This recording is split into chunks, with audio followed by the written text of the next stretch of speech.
Discussing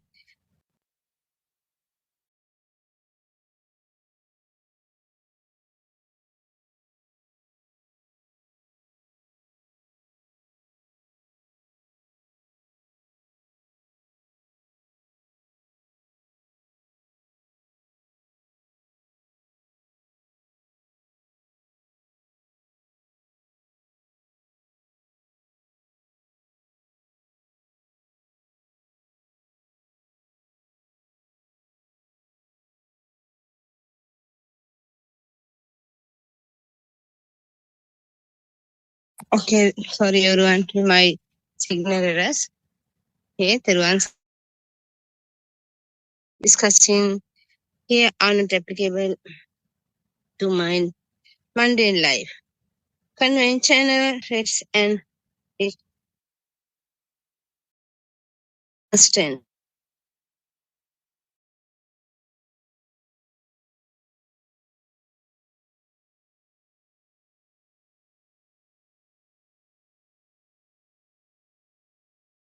And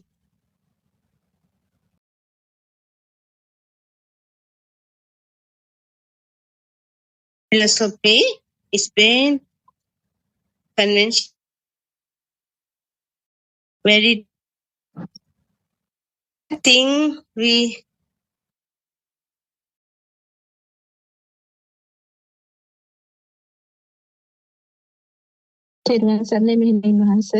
we can't hear you properly. On the spiritual path.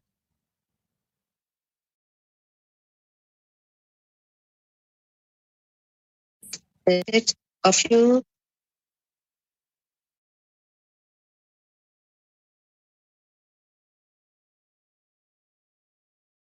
bishops. We are trapped with six senses.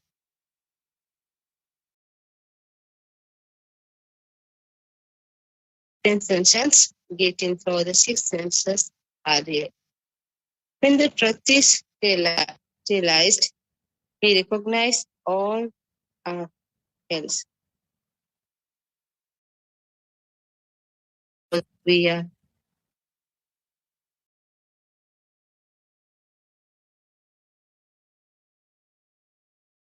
cycle of birth and death, samsara.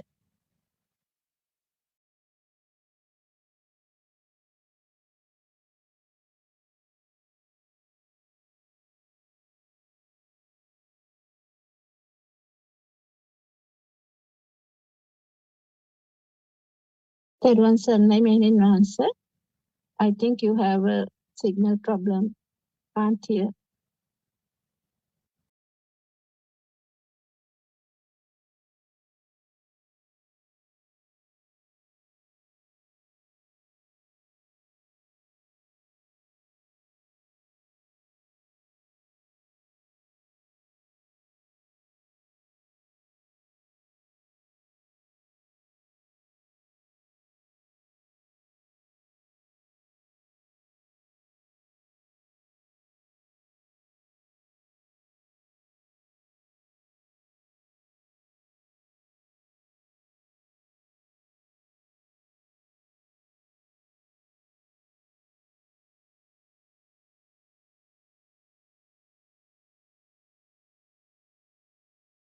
Everyone's name and answer.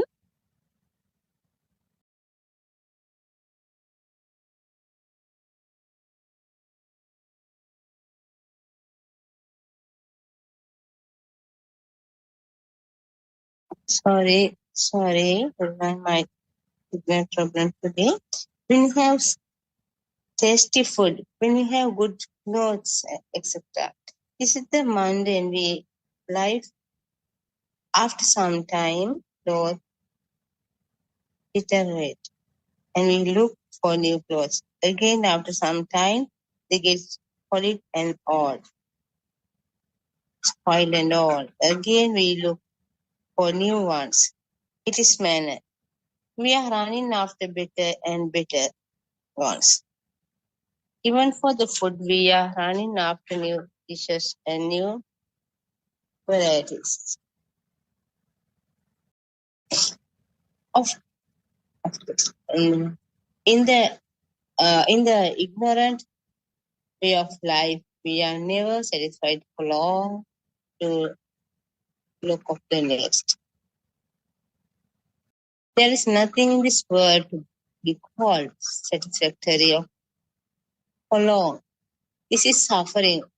What we think pleasure in this world, in fact, on or pain only. There is no lasting pleasure in upbeat suffering. Who asks whether you can see Nibbana at this moment? So is that Nibbana is seen at this moment. At this moment, you have a thought, thoughts appear and disappear. There is no lasting thought, all are transist. It is only this thought that give of suffering. What we call the mind, in fact, of collection of thoughts only. Use mind and thought, interact suffering in only the mind. Therefore, seeing and truth in simple words, understanding the full function in the world. The mind manifested world is created by your mind. That is why Lord Buddha said the six senses themselves are the world. Salatana loko loko, chittena niyati loko. Beauty and the ugliness that you see are not outer objects, but in your mind. Moment to moment, thoughts appear and disappear. The birth of thought and death of thought happens in the moment. The one who sees the birth and death of a thought seen Udevaya will not find conventional death. This death becomes fails. Birth and death happens at this moment. Before you outgoing death happening, you need to contemplate Marananusati. Contemplating Marananusati means seeing the death or thought at the moment. Lord Buddha said if one contemplates death before the in-breath goes out, that is the truth. Seeing that in the moment, this Shanasampati, which is to recognize the reality of the moment. It is very rare for one to see it in the moment. It is very rare to listen to Dhamma. It is very rare to get a human birth. It is very rare to do the ritual taking place. Okay? Friends, we are on this our practicing day-to-day life always need to solution for our problems. Then our Buddothpada spiritual guidance teacher did it always give to us real path and correct answers. So we have at the moment our Buddothpada teacher doesn't everyone sarai.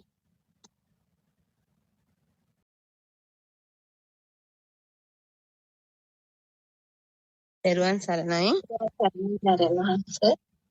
May I pay homage at your feet?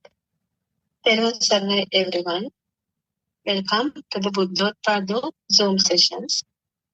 Today, we will talk about self, or the concept of me, and how it is created. If I ask a question, whether you like to lose your so-called soul, or individual self, or me, many will say no. We don't like to lose ourselves. Why? Because we love ourselves. Here, what we meant by soul or the individual self is the sense of individuality or I-ness, or the sense of separate entity that we believe as me, or the feeling of existence, or the Atma Sanya. In reality, there is no such soul or individual self. It is just a belief. a concept and imagination. So what happens here is you are afraid of losing an imaginary non-existent being. How can you lose an imaginary thing? How can you lose a thing that does not exist? It is like a frog in a well who is afraid of coming out of the well, isn't it? It is scared of all imaginary fearful things outside. Another example, it is like a baby chicken is scared of breaking the eggshell to come out of the shell. All are imaginations. So we will find out how this imaginary self is formed. How do we get this alive feeling? To identify how the self is made, one should know the dependent origination Dhamma or Paticcasamuppada Dhamma, which Lord Buddha has revealed to the world. Paticcasamuppada means the process of coming together of all senses. It also is dependent on cause and conditions. If you take a book, for example, the concept of a book is formed due to a color and sound. Actually, color and sound are also vibrations. When you were small, you were shown a shape and you were taught a sound by which to call this shape. The shape and sound together makes a chittarupa or a mental image, which is called a book. It is actually a thought. A thought, as you know by now, is a illusion or a mirage. But when we see the shape, we match the sound, so we call it a book. As our spiritual guidance teacher, Buddothpada pointed out, it is a telepathy system that works. Even sounds and colors are vibrations. All are at sensor levels. It does not come from outside. You have to remember that it does not come from outside. It's a creation of our senses.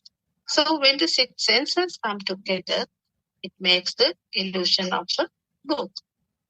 It happens naturally. It is a natural phenomenon. The six senses generate power due to sparking speed, which ultimately creates a thought. Example, chair, house, book, everything. It's like a machine. Body is power. The thought gives you the alive feeling or the soul. It's a process. It happens naturally. For example, if you see a picture again and again, you will see it in a dream too. Now, how does this happen? Repeated vibrations or the sparking speed has built up power or energy. That's why you see it as a dream. There is no one doing it, no doer. It's a natural phenomenon. It happens due to your attachment or the disattachment to the given thought, which is an illusion, a mirage. So, how do we get this alive feeling? It's actually due to the mind power produced by the vibrations of six senses. It's like a current. It's the life feeling or the soul or the Atma Bhava. We think there is a soul. So the six senses are creating the current, the waves or the spark or the vibrations. This happens so fast. For example, if you draw a picture of a child running in a book and turn the pages very fast, you could see a running child, but it's an illusion. Likewise, we get the feeling of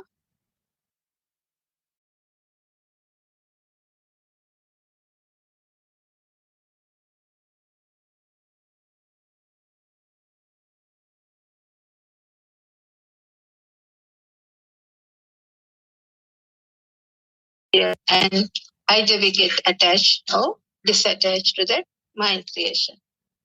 This happens due to our ignorance, because as a Buddhist, we don't know about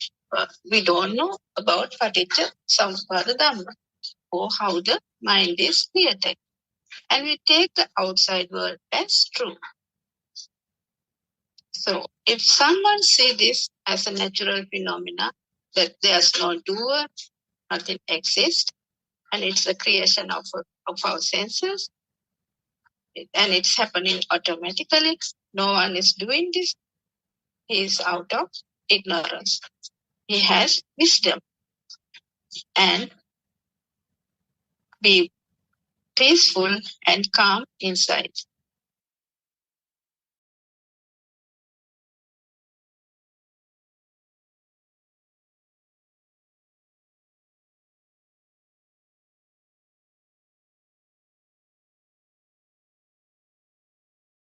He's always burning with inside fire.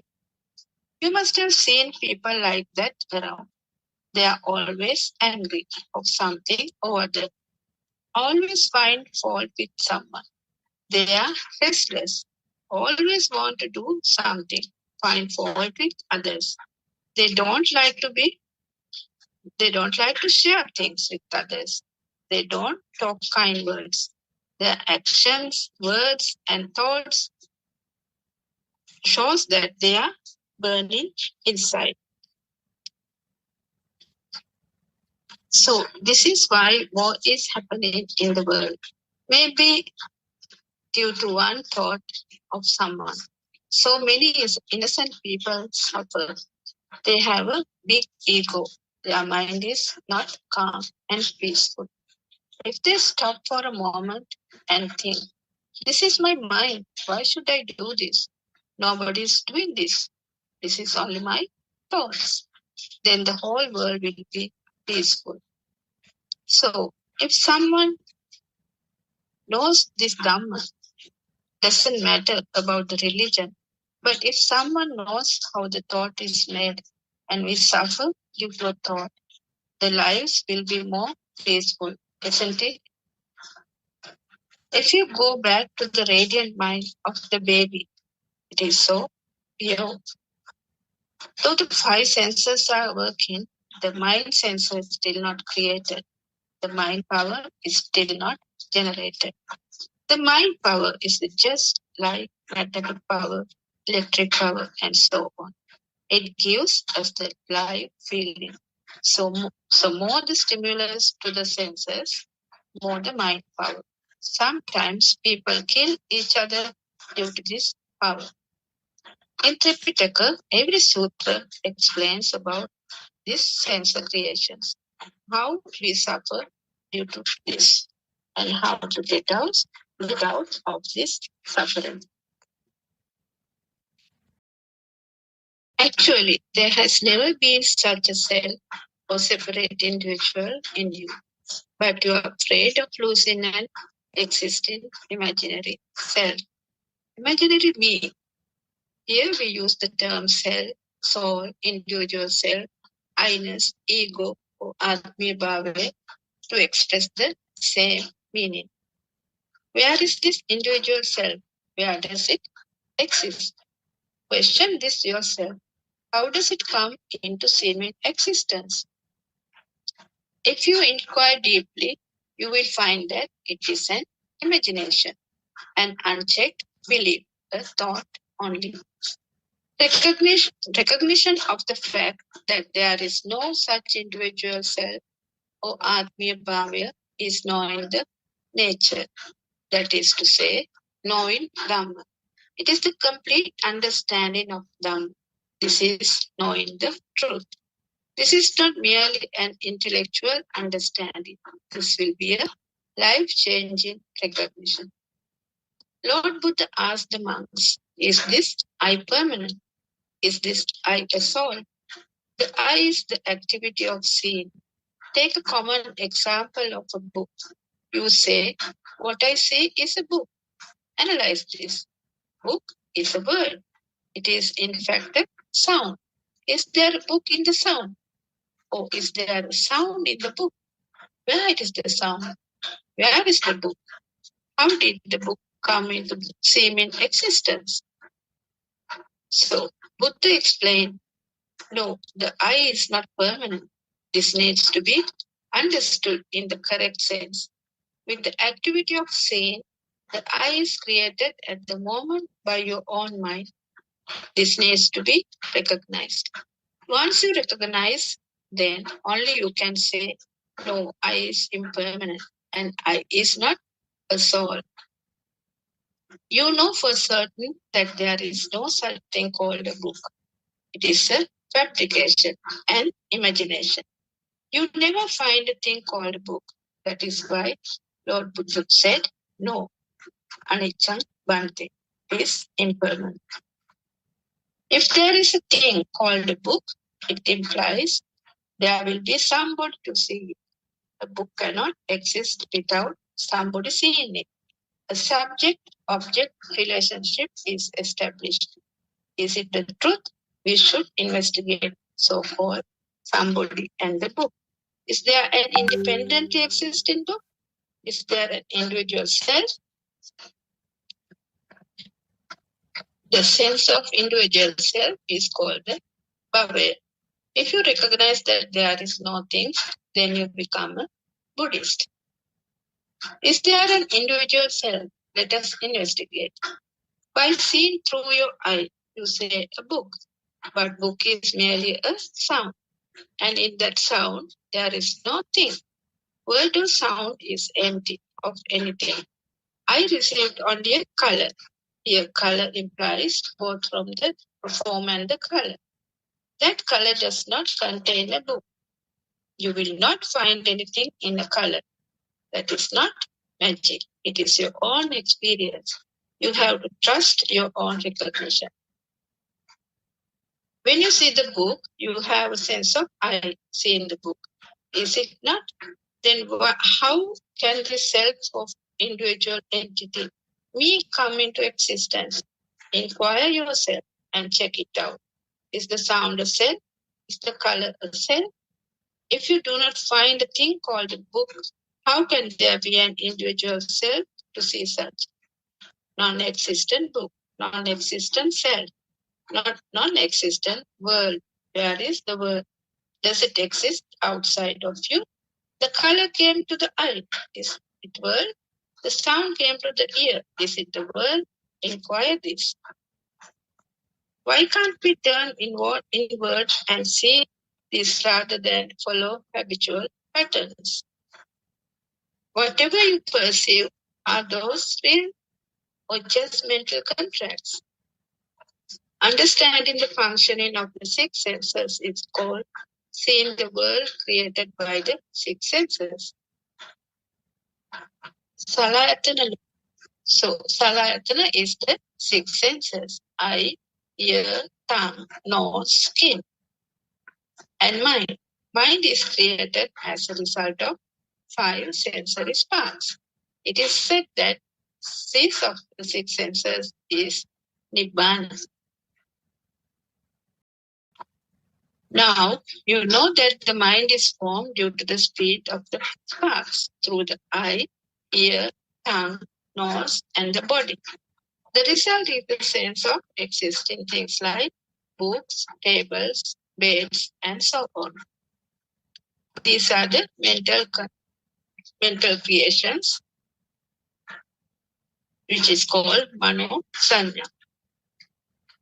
In reality, there are no such existing things as books, tables, beds, and other things. The mental projection creates illusory objects outside. If you see the truth, you will recognize that reality is there are no existing things. They simply appear when appropriate conditions are present, just like a rainbow. Once you see through this illusion, why do you worry about the world? Are there things to lose? What is there to lose? What for you are crying? For what reason can there be any sorrow? Are you sorrowful due to a sound? Are you sorrowful due to colors that you see? Are you sorrowful due to a manosanya? Is there suffering in the sound? Is there suffering in the color? Where is sorrow? Where is suffering? You cannot find suffering anywhere. Can you?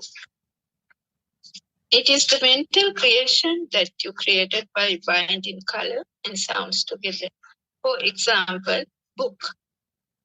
Suffering, the mental creation are called Vijnana Maya. In other words, an illusion.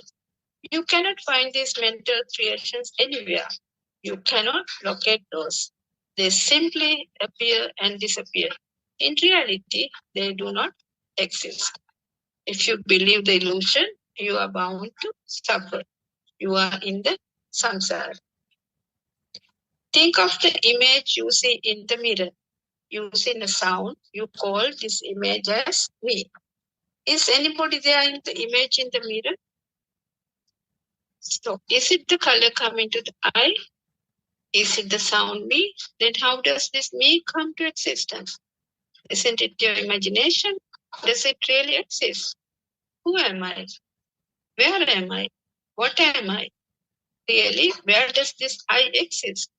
Have you ever questioned this way? We usually ask people, where are you? So we may say, I am doing this, I am doing that. So it implies I exist always. What is this I you refer to? Where did this I come from? From the eye, from the ear, from the nose, from the tongue? Is there any other sense organ that I exist? No, it is simply an imagination, a fabrication, a thought. Similar to the way you created a book, table, bed, and so on. The I, the sense of individual self, is the concept. It is your own imagination. Through social conditioning, you kept on using the word I without even checking what it refers to. This is a wrong identification or sakkaya ditthi due to lack of inquiry, due to ignorance. If you see a book, that means I also exist. Similarly, to the way the book is created, I also created when you start learning the words. When you see a book, at that instant, there is I also to see the book. If there are existing things, then an individual self called me also exists. If no things, then no me. You should clearly understand here, no things means there are no things, as you habitually perceive them to be. Seeing, hearing, tasting, smelling, and touching. That happens. But you know the reality that things are merely mental constructs through binding colors and sounds. Nothing more. They simply appear and disappear. With this, you will recognize the falsehood of individuality of me. False cannot stand with the truth. So me dies. Understanding this illusion means understanding the truth. So can you say that we all are deluded? Deluded. All are trapped in an illusion. Here it is raining, there somewhere is snowing, somewhere is dry period, another place typhoon. What are these all about? Is it not all these are illusions of the mind? In other words, Maya or Vinya or Vijnana Maya. What Vijnana Maya gives is like an icing cake. Because of this icing cake, you must not lose your human nature. As a human being, if you can see reality as it is, what is the real nature of a human being? Is it not attempting to see the reality, the truth? If you do not see the truth even for a moment, it will be like you have not seen the reality of that icing cake. You may have seen large wedding cakes made of many layers, but only a small part of the cake is cut and eaten. Most of the parts are made of foam and decorations and are not edible. Our story is also like an icing cake.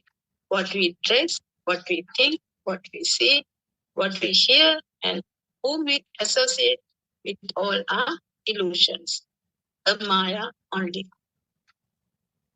Our minds knows whether we are happy or sorrowful. Mostly, we become sorrowful because of the fear of losing imaginary things. Is there any other great joke than that? This is the funniest story in the world, creating non-existent imaginary things and weeping for those. Animals cannot understand this, but humans have the capacity to understand. It is irrelevant who you are, what you are, and your social status.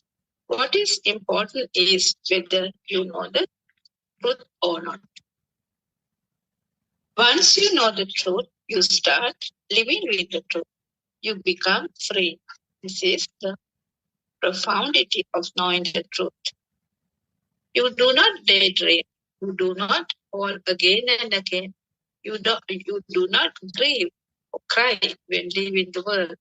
You will see death every moment. You will never worry about death.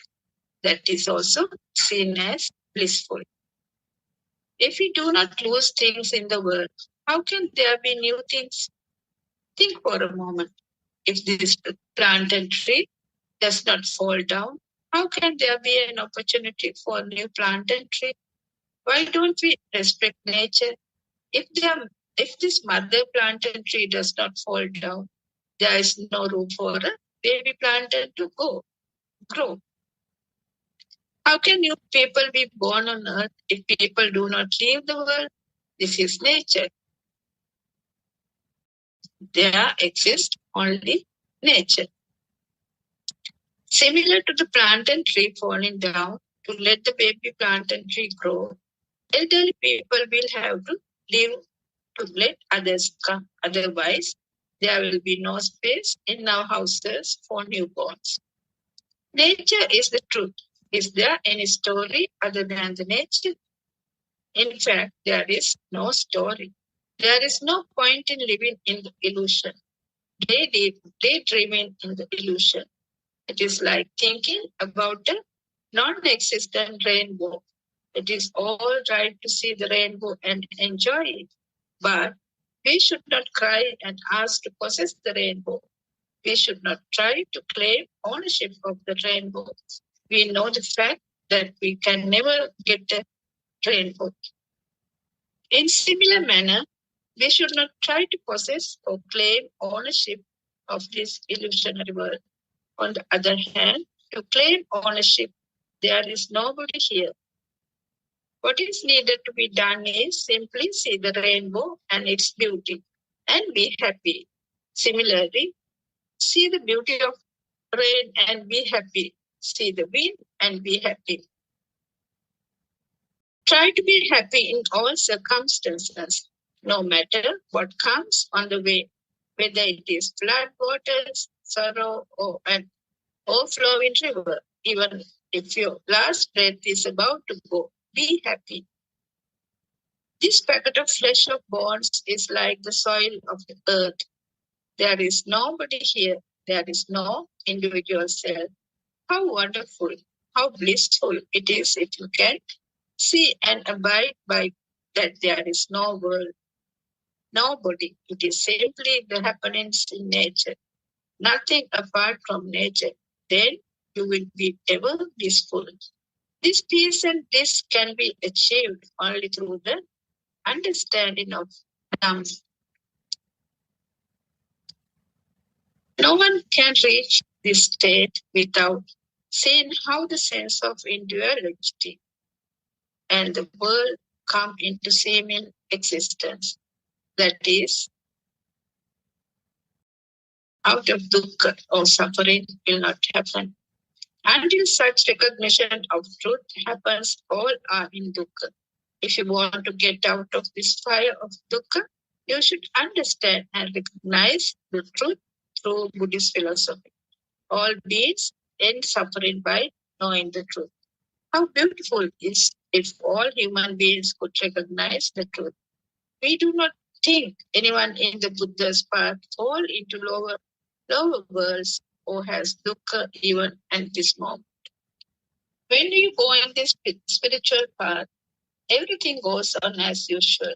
Sometimes you forget things.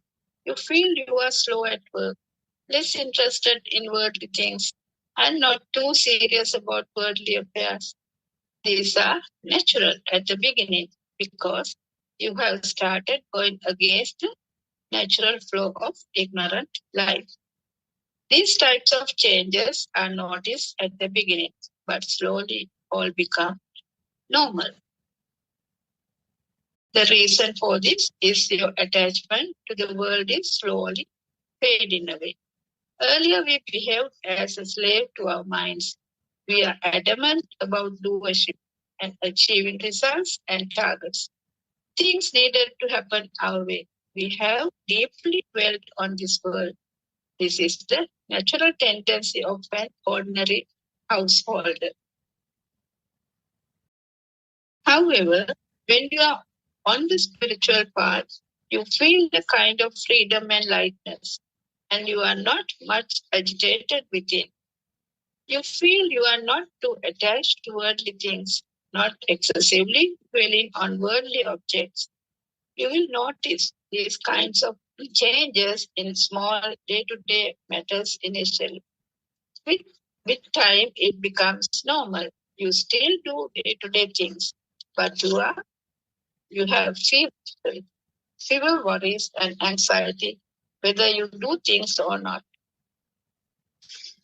You will realize that slowly the tendency to dwell on worldly matters and attachments will fade away. This is a kind of stabilization in your life. This is a kind of balancing of your life.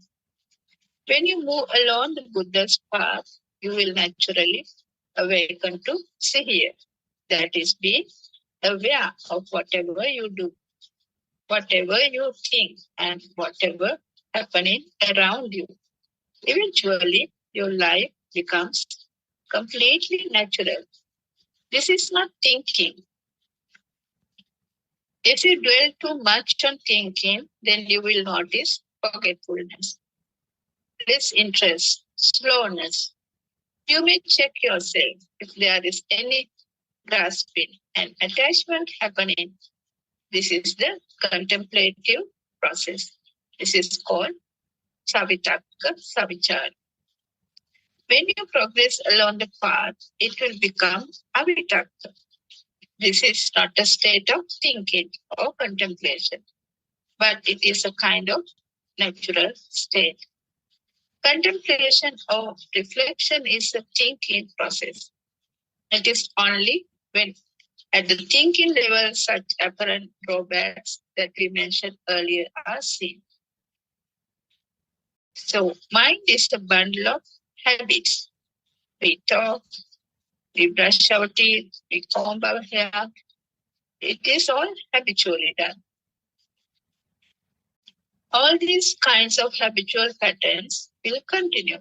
It is not an issue at all in the path. Nothing will change. Even you do not notice of such activities are happening. So when you advance along the path, even when you think, you are aware of it. When you do activities, you are aware of those. If you are unattached to things, you are aware of those. If you have been involved in any thought or not, there also you have an awareness of it. That is, you have awakened to Sihir. Gradually, your Sihir sharpens. Clarity happens. Then you can do any activity much better with Sihir. Only at the initial stages, you will notice such changes as we explained earlier. It is like the sugar has not fully dissolved in a tea yet. You have not reached the avitakka state. This is the manasikaroti swabhava. That is the state of mind who is on the path.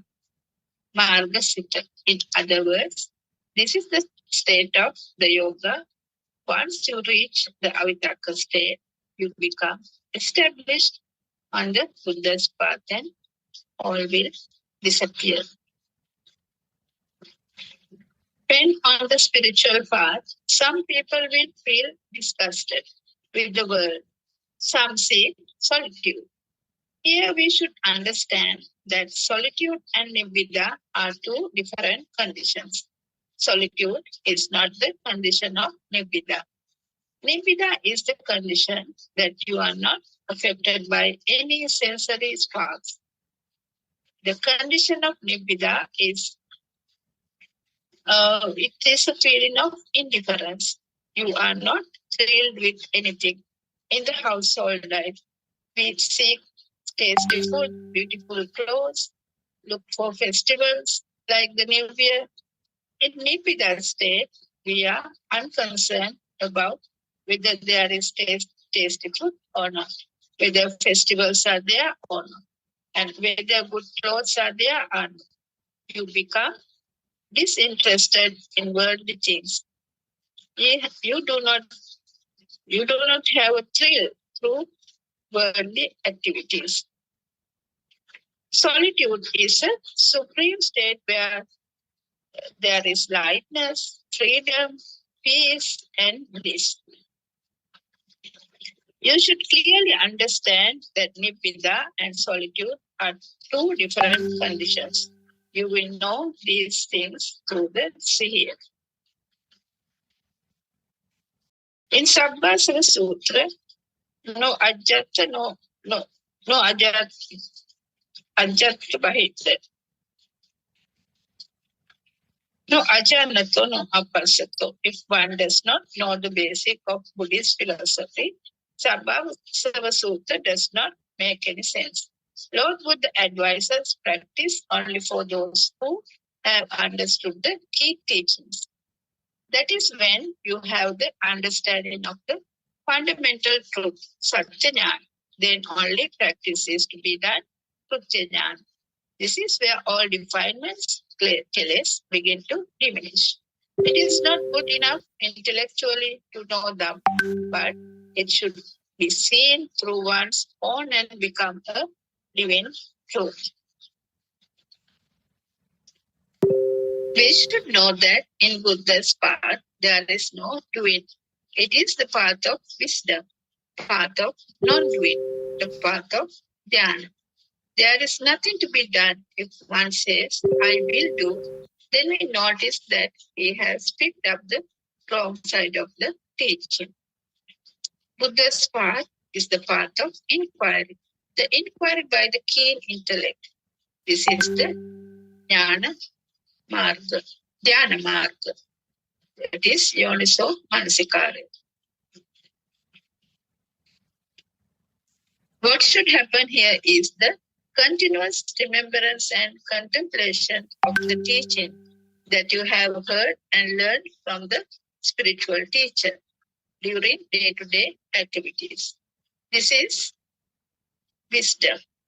This is called the awakening of the spiritual eye, or Dhamma Chakushe. We should understand what is meant by doing here. If you say you are doing, that means you use thoughts for doing. For any intentional doing, thoughts are essential. This is not the thing we are talking about here. This is happening internally within you with your spiritual progression. This is the opening of wisdom. This is the way of this is the way we can explain. So what we do in this path, it is only listening to Dhamma and Konaso Mansikara. Buddha's path is not action-oriented. Any action is done by using the hands, body, and mind. Here we do not do such. Then what are we doing?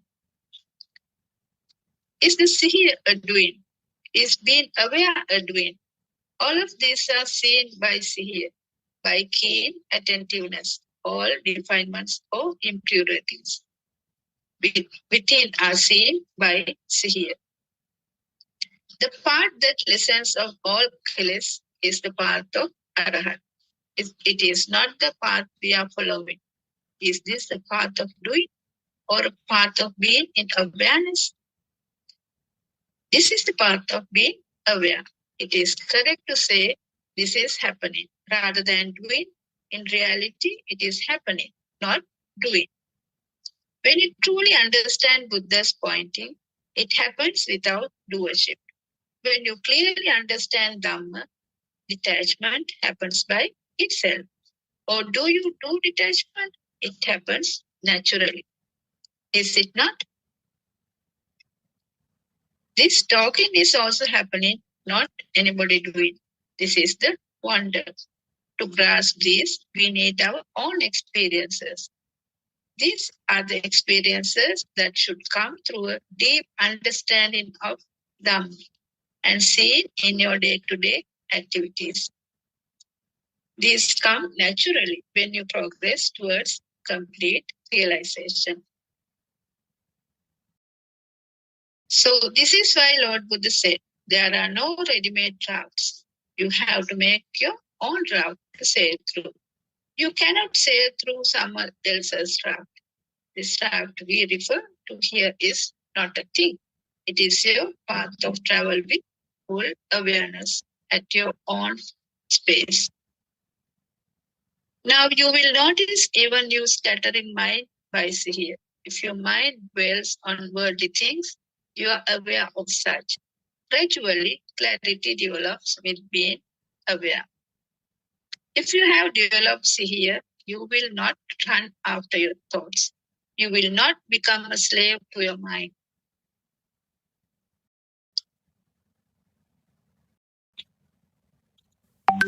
In the Japanese Sutra, 6 senses equate to 6 animals.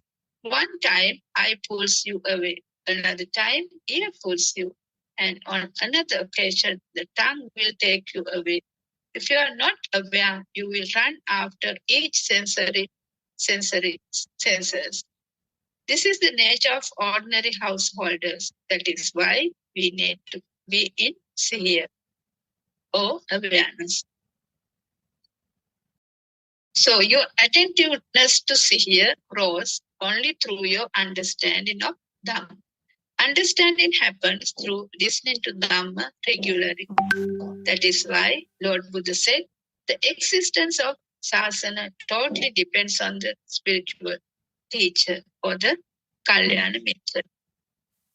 Durlabam Anusattam, Durlabam Sattam Savana, Durlabam Shana Sampatti. It is very rare to have a human birth.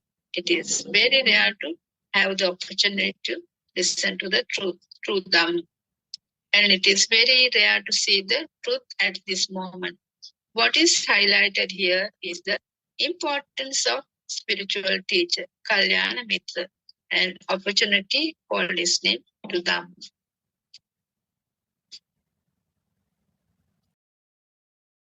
So if we do not get the human birth, we will not be able to hear the truth. If Lord Buddha had not expounded the truth, there is no chance to hear such. Even having a human birth, if we do not listen to the truth, we miss the given opportunity to know the truth. Seeing the truth is very, very rare. Seeing the truth at this very moment is Darshana Sampatti. Though we say in words, see the truth, you cannot see the truth at this moment. It is happening. You may be surprised when you hear these words. If you try hard to see the truth, then you are grasping upadana. It is a trap.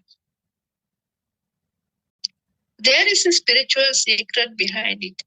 There is a very important point that cannot be explained. It is not easily recognized without the guidance of our spiritual teacher, Kalyana Mitra and Manas.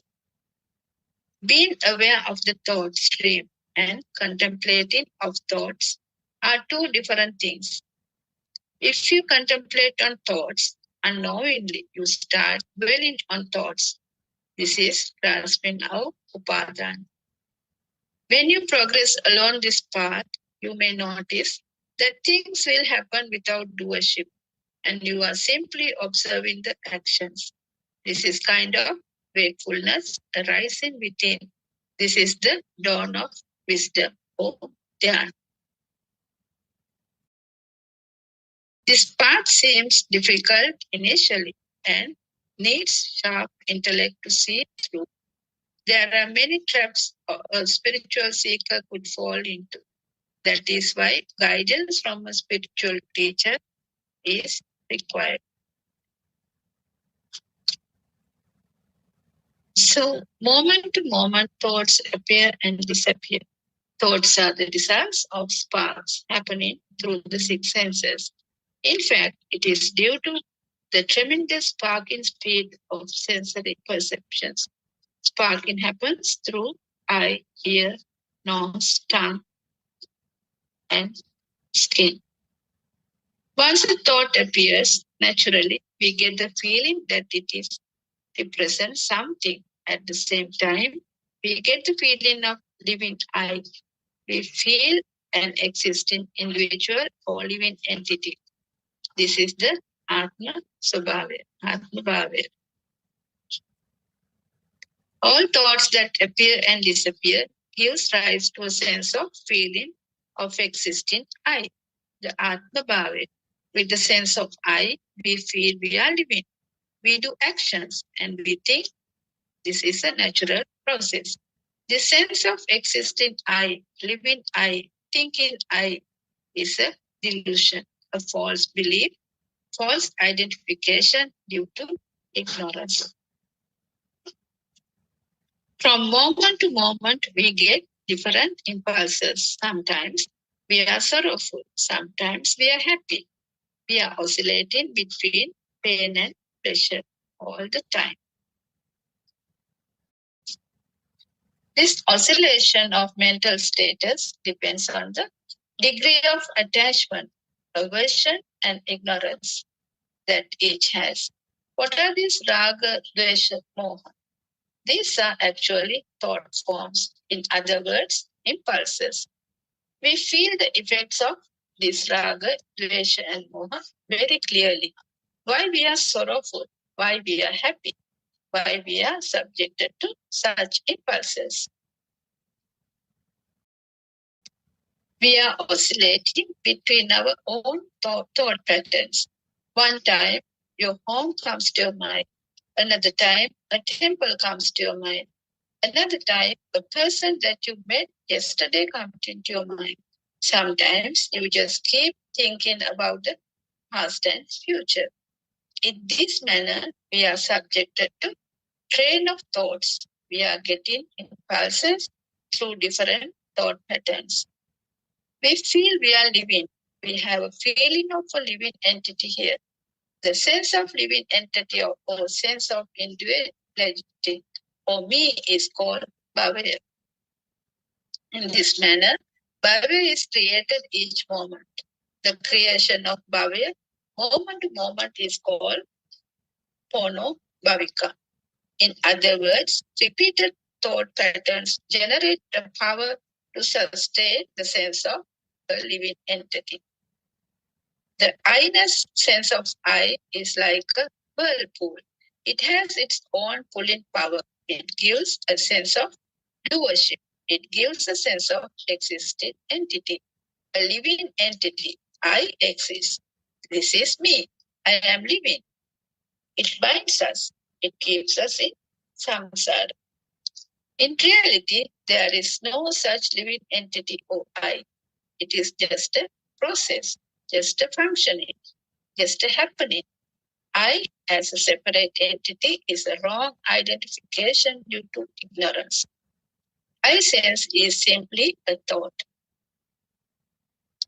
In order to further explain this, we say a thought cannot eat, a thought cannot drink, a thought has never walked, a thought has never sat, thought has done nothing.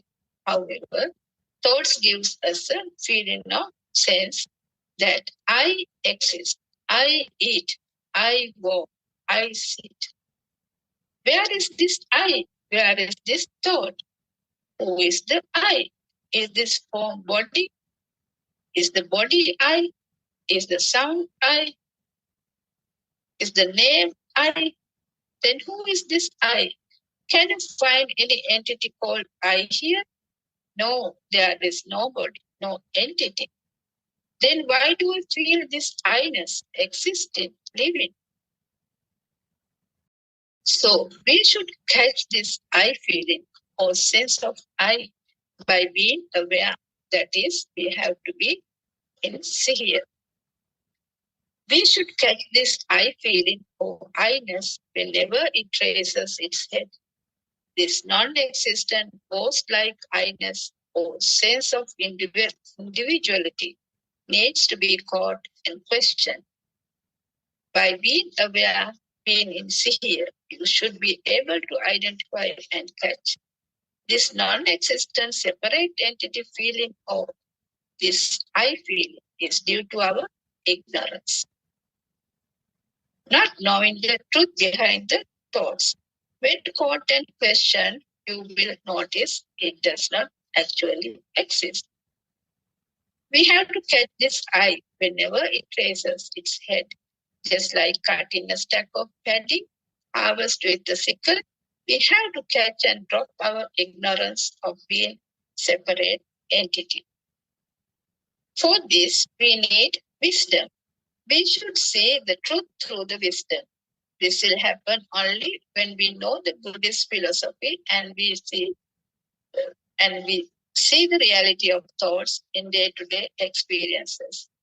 Those who know the Buddhist philosophy and who see it in practical life can be free from this ocean of ignorance. Otherwise, it is impossible to be free from the ignorance.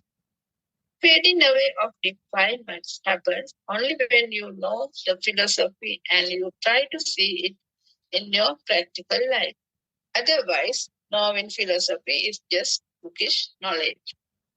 The way to freedom is solely on wisdom through the right view or samadhi. You should attempt to see the nature of thoughts from moment to moment in your practical life. This is the way to freedom. So what is an illusion? It has no real existence but appears to exist. For an illusion to happen, a number of conditions to be satisfied. For example, a rainbow. Was there anybody to get diluted? No, there is nobody. Then who got diluted? When a little baby is adopted in America, he says, mother to that color and form appearing to him over there. If the baby is taken to China, he says, mother to different color and form. To this baby child, the mother is born through his seeing and hearing. That is through the eye and the ear. To this child, he himself was born through his eye and ear. The eye and ear here mean the activity of seeing and hearing. The binding of color and sound together creates seeming objects or the world. So the mother is born through the eye and ear. If we ask the child, where is your mother in his language? He replies, there is my mother. That is my mother. Language does not matter. Only mental projection that relates to sounds matter. There is an immense illusion happening here. Are we saying the child got deluded because she is not his actual mother? No, she is his mother to him. Here we must know the truth behind how the mother is born or created by the child. Lord Buddha says the birth of the eye is the birth. Is there anything or any object called a mother? Here the great mistake is taking the mother to be existing object or a thing outside. The untruth here is the projection, the mental projection of an existing thing or object outside. It is a mental fabrication, a falsehood. It is not a matter of his mother. It's not the actual mother and the other being the actual mother. Even if he says that mother is the actual mother, even this is the untruth. Why is it so? This is due to the abhisankarana, recurring thoughts create seeming objects or things because of ignorance. It adds value and seeming reality as well. This is called abhisankarana. So this phenomena occurs due to tremendous sparking speed of sensory inputs. This is the nature. This is a natural phenomenon. If one tries to change, then it will be a disaster. Nature cannot be changed. Even if a wave wants to change the ocean, the wave cannot do anything. No matter how hard a wave tries to become a very high wave, it cannot become separated from the ocean. So, does the birth happen from the womb of a mother? Inquire this, question this by using wisdom. This is why Lord Buddha explained in detail in Jati Dhamma Sutra, Vata Sutra, that no pregnant woman gives birth to any child. But household people cannot believe this. How could we believe this? Is something gone wrong with Lord Buddha to say so?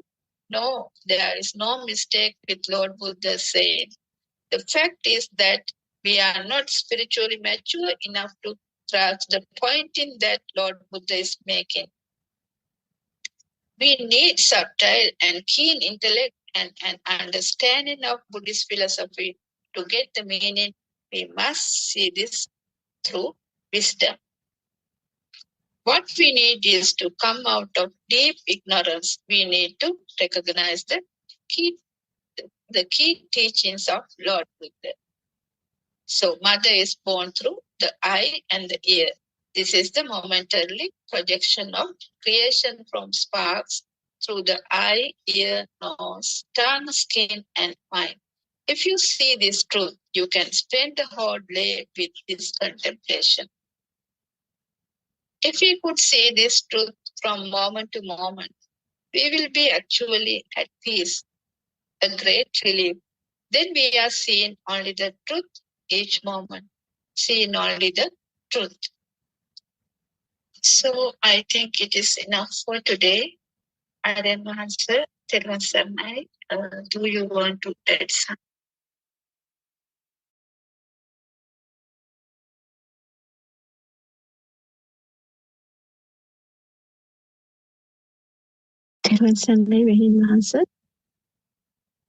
තෙරුවන් සරණයි අරිනාසේ not joining us yet.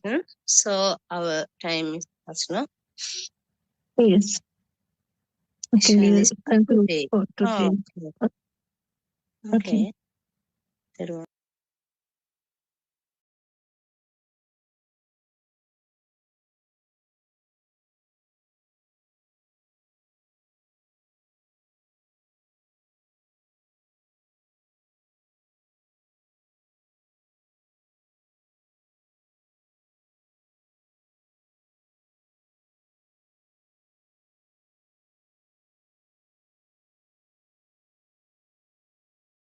තෙරුවන් සරණයි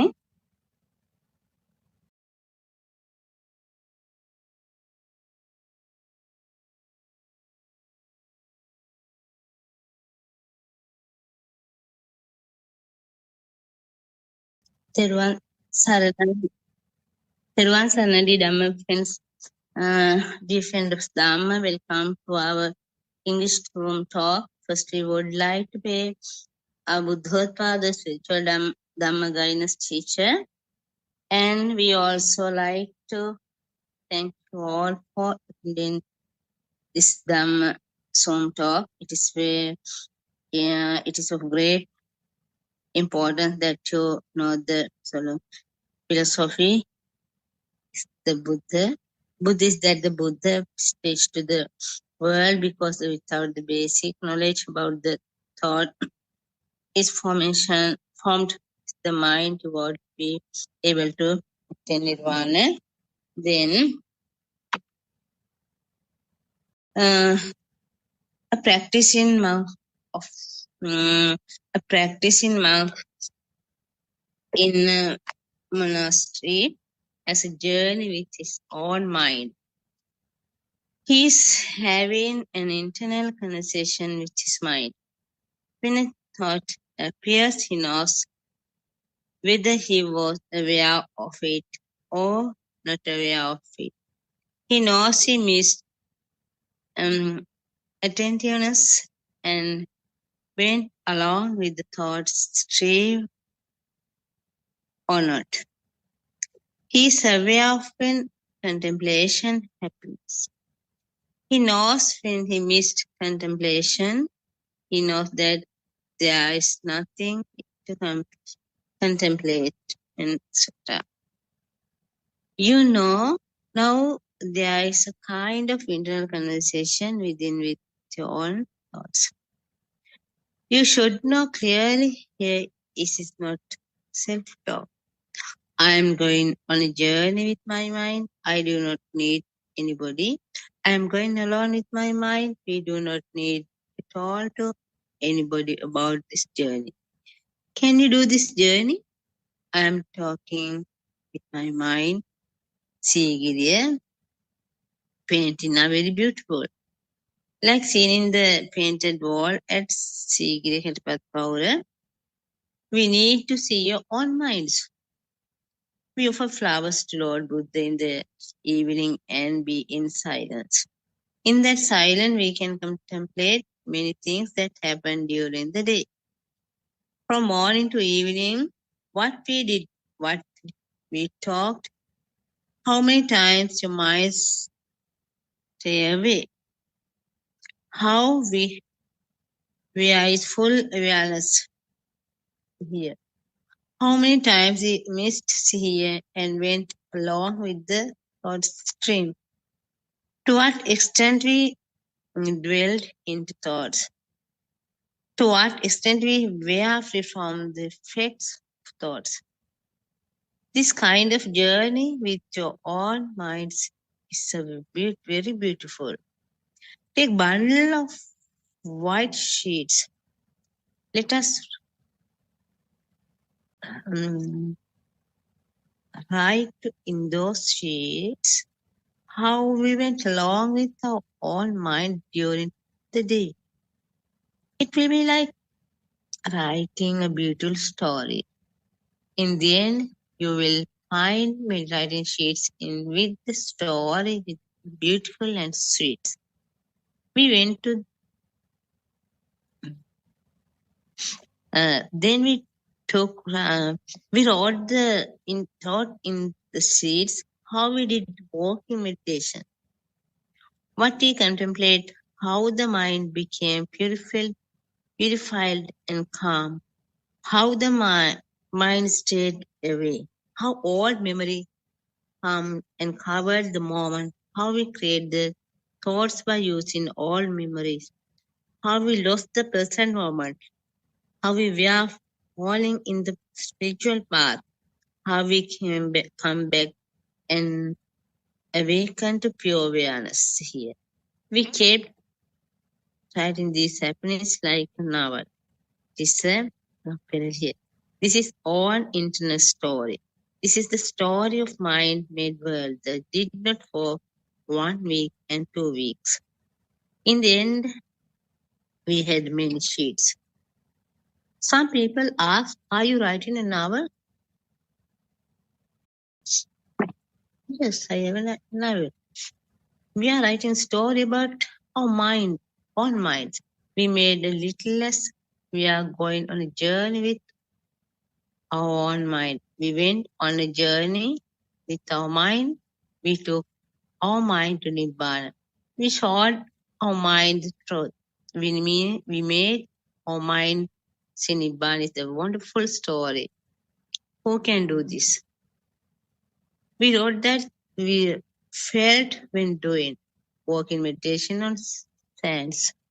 We thought how months live a burning fire and felt deep. We wrote about how we saw Dhamma, the all this event. Everywhere we saw Dhamma. Every moment we spent with Dhamma, Amatahan. It was like the wall of nature touching to us. There was nobody to speak with. There are only trees, all wine, sun, trees, sands on the tour. Nothing else. The home, the home, we are telling this story. There's body to tell. There's nobody to tell.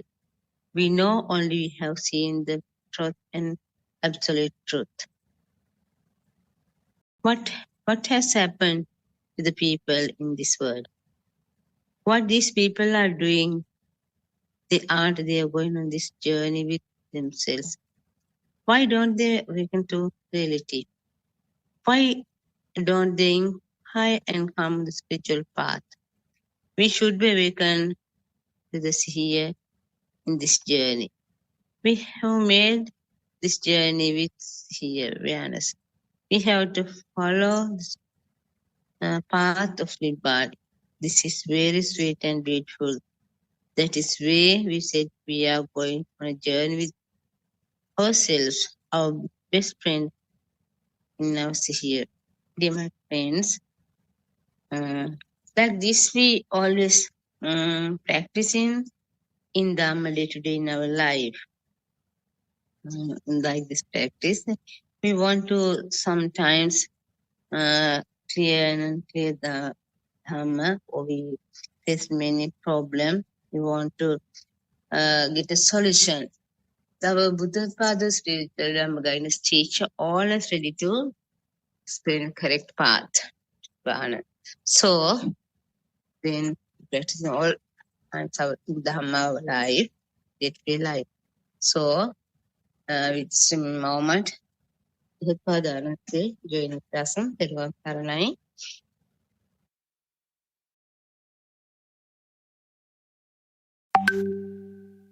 Devan Saranai Aryan Mahansa, may I pay homage at your feet. Devan Saranai everyone, welcome to the Buddothpada Home Sessions. Lord Buddha has revealed the truth to the world as a path to freedom, eradicating suffering and misery.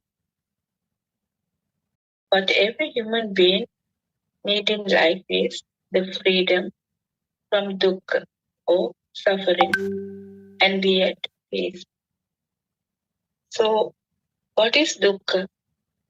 If we look at this dukkha closely, we will understand that dukkha is due to the existence of the so-called me.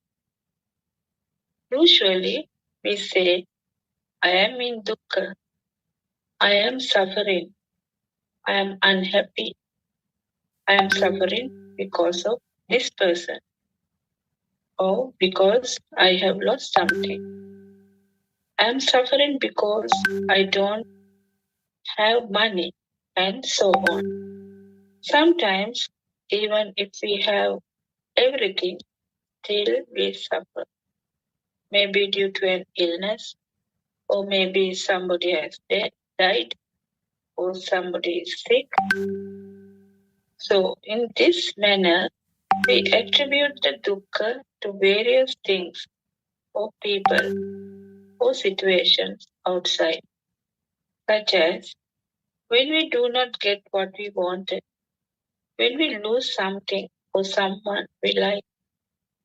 This is never ending. So, in all these situations, we say, I am in dukkha, I am miserable, I am unhappy. Why dukkha always happens to me and my family? And so on. If you take the mundane world or the Pruthajjana Bhumi, everything exists outside. So we can point out and show someone or something which makes us unhappy. Sometimes someone might kill that person.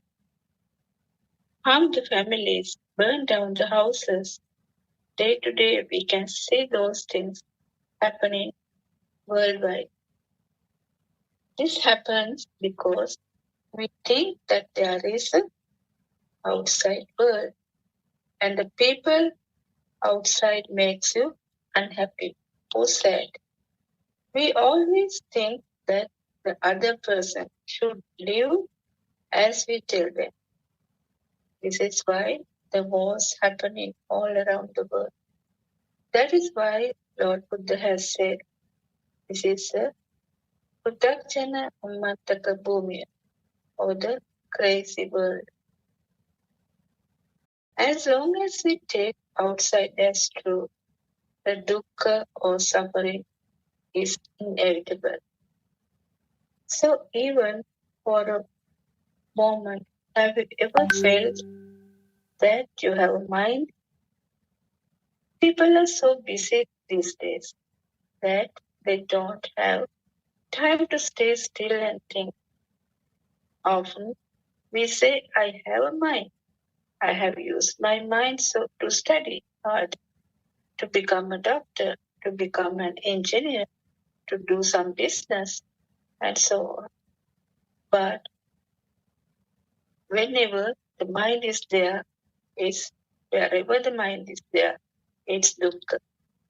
There is suffering, unsatisfactoriness, or unhappiness. Also, there is joy and happiness. There is a duality. Mind never stays at one end. It always oscillates. If there is one end, it implies the existence of the opposite end. Duality is the nature of the mind. Now we understand that dukkha is for somebody. But if there is nobody, can there be any dukkha? So, Lord Buddha has taught us the truth, the reality beyond duality. This dukkha is a feeling. You cannot write it in a book. It is a practical experience. You can't measure it. You can't write it in a book, or you can't find it in a book. You can get the knowledge from the book. In the book, they must have written, this is the way to end the dukkha or suffering. But if you keep looking at the book and read it repeatedly, even daily, do you think the suffering will end? Obviously not. We have to keep the book aside and be practical. And for that, we need the guidance of the Kalyana Mitra Mahansa, who has gone through the practical part and explains the experiences he had. So what are we looking for? A path to freedom from samsara. For that, we should know the true Dhamma. So after listening and practicing true Dhamma, you should be considered that you know the truth. You should be confident that you will not have any birth after death. So the path lies in the phrase Nibbidanti Viraganti Patinisakam Pasi. So what's the path to freedom? It's Ragaksho, Dveshaksho, and Mohaksho Nibbana. If we believe the outside world is true and hold on to the existence of things outside, we can never eradicate sorrow or dukkha and become free. So, Kalyana Mitra can uncover the message only. It is by yourself to walk along the path. No one can make you to realize the truth. Even Lord Buddha can't make anyone realize the truth. There are many things to be told on the spiritual path. If you keenly investigate, recognize, and experience the truth by yourself, then you will clearly see the fact that there is nothing called mind. The so-called mind is non-existent. This may cause serious arguments. How do you say there is no mind? There are so many books, sermons about the mind. This Dhamma we are talking about is beyond reasoning and logic. That's why it is called Atakkavachara Dhamma. It is beyond the reach of thought, understanding and conception. This cannot be debated by logic. In reality, there is no thing called mind. It does not exist in reality, only seemingly exists. If this is so, then how do we say we have a mind? How do we say we think, we talk, we remember? Yes, that is how it seemingly appears. So, many people naturally think the existence of a mind, it is not easy to recognize. The no mind. If we keenly investigate, what is this all about? Mind is that which momentarily appears and disappears. It does not exist constantly throughout. All the samatha, vipassana, and all sorts of meditation and practice are to understand and recognize this fact. Sattva Satipatthana, the Noble Eightfold Path, Satyas Bodhipakshika Dharma, are also practiced in order to recognize this fact. These words are like precious gems, very important. So, we said there is no such existing mind. Naturally, we tend to think things exist. No, but we can't prove such an existing mind. Then it is an extreme view, and it is false to say non-existent. Then it implies it had existed. Either way, it implies existence of things, which is false. Lord Buddha always shows Dhamma in the middle part. Buddha's preaching always based on the middle part, or Majjhima. All Tripitaka Deshana are based on Majjhima. This can be seen only by those who have understood this fact. When you read sutras, the understanding totally depends on your spiritual maturity. When we say Rupato Nichato Anichato Anichatam Bante, this is said for all things. Is Vedana is Nitya or Anitya? It is Anitya. Kande is Nitya or Anitya? It is Anitya. Sankar Nitya or Anitya? It is Anitya. Vijnana Nitya or Anitya? It is Anitya. What is tried to convey here? There is nothing called mind. Kanda itself is mind. If Vedana is Anitya, Sanya is Anitya. Vijnana is Anitya. How can there be existing things all the way through? There is no such existing mind. You may not believe this. Also, you do not accept this. Therefore, I suggest you may keep this in your mind to inquire later. When you investigate and reflect with keen intellect, one day this point may click to you. Then you will understand the message that was conveyed by our spiritual teacher. There is no such thing called mind. We are trying to recognize this reality. This is what you will realize at the end. This is called emptiness, shunyatave, empty of things. This is shown through Shunyata Patisangita Deshana. That is why advice is being given to reach emptiness or Shunyata state. Most do not understand this Shunyata way. Some may think it is like emptiness in outer objects. This is not so. There is nothing called mind. Mind appears and disappears. Tatra, tatra, vipassati. Momentarily appears and disappears. What are these jnanas? Known as Udeva jnana, Bhavana jnana, Munyatapamata jnana. What are these 10 jnanas? They are not the mind. They are not in the mind. We told this over and over. They are not the mind. This Deva jnana is that which knows the appearance and disappearance of the mind. That is a sense of knowingness, arising and falling.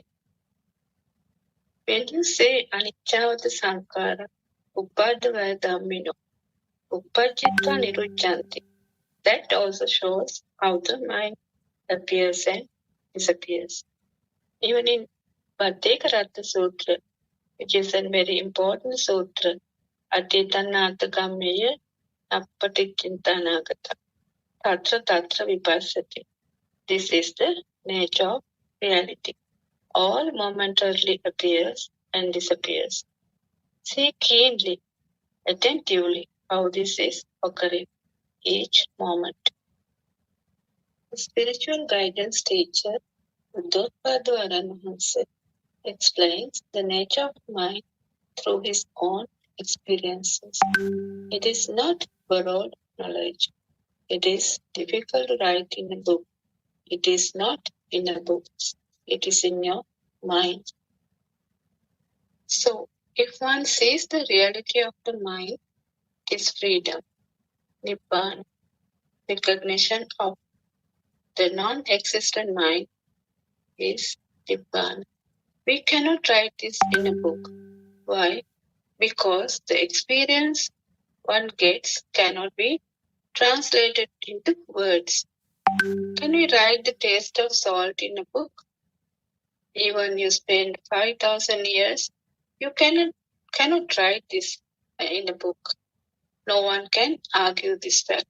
Similarly, if you spend 5,000 years, you cannot write down Nibbana, the nature of reality, in a book.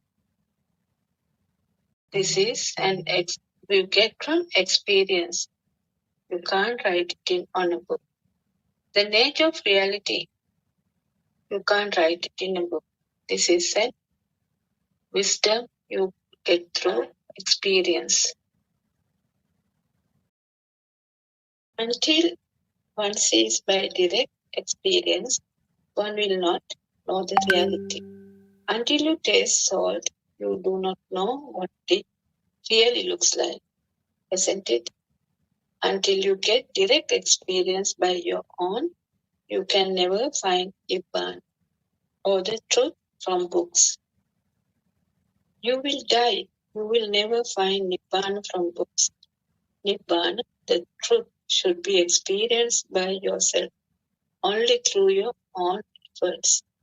That is why we call this Sandittika Dhamma, that is subjected to one's own recognition and experiences.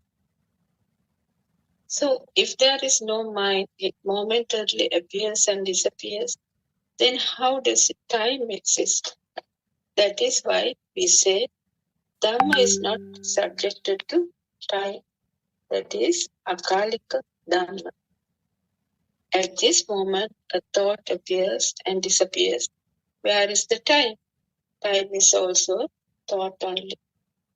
So, the appearance and disappearance of thoughts is the only thing happening moment to moment in the so-called world. That is all.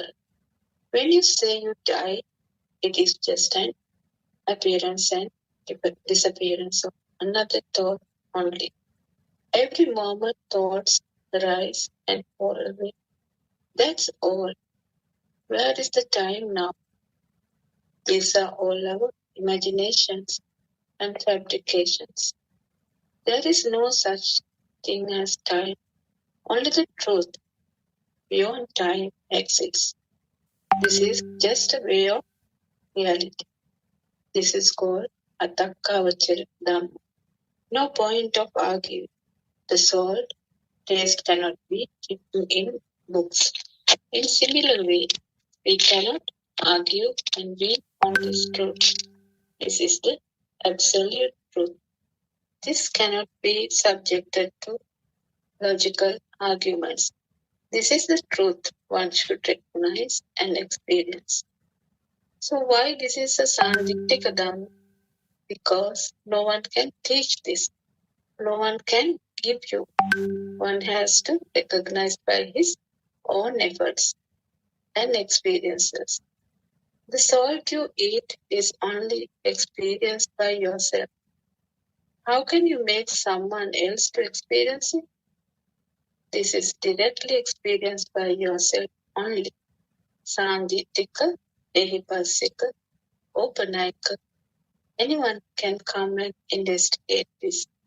Until one directly experienced by oneself, this cannot be expressed. Pachupanna Dham, that is by nature, arising and falling. That is why we say only this reality exists, nothing else. So Dhammam Pasati, Soma Pasati. Lord Buddha showed us to see him through Dhamma. We told Buddha is not an individual. The state where no mind is the Buddhahood, or the Buddha's nature. So this is the word we use to point this nature or to represent only. There is emptiness, shunyatava, at this stage. There are no defilements, pleasure at this stage. There is no thing at this stage. All arise and decay. Only the truth ever exists. And that's why it is only the Nibbana, the absolute truth, exists. So how can then one say all appear and disappear and only Nibbana ever exists? This is by recognizing the fact that all else appears and disappears. By recognizing the falsehood, truth is revealed. This is a very deep, subtle knowingness. There is no such thing called mind. It only momentarily appears and disappears. There is no thing that ever exists. This is very simple if one sees it is in this manner. How can then we have reasons to be sorrowful or unhappy? Dukkha. We do not find reasons or causes to be joyful or sorrowful. All thoughts, constructs, end then and there. All appear momentarily and disappear. If we cling to a thought, projection it is inevitable that there will be a residue. The thought of a book appears and disappears with no residue left. The thought of a wall appears and disappears. No residue left. Niravashesh. We are using the words only. You could recognize the deep meaning that these words points to. The one who sees the momentary appearance and disappearance of a thought, constructs of the mind, will not find the so-called death. Then he will be ever peaceful and at peace. The mind is like the wind. Is there beginning or end to the wind? Can we enforce an end or boundaries? No, we cannot limit or demarcate by any end or boundary. In other words, it is impossible to fix it. No ends, no extremes, no boundaries. We cannot define or fix this. It is just a natural phenomena of arising and ceasing. We cannot show you the mind. There is nothing called the mind in the world. However, when you are able to grasp this, it is like recognizing the nature, like the wind. Where does the wind exist? Can you show the wind? We have shown many similes which have no extremes, ends, or fixations. Consider a river. We cannot show you a river. If you touch it, it's water only. The river flows. The wind flows. Rain also like that. Flow of water drops. We cannot make any fixation on any of these. There are no such thing as wind, river, etc. Those are concepts only. The word river is not the river. The word wind is not the wind. Can you touch the river? Can you touch the wind? Can you touch the rain? No. Likewise, can you touch the mind? No, we cannot. Understanding the Buddhist philosophy means recognizing the non-existent mind, the shunyata. In order to reach the goal, Lord Buddha initially showed the two extreme positions, the two ends, the external and the internal, or Ajata Bahita. Then Lord Buddha went on to show that the external is not real. There are no so-called objects as we perceive them to be. It's only thoughts or thinking about externals. Having this insight, one can be free from the illusion of external objects. This is the Sovan Alaya.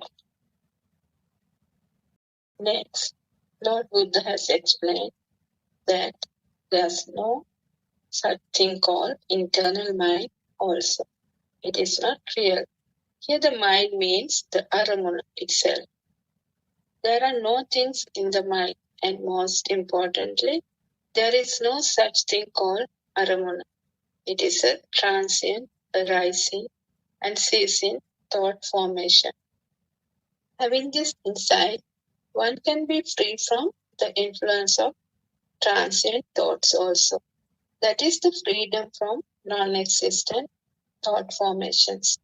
Ultimately, it is realized there are neither aramuna nor things, only knowing emptiness, shunyata. So almost all the time, we have a sense of, we have a mind, we are hearing, we are seeing, we are thinking, we are feeling.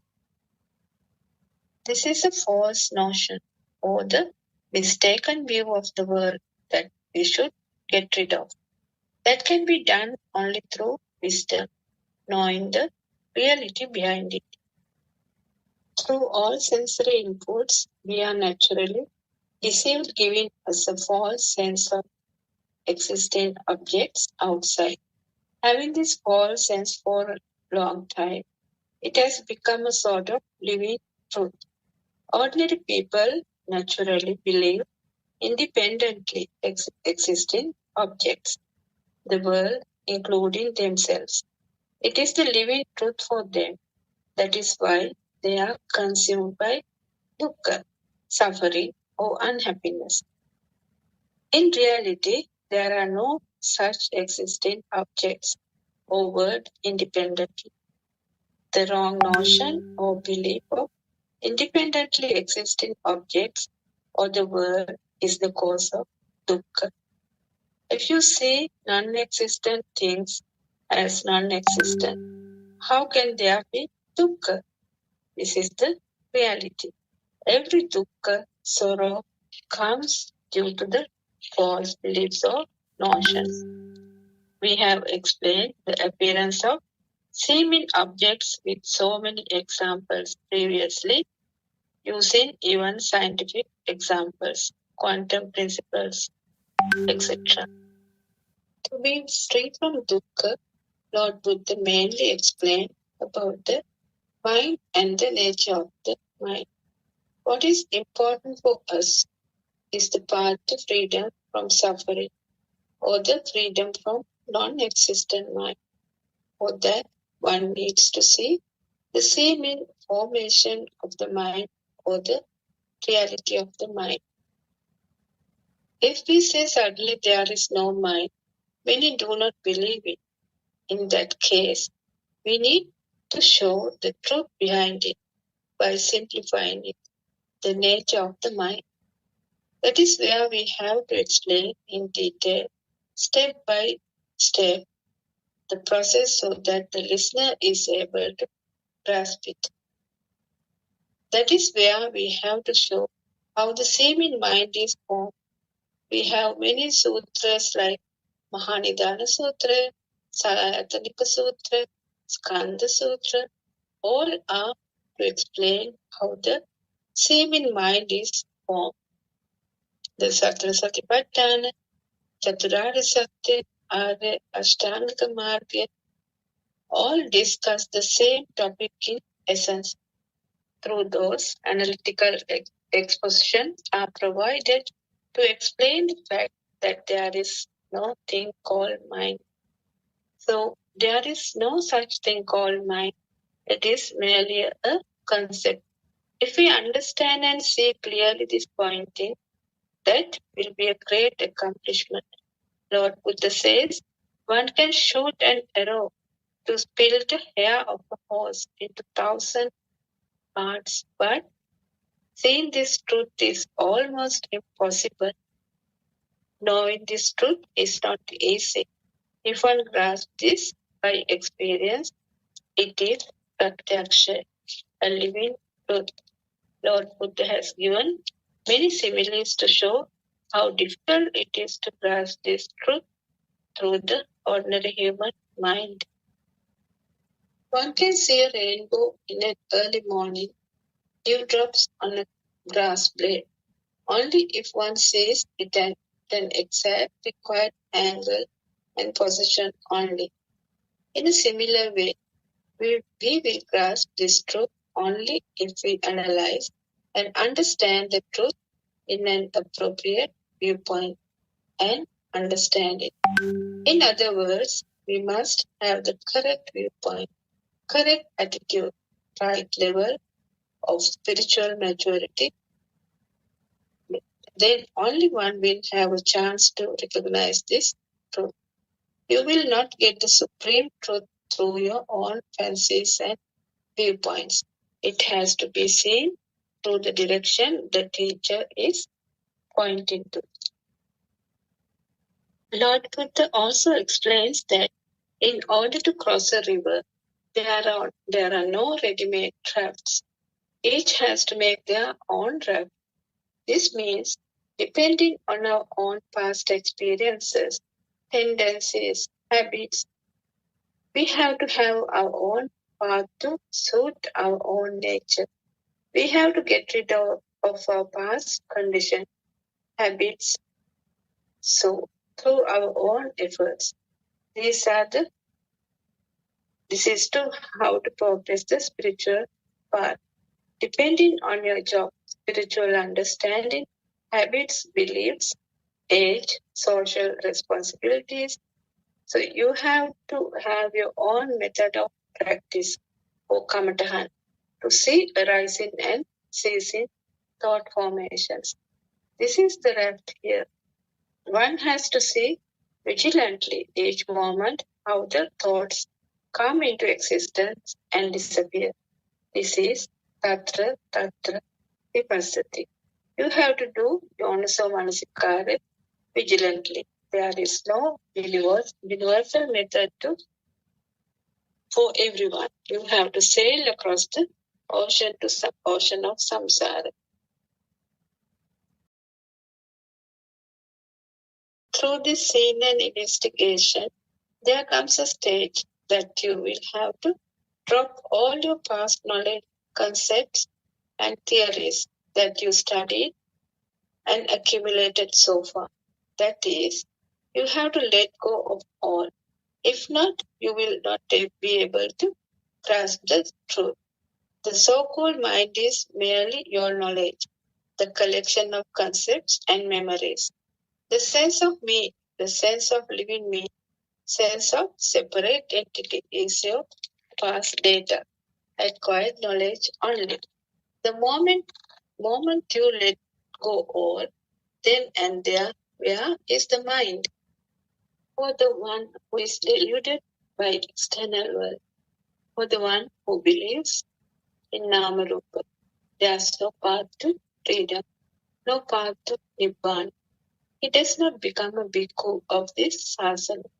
What Lord Buddha showed us, Ekayano Maggo Ayam Bhikkhave, is that the so-called state that free from dualities, free from rupa, free from nama existent objects, free from extreme ends, free from ajjata, free from fixation, boundaries. This is the way it can be explained by words.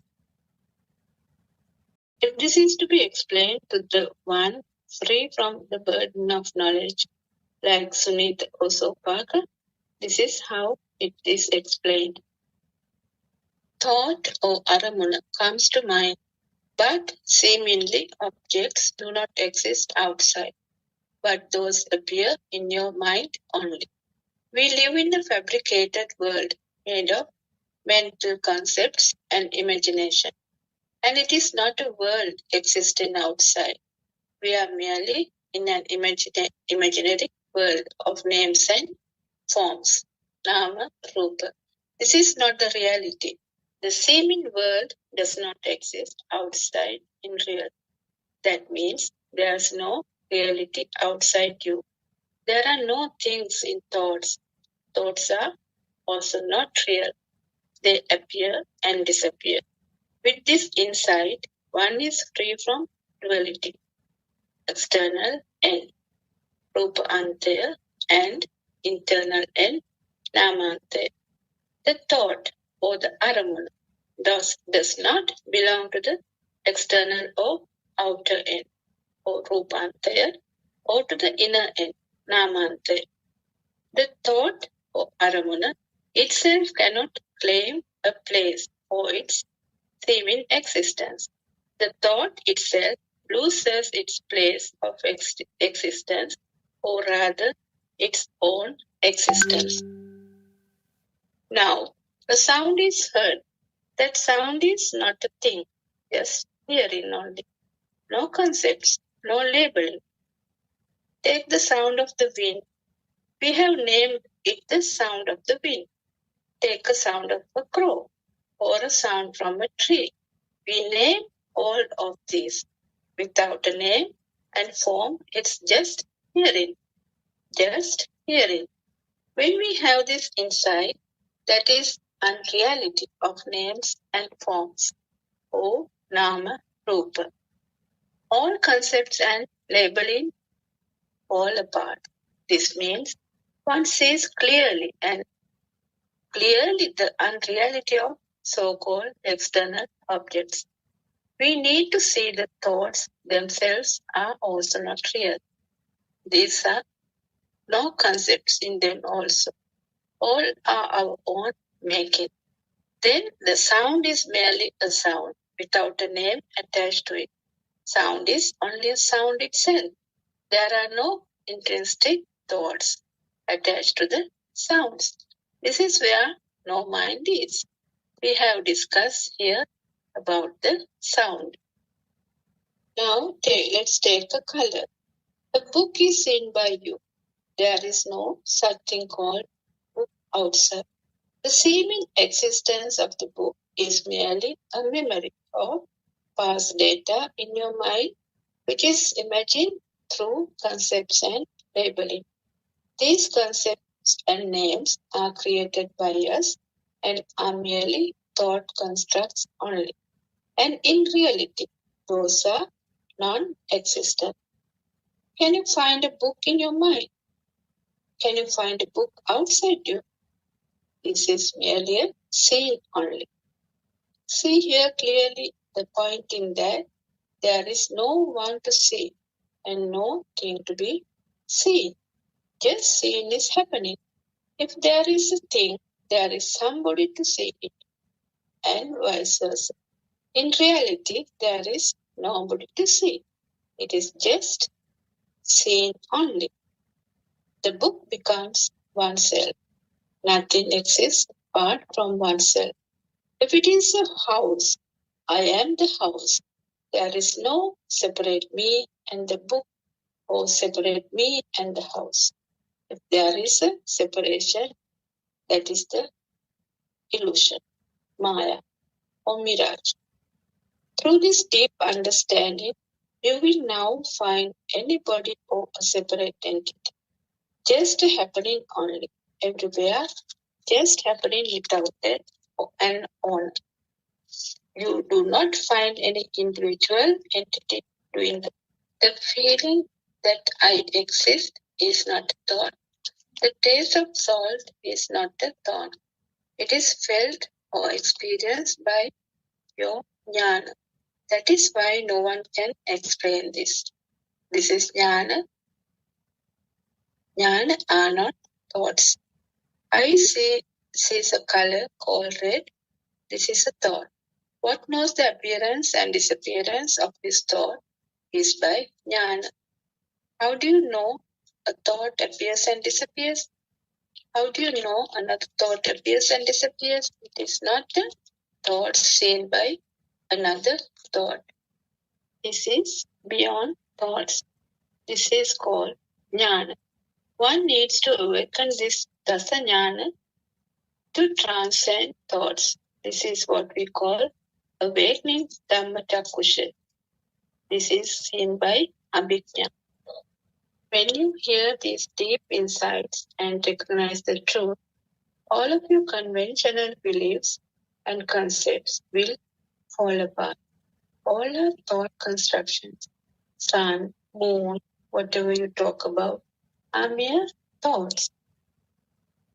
In many sutras, Lord Buddha says, whatever I discuss on the phenomenal world, or Laukika Bhumi, is not true for the spiritual world, Lokottara Bhumi, and vice versa. This is because the phenomenal world is made up merely on the concepts and beliefs, and all of those will fall apart in the spiritual world. In the spiritual world, Nama and Rupa have no validity. Vijnana Anidasana. Vijnana is not created. Vijnana never existed. There are several sutras discussing various aspects of practices of non-existent mind.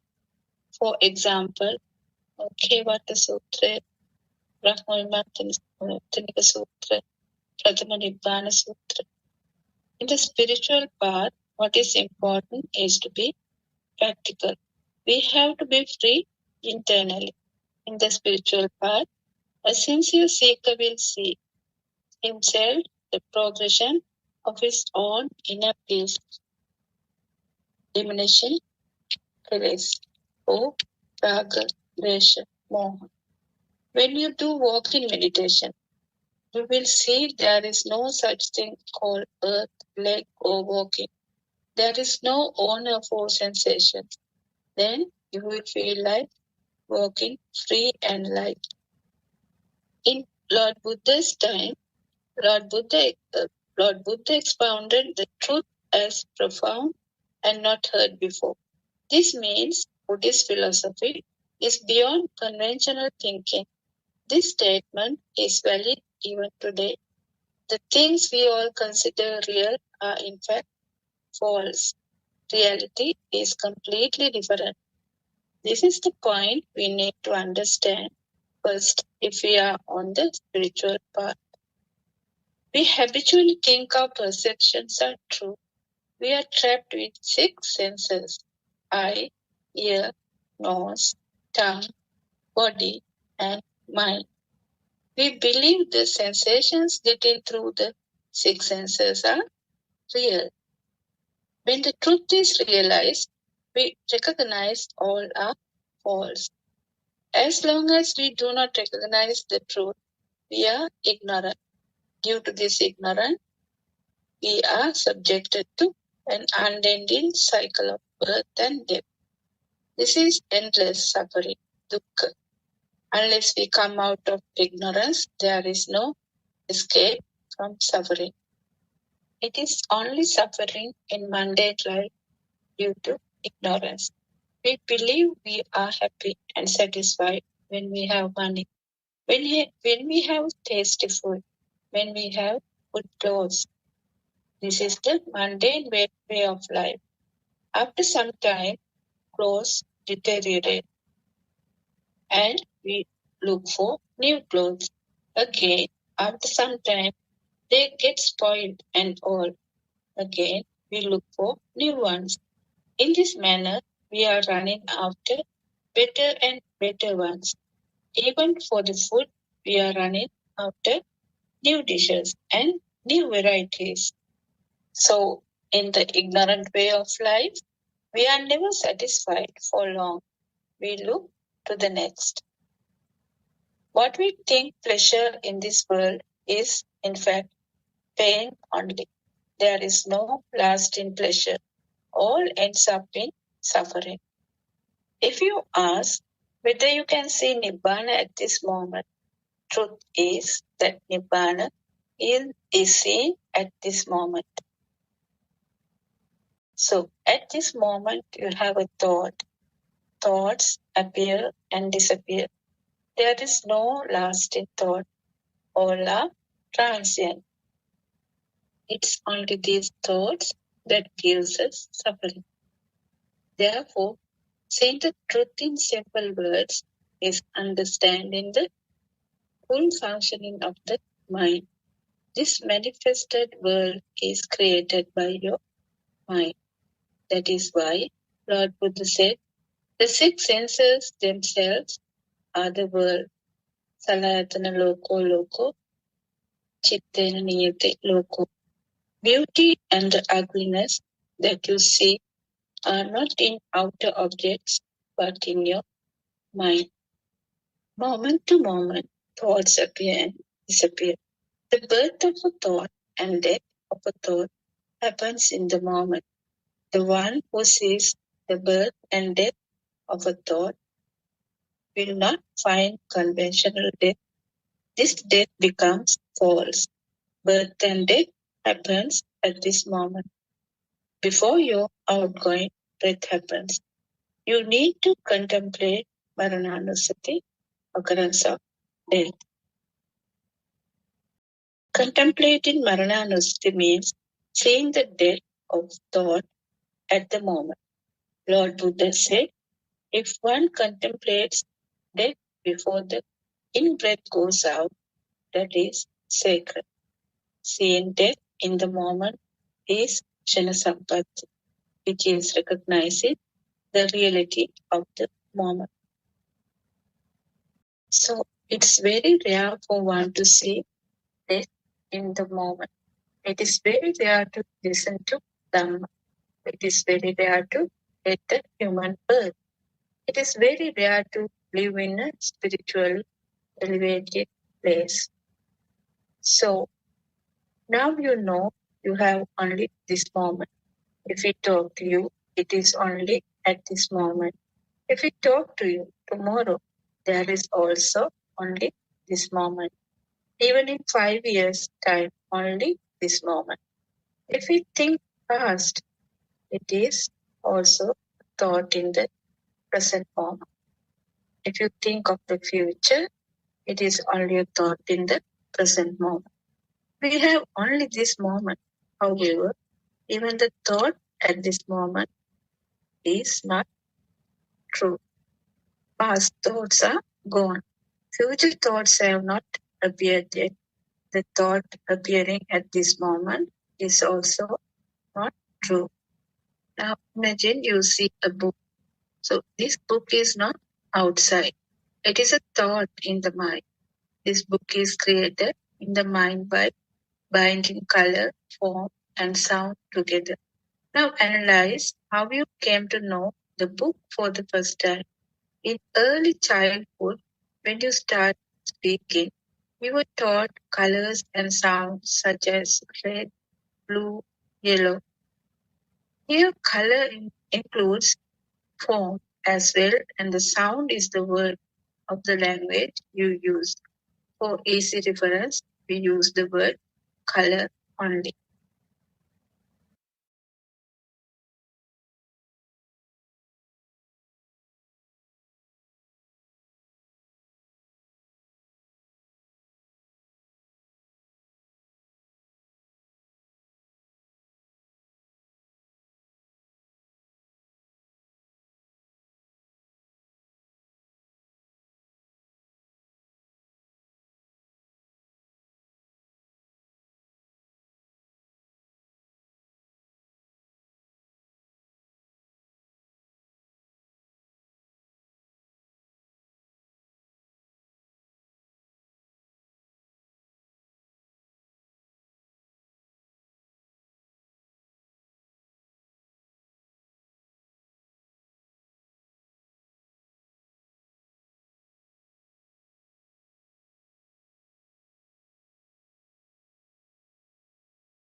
I was trying to be someone who could finally feel okay,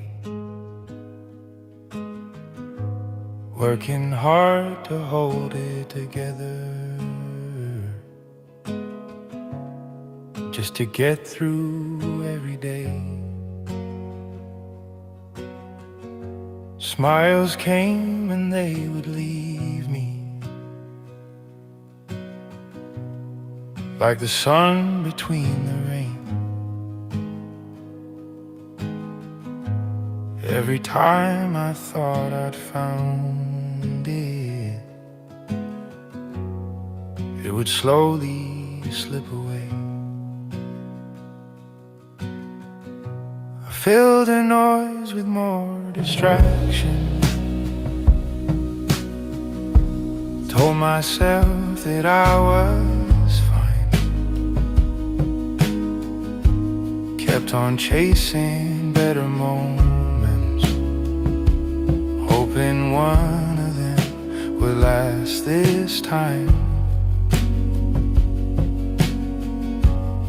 But the weight I carried with me showed up everywhere I'd go, even in the quiet hours. There was nowhere left to go. Then I met a quiet teacher who said, look at what is happening now. See how every thought is forming. See it clearly, just see how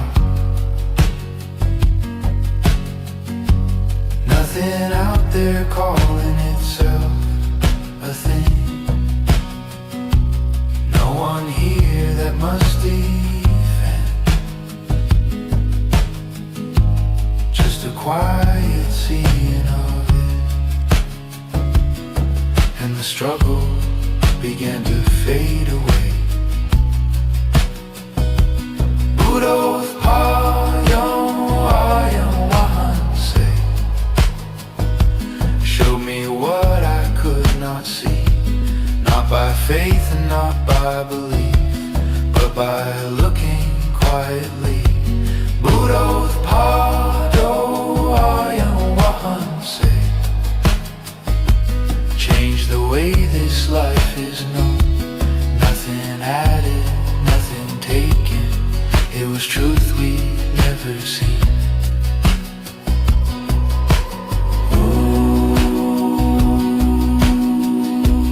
Nothing added, nothing taken.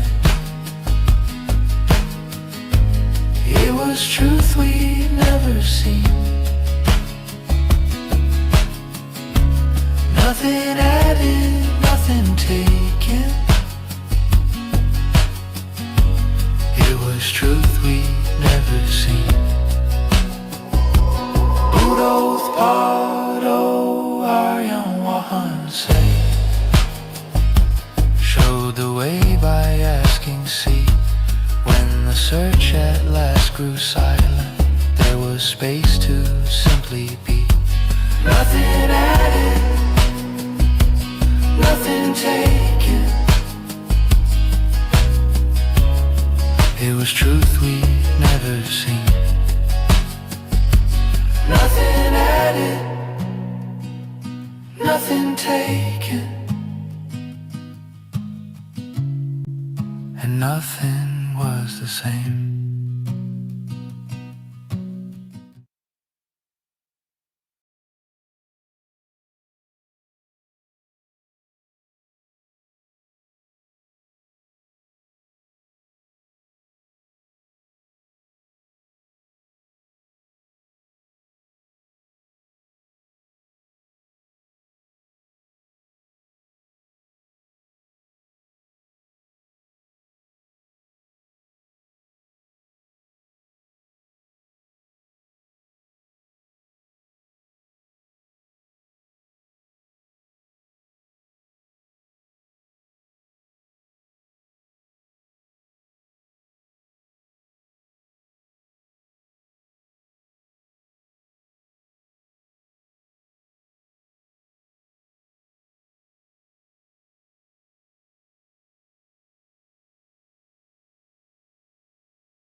Table, house, mother, father, and so on is created, which is an illusion, a mirage.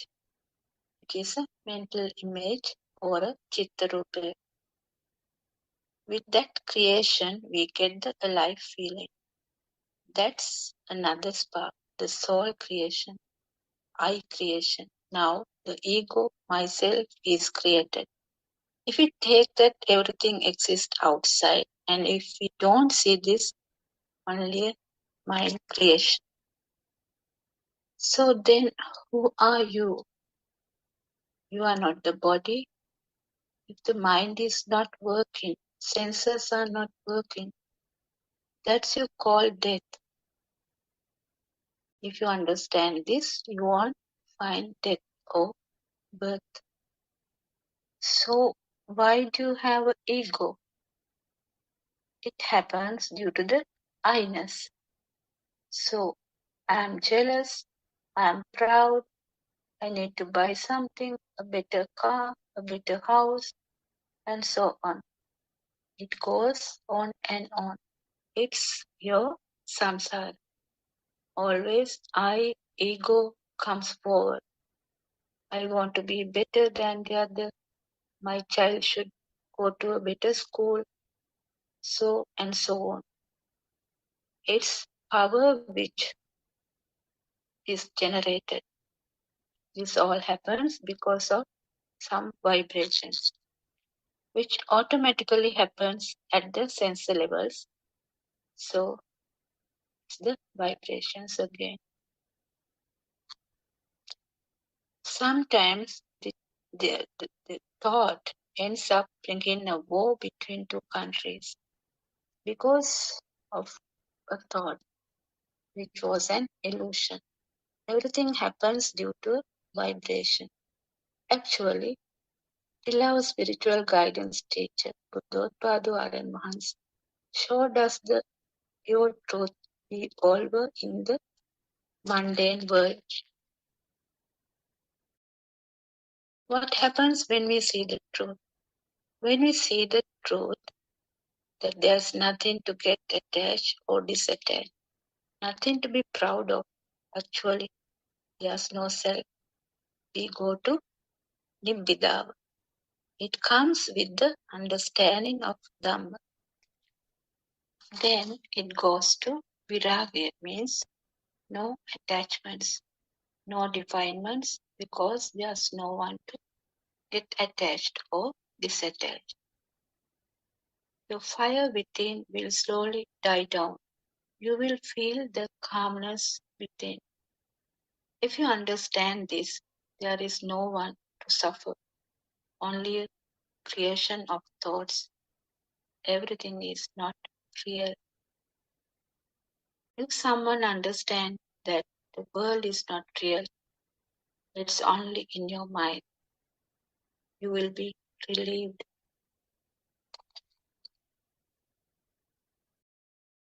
As I said earlier, we have to see only one thought. Let us see the importance of studying just one thought. For example, if you have a mango tree that has 5,000 leaves on it, and you pick one leaf from the tree and study the structure of that leaf, you will learn a lot about that leaf. You know that the rest of the leaves on the tree would have a similar structure to the leaf that was picked by you. Similarly, just that one thought that arises in your mind consciousness will be the same as all the other thoughts that arises in your mind. What you need to do is to understand just one thought. Understand how the thought is formed and how it ceases to be Udaya well. The wisdom to see the formation and the cessation of the thought is called Udayagya Jnana. Actually, our problem is that we fail to see the truth in this fleeting thought. By now, we all have observed Sil, attended many meditation classes held in this society, practiced Samatha Bhavana or concentration meditation, and you would have followed various other methods to control your senses. What you need to know now is to rearrange all this knowledge that you acquired so far and use it in a beneficial way to release yourself from this illusional thought.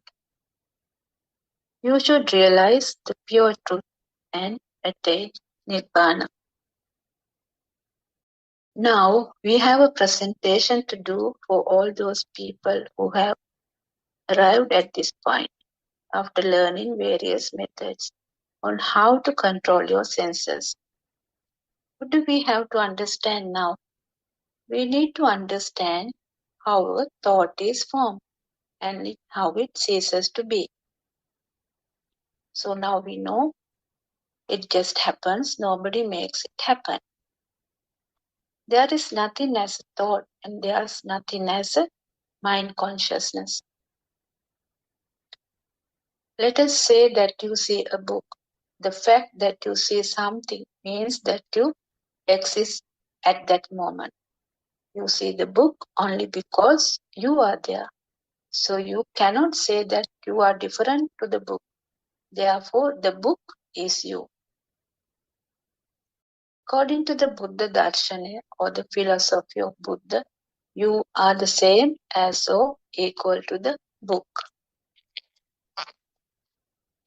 In fact, that you see a book means that you are the book.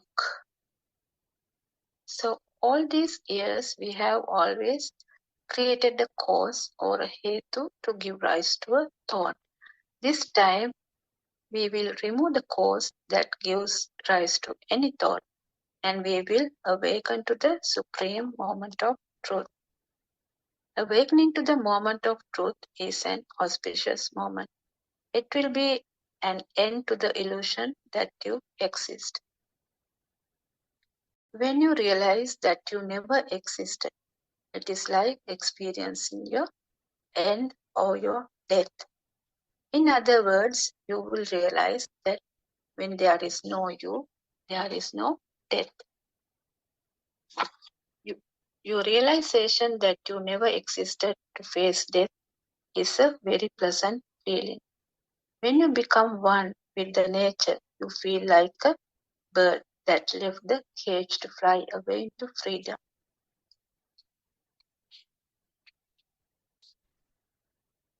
So, what you have to do is you have to attempt to say just one thought. Now, if you have the wisdom to see the Aramuna and you understand the Dhamma, then you could begin your journey to realize the ultimate truth. Once you develop the Satya Jnana, it will lead to Krutya Jnana, which in turn will lead to Krutakjnana. When you go on the path, you have to develop the Satya Jnana, that is Darshana Jnana.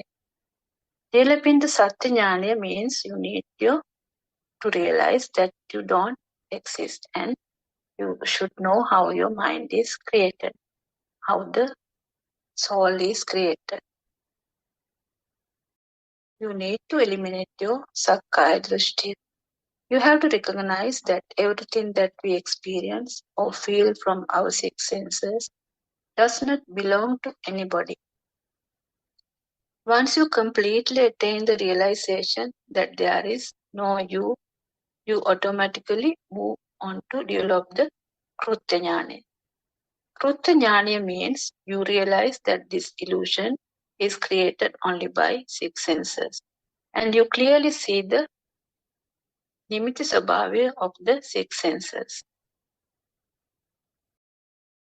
When you have the wisdom of the Krutya Jnana, you just don't do anything. The scene of the illusion automatically happens.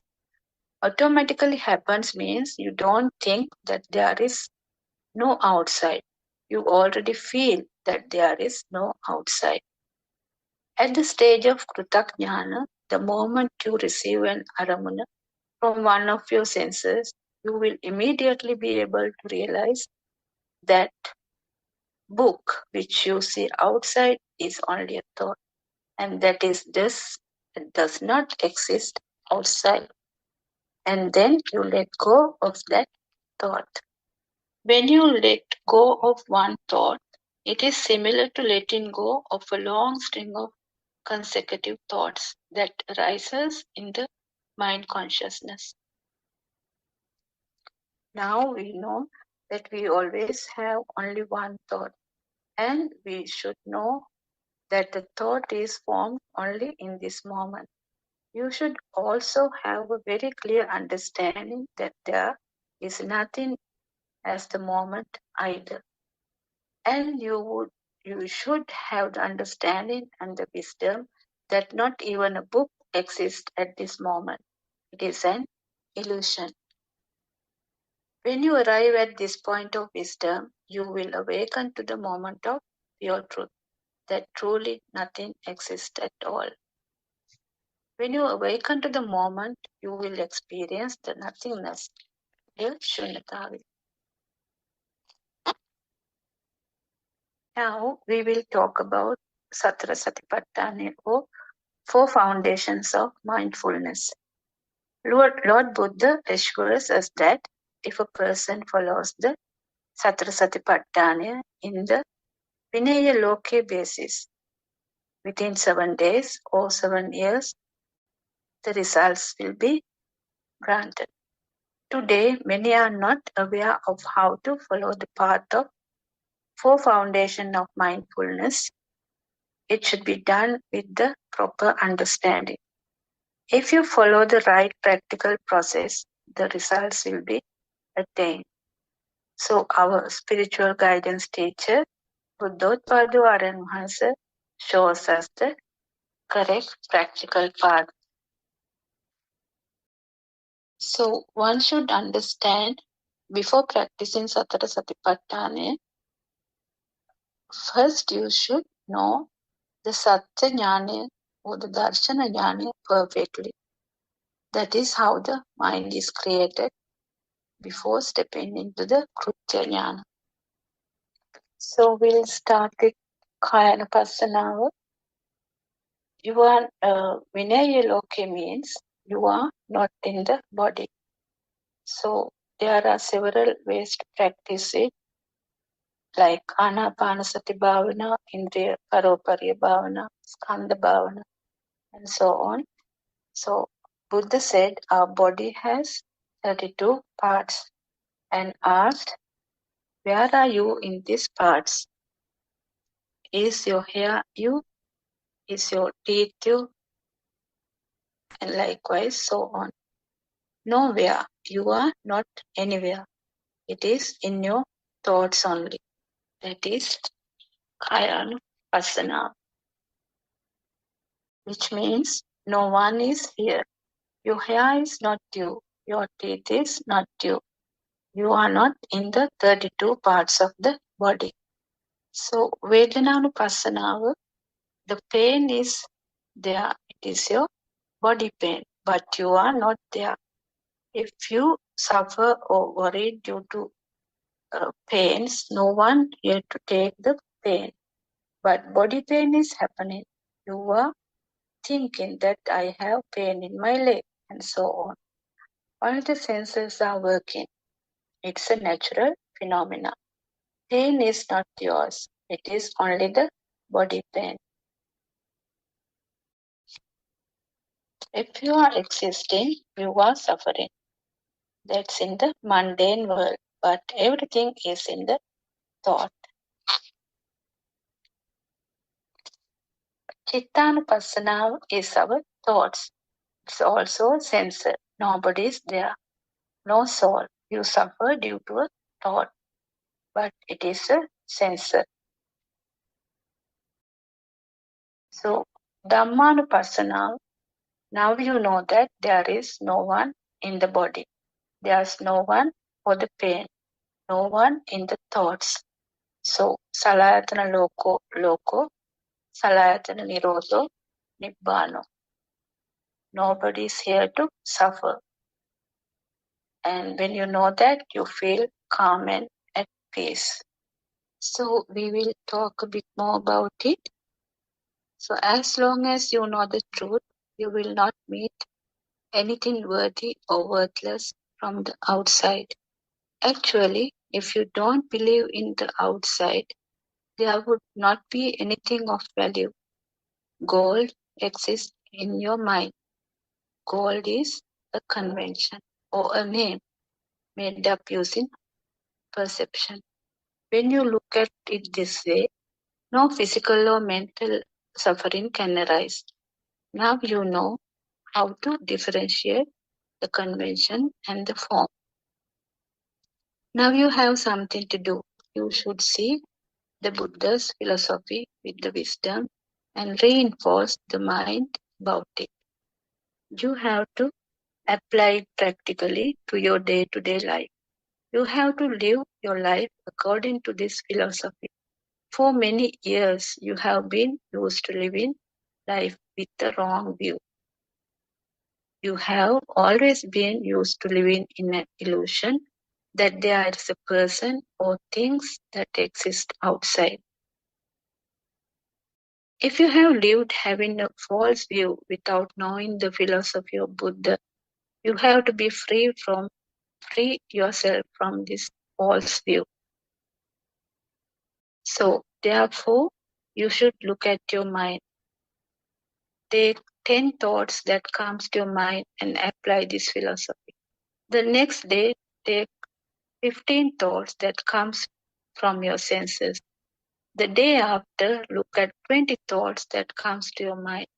Day by day, you can increase the number of thoughts you see and improve your practice on seeing your thoughts. At first, you might feel that is difficult. When you analyze one thought according to the philosophy, you might realize that you have missed 10 others. So, your progress on the path depends on your practice of seeing the Dhamma in everything. Atapi Sampajana Satima. Atapi means the determination of effort applied to analyze thoughts by seeing the truth that there is nobody outside. Satima, the wisdom of seeing the non-existence of a person outside. Sampajano, a steady awareness has to be maintained in order to show each thought the truth. When the mind is shown the truth, the 5 spiritual faculties, Pancha Indriya Dharma, begins to grow. So, a mind that lets go of all receiving thoughts by seeing that there is nothing outside will escape from attachment and suffering. The faith that arises through this escape operates as a special force of faith or Shraddha Indriya. The same way, the determination and effort used to analyze each thought becomes another force of Virya Indriya. The seeing of truth becomes easier when you continue seeing the thoughts according to the philosophy of Dhamma. What seems to be difficult earlier becomes much easier. So all thoughts will be easily analyzed with mindfulness and wisdom. At this point, another force of mindfulness called Sati Indriya will be in operation. When someone knows this pure truth, there's nothing to attach to or detach from.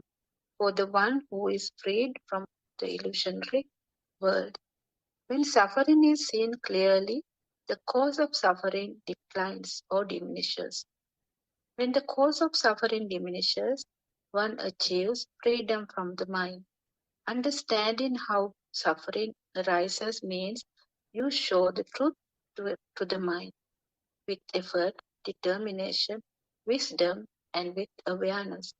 If one shows the truth to the mind, it is called the Marga Jnana, or the path to the truth.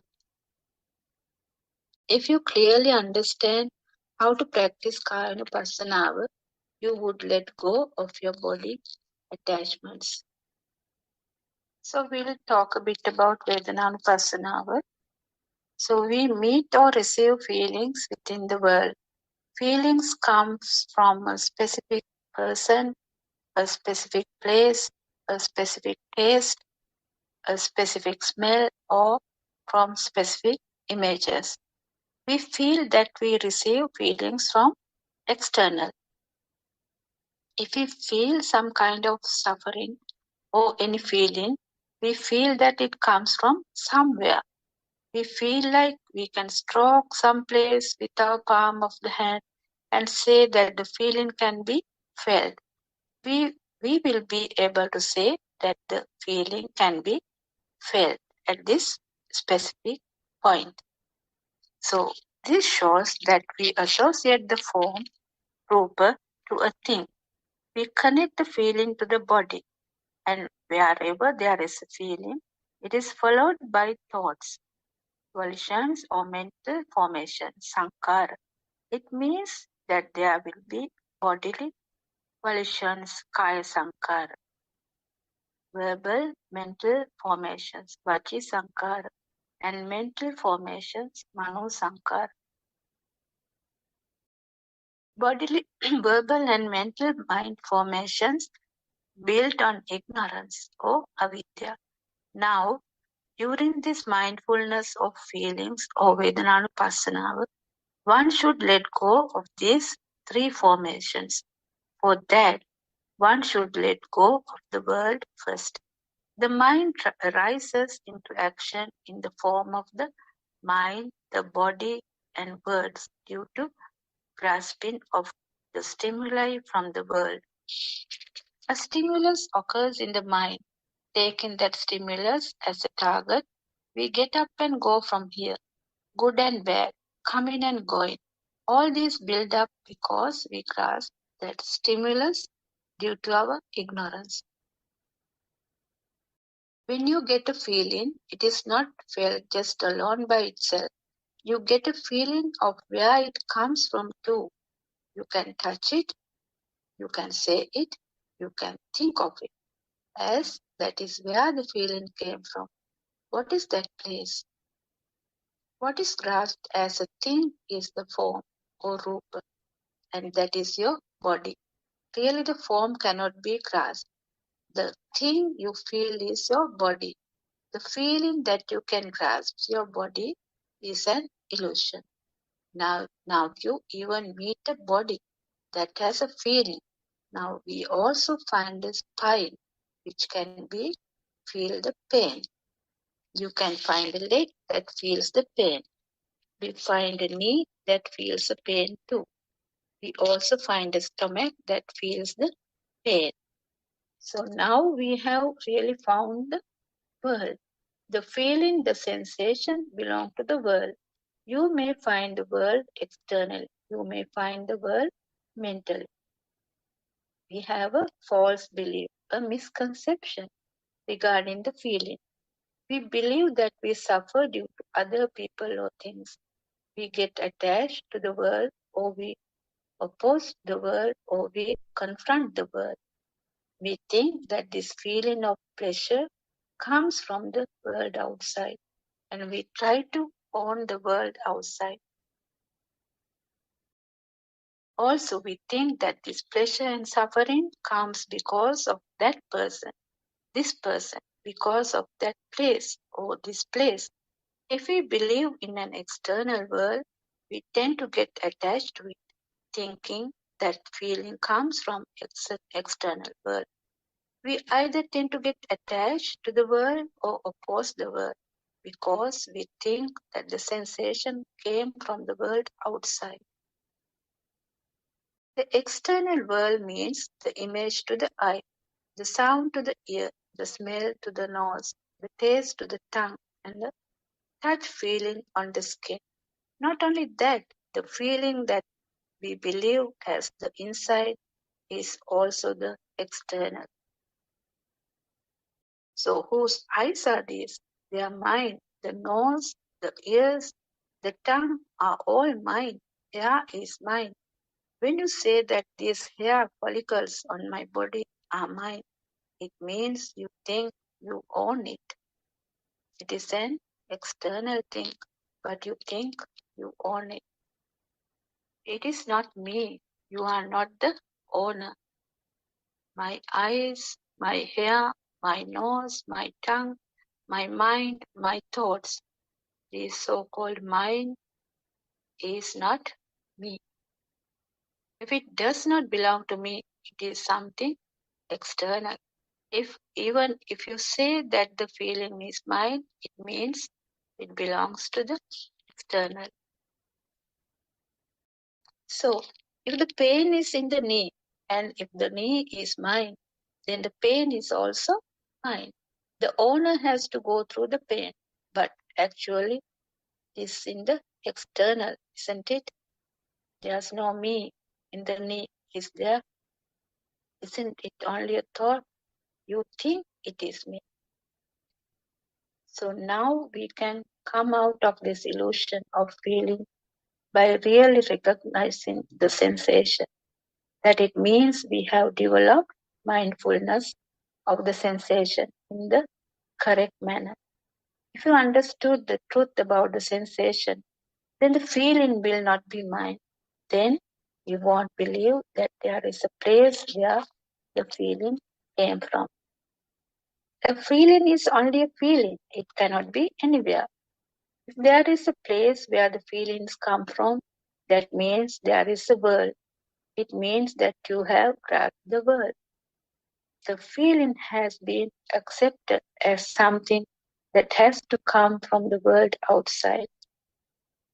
If we are in this order or the Shasana or in this field of study, then we have to find the true meaning of the feeling. Otherwise, it would not be the correct practice of the Vedananupassana. When you practice the correct mindfulness of the sensation Vedananupassana, a body cannot exist.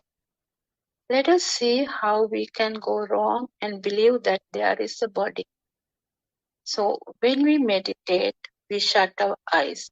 For example, let us say that we want to practice the breathing meditation, Anapanasati, while being seated cross-legged in the lotus position. You tend to feel pain in some place of the body, and you point at the place where the pain is felt. While keeping your eyes closed, you tend to move your hand to the area where the pain is coming from, and you tend to shift to a different position in order to prevent feeling the pain. When your hand moved towards the point of pain, your mind told you that you felt the pain on your body. But according to the correct mindfulness of the form, Kayanupassana, the eye, ear, tongue, nose, and the body should not experience any feeling or sensation. If at all a sensation was experienced, it was experienced only because of the formation of a mind. The mind experienced the sensation as a mirage, an illusion, just like the mirage of a pool of water in the middle of a desert. A sensation arises to the mind, then the mind assigns the pain to a certain shape from which it believes the pain came from. Then the mind tries to match it with something the mind learned previously. Then the mind ties up the sensation to the place of the body, which is also mirage or illusion, known as the body. So the sensation is a thought. The thought does not belong to the body. It arises in the mind, but we tie it to the form or the body. Then we identify that the pain or sensation arose from the body. The perception, which is a mirage, named the point from where the sensation arose from. The mind recognized the part that was named and said that the pain was received from this part of the body. The form, sound, smell, taste, and the touch sense on the skin do not give any indication as to where the pain comes from. Then, then we are made to find a place where we are able to touch and say that this is the point where the sensation came from. Then we tie that part where the sensation came from to the form of the body. Now we associate the pain with the body and think we are experiencing the pain in the body. We start experiencing pleasurable, somanous, painful, dominous, or neutral, adukkama sukha sensations in the body, mainly due to our ignorance about the body. So when you keep standing, you change posture and sit down, saying that there's a feeling of pain in the leg. You have assigned the pain to an external form, body, to a leg. When you are seated, you feel pain on your spine and you change your posture again. You think the pain is felt in your body. You start walking.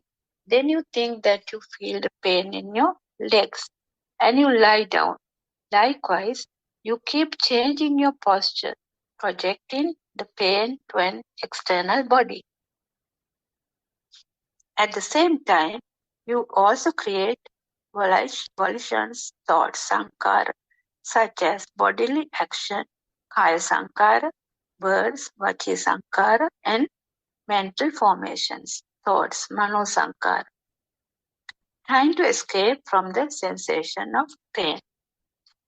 But as long as you are ignorant, avidya, and believe that the external world is true and the painful feelings is coming from the external world, you will not overcome your ignorance. Let us see how the world is created and how to let go of the notion of world.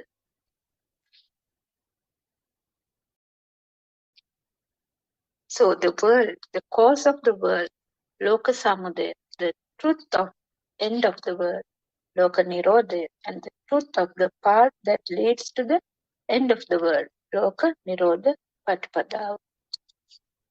So one who knows the truth about Vedananupassana will not believe in the pain that comes with the world when practicing the mindfulness of feelings or sensations.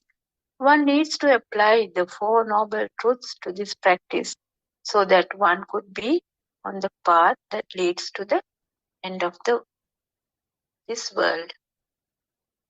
All beings born in sensual worlds enjoy pleasure due to their ignorance and their delusion. They believe that the pleasure comes from outside. Their ignorance ties them up to the rebirths and an endless samsara. They create their own faculties in order to see the world outside. From eyes, we think we can look at things and gain pleasure. From ears, we think we can listen to things and be happy. From the tongue, we think that we can taste and gain happiness. From the nose, we think we can smell pleasant smells and be happy. From the body, we think we can feel pleasant sensations on our body and be happy. As long as we think that pleasure comes from outside, we will never be able to stop our mind from going outside. So we have to maintain our wisdom and awareness that each sensation comes only from one of the faculties. In that case, we would not find a thing outside. What we do is that we tie up all the sensations from all the faculties together and create a thing which we believe comes from outside. That belief is a false notion, delusion. We all go after mirage, a fantasy, looking for pleasure. Can you experience pleasure or pain from your eye? Can you experience pleasure or pain from the ear? Or can you explain pleasure or pain from the nose? Can you experience pleasure or pain from the tongue? Can you even experience pleasure or pain from the body? If the eye only comes in contact with the color, then apart from only seeing, the eye would not know anything else apart from only seeing. When you look at a picture, you experience happiness or suffering, don't you? You would think of a sea beach, a garden of flowers, a house, a person. You create emotions about those things. But it is all a mirage, and you are tricked by making you feel pleasure and pain. The truth is hidden. The truth is that the picture is only some color. A tree, a house, an animal. These are all thoughts that was created in the mind. A false view, a misconception. We experience pleasure and pain because of a false view, a misconception. A sensation or Vedana arose due to a contact. It is only a sensation, nothing else. The sensation did not arise from the inside, nor did it arise from the outside. The contact takes place when the eye and the form or rupa give rise to a result, phalaya, called eye consciousness. The eye consciousness is an illusion, which is chakku vijnana maya. The tree, the light, and the ground creates a shadow. The shadow is an illusion. Same way, an illusion called eye consciousness is created. The eye consciousness does not exist on the outside. Therefore, the sensation created due to the contact does not come from the outside either. One should have a spiritual mind, awaken to the moment, to understand the truth about the sensation and that nothing exists. Atapi sampajano satima. One has to apply effort not to create impurities in the mind by seeing the pure truth all the times. This is the correct path to Nibbana. The ones who sees how the world is created will also know how to escape from the world. For that, it is essential to understand the four foundations of mindfulness or Satra Satipatthana very well. So, Nibbana path is based on contemplating and through wisdom, not in thinking. With thoughts, you can't attain Nibbana. It will just be another thought. I think it's enough for today, Aran Mahansa, and I invite Buddothpada Aran Mahansa to add anything. Thiruvan Saranai.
Thiruvan Saranai, everyone.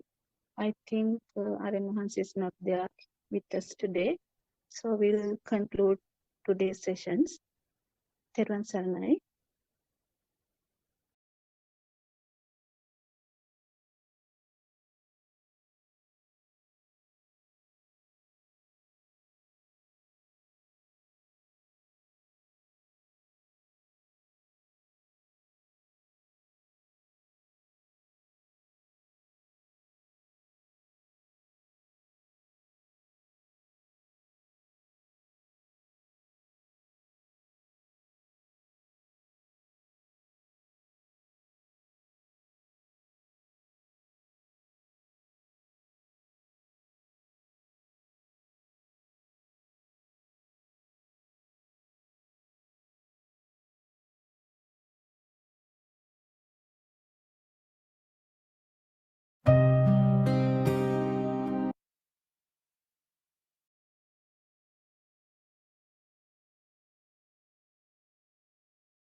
Buddothpada,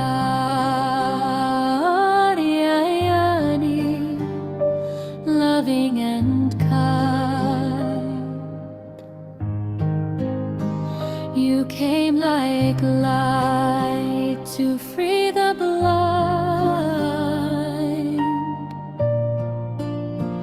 from realms of grace, from heavens above.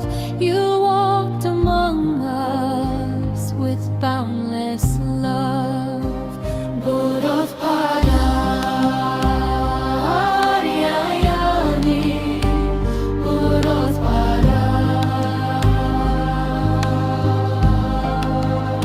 seeing the sorrow of mankind, lost in darkness, confused and blind, you spread the truth so clear, so bright. The Dharma's flame, the guiding light, you reawaken Buddha's way.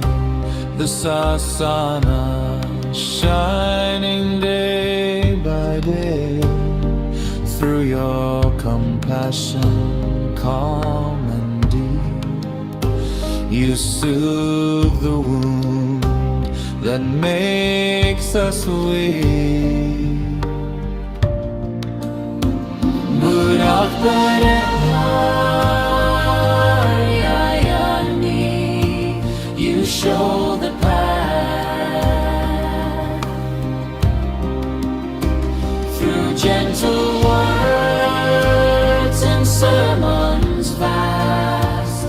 Step by step you lead us on until the night the fear is gone. Buddothpada,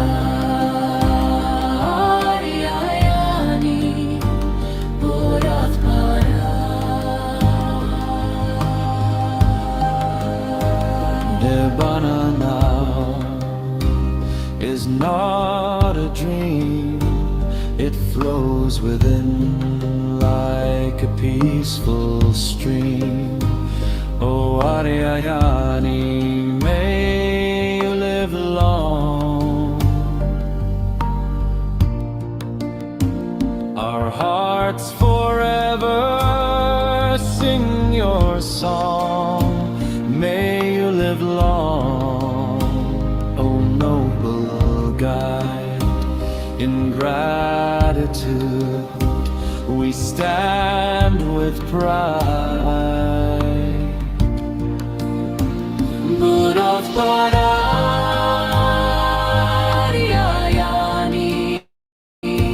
bright as the sun,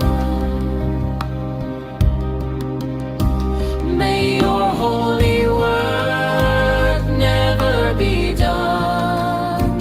Buddothpada,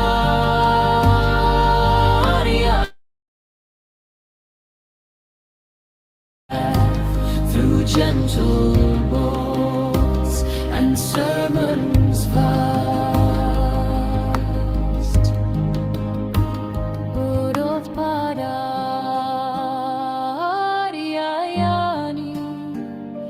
loving and kind.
Thiruvan Saranai, I worship Triple Gem respectfully. Also, I pay homage at the feet of our Kalyana Mitra, Buddothpada Aryan Vahanse. Also, may Aryan Vahanse live long to spread the truth among humanity. Thiruvan Saranai Dhamma friends, I am going to talk about true Buddhist philosophy. Lord Buddha revealed 2600 years ago and again awakened fully by Buddothpada Aryan Vahanse, showing a very clear, steady path to overcome cycle of samsara created in the human mind. I am presenting now the self-translation of true Buddhist philosophy, Darshana Samapattiya, preached by Buddothpada Aryan Vahanse 5 years ago. This is the continuation of Darshana Samapattiya, Sermon 7.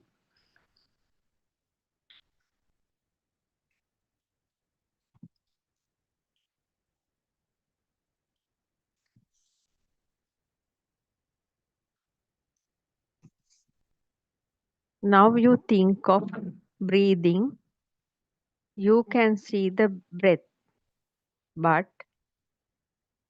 in day-to-day life, have you thought about breathing? Think one moment clearly. How many processes are there in your body like this? Actually speaking, breathing is the life force for us to live in this world. When we born from the mother's womb until now, we are breathing. When the breath is finished, that means breath stopped, that means we are leaving this world. But we are not thinking about breathing, because it is the life force working with the action mind. Without thinking, it is happening. We need not to think about breathing. But in samatha meditation, when anapanasati, when we are doing anapanasati, that means we are thinking of breathing. That is the one of the one-pointed meditations we used to practice. At that point, we can see the breath. When we keep our attention for that breathing patterns, we can feel there are short breathing patterns and long breathing patterns, how the breathing comes in and how we are breathing out and in, like that. But any other time, we don't think about breathing. It's a natural force. Like that, there are so many natural forces within our body. At least even we are walking, we are drinking water, or we are having a bath, when we are eating, that kind of things are also automatically happening. Also inside our body, there are so many ways of that means there are so many processes going in. How the oxygen comes in with breathing in, and how the inside cells are absorbing oxygen and releasing carbon dioxide. All those are processes. How the food digesting, like that. In each and every processes, we can't even count. So many processes are there, but we are not doing intentionally.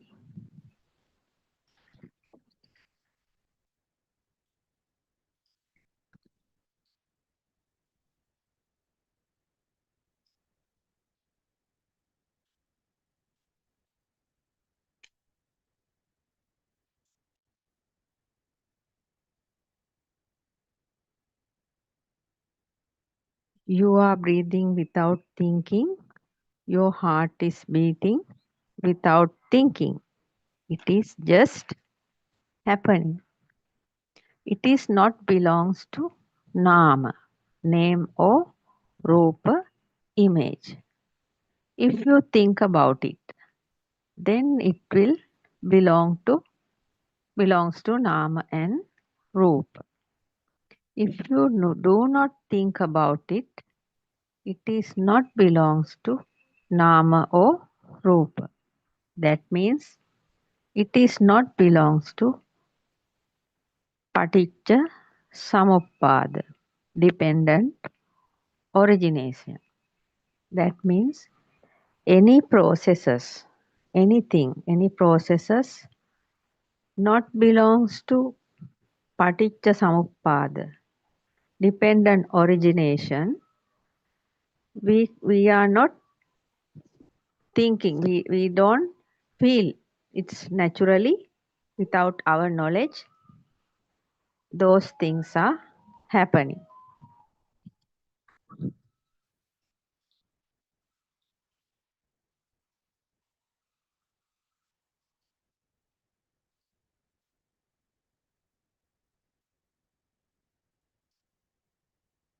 Is it the thinking belongs to paticca samuppada, dependent origination?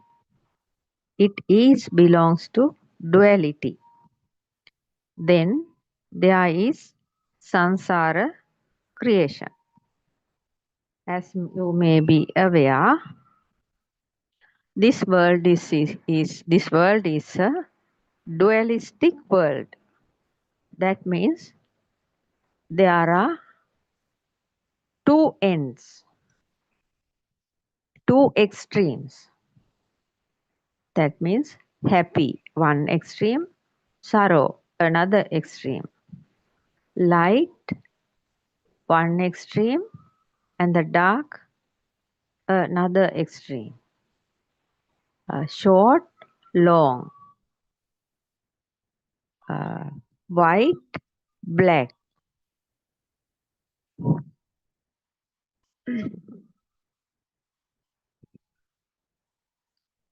Noisy, silence. And cool, hot. All those are dualities. Like that, our mind is always, the thought process is always floating between these two extremes. When there is an objective thought, sometimes we used to clinging on it with liking, or sometimes we don't like it, then we dislike it. Like that, like dislike, like that, they are always our thought processes going here and there. That type of world we are living in. Therefore, the thinking is belongs to this duality. That is how the samsara creation is happening. That means the thoughts are going to one end and uh, thinking patterns are arising and fading. We are clinging to them. Then our self perception is uh, getting uh, higher. Like that, because of this thought patterns are moving towards those two extremes, the sansaric creation is always happening.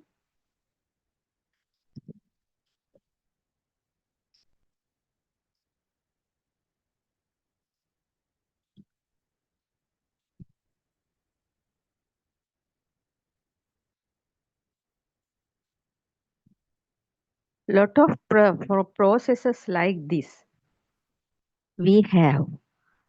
Now you know. Chetanaham bhikkave kammang vadami. Karma is primarily the intention behind an action. When a person intends something and acts through body, speech, or mind, that intention becomes karma. Aryan Mahanse said. That means when we are thinking to do something and by action, by word, or through body, when we are acting on them, then the karma process is creating. Therefore, these karmic patterns are depending completely on the thinking patterns of human beings.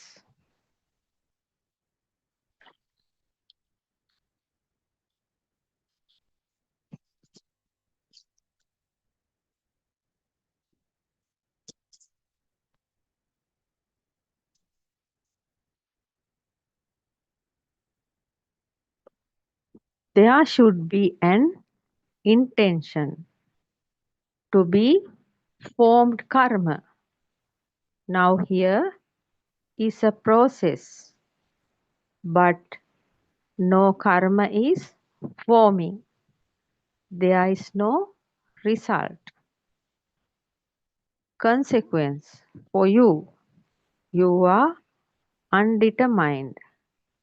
See clearly. If there is no intention, there is no action. For this action, there is no cause to form karma. This position is very subtle. That means this is about the action mind. When our action mind is uh, creating, the body processes are functioning without thinking patterns, without thoughts. The natural process is happening with the action mind. Then there is no karma forming.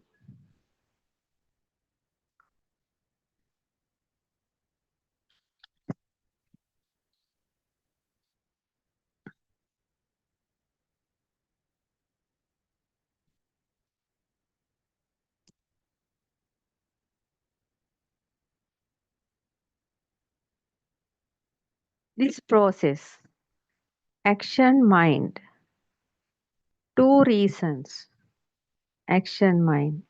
Now we are talking about a thought. That means anidassana vijnana, consciousness not fallen apart. Appatittita vijnana, unestablished, unfixed consciousness, which is not fallen outside. In here, the mind is watching that the mind is redeeming from the mind. That means normally when there are thought, when the thought process is happening, always there is a consciousness. But that consciousness is binding with nama, that means name and image. That means always we are going between those two extremes. That is one process. Here, when the action mind is working, there is anidassana vinyana. That means the objective thoughts, the objectives appearing in the mind, we are not touching, we are not clinging to the objectives of the thought patterns. That means we are not clinging to the objectives creating in our mind. Then the action mind is occurring because the consciousness there is not giving any clear picture. That means that consciousness is not highlighting any objectives. In normal life, in mundane world, every time what we see, what we hear, what we feel, every time the consciousness through eye sensor, ear sensor, nose, tongue and body sensors, all the objectives are coming, and then mind consciousness is creating stories and highlighting and showing. When when the action mind is there, that means the kriyasita, when the action mind is there, this type of thing is not happening, because when there is an objective inside the mind, that objective is not connecting with the vijnana, that means the consciousness, and not highlighting. Therefore, that objective is not becoming a thing. Then we don't feel any burning due to that objective appeared in the mind. That is where the action mind is there. Life process is happening. Everything is normal, but there is no burning. There's no clinging to the objectives we see, we hear, we feel, we taste, we smell. Anything we are not clinging. That means for this vijnana, it is called anidassana vijnana. Consciousness not fallen apart. Another name, appatittita vijnana. Unestablished, unfixed consciousness. The consciousness is not fixing with the objectives, which is not fallen outside. In this point, the mind is watching that the mind is redeeming from the mind.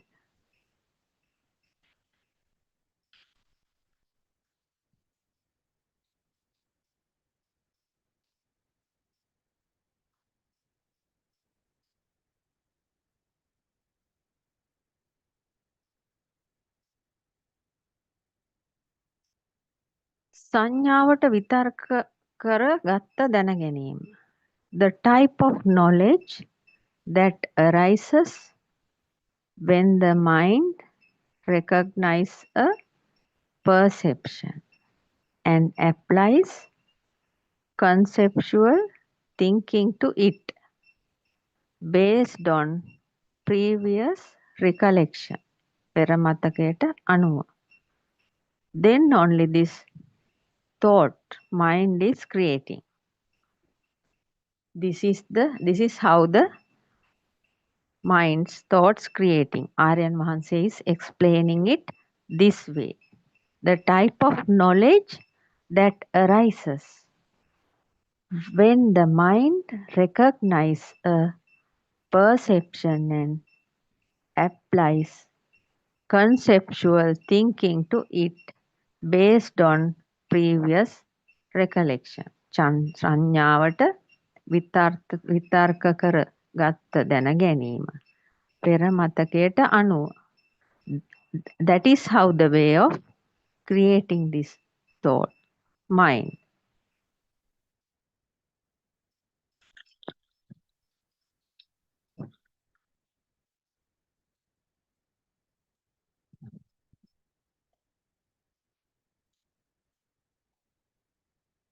Each and every upcoming thought is creating based on previous recollection.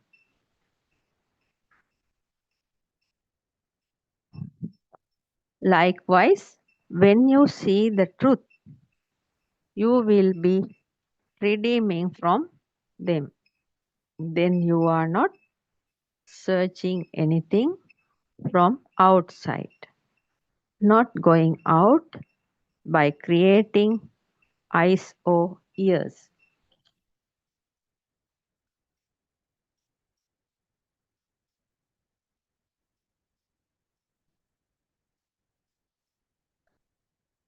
When we see a shape through our eyes, that is the image. Then suddenly the mind gives a name to that image. When we see a tree, the mind says at once, that is a coconut tree. We are seeing just a image. But according to the previous recollections, data input from our baby childhood, there are a lot of data we have input. Based on them only we are suddenly realizing this is the tree. But now Aryan Mahanse has taught us how we are seeing the truth of these thoughts, how the thought is creating, and then how the name and image is combined, and how the consciousness creates. Now we are watching this clearly. When the objective thought is appearing and it's highlighted through the consciousness, then we know. Then we used to look at it, how this thought is created. We are dissecting it and seeing. Then we are understanding how these objectives and thoughts are created based on our previous recollection. Therefore, we are not clinging to them like our olden days. That means we need no, there's no need for us to going behind anything. We can see and we can feel, we can taste. When we are eating even, we are not running behind the taste. For new clothes even, we have no such intention to go behind and looking for new clothes, to buy new clothes. And we don't need to go for cinemas, go here and there, shopping and everywhere. to find pleasure. We are not running behind to find pleasure. We know everything we see, we feel, we hear is a thought process. And those thoughts are formed based on our previous recollection, and therefore therefore we are not searching anything from outside. Our mind is getting calmer. Our mind is getting calmer. There is no need for us to panic on everything. Not going out by creating eyes or ears.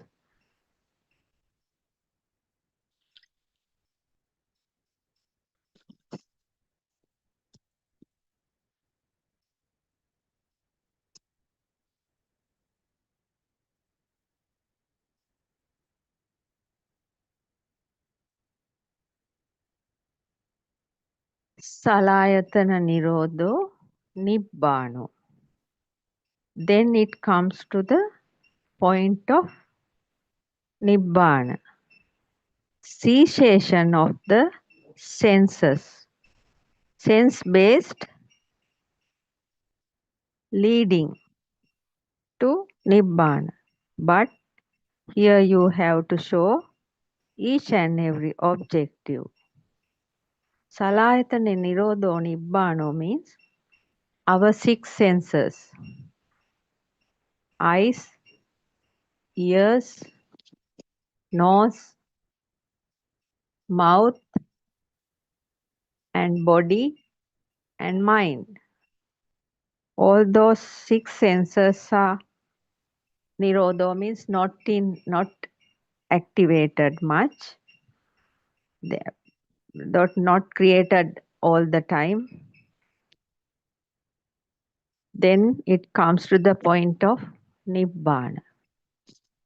That means everything is there. We can see. We can see through our eyes. We can hear through our ears.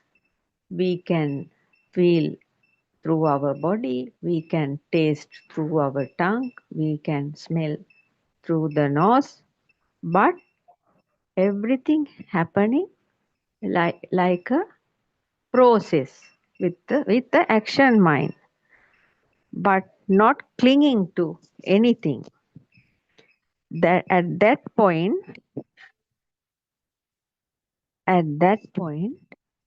Nibbana is there.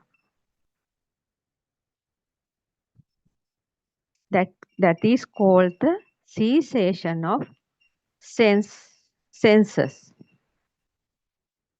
Cessation of sense means senses are there, but not clinging and running behind anything.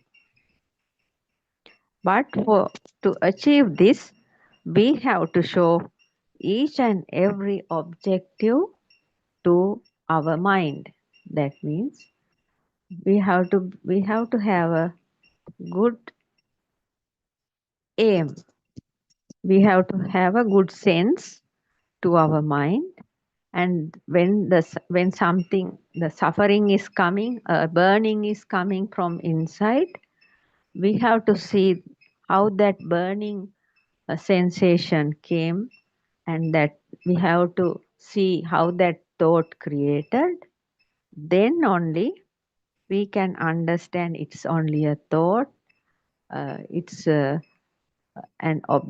object, nama and rupa, that means image and name combined to it, and with the underneath power is transformed to consciousness, mind consciousness, and mind consciousness used to highlight it with its power, underneath power.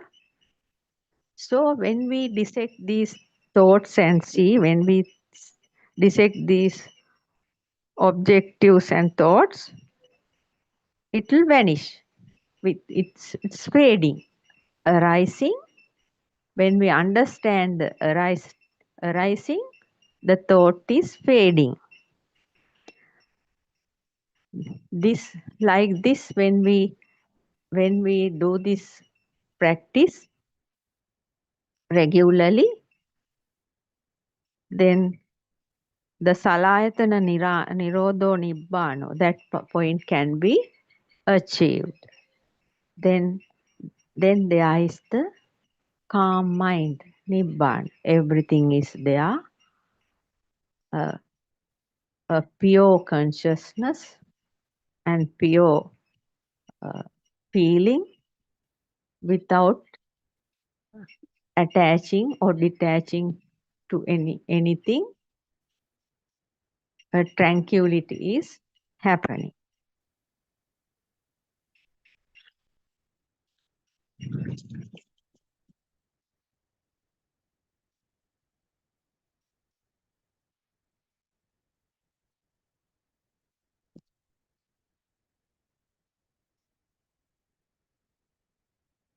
It is happening due to effort, energy at the beginning. That is why Shraddha, devotion, faith becomes virya, effort. This watching process, watching the mind process and understanding the thoughts and how it is created, that we should do with the effort at the beginning. Without the effort, it will not automatically happening from the beginning. At first, we have to put some effort, some energy for this process of seeing the thoughts, how it is creating. That is why Shraddha, devotion becomes virya. Because when we understand this method through our Kalyana Mitra, Buddothpada Aryan Vahanse, first of all, a devotion, a faith is creating in our mind. We know this is the only truth in this world. Then this is the only way to overcome this, overcome suffering. That is called devotion, faith. That is the Shraddha. When we start to do the effort, that means when we start to watch the mind with what Aryan Mahanse says, the method Aryan Mahanse shows, that is called effort, virya. That means we are putting an effort to see the objectives appearing in the mind and how those objectives are creating, arising and fading. Then when we dissect those objectives, thoughts, and see, when we see that way, it is dissolving. That means fading without giving us any kind of pain, any kind of burning. That is the way of doing it. So first of all, we must have Shraddha, devotion towards what Aryan Mahanse is telling, faith. Then we have to have the effort to do this practice.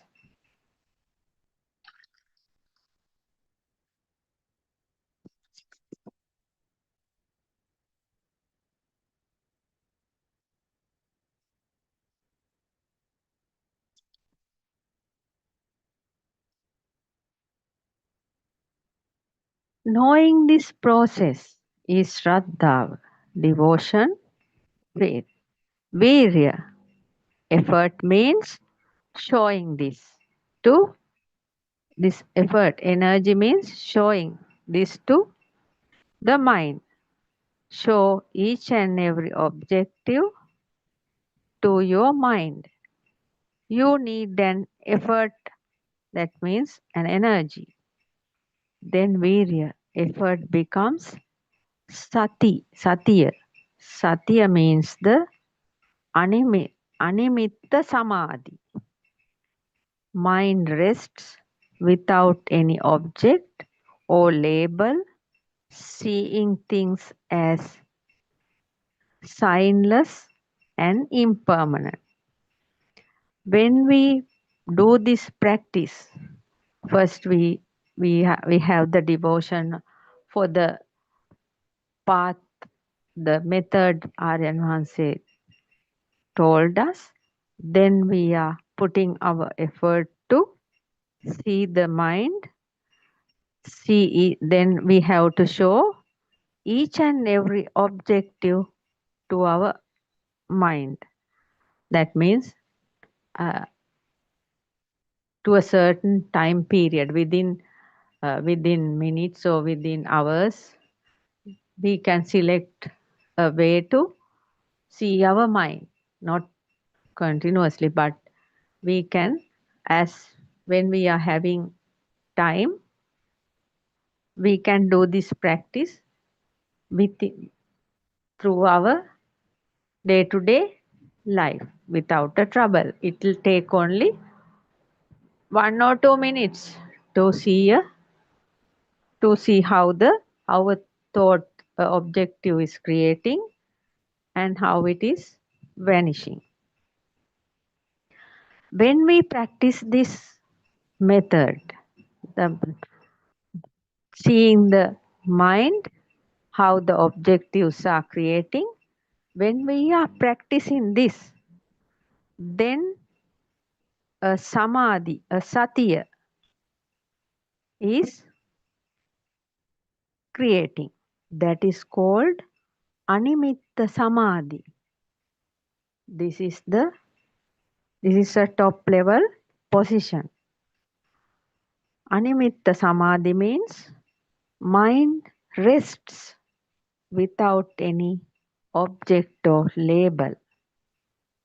A position where the mind is resting without any object or label, seeing things as signless and impermanent.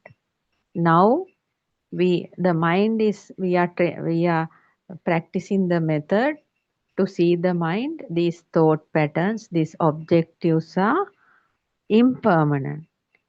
Then when the signals are coming but not clinging, then it will be signless.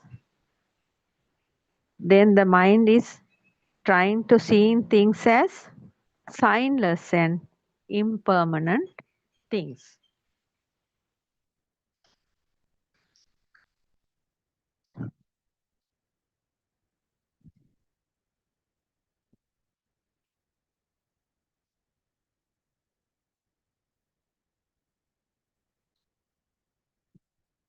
Showing each and every objective to your mind, that is what the samadhi, concentration, Aryavaru Rakina, the act of protecting or honoring, especially those who are spiritually advanced.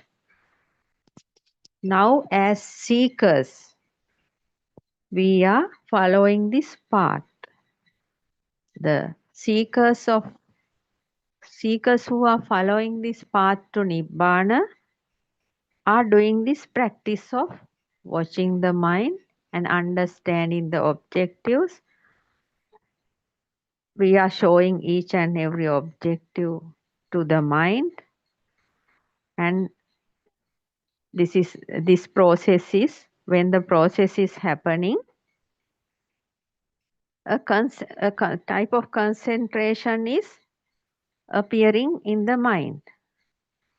That is what the Aryans are practicing.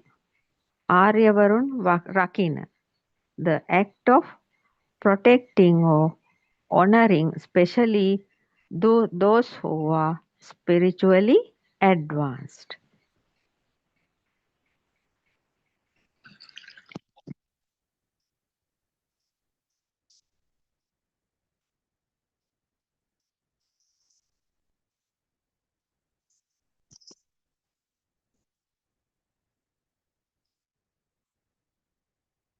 This is inside the Aryakanta Shilaya, discipline and restraint over sensual desires. Shraddha, Virya, Sati, Samadhi. Concentration, Shraddha, devotion, Virya, effort, Sati, mindfulness, Samadhi, concentration. In this Samadhi, concentration arises detached from mental formations without the thoughts. Chetanavaling Bhairava. This watching mind, system of watching mind and understanding the thought creation is called Aryakanta Shilaya. That means discipline and restraint over sensual desires. For that, we need these qualities: Shraddha, devotion,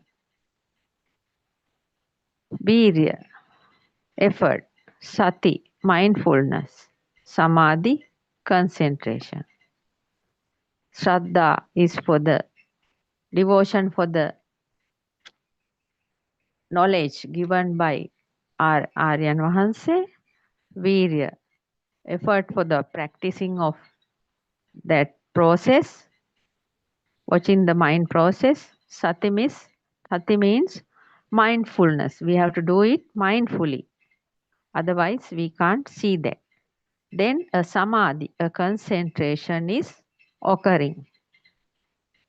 In this samadhi, concentration is arising. That is detached from this samadhi is detached from the mental formations.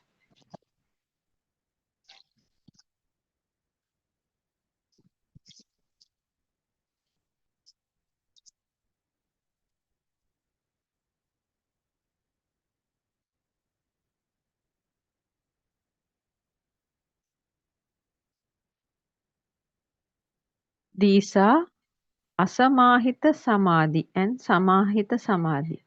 Asamahita samadhi means unestablished concentration.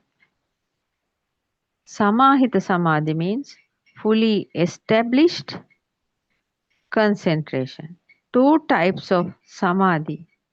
Going further deep, then we are seeing vipassana samadhi, meditative absorption for insight, understanding the true nature of reality. Not samatha samadhi, a meditative state focus on a single object. There are two types of samadhi. One is asamahita samadhi, unestablished concentration. The other one is samahita samadhi, fully established concentration. Going further deep, then we are seeing vipassana samadhi. Vipassana samadhi means meditative absorption of insight, understanding the true nature of reality. Not samatha samadhi, Here we are not talking about samatha samadhi. Samatha samadhi means making the mind to one pointedness samadhi. Now, this is not like that. Asamahita samadhi. That means unestablished concentration. Through unestablished concentration, we are understanding the true nature of reality.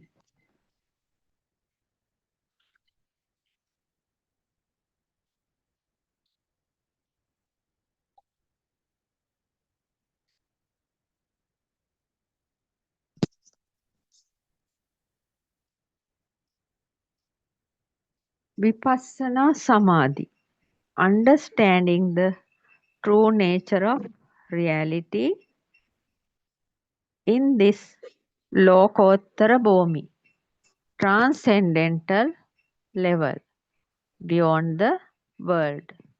This is very much different. Vipassana Samadhi means understanding the true nature of reality is in the Lokottara Bhumi. That means transcendental level beyond the world. This level of samadhi is very different.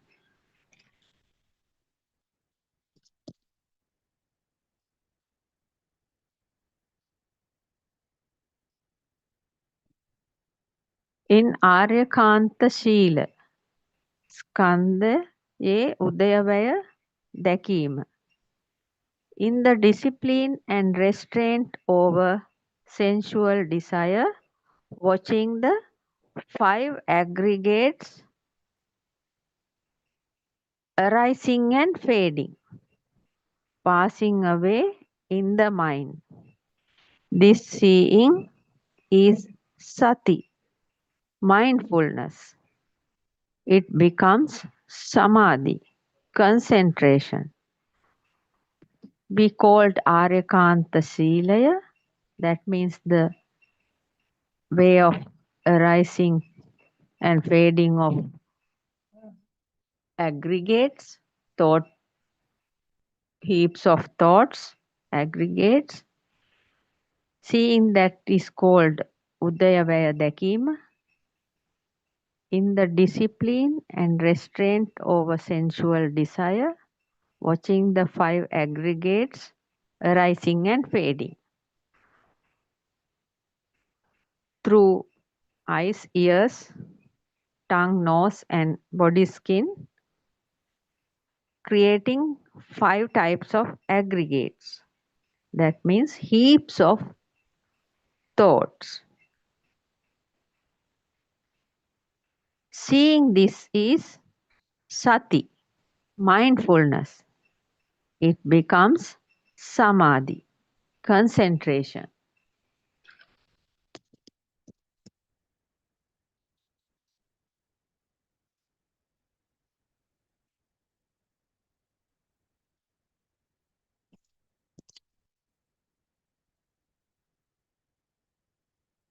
If you can see this samadhi, concentration, in the world you are living, this pancha indriya dharma, the five key spiritual faculties such as shraddha, faith, devotion, virya, effort, energy, sati, mindfulness, samadhi, concentration, prajna, wisdom is happening.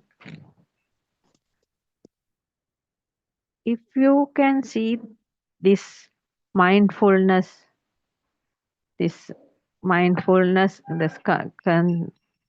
concentration coming through this, watching the five aggregates arising and fading inside the mind, this, in this world you are living, this pancha indriya dharma, the five key spiritual faculties are creating, such as Shraddha, faith and devotion. For this practice, virya, effort, sati, mindfulness, samadhi, concentration, and through that, wisdom, insight is happening, creating.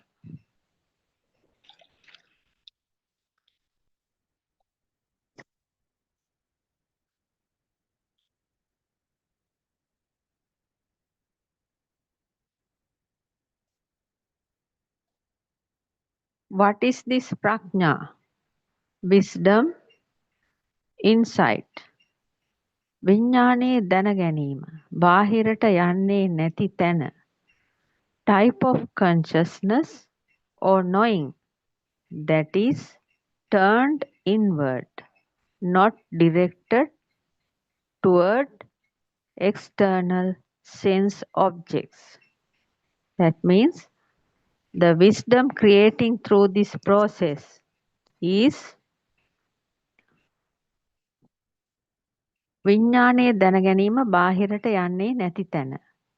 That means the type of consciousness or knowing that is turned inward, not directed toward external sense objects. That is called wisdom, prajna.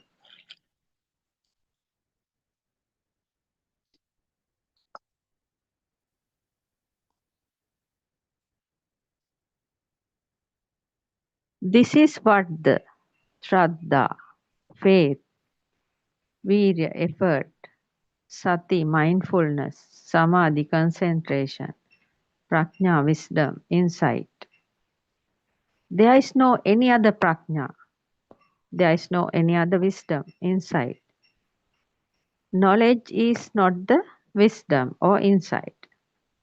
A mental state where the mind is free from attachment, distraction or entanglement with thoughts. There is prajna, wisdom, insight. Aryan Vahanse has clearly explained. That means through this Shraddha, faith, and then virya, effort, and then mindfulness, thereafter concentration, this true wisdom is creating. There is no any other wisdom. Nowadays, people in our society is thinking knowledge is prajna. No, Aryan Mahansi has clearly shown that knowledge is not the wisdom or insight. That is, the true wisdom is a mental state where the mind is free from attachment, distraction or entanglement with thoughts. There is prajna, wisdom, insight. This is the true wisdom we have to have a mental state where the mind is free from attachment, distraction or entanglement with thoughts.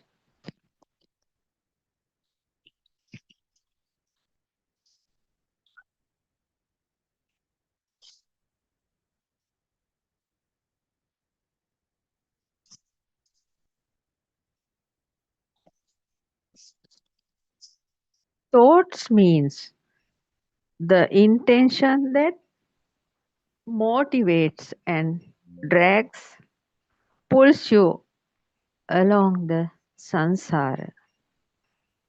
Avijja paccaya sankara, conditioned by ignorance and volitional formations arise. Redeeming from this point where there is nibbana. As you may be aware, when the thoughts are coming continuously to our mind, it gives us a very painful, very tensed situation. Thought process is coming, and it's very heavy also. And different types of thoughts are coming, hatred thoughts, and lusty thoughts, delusion, thoughts with delusions, and we are clinging to them, and our mind is running like a marathon. Though we are sitting on a chair, the mind usually runs. That means thoughts are the intentions that gives motivations and drags and pulls us towards the samsaric journey without an end.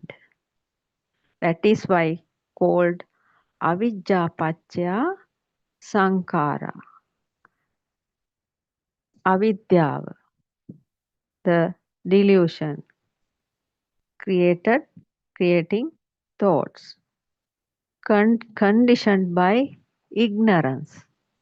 Volitional formations are arising. Redeeming from this point only where there is Nibbana, the calm mind, very less thoughts. Thoughts process are coming and going, but not giving us any kind of uh, pushing or pulling.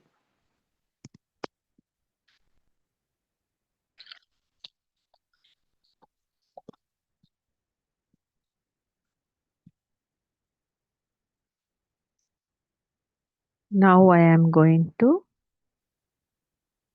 stop my session for today. Teruvan Saranai.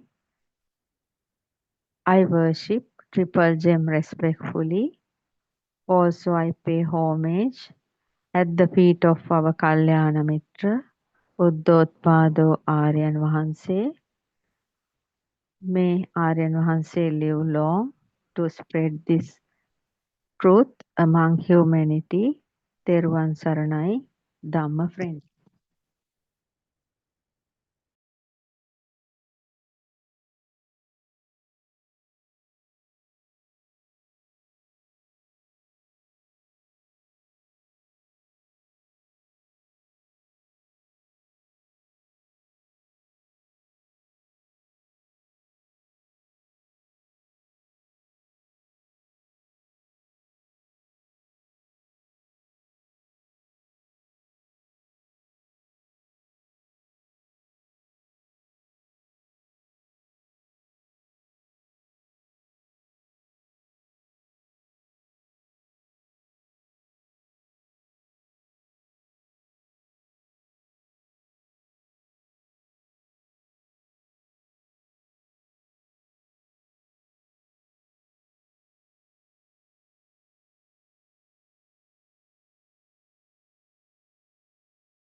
I worship Triple Gem with the greatest respect.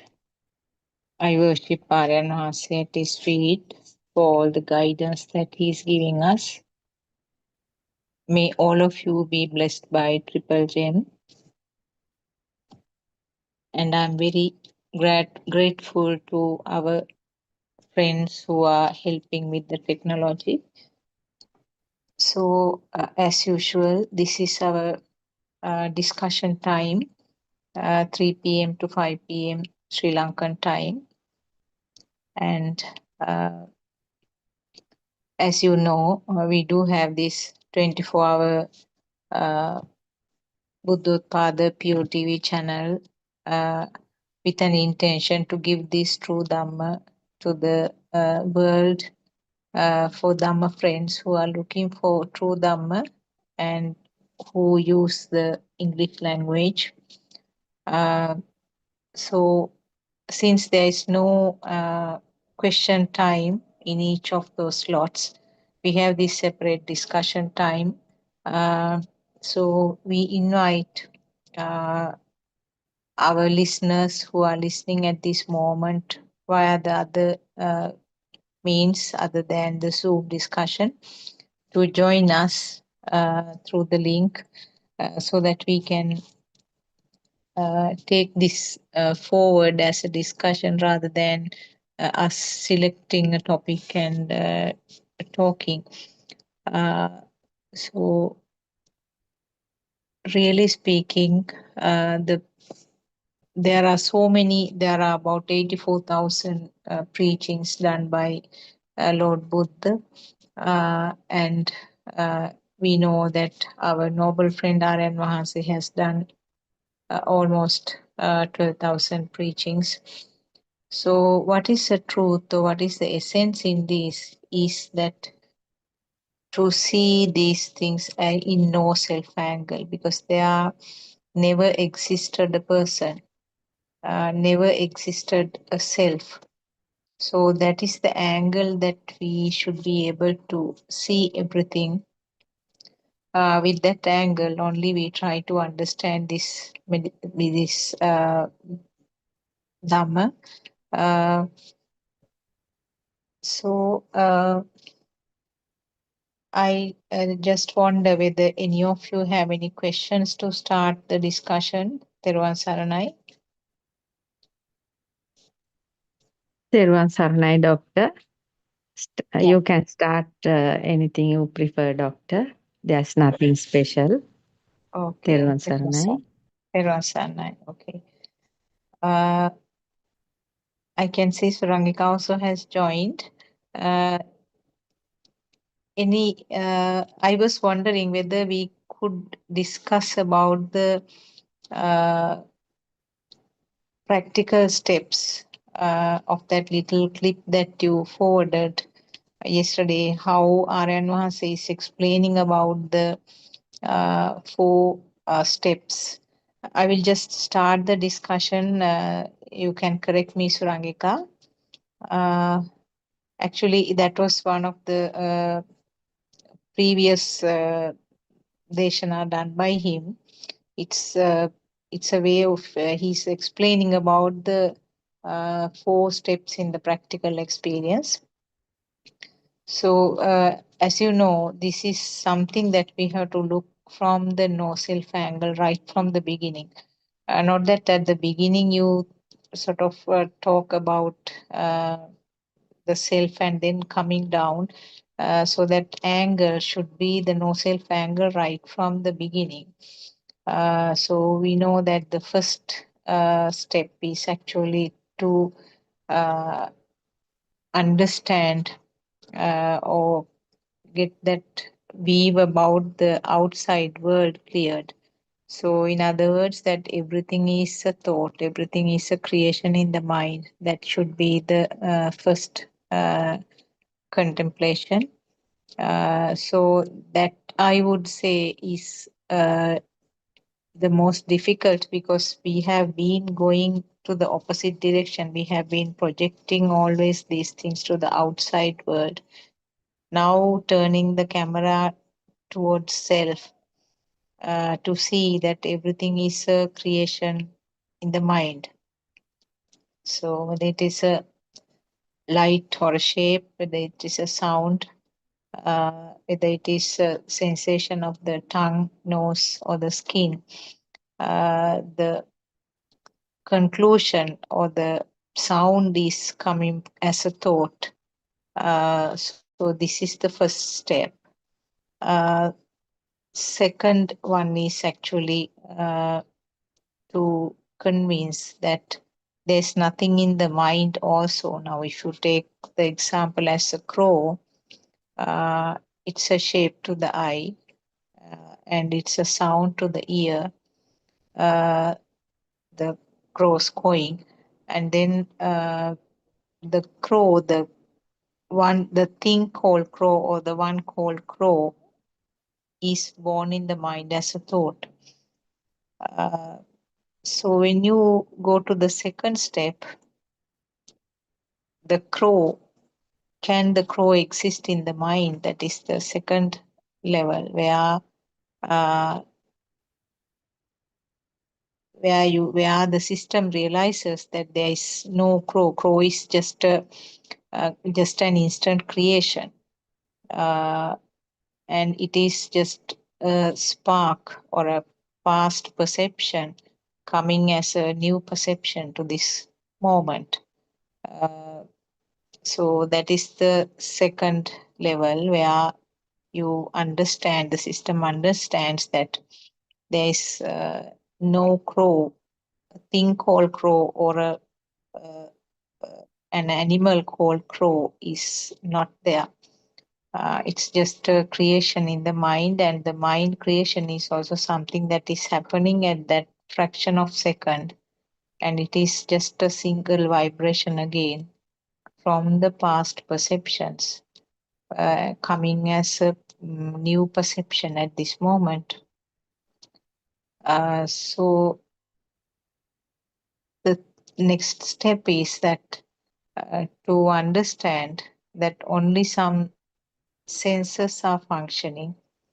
Now at that level, I have a little question also actually to ask Dr. Kokila and Surangika, because in that Aranvas explains that it's seen as, well, how can I say, whether it is a cross sound, whether it is a tooting of a horn, whatever the sound, it's just a sound without any specification. That is what I gathered from that. That is a bit different from what I have heard earlier from previous sermons. And now always we say that there is no change in the way that is seen, the way that it is heard. When you say something like that, and then he went on to say that there is no difference in whatever the sound which comes. It is just a sound. That place, actually, that one I wanted to get a little bit of clarification. Teruvan Saranai, Dr. Kokila and Surangika, any of you, can you come up with some clarification to that point? Yeah, what do you think, Surangika? Or anyone else in that sense? Teruvan Saranai, Dr. Sakuntala. We can ask Champa also, isn't it? Yeah. Champa, did you hear that part? Doctor, I am doing some cleaning work. Okay, all good. Yeah, Right, just okay. go on, Surangika.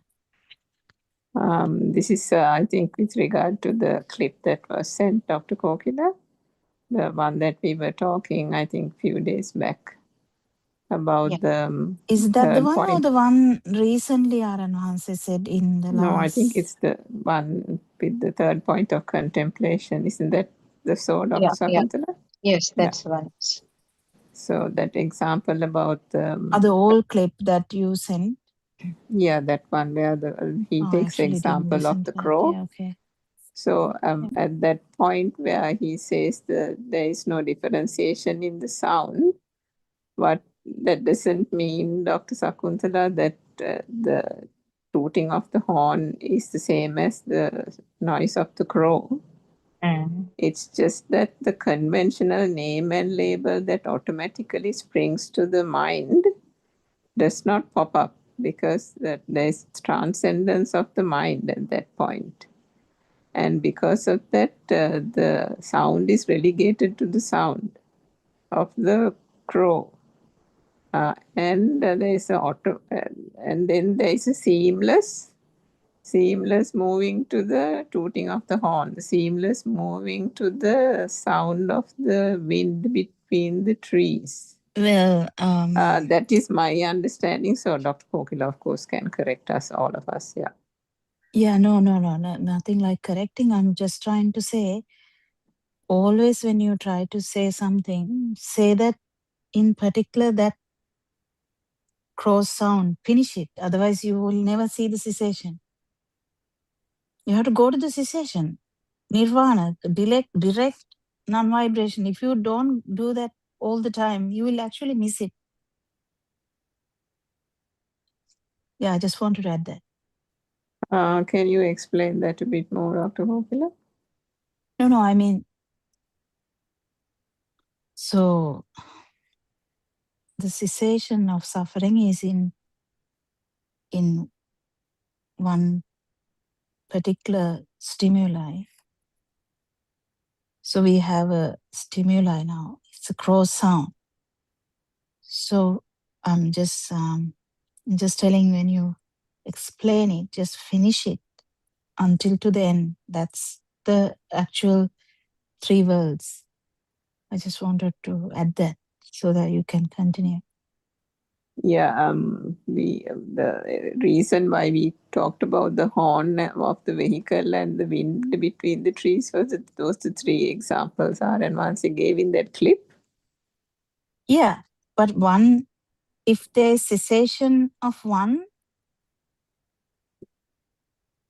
so usual person in the mundane world, there's no cessation of any one of these things. Yes, true.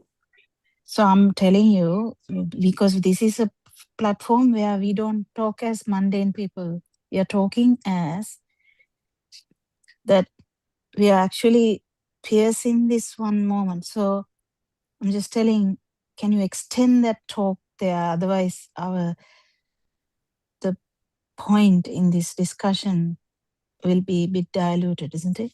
Yeah, just wanted to add that so you can continue. So what you're saying is that when the cross sound is relegated to the sound only, and that conventional names, labels doesn't pop up, and then that is the place where it becomes what's that word? Vijnanam anidassanam, non-meditative. No. No? Vijnanam Anidasana didn't come yet. That's what I'm saying. That bit, I have been always trying to practice that. It doesn't come usually properly. So I'm just getting you to say that so you practice it even by talking. It brings it up, you know. Because Vijnanam Anidasana didn't happen yet.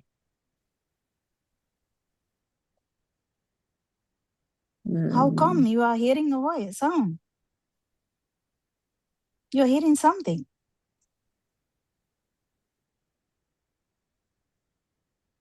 Now, okay. Now, Joel is running. He accidentally hit a wall. Now, someone can say, not someone, we can say, Joel, there's no wall. But then Joel might say, I know that Joel, I know, doctor, there's no wall because wall is in the mind, but I hit.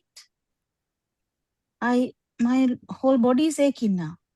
So there's another point there, isn't it? Can you add the that? no self angle. Yeah, I want you to actually say that so that we actually go to that, because always we stop in one aspect. Shouldn't do that.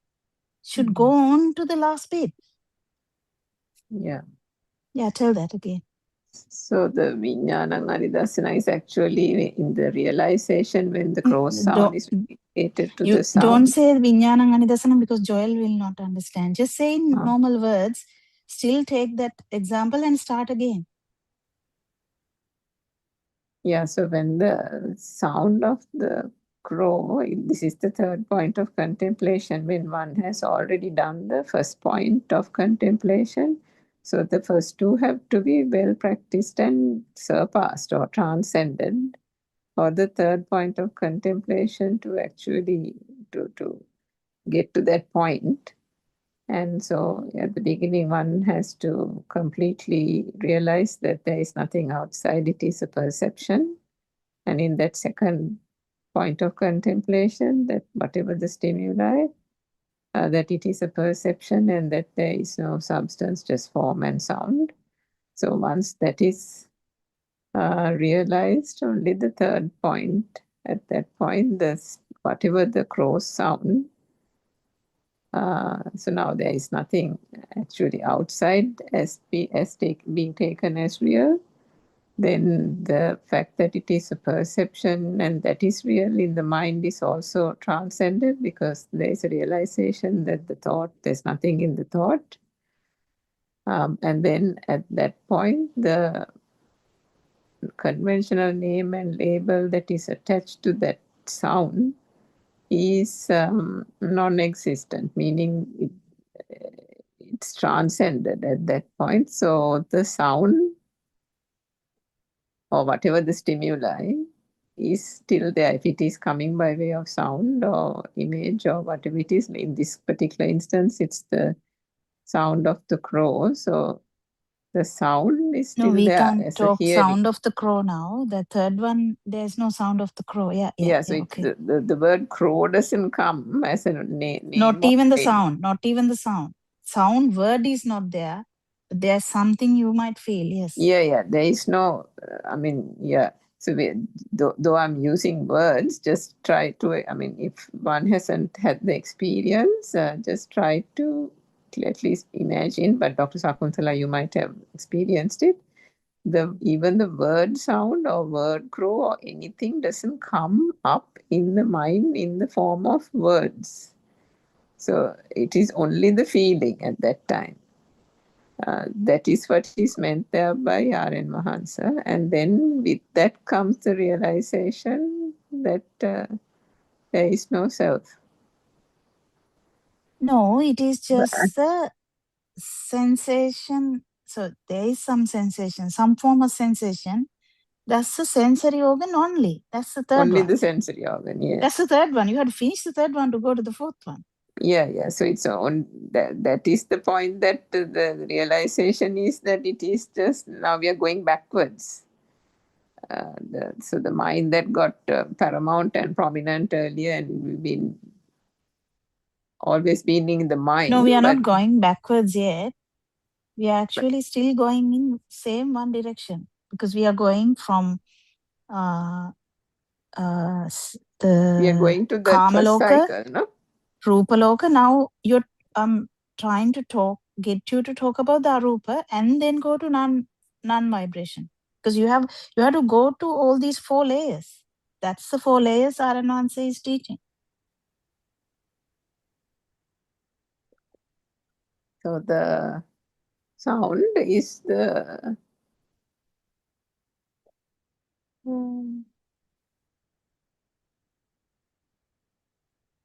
sound is the feel there, isn't it? The sensation.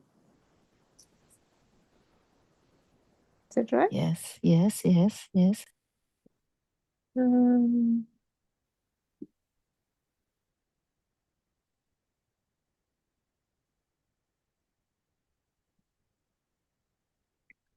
Yeah, so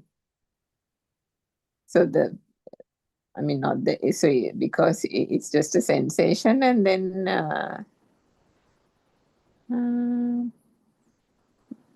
so if I say that is not true, then that is, I'm just saying it, so I'll stop there, I think.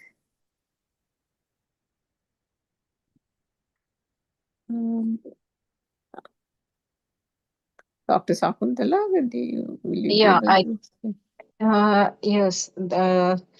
So third one, actually, what we were doing, I don't know whether we need to correct it, because what we were practicing was that third one, to see that as the just hearing and seeing, something like that. But in that, not that you don't. Now, if somebody asks, didn't you see the bird? In the third stage, can you say that didn't see a bird? I mean, still the mind sensor is also functioning. Now we have to be careful here. Now Mhm. this is piercing one thought. What are you talking about? Now, mind sensor will not stop functioning, isn't it? Mind sensor still This is functions. still the one thought. Yeah, it's one thought, yes. So So if you we take are the still in second, the dog or the still in the bird, yes. But we are actually piercing that bird sound. Mhm. Still, Mhm. just elaborating on this practically, this is one fraction of a second. Actual Yeah, experience is fraction of a second. But yes. trying to get you to elaborate on that so that it makes it more prominent when the actual experience arises. Actually, when it comes to the fourth stage, Because this what happens in the walking, what happens when you are contemplating this, what happens when you are actually thinking about these 4 steps is not the actual thing. It will randomly happen, you know.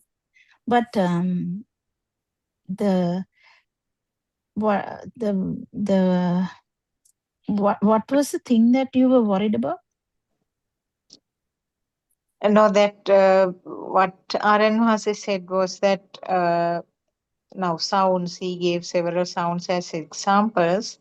They will not be felt as the tooting of the vehicle or the cross going or whatever examples he gave few, will be felt as uh, just a sound only. Something, yeah. Will be felt same. It's a something. That is a something part. It's very interesting, very, Yeah, very but on the important other also. hand, No, I think when you Dr. Kokila, Dr. Sakuntala has taken it as being one sound, because I think RN Master just said something like Ikasabde or something, no, in one place. yeah, But yes. no, Ekasade is in that particular moment, it is felt as something. Now, I told Joel is running. So he accidentally hit a wall. Now, how do you put that into Dhamma? Someone can say, your nonsense Dhamma, I actually hit something because I know there is no wall, but I definitely hit something. What is that something then? something is the feeling, isn't it? Feel. That feel is due to the Due to speed the vibration vibration of of the the senses. senses. That bit you don't really come out. That's why just trying to, just trying to rekindle that so that you all come to that bit. Otherwise, you don't come to that bit that easily. You know that. You just don't come out with that.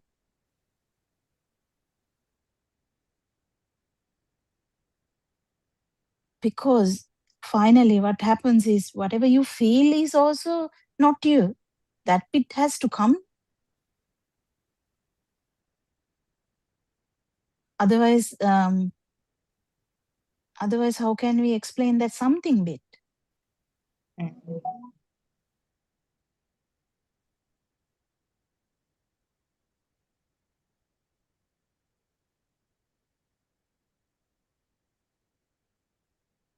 It's a speedy vibration of the sensory organ only, that particular organ. Then this, because feel has to be fully realized as well. Because the non-form world has to be fully realized as well. Otherwise, how can you even think about a non-vibration? That's why I've been telling Surangika some time back, very, very, I mean, when Sinhala sermons long time ago, I told Surangika to practice this light thing, practice this sound thing, practice this touch thing. This is the thing of the trying to bring up, so that, because you all know that this now, you all can, it's like by heart, like it's in the system now. It just has to be practiced a bit.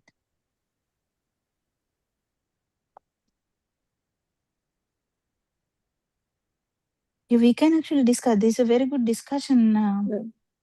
What do you think, Dr. Sakuntala? What is the thing that hassles you or worries you? No, I think that was the wording as Surangika said, because he said in that clip that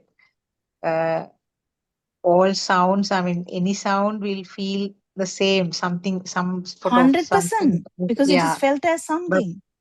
So I was in wondering. the end, even the light and the sound is something.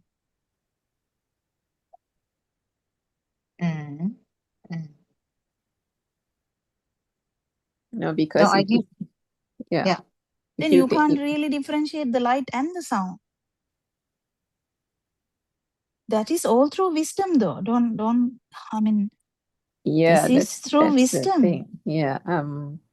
Now we are going back to that one vibration, isn't it, Dr. Sakuntala? So ultimately, all these sensory perceptions are just all a feel. And that is what is, I think, what our advance is coming to. But now, take for example, even recently, he has said all these points of or maybe today itself, somebody was talking about the gentleman spoke about driving. Yes. And Actually, I wanted to ask.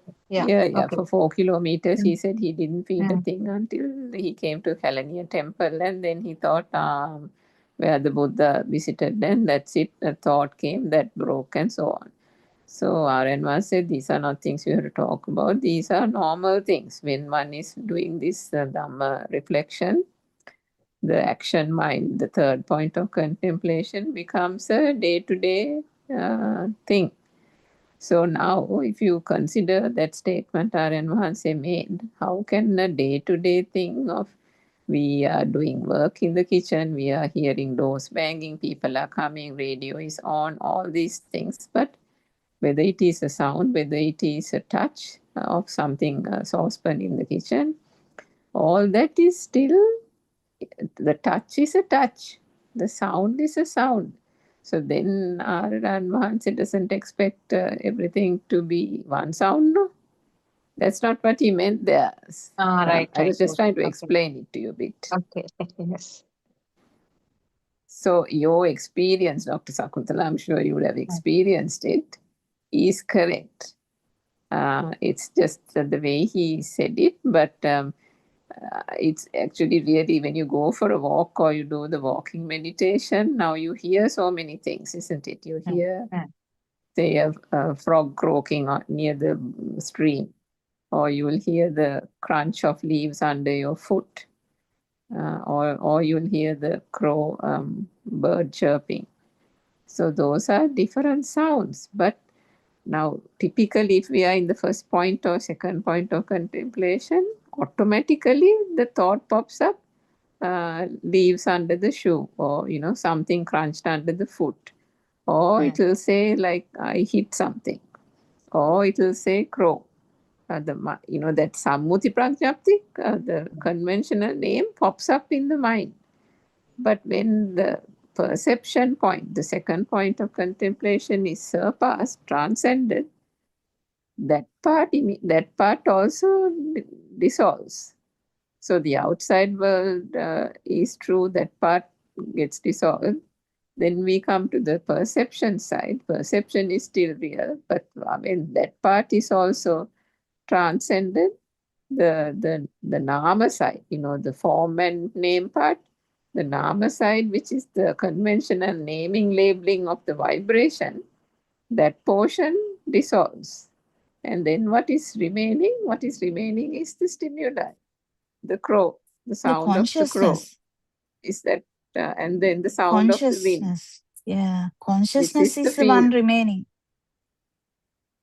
Basic consciousness That means is basic consciousness, no? Yeah. yeah. That Yes, means I Because mind consciousness. consciousness, now you have surpassed Yes, that. yeah, yeah.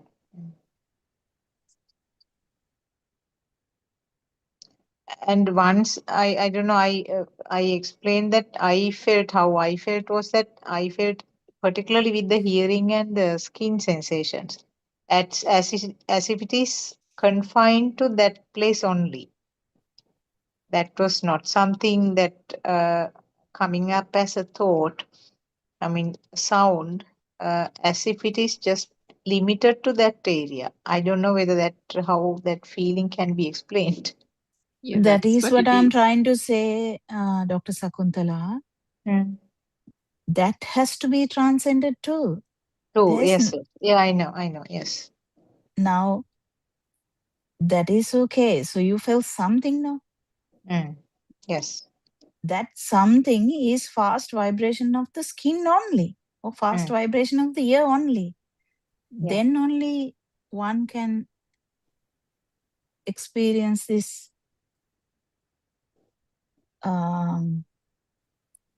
that consciousness which is not falling anywhere. It is very specific experience. So that's the thing, you getting satisfied in between in some stage, because these stages are also feels very good.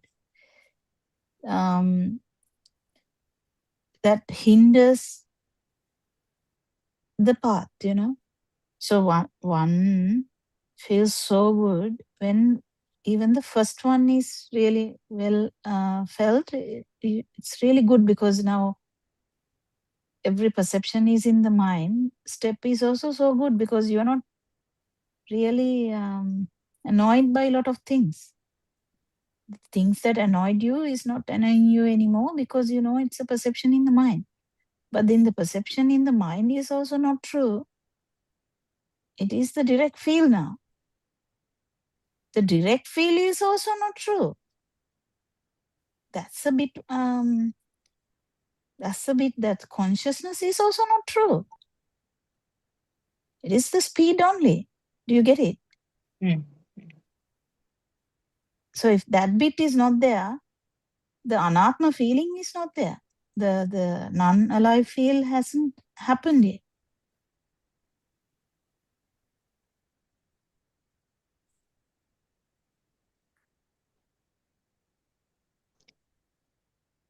Can And you explain a little bit? Sorry, Surangaka. Yes. no, sorry, I can't remember now. That's okay. Dr. Kopila, you continue. Yeah, there's nothing much to continue. It's just that, you know, the points of contemplation fully realizing this Dhamma. So this is all Satya Jnana still. There's nothing much. It's just Satya Jnana being the actual truth being practiced. So when it is actually in practice, if you are vigilant enough to know that this is the third one, then you should definitely know there's a fourth one. Yeah. Can you explain a little bit more about the fourth level? How can you explain?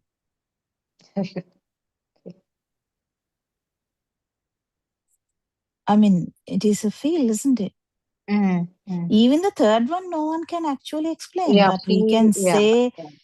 say, Mm. that something that someone can argue, no? That is the argument that one monk brought long time ago. You are saying no, nothing is here. Can I slap you? And can you tell me that there's nothing here? That was the argument that was brought. The same thing that I was trying to say to for an example, hitting the wall.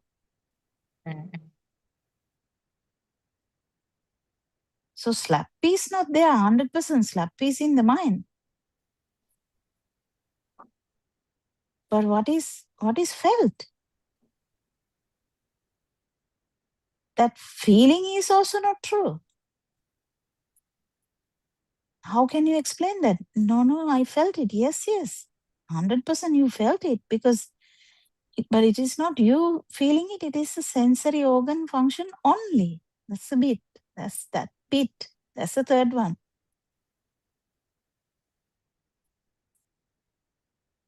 But this is talking in one stimuli, okay? Yeah. You can look at it in a long aspect also, but the Dhamma is fully realized in one single moment.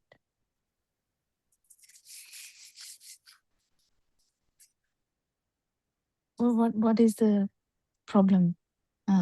I know you have so many questions arising in your mind now. Something that I experienced today morning, I just want to explain.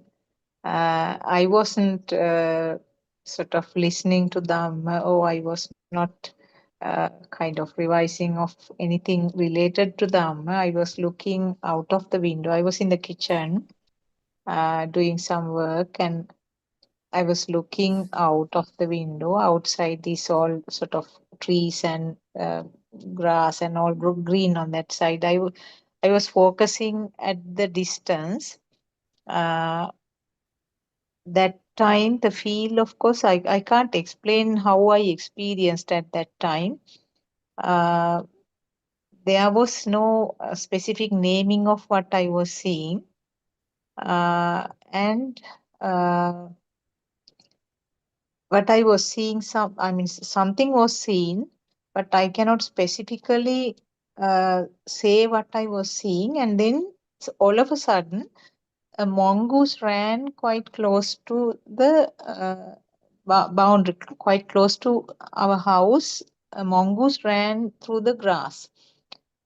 I could definitely feel how that it became a thing. I mean, it became all of a sudden that the mongoose was there, and then I was seeing it. So from one level, it jumped to the uh, the level where I identified the mongoose, and it was a real mongoose, and it was running. So I don't know how to explain that Yeah, that experience. is actually the sensual world is there when the mongoose is there. Mm-hmm. Form world is there when the dream is there. But this Actually, the form world, I can't say whether it is. okay, then the non-form Mm, level, if it is a mm, non-form level, yes, non-form level is there. mm, But the thing is, the reiteration here is repeatedly that saying non-form world is not true. That's the thing I'm mm, yeah, trying to get yeah, to. mm, mm, Because otherwise you will slow down at non-form level because it's so calm and quiet. mm. People feel so good in non-form level.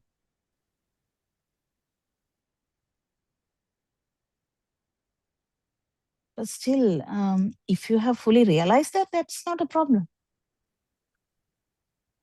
Mm. But it is important that when you tell someone, I mean, this is not specifically I'm trying to tell you. I'm kind of trying to tell you all because one day you all will be doing this soon. I mean, you may run the English Zoom discussion. You already run the Sinhala Zooms or even the group sessions. So if one is talking about one level, you should be having the feel to understand which level they are. Mm. Yeah. Otherwise, when they talk about the feel, you might say, good. How can you say good? That Because experience I explained, I felt it was more no, the not about your yeah. experience. I'm talking Mm, about if someone talks like that in front of you, yeah. if you haven't thought about the no self experience, if you haven't fully realized that seeing is not true, Mm. because there was some kind of seeing, even though you don't have a form. Yes, some kind of seeing was there. Yes. That's the thing. Something word is used for that. That something is not true either. Yeah.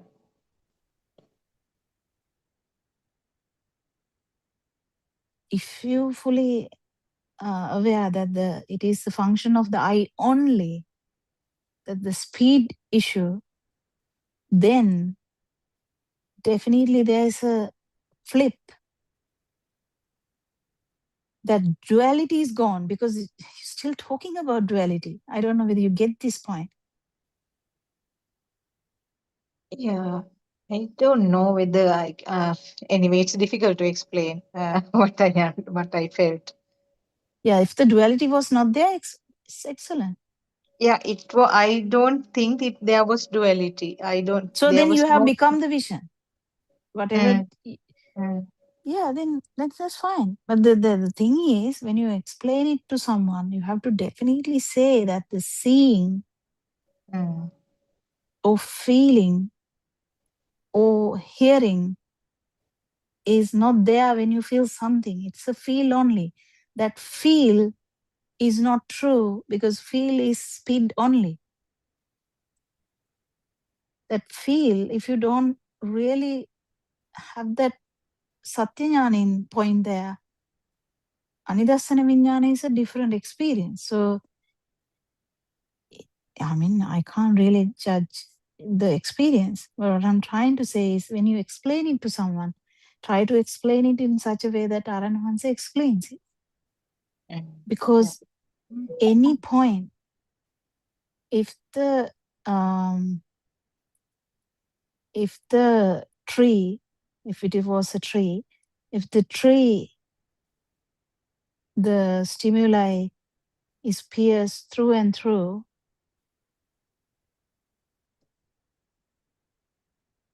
it's losing you. You're losing you. If you losing you was there, that's fine. Yeah, because I we are think not that- actually talking about the tree here. We are talking about self. This is all about what self, the feel, the tense, the whole samsaric journey we are talking about. That feel, how much power is there in that feel? How much zero is how much? But the problem is, I can say one thing here. Problem is, if you go to a meditative state, in any of these states, you can go to a meditative state. Instead of piercing the tree, that's a different thing. So you have to be very careful because you can what go you to say a is some form of concentration, like meditation. Is that what you yes, mean? 100%, 100%. Yeah. Because you I think can at go that. to a form Mm. meditation or non-form meditation level. What I felt was I was there. Like I mean, I That's can't. what I'm trying to say. That's what I'm trying to say. The duality is that Mm. effect. It's not actually true. But this mistaken view of self is there because you feel I'm here. That whatever the view, it doesn't matter that you don't get a form now. It is something. So that still that duality is there. Even in the feel level, in the feel level, it is felt as it is felt here. Here word is, I'm using it as a metaphor because there's no here.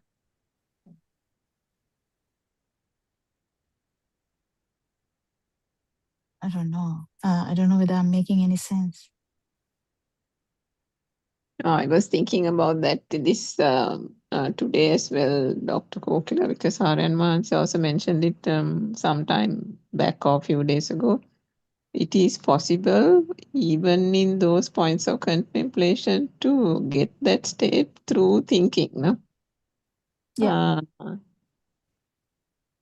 Yeah, which but is no. And the other thing is meditative states. They are beautiful meditative states. But It's the okay. question I wanted to ask you there was if it is, if that point, even the third point is achieved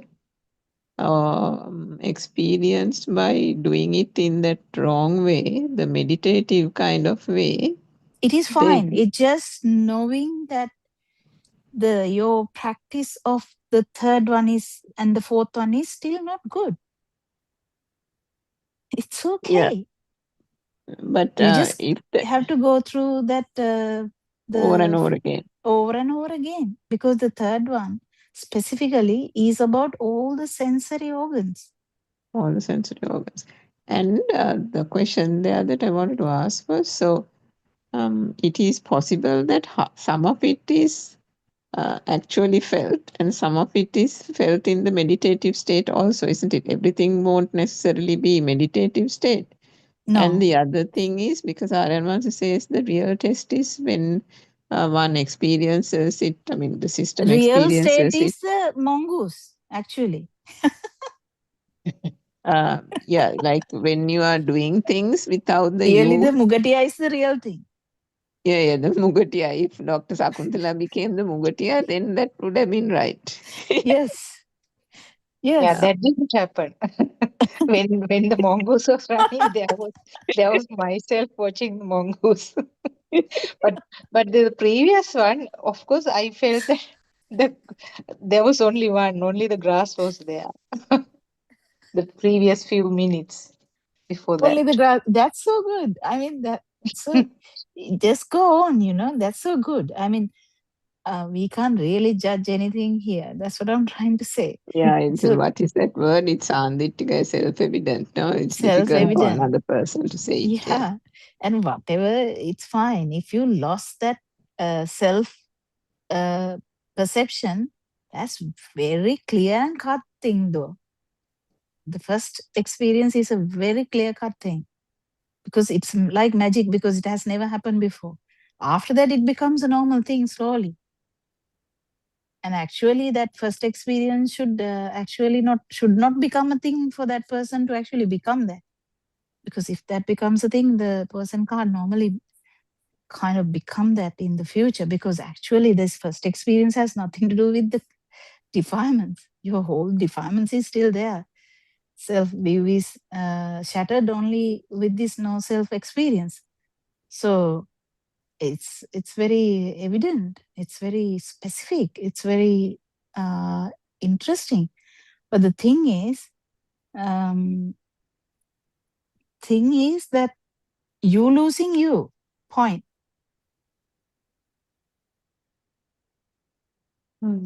Yeah, that's fine. So that's where the thing is. If you don't have to keep thinking about any of these things. Even though if Aranwansi was here, Aranwansi would say, Kokila, can you stop? Something like that he might say. Because there's no point in pampering about the past experiences. It's moving forward all the time. So moving forward, every time, if you have the clear cut idea, it's about all Satyajnana, all the truth about any feel. Actually, this demarcation about the light and the sound and all this is blah, blah, blah, finally. Blah, blah, blah kind of thing, because it's a feel. So the feel is speed of these sensory organs only. That has to be specified all the time to someone when you are trying to say this Dham. Because otherwise, we are not actually going to the non-self experience if you are not fully aware about that. But as you said, you can actually experience it without all this description. But when you try to describe it, it's good to say, because then they know what they felt. But if you actually kind of fully aware, if you feel it again and again, this becomes very evident. This becomes like very evident. So, but there's another trick also here. So the defilements has nothing to do with these experiences, okay? So just because someone has felt the Nibbana, someone has felt the Buddha status, the utmost supreme bliss for a fraction of a second doesn't mean anything in that sense. Only what that did was to break this sansaric journey of self view. That is broken forever because you have felt the non-vibration. So that is broken forever. Then what happens is, then starts the actual journey of identifying your problems. But whatever the strong action points you have, because you know now there is no self, you have already felt it, then whatever the defilements, they are not yours, but then defilements should slowly come down. What is the defilement? It's about the strength of your son, or the power of that son thought, power of daughter thought, power of husband thought, power of friend thought, power of girlfriend thought, power of boyfriend thought, power of gold thought, power of house thought or home thought, power of job thought, power of mom thought, power of father thought. Then that becomes the whole path, because now the journey starts. Because the self-view is broken, now actually there is defilements. So that slowly the defilements power is slowly going down. That is the actual path. Do you get it, or am I kind of making it more worse? Or I No, may no, be. that's clear. Sorry. Clear. It's yes. What do you think, Joel? I mean, Joel is listening because we are ranting about these things. I mean, it's interesting sometimes, you know. You must be laughing sometimes, and I can assure you that it is normal. Yes. Yeah, kind of. Today I practiced the first thing, as you explained yesterday, the perception level. And I was able to do so many work. And I was able to, in the sense, this system was able to feel the sensory vibrations so powerful, how it's so powerful. And when you go to that level, it's like you're nothing here. There's nothing here. If there's no self, nothing here. On the other side, also, there's no something. There's nothing called something. That's also nothing. So, yeah, it's pretty cool these days. It's easy to practice. Yeah, pretty uncool things should happen. Then, Joel, then it will be tested. That is the beauty of Dhamma. Pretty uncool things should happen, like the mongoose, you know. The mongoose ran. She never expected a mongoose to run in that moment. So likewise, there should be something very unexpected. Then you will definitely feel this so powerful that it will be nothing. If someone actually, you know, it just maybe someone shouted at you for something that you have never done, and you will be like, how did that go? That slipped like that. That's beauty. Yes, Dr. Vakunthala. Yeah. Actually, I could very clearly feel that change of that state. That's the With beauty. That's the beauty. yes. That is Mm, okay though. That is mm, okay, yeah. because actually this the transitions are very important, so that you can feel how this system grabs things, as well as the potential for the realizing Dhamma is also powerful then. When we are discussing in this group uh, I think about it the is fourth very good for you, Dr. Sakuntala. yeah. Actually, that fourth one, what we say is that try to see it without myself. So I don't Yeah, think with I the don't words, think yeah, it gives the it, correct conveying may not be the correct. I mean, what we want to convey probably is not conveyed correctly only with those words. The Well, it's fact in the that field side anyway. But Mm, the thing is, when the third one is practiced properly, what you feel is anidasana the you losing you is there. That's the thing. yes. But if someone doesn't know that, again, it's someone like going to Kataragama and not knowing that it is Kataragama. Mm, So you'll be searching for that forever. You know what I mean? yeah. Yeah. So advice is, even for Dr. Sakuntala, stop searching, because that is the Mm, most beautiful state of world. Stop searching. Because you know Dhamma enough now. So just stop searching and just live. When you just live, if you come to the level of feeling something level, also you know that even the something is just the speed of the sensory organ. Whatever the sensory organ, it doesn't matter.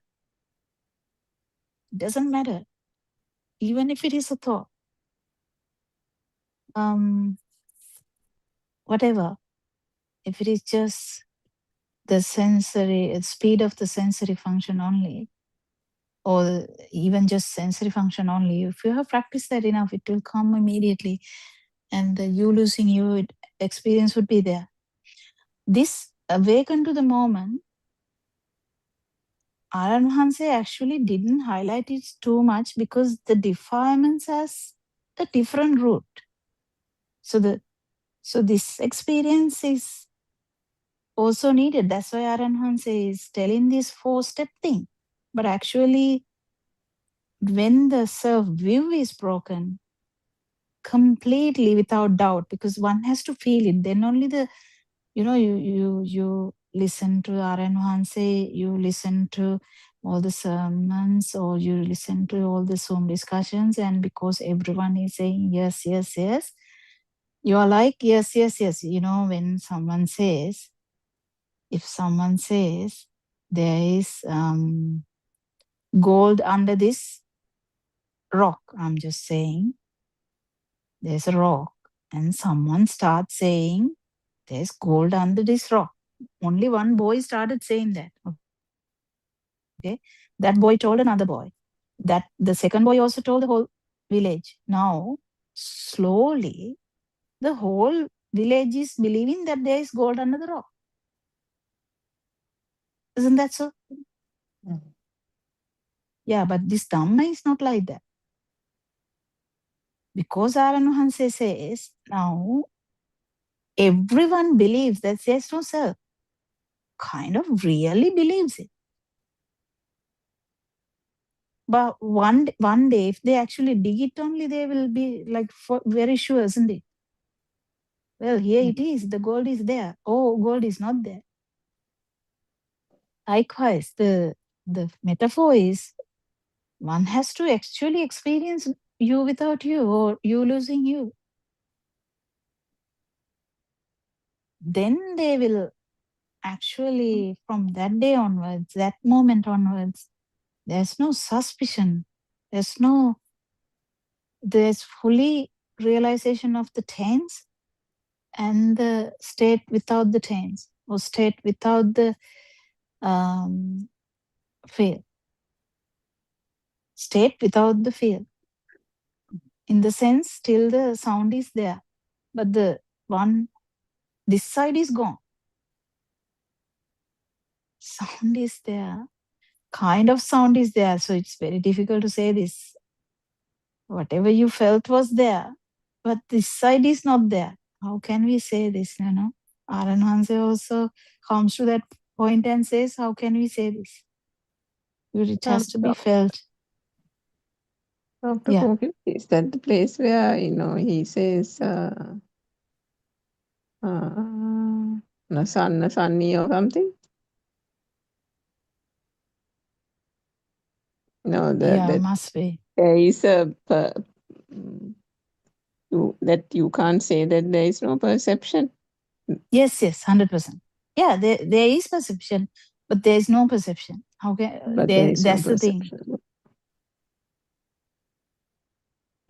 That's the thing. When I was trying to say that to Dr. Sakuntala that day, don't try to think that I'm going back to the flower or the tree or the grass. Actually, it is a metaphor to say that this side is gone.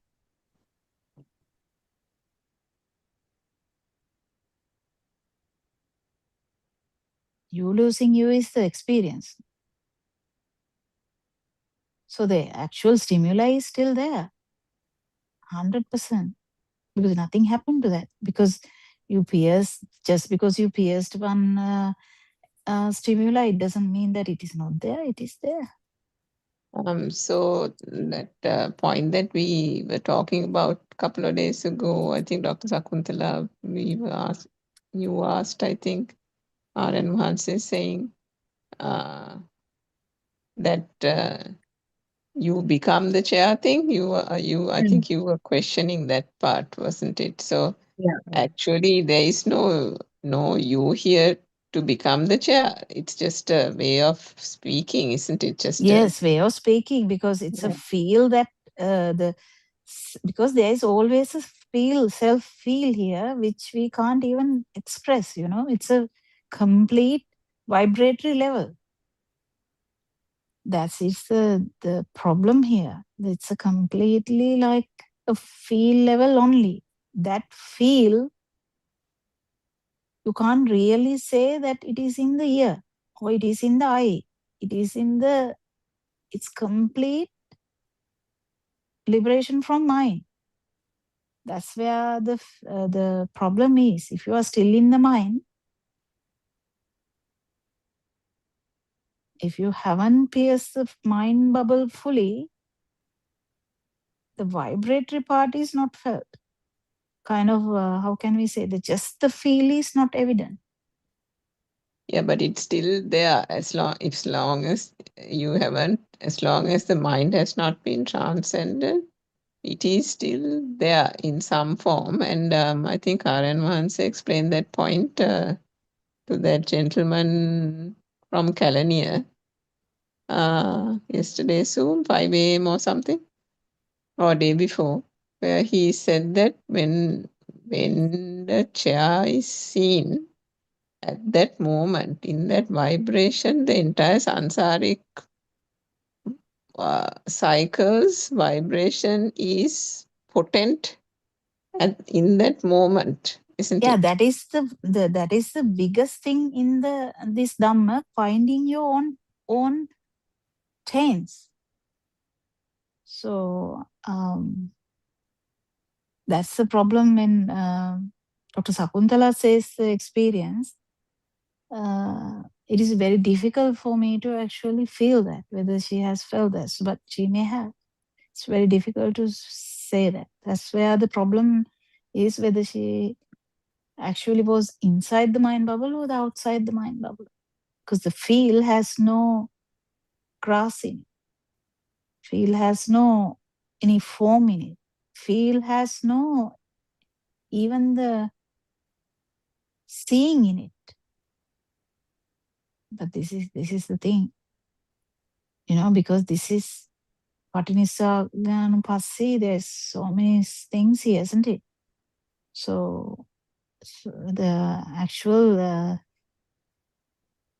the knot is being released. What is the knot? This force, binding force is being released. And for a fraction of a second, the binding force is released. What binding force? That the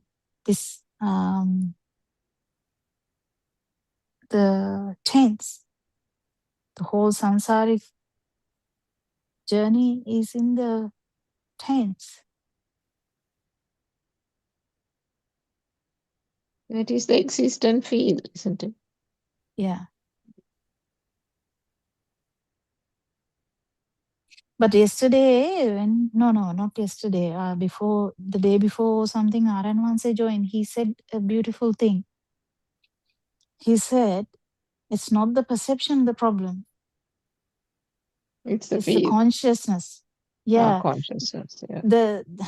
This is not about the mind consciousness. Sorry, I'm repeating that because sometimes it get complicated.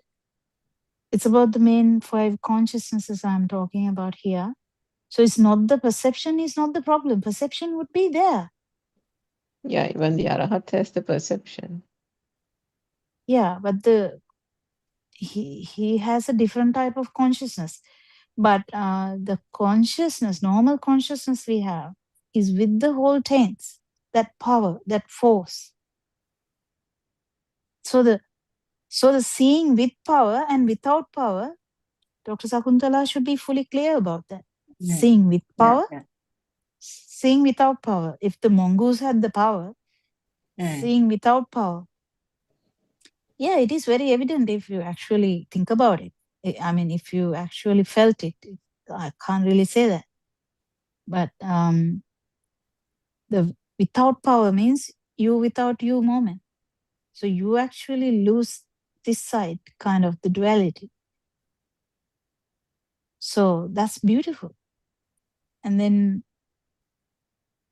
you definitely know now what is seeing with you and seeing with, seeing with power, seeing without power. What power? This tense. Yeah, there was very clear switch on to this seeing with power. That I could feel very well. It became the mongoose real, myself myself watching it. So the two sides are separated immediately. Still, let it go Mm. because it does. It will happen again, and it may be more deeper next time. We never know.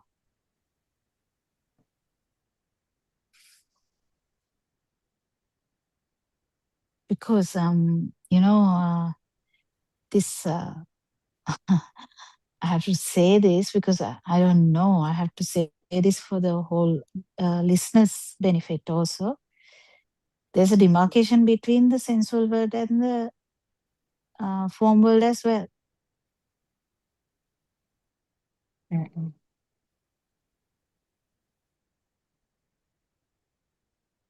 And there's a demarcation between the form world and the non-form world as well. And there's a demarcation between non-form world and the non-vibration as well. So the catch is whether you felt the non-form world and the form world. Catch is that whether you actually felt the non-form world and the form world. Because as soon as the mongoose comes, it is the form world. Because you are not trying to kill mongoose or trying to, love mongoose or anything, no? No, but if she actually felt the mongoose and the mongoose became a thing and the duality was very much felt, then the form and the non-form are both there. That is the form. That is the form. That's what I'm trying to say. So whether it was a switch between non-form and form. So only one knows whether it was a switch between non-vibration and non-form. See how subtle this is? Can you feel this, Dr. Sakuntala? Can you explain that a bit more, Dr. Kokila? What? What you just said now. So, sensual world is usually we have so much things about that now, like the that is mongoose fine. and all that. Yeah, that is fine. But this form world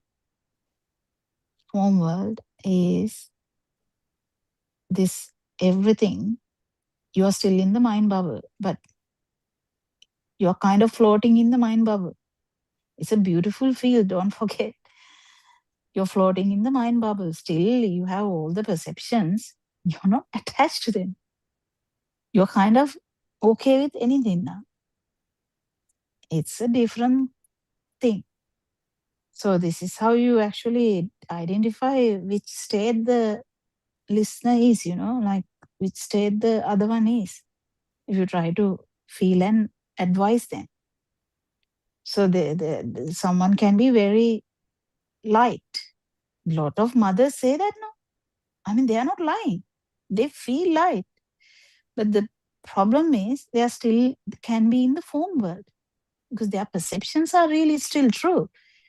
But they have this so much floating effect. Even Joya said that in the first instances when he heard Dhamma, the very next day or third day or fourth day, he said, I felt that effect. Definitely. Because it's he's completely true about that. But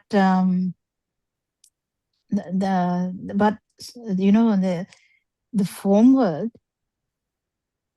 has no any attachment to any of those things, but still the mind bubble is there. All the perceptions are still there. But in the non-form, there's no specific perception as such. It's a feel only. And that is also really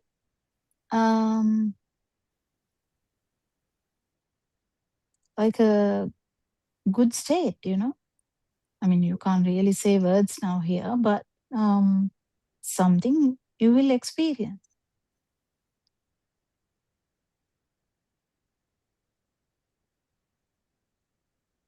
Especially when the vibrations go down.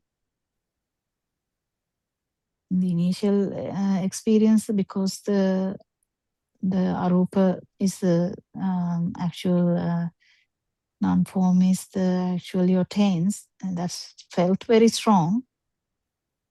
The first experience, it felt very strong. That's how actually know that it is going down. That's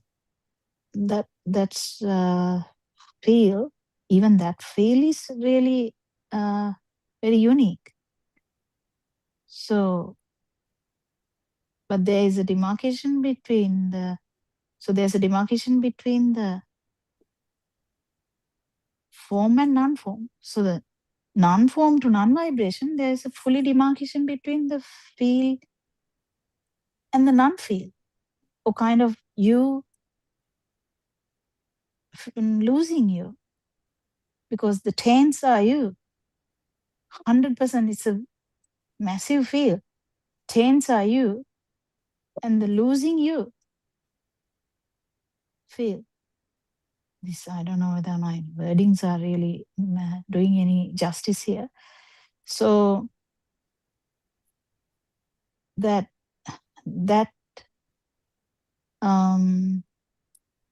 specific moment, like you never know. But what I was trying to say is, even form and the non-form, this feels are really good. Okay, so that's what the thing is. Someone like Buddothpada says, no. What does he say? He's in something. What does he say, Surangika? Buddothpada says he's the in person who has gone into the neva sanya, no yeah. sanya. No, that is that. Yeah, the non-feel. He can't feel anything. He can't feel anything, basically. He doesn't feel anything. A fraction of a second, he's in non-feel. But Lord Buddha says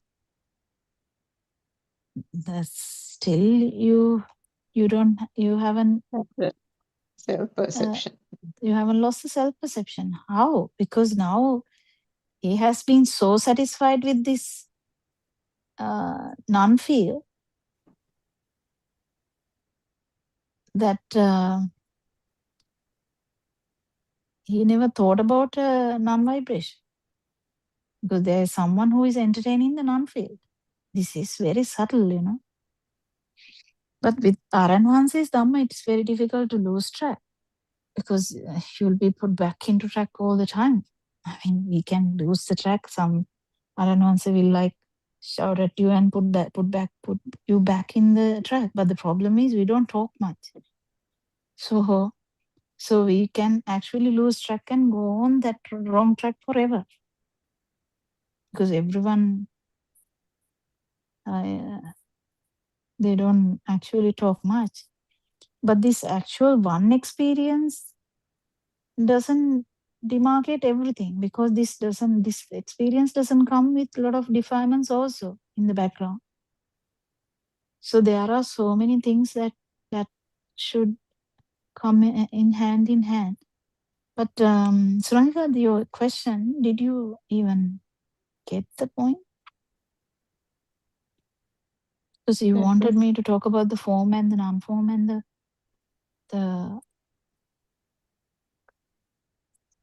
yeah, that was a bit difficult to understand, Dr. Gopala.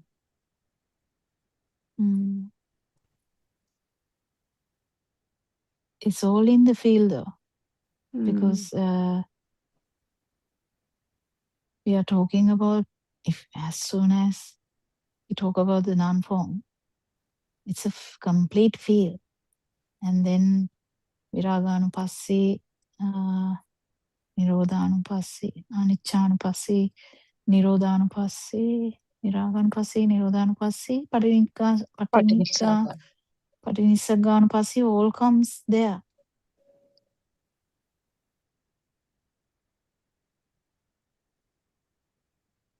Isn't it, or am I wrong? Because I can be wrong in these Pali things, kind of, my memory is not that good about these things. Did he talk about that in that clip? Yeah, I think he mentioned Patinissagganupassī and all that. Well, he didn't go into detail, but he said that it's that part he mentioned. Yeah, that is in the non-form.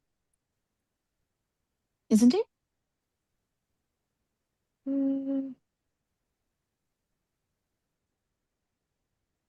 Not sure. Must be, no?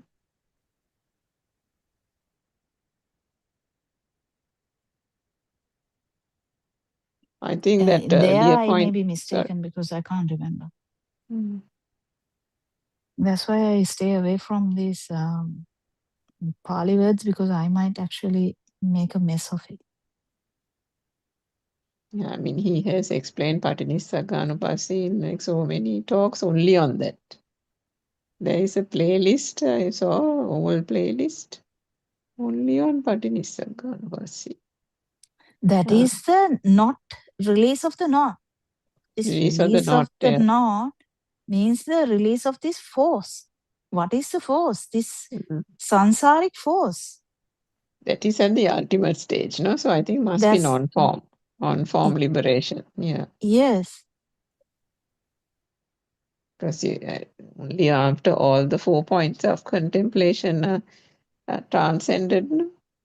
The you becoming you also has gone, you losing you also has gone, no? Then the Patinissagganupassī, the Viraganupassī, and what is the other one? I can't remember now. All that. Viraganupassī, Nirodhanupassī.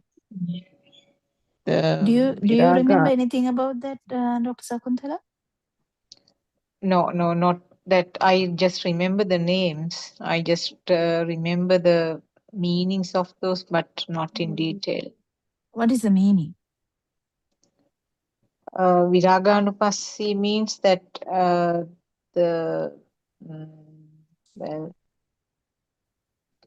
can you say not attachment? I mean, you lose that. Can you say attachment? You lose that attachment to that Viraganupassī. Attached to what?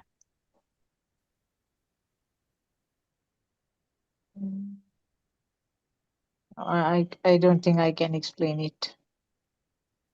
It has to be non-form, no? Because otherwise perception alone is not you are enough, no? actually getting release from the chains, but I have to actually, I'm struggling to find time to listen to all ones, go back and listen to all ones, but I should try actually. Because, or actually, Aran Mahanse might come up with that in recent future, because not recent future, in future, because he's actually trying to wake up everyone. Yeah, we can probably ask him also. He might reply that.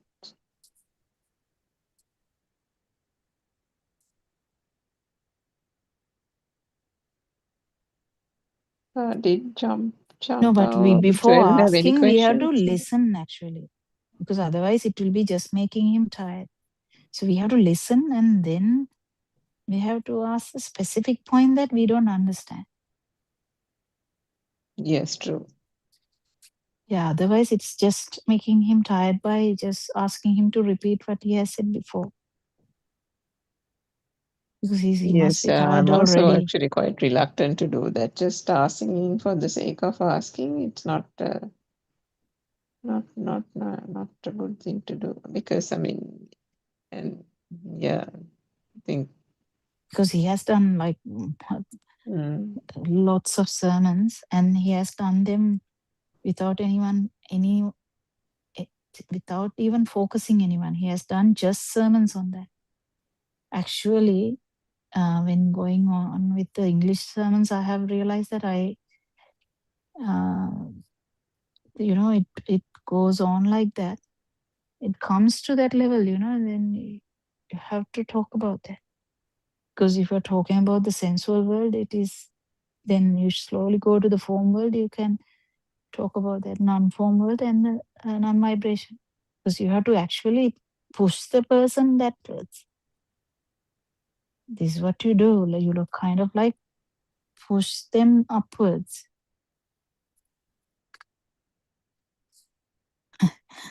Kick in the back, isn't it? Yeah. Yes, Dr. Sakuntala. Yeah, once in one of his sermons, I remember he said that to practice kind of in 3 levels now, for the beginner, for a person who is starting for the first time, to take it as a thought, every level, all 4 levels, uh, actively think that I am doing it. He asked us to start it with the thought, I mean, with some form of determination to start with. I am going to see this as a thought only, and I'm going to see this as this. There's nothing in the thought also, like that. He said to not only, I mean, it's not to me. He explained it to somebody else in one of the Zooms. So first level, he said for a beginner to do it as active thinking, and then when the person is more familiar with it, it will come up as a thought, but still at the level of thinking. And then the next level, it will be like it comes as a feel. That's how the 3 steps he explained. Yeah, Uh, the actual feel, that mm, was I was trying to say. When you mm, talk about the feel without active or passive thinking, you can feel that what you said. You felt yeah. something different from, you felt something, and then you felt something different in the mongoose level. But the Yeah. thing is, it is very difficult to say whether it was the non-vibration to form, Formless. formless, or formless to form. Form. Yeah. It is only evident to you.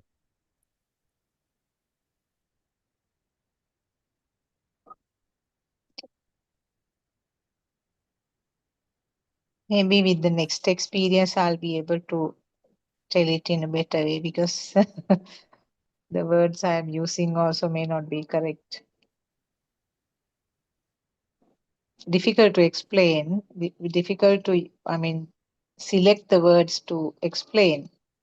Anyway, now after this discussion, I No, think but the it's thing more clear is, to me. Yeah. the thing is, mongoose is better because in the other one, Mm. this is felt in one vibration, one stimuli.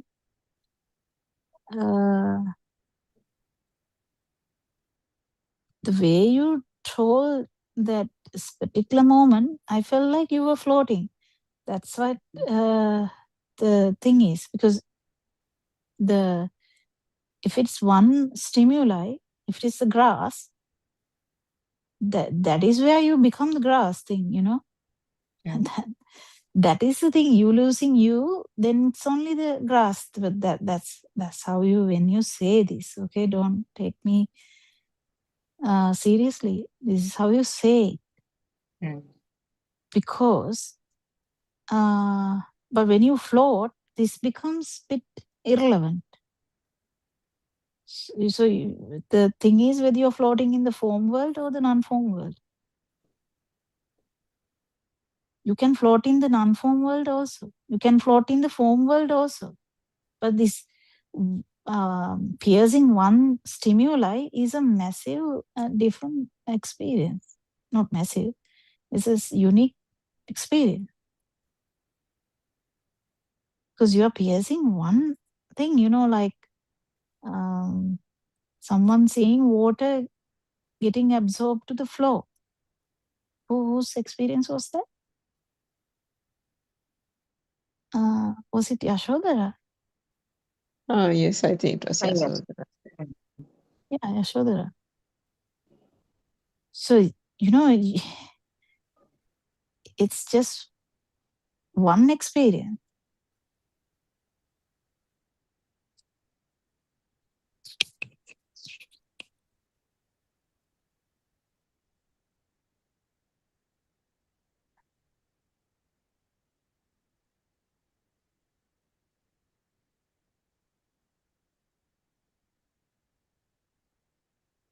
So if it was the grass, actually, it is like just. But now I think, Dr. Sakuntala, you will be master of feel, because now you know the difference between actually, at least between the mongoose, how you felt, and mongoose. But the problem is you didn't pierce one particular. I didn't feel that, because if you pierce the mongoose, it will be very clear and cut. But there, you're not sure whether it was the grass or the trees or the what, or the light. Oh, if it was the light, that's a beautiful example, actually. If it was the light. But then come to the light, you can't just come to the light. You can't just come to the light. Because it's always starting from something, isn't it? Tree, tree leaf, mongoose, flower, water. If you're seeing something, you see it's things. Then the piercing happens. This is about the first experience, so don't misunderstand. Because this becomes kind of normality after that. This is nothing to do with the actual process of becoming an arahant. So this is, actually we have to tell that, otherwise it will be completely misunderstood. This one experience has nothing to do with the defilements. We have to keep repeatedly saying that, because the actual becoming an arahant is slowly the zeroing of the defilements. It's just one experience, is just awaken to the moment, because it's the experience where you are kind of experiencing Buddhahood or the non-vibration for a fraction of a second.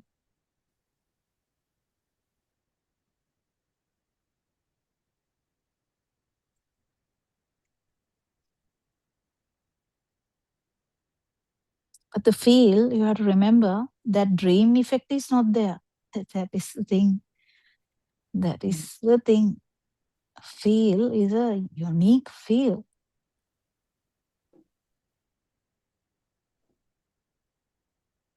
Whether it's the sound, whether it is the touch, whether it is the seeing, whether it is the taste, whether it's the smell. Feel is, you don't feel, you don't feel. If you're feeling a taste, then still form world. That is the tricky part. But complete feel, it doesn't have a demarcation at all. It's just a feel. That's where the baby was, baby's not the baby, actually the baby in the cot kind of thing. They felt everything. They can smile also.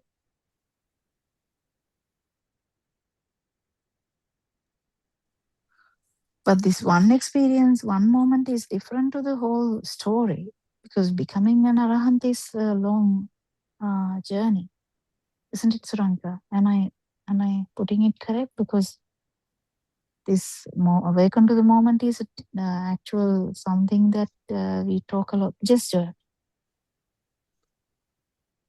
No, I was thinking about this mongoose story. I can't understand, that's why. no, it was something she was looking at from the window. Correct me, I'm trying to say this now from my, because I have a mental picture now. So Dr. Sakuntala is watching through the window. She was experiencing, seeing. Basically, that's what I felt. But then suddenly the mongoose came to the picture. Suddenly a mongoose ran from that her vision. The mongoose ran. Then she felt the shift between the whatever the shift, she felt it, because before she didn't feel that she is seeing anything. So is It was she like, just seeing. It was just seeing. Dr. Sakuntala felt the vibration of the mongoose or something like that? No, it just went to the perception level.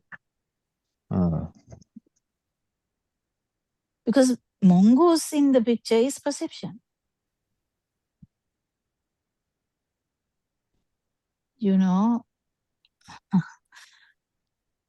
This is interesting now, actually. The Dr. Sakuntala is excellent. Because there's that's what she's trying to say, that she felt the difference. So that was what I was trying to say, whether she felt the non-form and the form, or whether she went to the extent of the non-vibration. I can't say that, but she's the one who can say that. But the seeing, just seeing, is different to seeing the mongoose, because mongoose in the picture means definitely I'm here. The self-perception is here. Perception is there, yeah. Yeah. When the mongoose perception is there, self-perception is automatically there, because it's a shadow effect of the mongoose. That's the duality. But what was wasn't clear was when that's what I'm trying to say. The non-form, there's no duality, there's a feel. But it doesn't necessarily mean it was a non-vibration, because there's a bit of a trick between the non-form and the non-vibration as well. Do you get it? I don't know whether I told it properly. Did I tell it nicely? I don't know. Yeah, it was clear actually. When I saw the mongoose, definitely I felt the duality. Two sides were separated clearly. So it was a form world anyway. It is the mind bubble. Yeah. That's the thing. When I told I don't know whether you can remember, Sudama. Sudama was talking about opening the door, finding that the slippers were not there, went out and saw that the dogs have eaten the shoe. Then I told, she felt no burning. I told, still you are inside the dream. And I don't know whether she understood that. I don't know. But that is the thing. If there is duality, there's still that is the form world. Feel has no that kind of thing. Feel is a feel. Feel is, no words to say, feel. So the feel, that's why we use the word vibration. That's the self vibration. Then the non-vibration is the release from that. How can I say? No, can't say anything much here. Release from that power, because the actual tense or the actual power is felt there. The vibration, self vibration is felt there. Actually, if you go felt the form world, you feel it. The how much power, whatever the power, it doesn't matter. If the power is 0, then you are an arahant. The whatever the power you feel, and then the you losing you is the moment that that you fully realize that this feel is just the speed of the sensory function. That's why I reiterate a lot about this feel, because you two are actually don't talk much about it. So I kind of try to instill that so that, it comes to that. Because Aranvanse is saying repeatedly now, you have to understand that the light is not there. You have to understand that this, because if light is there, consciousness is there. I don't know whether Dr. Sakuntala can appreciate the consciousness there. Consciousness is there. The duality is a different story. Duality is the film, the dream, the mind bubble, everything. That is the duality. When awakened from that is the feel. Kind of, there's something in the basic consciousnesses, Or the mind consciousness is also there if it started from a thought. It's becoming now very, very intense, isn't it?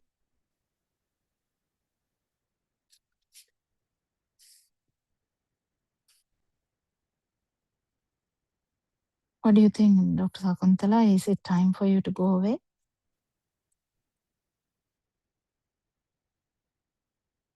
Yes, please. Please excuse me. Yes. Okay.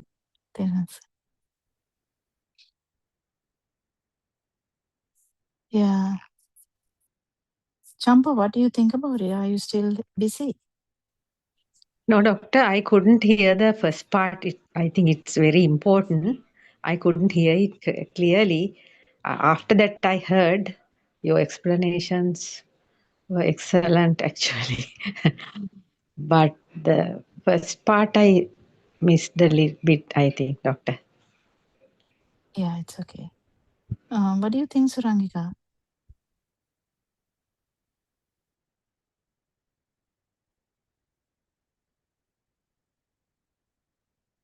Yeah, I mean, you have to, of course, experience it at that point and then be able to discern the difference, isn't it? It's not easy to, unless you can feel the wave of that person or whatever, like Aryan Mahan said, it's difficult to fathom what it is and all that. But I think the point about I get your point about the light. If the light is there, that means the consciousness has been. If the light is real, that means there is that consciousness has become real, no?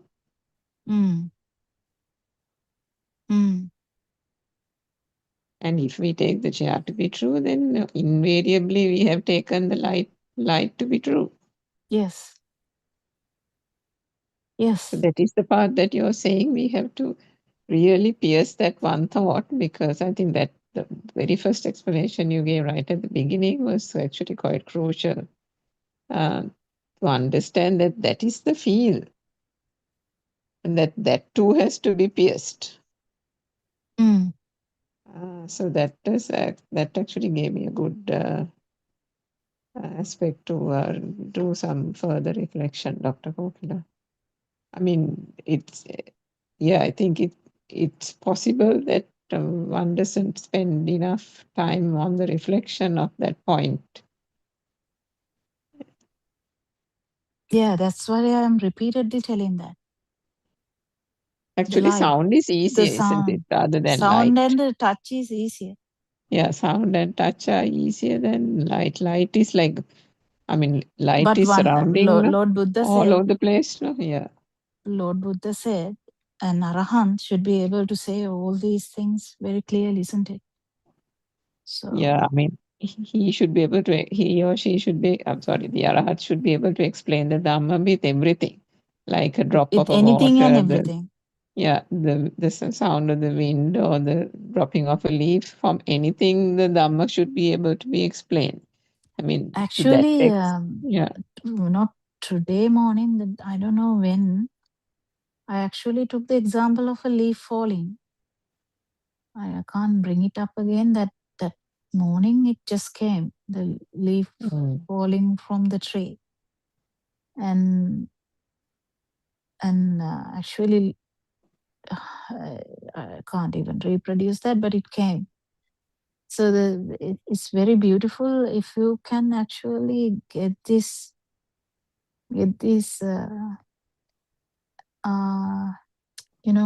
understand it and let the experience happen. You can't really do anything. You can't really do anything. But if you have done so much practice around this light, because even Joel, because you can't really judge anything here. It doesn't matter whether you have heard Dhamma for 5 weeks or whether you have done Dhamma for 4 years. It doesn't really matter. What matters is so much eagerness to feel the non-vibration, eagerness to actually apply the Dhamma here. Application is very important. And application involves understanding that even the light is a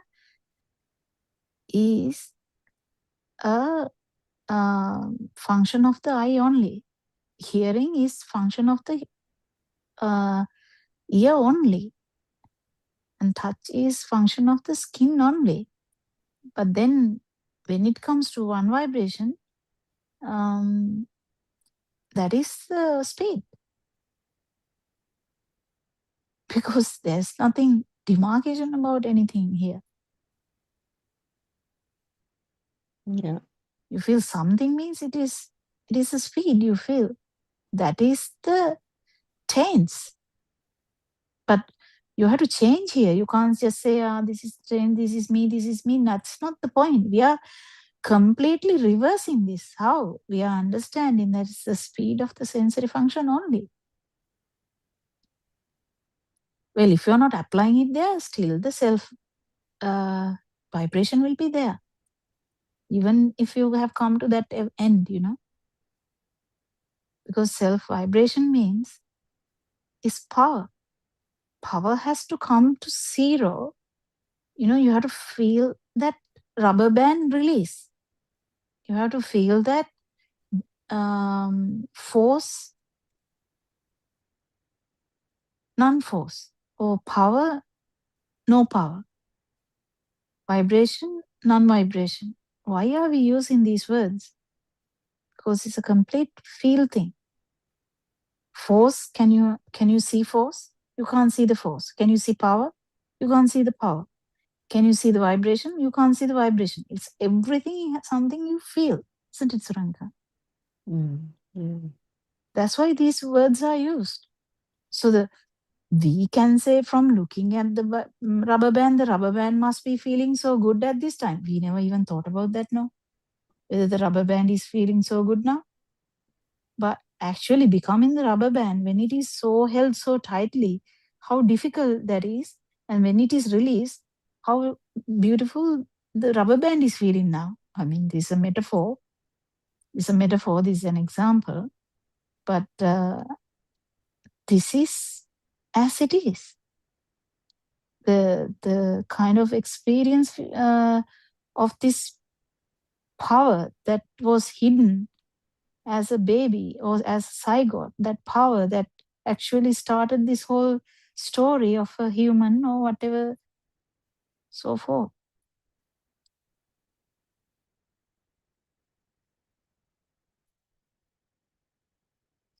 So that is the power that we are dealing with, that power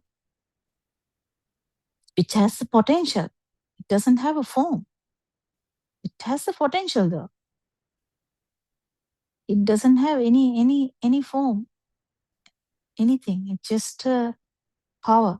That power is which is going to be absent here. The perception is there, the sound perception or whatever. The perception can be there without that power. So what power? The tense or the power which actually brought this whole problem, the suffering.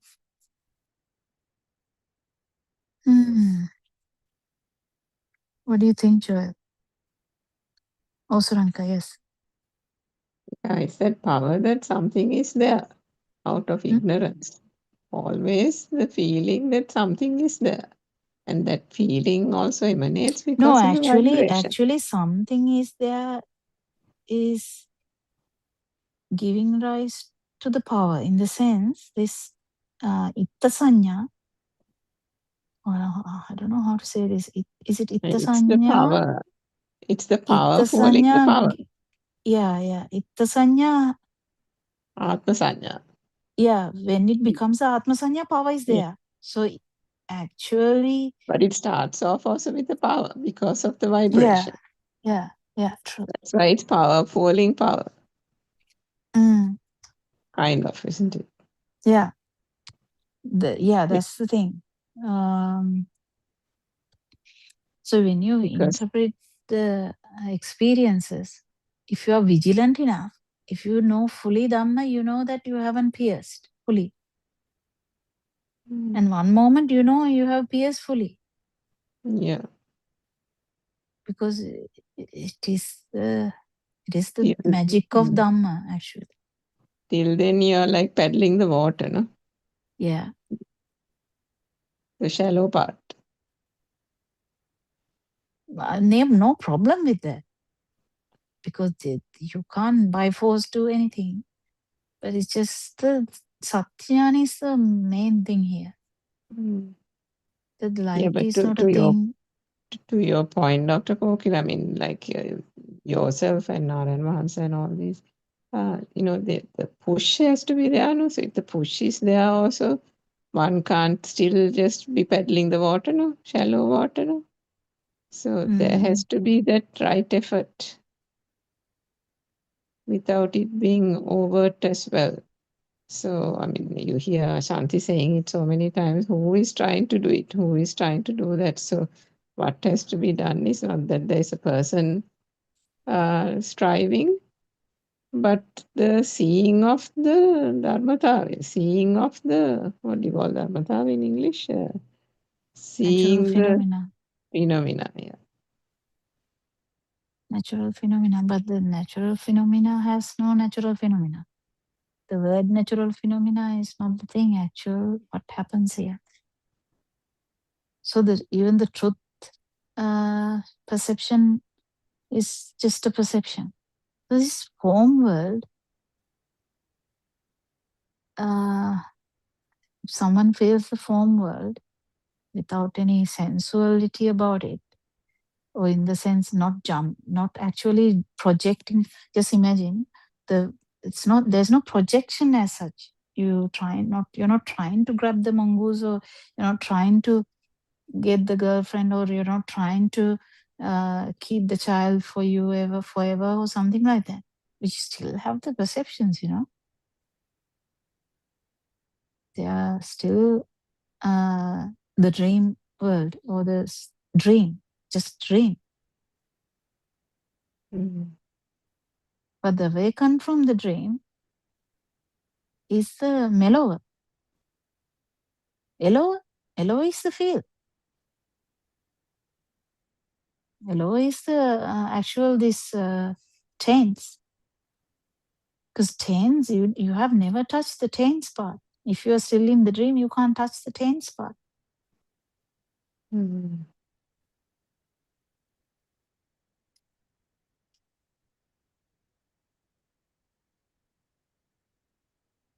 The taints are touched only when the defilements come to zero.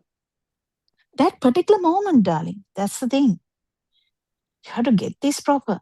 That particular moment, it is zero. Yes, 100%. That's why you see the Buddha status, and one fraction of a second you see the Buddha status. But that doesn't, as I said again and again, that doesn't necessarily mean anything. But that is where the actual Samma Ditti starts.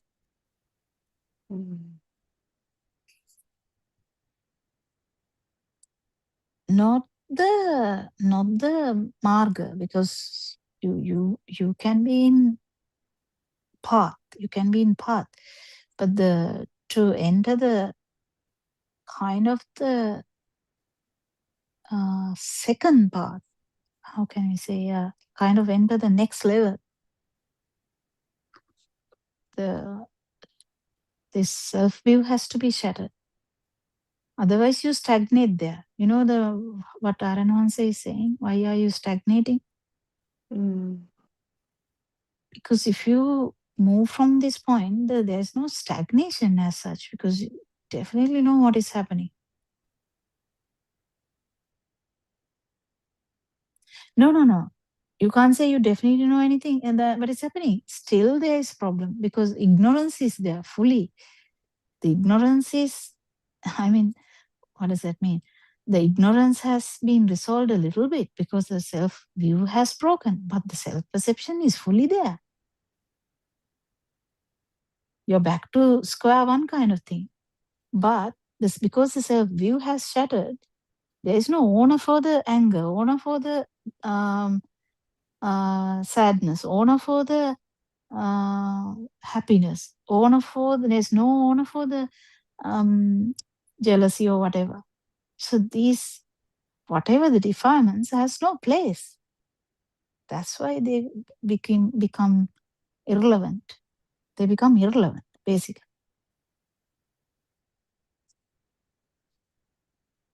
So they slowly die down. Not actually, you are not doing anything here. They slowly die down. But what Aranavansa or the Noble Friends help is, because you can stagnate again. Because just imagine someone has shattered the self-view. Okay, now the still you feel all the anger, the hatred, everything you might feel. Not as bad as you are in the sensual world, because kind of the outside is not a thing now, because every thought that this level, if someone has fully pierced this one thought kind of thing, or even if you fully realize that this every thought, everything outside is a perception only, the interaction slows down. Slows down. So it becomes a form world anyway. So the form world is the problematic thing now. The perceptions are strong. Son, daughter, mother, father, job, sole breadwinner of the family.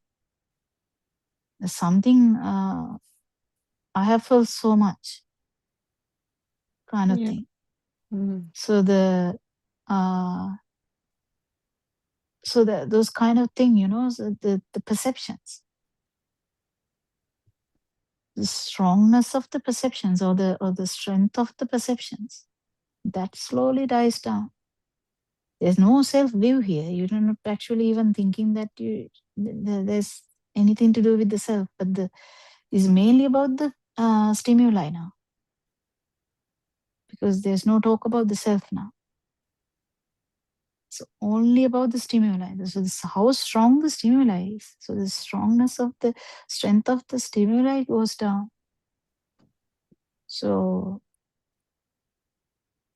soul kind of care about the kids, or the sole breadwinner thing, or anything in that case.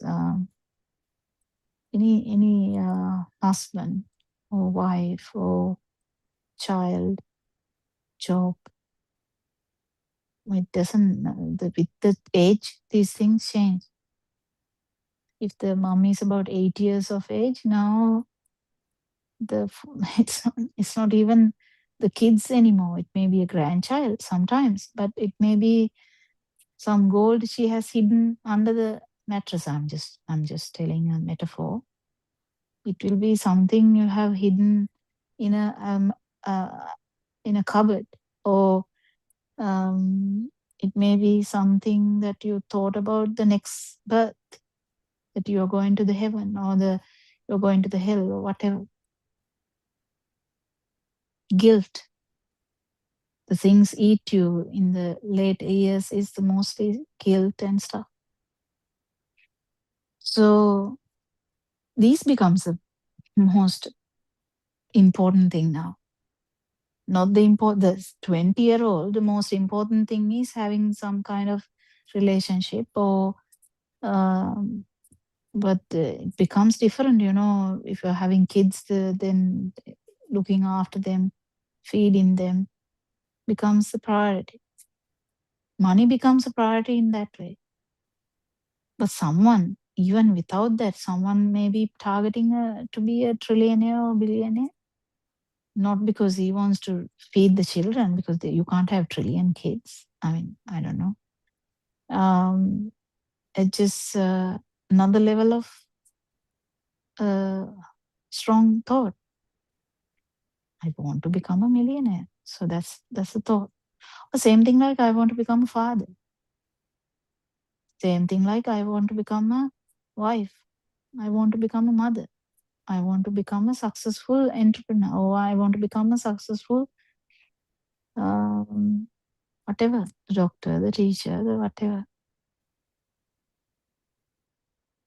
Just successful word is enough. I want to become successful. How? I don't know. I want to become successful. So you can have so many explanations, isn't it? What do you think, Surang? Yeah, true, doctor. Anything is enough for this mind to take off, no? To latch itself Yes. So onto the and to gain points power. of contemplation actually keep changing. Aranhansa says this nicely, because some mothers come and say, Aranhansa, I don't feel anything about clothes anymore. Aranhansa is like, yes, you are now 70. What do you think about clothes? But you are thinking about the next life now.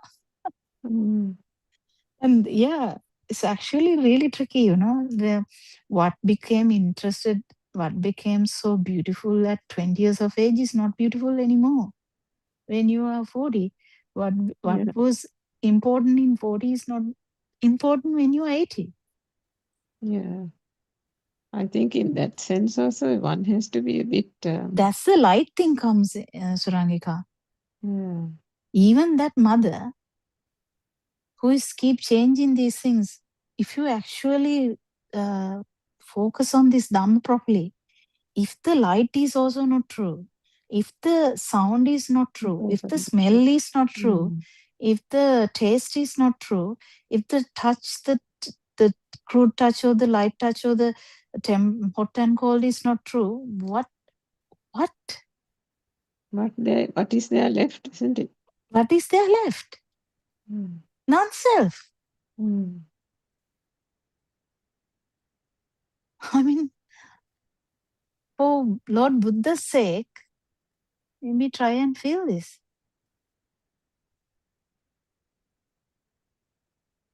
Yeah, actually, what Aranhansa says, are you going to be eternally worshipping others, or do you make yourself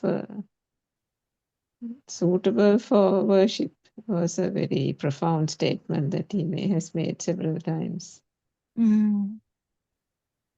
That is the ultimate duty. Yeah, that's the kind of the end, because the defilements should go down. No, but the ultimate, the duty is to see yes, this truth, 100%. Yeah, 100%. And become the truth. That's a different story. Become the truth, exactly. Because, even to think of being of service to those in need of the Dhamma and to show the correct path and so on. Ultimately, finally, the truth, one has to become the truth first. You can help in certain ways, no doubt about that. But yeah, the most profound service that can be provided, like what Aryan Mahansa is doing, is only through that final liberation. And even explaining this Dhamma also, Dr. Kokila, only to the extent that one feels only, that it can be explained. So in that itself, there is a limitation, isn't it? Because the listener is only getting only so much. Yeah, I felt that day when Vishnu was answering, that man or gentleman, That person, yes. because he was explaining in something nicely, but to pinpoint that you have to transcend that level also, one has to actually get that understanding. Otherwise, it's difficult. If you say Hoya, what is Hoya in English? We can't say a word, Yes, to everything. Yes, yes. Yeah, how can the other person get the inclination towards, piercing?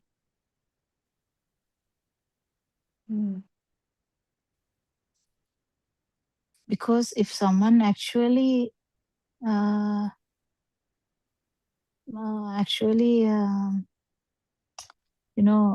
has no doubts, then it becomes a thing about these defilements. And the defilements takes time, as well as it is ignorance again, thinking that the defilements is this and that. But once the self-view has shattered, this becomes so kind of actually easy. Still, there is stagnation points. Yeah, various points where it's like a comfort zone, mini comfort zones, no? Yeah. And unless, Aranasi says something, you're kind of, whatever kind of thing. Because nothing is bothering you.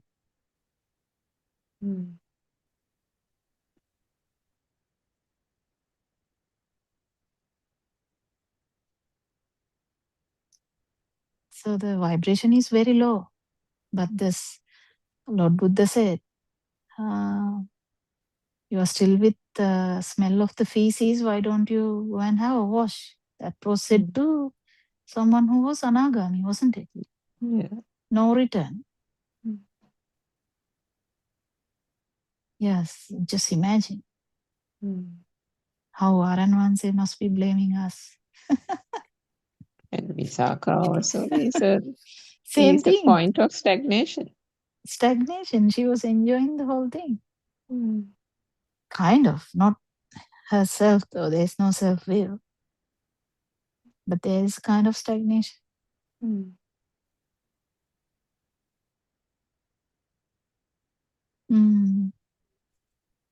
I think we have come to the end of this session. Oh, yeah, true. In these few days, we didn't even feel time going, and that's good because I think the discussion is so intense. It's kind of trying to pierce one another kind of thing. Oh, but that was very helpful today, Dr. Kokila. Thank you very much. Much blessings to you. And we thank Aryan Mahanse for his noble guidance. Without Aryan Mahanse, I mean, we will stagnate everywhere. With his talkers only, what talkers is like, with his push only, we kind of get the essence of things like kind of stagnation in these points. Thank you, Aryan Mahanse. Actually has no words to express the gratitude. So we try our best to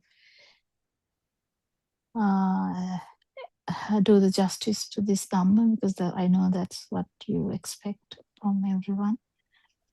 Yes, Joel. Thank you, Doctor. Thank you so good. much. Thank you. Thank you, Dhamma friends, for coming for the discussion and making it beautiful so someone can actually later listen and get something from this. Thank you, Doctor. Teruvan Saranai. Thank you all the Dhamma. Thank you, and may Triple Gem bless you all.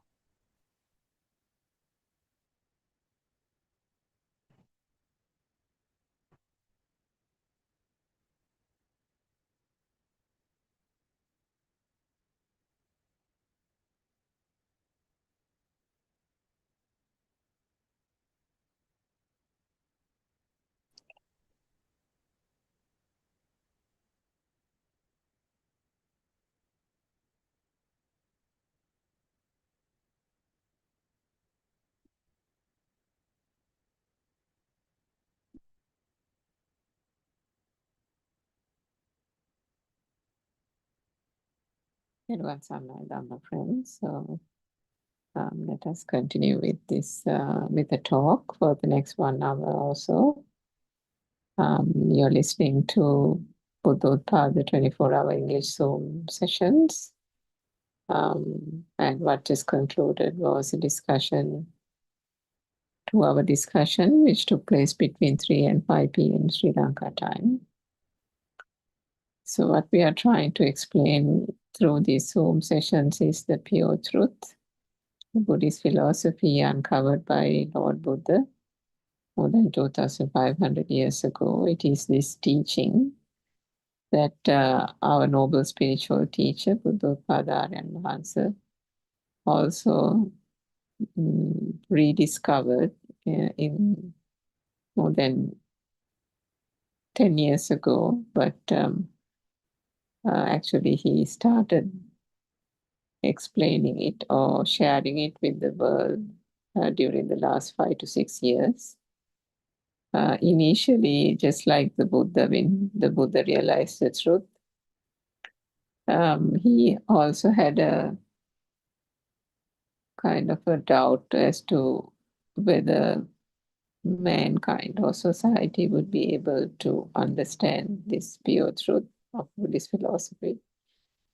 And so it was later on only that somebody convinced the Buddha that no, this needs to be explained for the greater good of humanity, to end this suffering, that it just needs to be explained. So in a similar way, when our noble spiritual teacher, according to his own recounting of this to us, when he realized the truth so many years ago, there was this, because it is not easy to grasp, it is because people are shrouded so much in ignorance that it is very, very difficult to grasp the concept, grasp the fact that this is actually no soul Dhamma, that there is this wrong self-view that is propelling mankind and living beings through this entire samsaric cycle of birth and death. All these things, even samsaric cycle, birth and death, have a totally different meaning in this profound truth that was uncovered by the Buddha and rediscovered and preached by our noble spiritual teacher, Aryan Mahansa. So because of the complexity of the Dhamma, the teachings, he himself had real misgivings as to how he could ever share this truth. I mean, initially, I think at the point of realization, he had made an attempt to approach various monks in temples in Sri Lanka and share this word, share this profound message. But unfortunately, I think in most of the temples and the teachings that have come through generations as so-called Buddhism, these teachings that have been taught in temples and that has come down through generations is so steeped in tradition, so steeped in various ways of misconceptions and various ways of thinking that some of it is actually intermingled with Hindu and Vedic principles and beliefs that those monks themselves were unable to and unwilling to, accept the fact that this is actually what was being imparted by noble spiritual teacher is in fact the true Dhamma teachings, the true teachings of the Buddha. So unfortunately, because of that misunderstanding by certain monks and temples and people, even in society, there was that initial failure of being able to communicate. However, during the COVID days, when the COVID coronavirus happened back in 2019 to 2020-21, it was at that time that our noble spiritual teacher, again as recounted by him, where he had fallen quite ill with COVID, And for some reason, he said his last breath did not leave the body. And despite being very, very ill, somehow or the other, the last breath had not left the body. And at that time, a perception, at that point of being really sick, a perception occurred to him at that point that he had not taken or made enough effort to impart these true teachings, the truth, to the world in any form, despite that initial attempt, because that had been met with only failure. And then another scene of some news story that came from India, where there had been so many dead bodies, deceased through being inflicted by COVID, had been floated down the river Ganges. So this news snippet had come to R.N. Mahansa, the noble teacher, and with that he had also seen or heard the grief and the sorrow, the lamentation of the children, the families left behind by those loved ones. And that entire scene, that entire picture, the grief, the sorrow was acutely felt by the noble teacher. And it was that scene, that news that actually propelled him to commence this monumental journey that he started so many years ago. And he initially started this off by just opening a YouTube channel and starting to explain the Dhamma through talks after talks after talks. If you listen to his initial teachings, you would find that he has explained in very minute detail, very slowly, very clearly, every facet, every aspect of the true Dhamma teachings of the Buddha. The explanations about the mind, that there is no such thing called a mind. What is this about the senses and the perceptions? How does this whole construct come about? What is cause and effect Dhamma? What is dependent origination in the true meaning of the way the Buddha had explained it, not in the way the Tripitaka or the Pali scriptures have misunderstood it and misinterpreted it in some of the areas where it has been particularly translated to the Sinhalese language, in the Sinhala translations. So not in that manner, but truly how this can be actually practically applied to one's day-to-day life in order to seek salvation, in order to seek redemption from this suffering that has besetting not only just mankind, but all living beings. So that was just a brief introduction, but ultimately what the Buddha found, which noble spiritual teacher has been explaining, and what is being understood by those on the path, is that fundamentally this truth is that there is, the truth in this world is that there is no self-fear. And this world that we have taken to be true, taken to be real as existing outside, is also just a perception in the mind and nothing else. And to understand that, one has to go right up to the point, right to the beginning, in order to understand how this cause and effect Dhamma works. So the action and effect Dhamma that was there or prevailing at the time of the Buddha long years ago assumes that, there is a person, there's an outside world, and then an action done by the so-called person or persons or beings will then result in certain consequences. So that assumes automatically that there is a world outside and then there is a person here doing it. So there is a doer, the self is there, and so that itself was found out by the Buddha to be a greatest misconception. So this entire thing revolves around the fact that the ignorance, the deception has been because of the harboring of a self-view, a wrong self-view. So how does this wrong self-view come about? That is the part that is being explained through this, through the Truth Dhamma teachings. And to understand that, one has to go to the beginning and realize that this whole thing starts from one single vibration. So it is one single vibration that is then manifesting itself in different forms, different depictions, by virtue of it being manifested differently in the different sensory organs.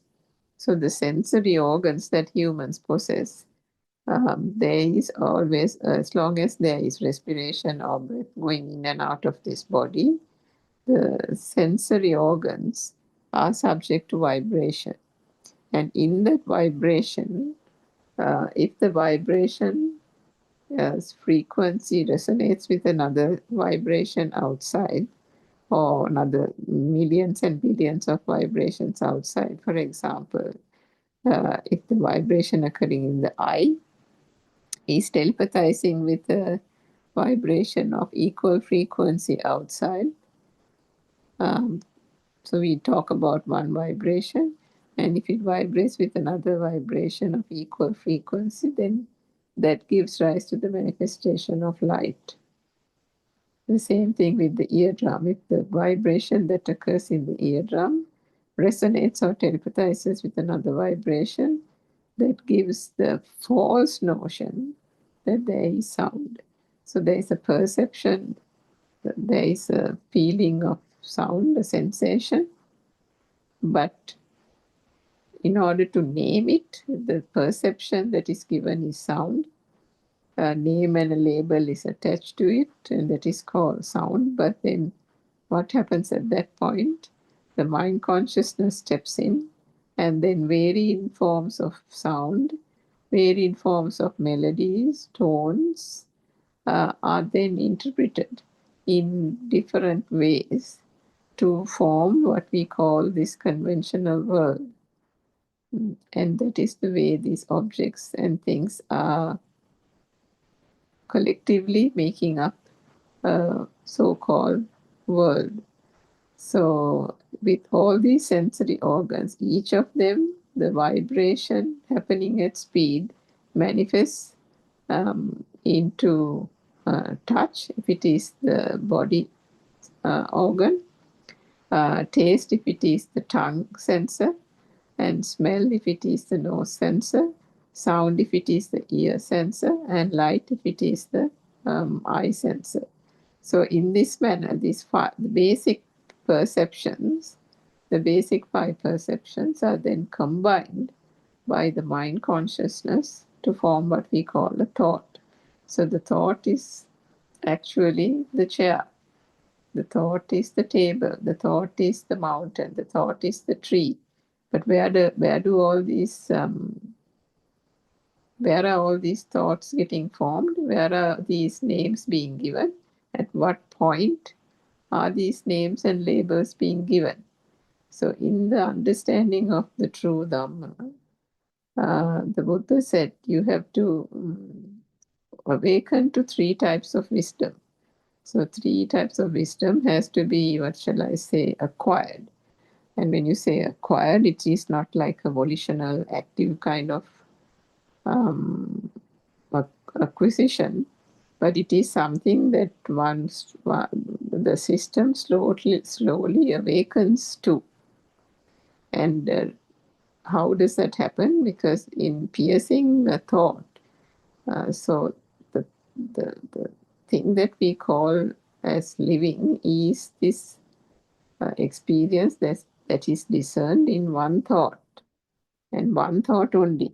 The Buddha said that what is experienced always is a thought occurring in this one moment. All that can be experienced is a thought occurring in this moment. And in that thought, there is a stimuli, a mind object, a mental picture, whatever you call it. There is a focus in that thought. And it is in that thought that is a combination of those sensory perceptions turning itself into, constructing itself into what we would call the chair, the picture, the TV, the table, and so on. So in order to understand the fact and go behind this thought and understand the substance, whether there is a substance in this thought, and to find out the truth behind this thought, one goes back to one's childhood to find out when and where did these labels come, when and where and how did we attach value to these various objects which we call the chair, the mother, the father, the house, the job, the promotion, and so on. Because these are the things that have been formed in the mind by way of thoughts, nothing else. So to understand this, one keeps going back, and then realizes that actually each of these concepts have at some point in time been taught, either during school days, either during kindergarten time, primarily during kindergarten time, where the majority of the learning happens. So it is at that point where the child is taught the alphabet, colors, and various things are taught at that time, and these names, labels, and conventions are then acquired in the form of a perception. So there is no such thing as a permanent memory. What happens is with an image that is rising through the eye consciousness, the sound is associated with it. And for example, a picture of an apple is shown, and then the teacher calls it apple. So a sound is always associated with an image, a sound is associated with the touch, a sound is associated with the smell. And in this manner,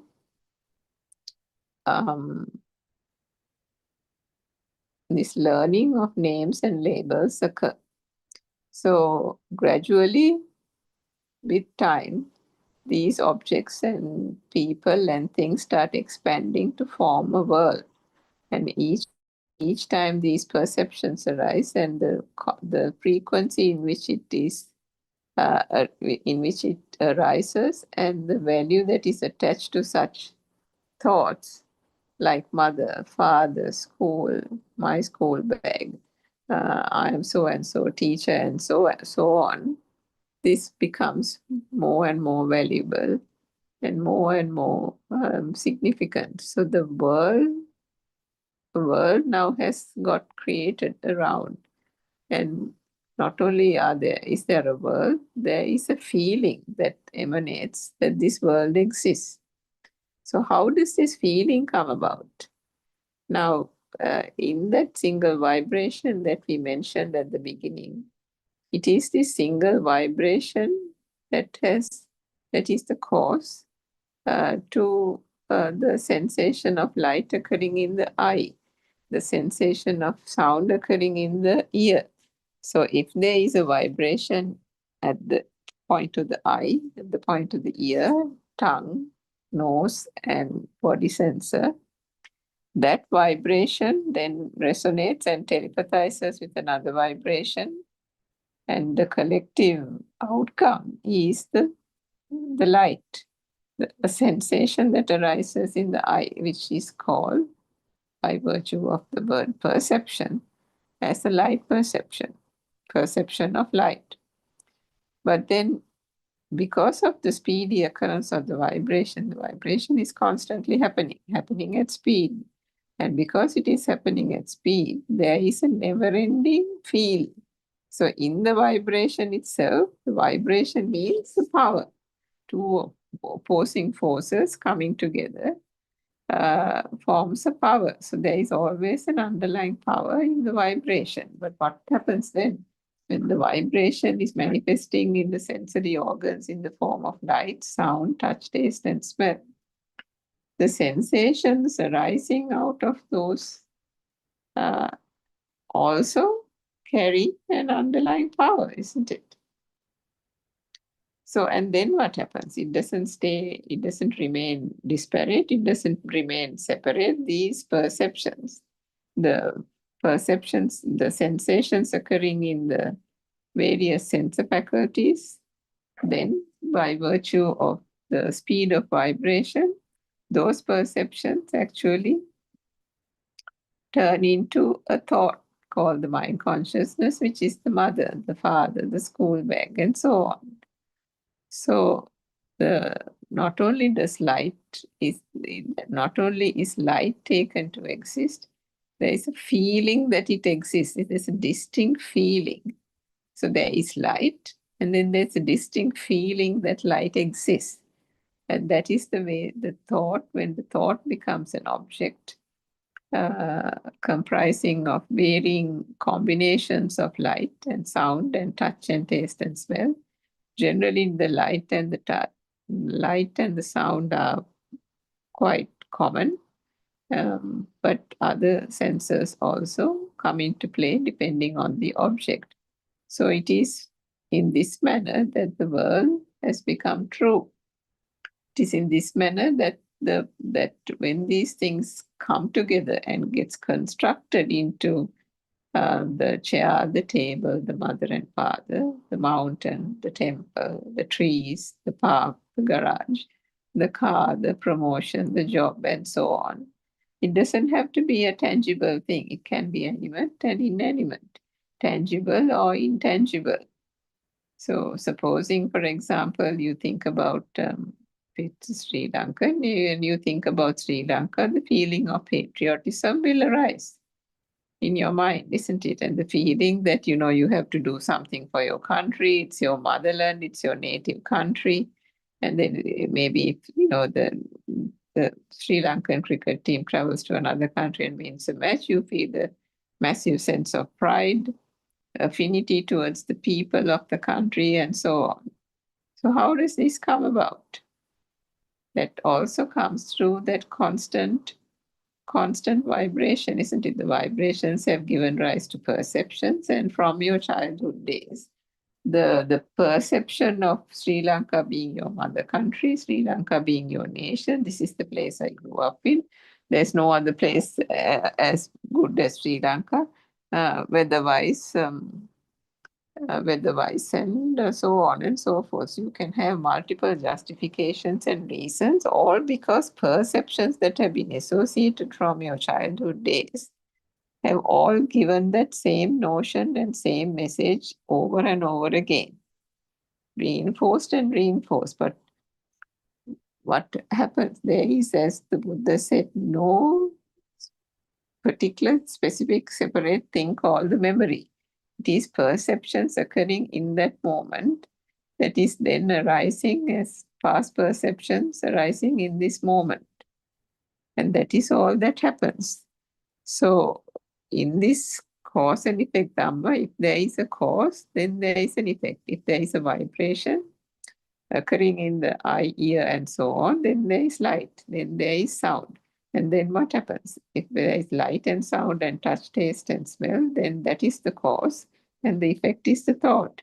The effect is the mother, the father, the teacher, your loved one, your girlfriend, your boyfriend, your job, the promotion that you've always been wanting for, the one that you work so hard for, and so on. That is the object, that is the perception.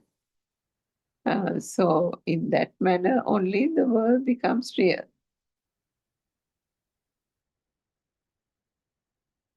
And in that manner, the thought that occurs in this moment becomes a thing. But one can only encounter or experience one thought in a moment. And that means one stimuli in that moment. But the one stimuli in that moment. So just take a moment to kind of understand that a little bit more. If you can have only one stimuli at this moment. So for example, if you're seated in the lounge and you look up to see that you have something with you, something in the room, and what say you spot a picture on the wall. And then you turn your head and then you see a chair in the far corner of the hall. And then, so once you see the chair, okay, and then you turn your head back and then you can see the picture hung on the wall again. So what is the assumption that you make? You assume that it is the picture that you saw earlier that I'm still seeing the second time around as being hung on the wall. And if you turn your head again and you see the chair in the far corner of the hall, you will say, oh yeah, that is that same chair that I saw earlier. So is that actually true? Is the question. And that is where the Buddha said that the mind or the thought is a construct happening every moment, only if the cause is there. If the cause is not there, no effect. So when you turn the head to look at the chair, when you turn the head and you saw the chair, in that thought, there was no picture. And then when you turned the head back and you looked at the picture, in that thought, there was no chair. When you turned and looked at the picture, all that happened there was a light perception occurred, and then all that was discerned was just the light perception and the image and an image. So it was the mind then and there in that very moment that perceived it to be a picture hung on the wall. So again, the Buddha has said in Pali, it's called Auta Sambhuta Uttana Bhavisati, but what that means is that this thought that occurs and the stimuli that has become real in this moment, the thought occurs without any semblance of anything. The thought occurs out of nowhere, literally. The thought occurs out of nowhere.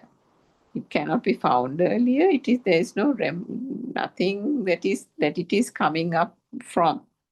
It appears suddenly and it disappears without leaving any trace in that very moment. It appears in a moment, and in that very moment it disappears, leaving any trace of that thought. So that is the construct. That is the thing that happens in this moment. This is the phenomena of the mind. This is a natural phenomena. So nobody's doing it. There is no person holding on to a control panel or turning any knobs or doing anything like that with the way the mind works. Where there is the mind means there is no static thing called the mind. Again, another thing that has to be made quite clear. Because, in the conventional world, in society, you always hear people saying, I spoke my mind to that person. Or I have made up my mind about that thing. You can't change my mind. I am going to do it this way. No matter what you say, I'm not going to change my mind. So what does all this denote? We get the impression in society, in our day-to-day conventional world, that people tend to think that they have a mind of their own, that they can change it, they can change their mind, and that they can make up their mind, and that their mind is their mind, my thoughts are my thoughts, and so on. But the mind is actually just a collective term or a collective phrase used for the thought occurring in this moment. So the thought occurring in this moment is hardly felt because of the fact that everybody is in ignorance due to the unknowingness of how this whole process works and not understanding the mechanics of the mind. which means that when there is a constant flow of thoughts passing through the mind, it has been named and labeled as, this is what we call the mind. So there is no static thing called the mind. It is just all these thoughts, fleeting images going one after the other. And if there is, and so that is what the mind is. But then we come to the question of whether it's your mind. So if it's your mind, that also is a misnomer, a misconception, as the Buddha said. Because if it was your mind, then you should be able to control it, isn't it? But if, for example, we tell you to, stare at a distance and think about something that you were really wanting to think about these days, something about perhaps your loved one, something about something happening in the job, and so on. You take something where you can reasonably think that you can think about it for the next 1 minute or 2 minutes. And then we tell you, okay, so that's the thing that you want to think about. So, okay, now let no other thought come to your mind. Focus only on the thing that you wanted to concentrate, wanted to think about. Now, can you just do that for a minute and see whether it is successful? No, isn't it? Invariably, there will be some other thoughts that are creeping into that whole process. If it was the picture that you wanted to think about, you won't necessarily think about the picture only. Even as an extension of the picture, you will start thinking about something else, whereas our direct instruction was just to think about the picture and the picture alone. Now, the picture is used as a mere example. It doesn't mean that it is the picture, but we are just using that to drive home the point. So in this manner, what is getting constructed in this moment? Every moment there is a construct, there is a thought. And that thought is actually not real. The thought is just a perception. The thought is just a perception that is created by the mind consciousness, which we call, or which we access the sixth sensor in man.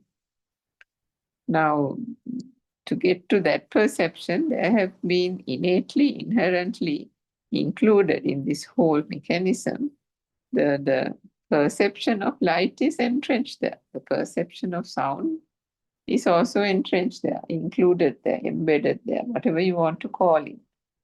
When we take a chair, for example, and the chair has become real to us, all that, the perception of light, not only the perception of a thought, not only the perception of a chair, has become real.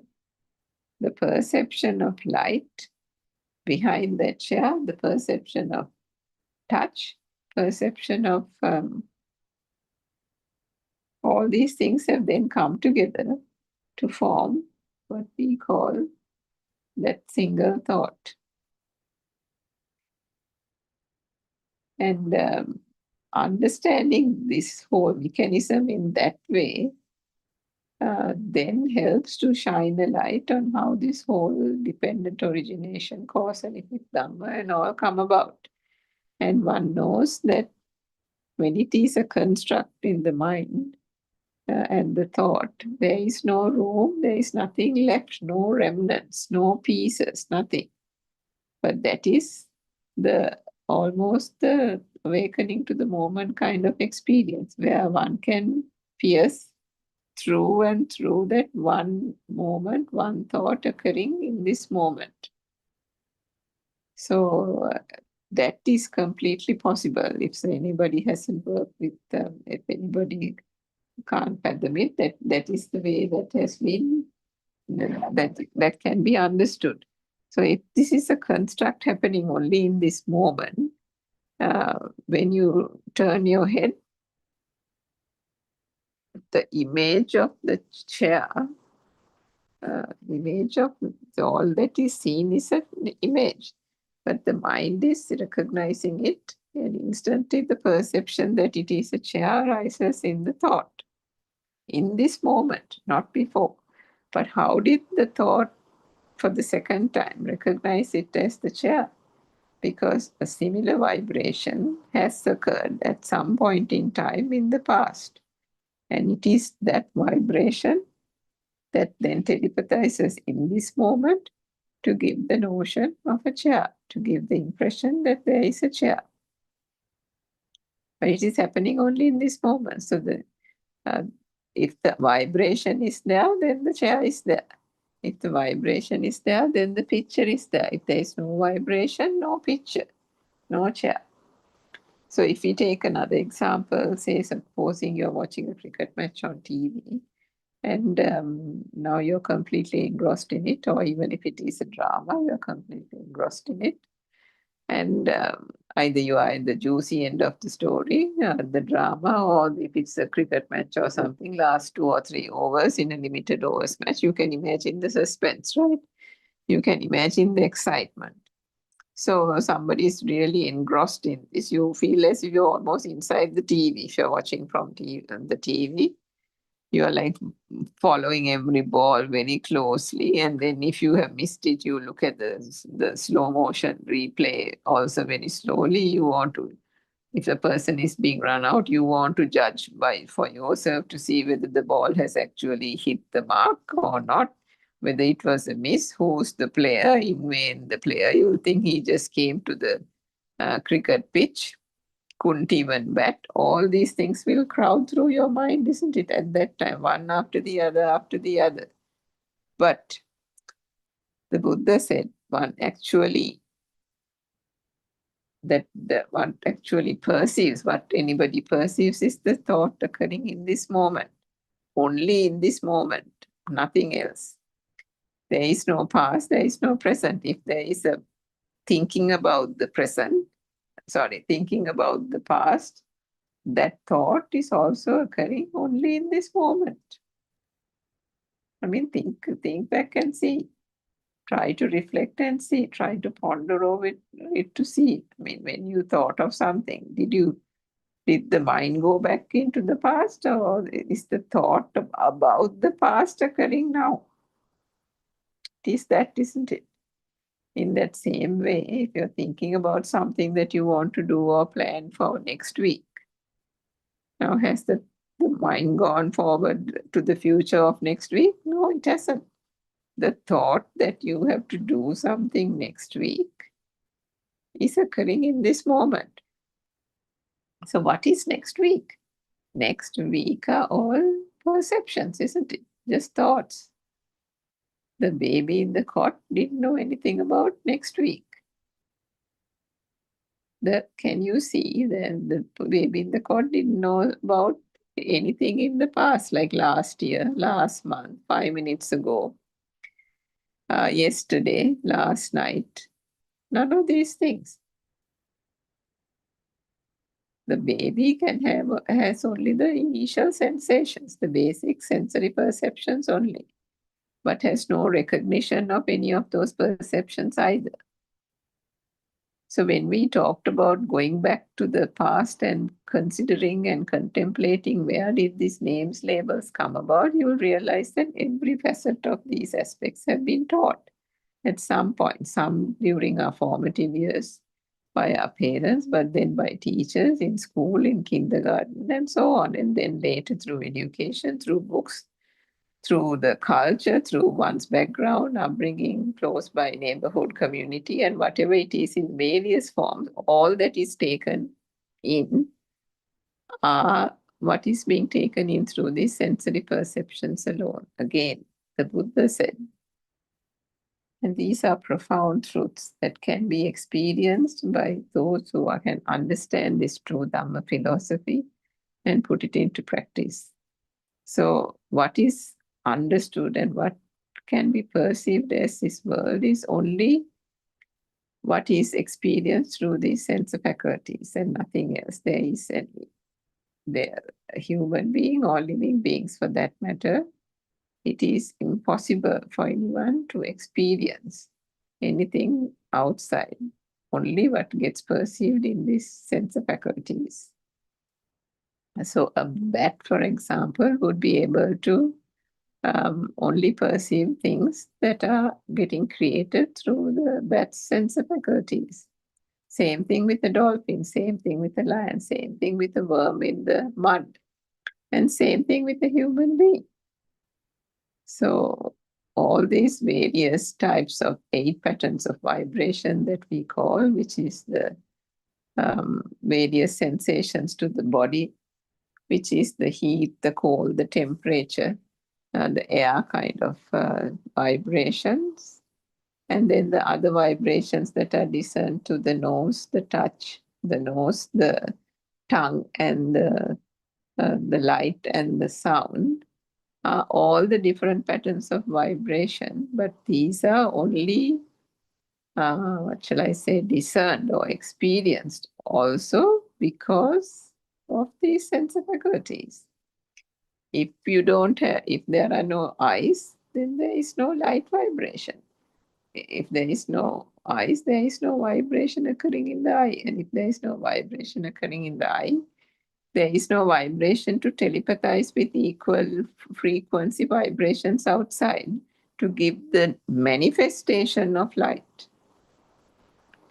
For even the manifestation of light to come into being, there must be a vibration which has to resonate with another vibration of similar frequency. The synchronicity should be there. The synchronization should be there. If that is not there, then there is no light perception. There is no manifestation. Remember, all this is a creation out of basically nothing. But there is a creation. Can you deny that you are seeing light? Can you deny that you are hearing a sound? No, you can't, because this is not actually you doing it, not actually a person doing it, or an animal or a creature doing it. This is the way this system has been set up. This is the way, because of the physical body and the human body and the way the sense faculties have been, sensory organs are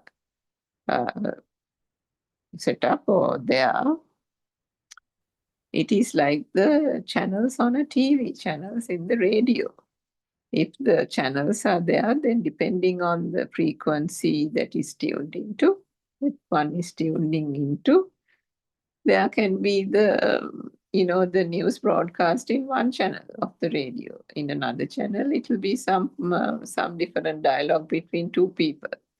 In another TV, in another radio channel, it might be somebody reciting poems or songs or something.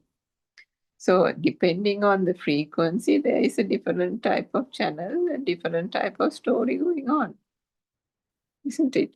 If we take the TV, it's also the same thing. I mean, in these countries, you can have in one channel, it will be CNN. In another channel, it will be BBC. In another channel, ABC News. In another channel, it will be documentaries. In another channel, it will be the History Channel. In another one, it will be like a Lonely Planet or something. So depending on what you are tuning into, what frequency, the experience, what gets discerned is different. It is the same thing that happens through the sensory organs.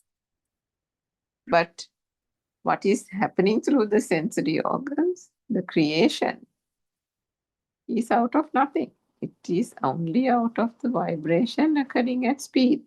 If the vibration doesn't occur at speed, then there is no feeling that light exists. There is no feeling that touch exists, that smell exists, and taste exists, and so on. It is the speed of occurrence of the vibration that gives the notion that these things exist. And these basic perceptions then form into what we call consciousnesses. So this consciousness, as the vibration has its own underlying power, the feeling, which we call the consciousness, also has and carries with it an underlying power. And that is why when the sensory perceptions combine to form a thought, which we call the mother, the father, and so on, these have acquired value, isn't it? There is a attachment that is there for these things. There is a craving for these. There is a wanting to keep these around you. There is a feeling of closeness, a feeling of affinity towards various objects, people. You like your neighborhood, you like the community, you love your family, you can't do without them. How did this happen? I mean, the husband that was never existing in your school days has now become a person that you can't live without, isn't it? How did this attachment happen? I mean, you didn't even know that such a person existed when you were going to school, right? So this is the way, this is all happening due to the perceptions that are occurring right from the point of the days of the childhood. And this is how one actually awakens to the wisdom of understanding the thought. So by understanding that in the somewhere during childhood that these perceptions have been learned, every object, every person has been learned, and that perception has grown in value. It has taken on a feeling that it exists, and with that has come the notion that a world exists. And with that, this self-view, a wrong self-view, is automatically born.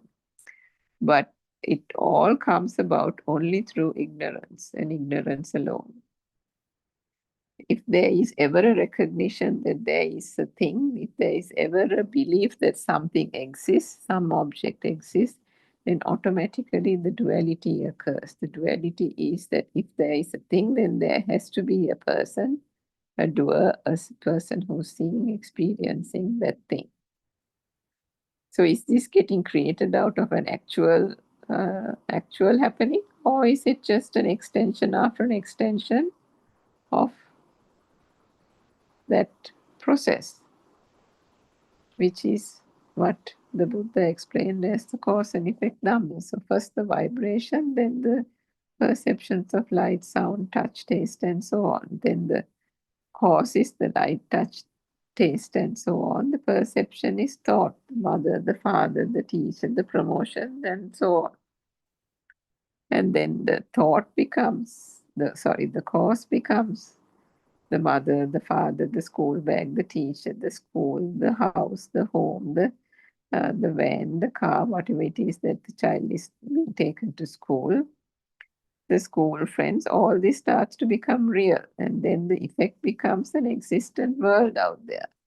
And then what happens there? Cause becomes the existent world. Always the notion comes that there is something. And with that existent feeling, finally a sense of being alive by the ignorant arising of a self-view, a wrong self-view, this feeling of being alive, wanting and needing to keep this so-called world filled with all these objects, is very much present, very much felt at that point. So the feeling, it is actually the feeling that arises by the false creation of a world, by the false belief of a world.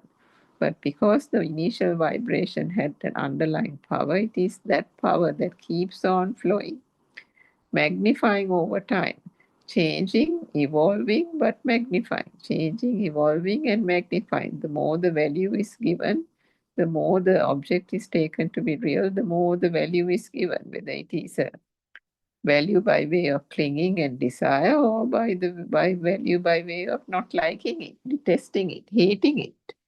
It can be that form of negative emotion as well. But what are all these things? These are all perceptions.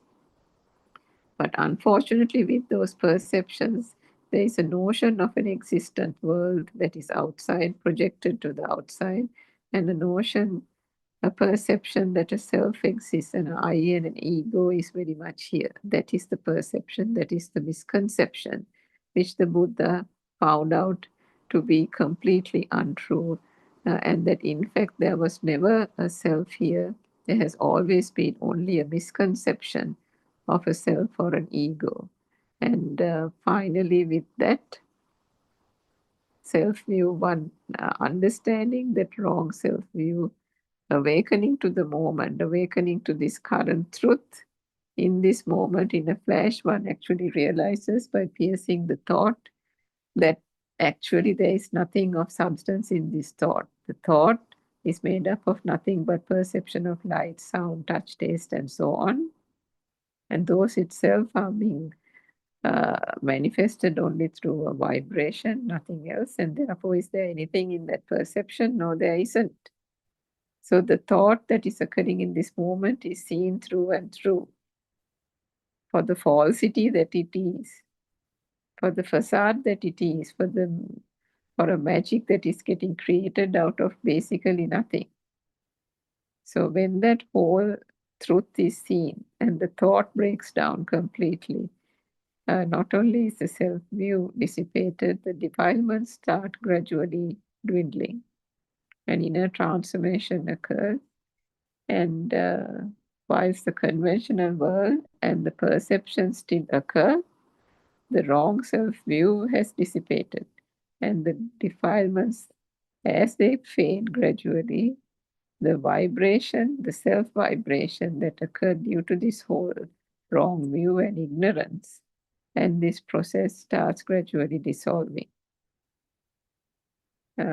With the dissolution of the defilements and the self-vibration, there is an inner awakening, a transformation. The perception still occur because as long as the sensory organs are there, the tree doesn't become, distorted in shape or something. The mother doesn't get distorted in shape. The mother, the father, the plane, the sky, the rainbow, everything is still manifesting in the same way to the Arahat, to the person, to the state of Arahathood. There is no person, but it is a system. But to the Arahat, these perceptions are still there. But what is not there is that underlying power, the underlying power that comes about through that wrong self-view has been completely dissolved. And with that dissolution, the dissolving, and with that, the defilements start to fade. When the defilements start to fade, there is an inner awakening where everything is seen, done, and heard, and touched, and tasted, and so on in the same way as before. But that feeling of existence is not there. The feeling, the power underlying that of wanting to keep it, wanting to maintain it, sustain it, is not there. And why is that? Because there is nothing to maintain. That object or person or thing has been seen through and through, as we said a minute ago, for the facade that it is.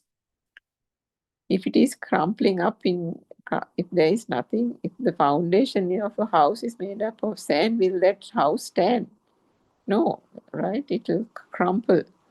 There is no base, no proper foundation. So in that same manner, every object that is manifested through these sensory perceptions are seen for the falsity that it is. And with that, there is peace. There is no entanglement, no savoring, nothing that is made up of these sensory perceptions that the mind has given a name to, a label to, a value to, are all seen through and through for the truth. The truth emanates, the falsity disappears, and the self-vibration, which has been the cause, and the self-view, which has been the cause of keeping mankind or keeping this entity that we call this entity through and through this samsaric cycle, comes to an end. And the self-vibration gradually dwindles in power, and the initial vibration, which we call the taints, are gradually then dissolving, because the final, ultimate, final thread of power, the last bit of underlying power is, or the current as we call it, that starts at the zygote level, is then also completely dissolved to the point of achieving or attaining a non-vibrational state, which is what is called the state of Buddhahood, the feeling of nothingness or non-vibration and non-self perception. So that by that stage and that ultimate achievement of Buddhahood, there's a complete eradication of suffering. And that brings the true calm, true tranquility and peace, which is actually called super happiness, super awakening, because it transcends the conventional sense of happiness, a conventional sense of the word awakening that is sometimes used with different types of concentration meditation, which does not achieve the same result, the same steadfast and permanent result that is ultimately achieved by vanquishing or dissolving this self vibration. That is the core truth, the pure truth imparted by Lord Buddha, which is being taught through these Dhamma channels as under the guidance of Buddothpada Aryan Mahansa, our noble spiritual teacher. So we are indeed very fortunate to be able to encounter the spiritual teacher whose guidance and vision has helped us progress in this path. The main purpose and the main crux of it is to understand that although we use the word we and us here in a colloquial sense, the ultimate understanding is that this is no soul Dhamma. There is no self here. There was never a self. It was only a pure misconception. And understanding that brings release, brings emancipation, brings liberation from the mind and to the point of non-vibration.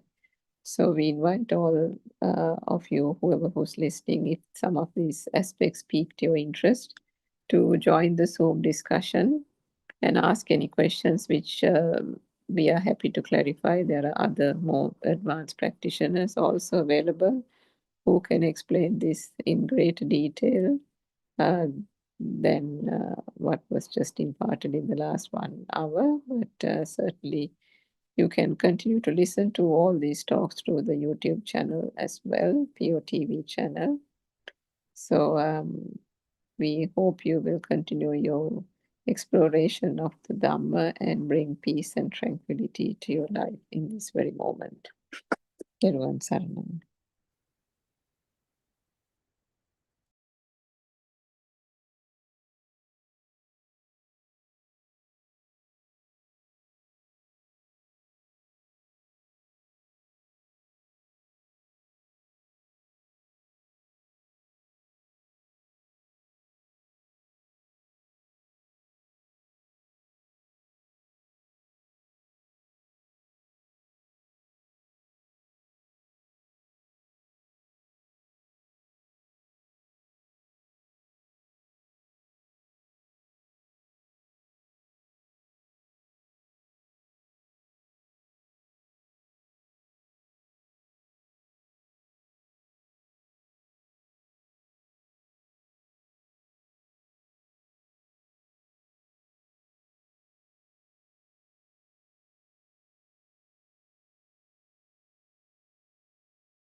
Thiruvan Saranai. May all of you blessed by the triple gem. First of all, I would like to respect my utmost respect to our Kalyan Mitrayan Mahanse, Buddothpada Mahanse, Pada Namaskara Karami Arwan Mahanse, Avasarai.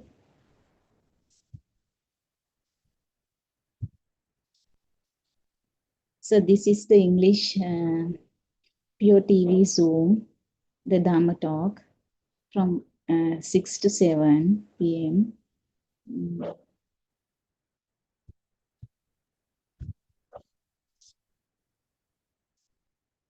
Today we are really fortunate to listen to this true Dhamma as Buddothpada sermons have given each and everybody this true Dhamma. So really, we are really fortunate to listen to this. 2,600 years ago, nearly 2,600 years ago, what Lord Buddha preached was actually hidden. The true Dhamma, it has been hidden for several years. Sometimes actually lots of things were hidden, as well as once we understood this true Dhamma from Buddothpada sermons, it is understood that lot of colors, lot of things were added. Maybe we were learning something mixed up. We didn't know that really until we found this true Dhamma from our noble friend Buddothpada Aryan Mahanse. Even today, most of the people are in their misconceptions without understanding this true Dhamma. We, when we were small, when we were small, actually, even we did not find this true Dhamma. Anyway, we are really fortunate, at least now we have found this true Dhamma, because this is not just what he has found through his, actually after doing, if I say like this, after doing a lot of experiences, lots of researches, readings, studies. So through that, Kalyana Mitrayan is preaching us this true Dhamma. That is the most important thing, because this is not just knowledge. This is really based on practical knowledge, what he has experienced. And he wants us to experience this as well, which we see a good teacher can give the best thing to the followers. So that is what he is giving us now. So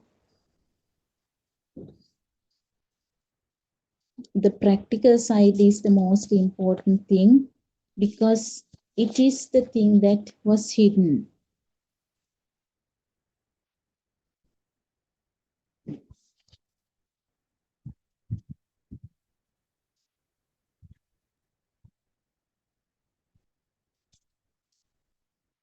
Even nowadays, people have engaged in different things.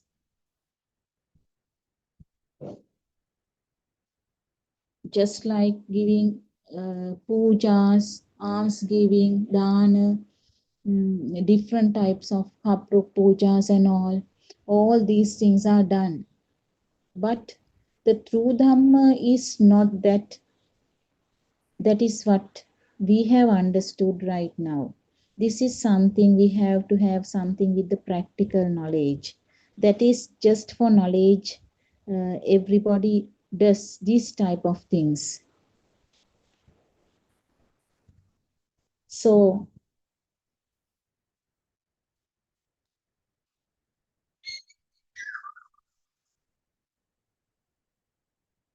to give this practical knowledge and everything, now we have a lot of avenues.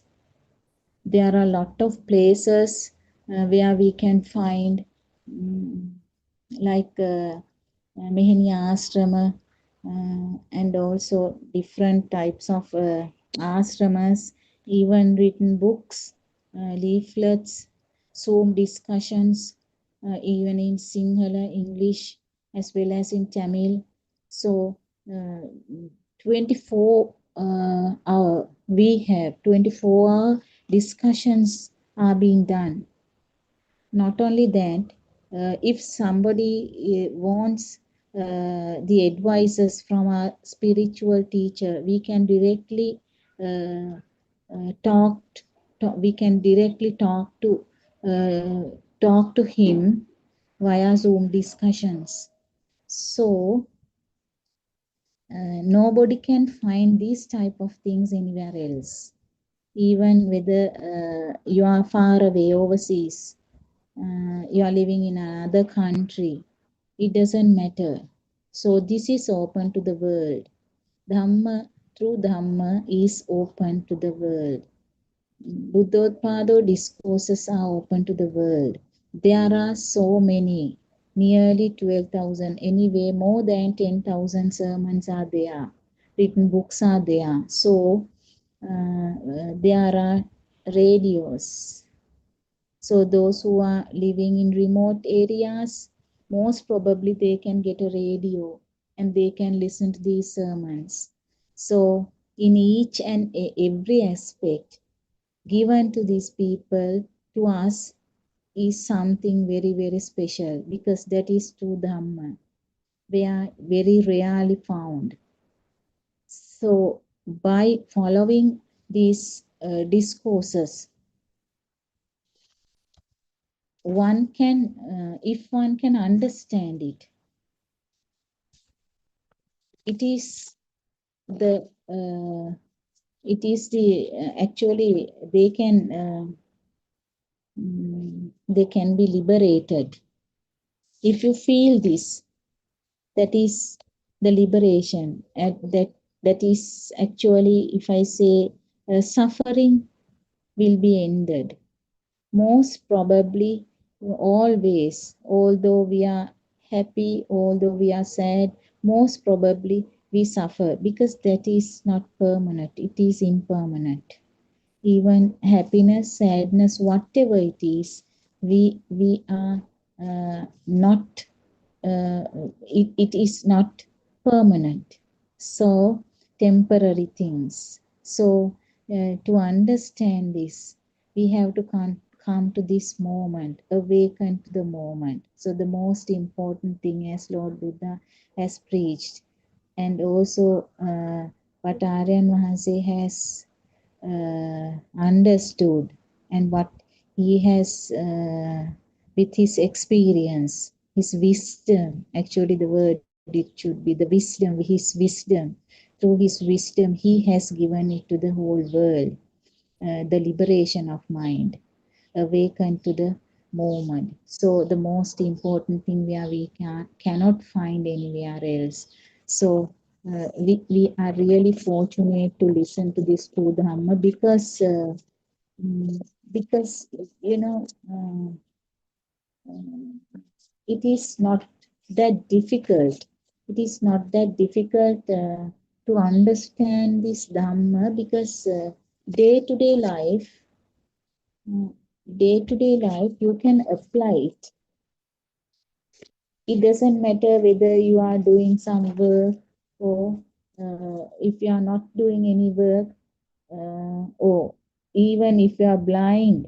So this Dhamma will help you, because this is not anything special, but that is really special. If I say not as special, that is not, it is really special, because we have to have it, we have to absorb it into our lives. every opportunities are there around us. So once you realize that this is true Dhamma, you have to believe this, and you have to understand this is true Dhamma. First of all, you have to take it. You have to take it as actually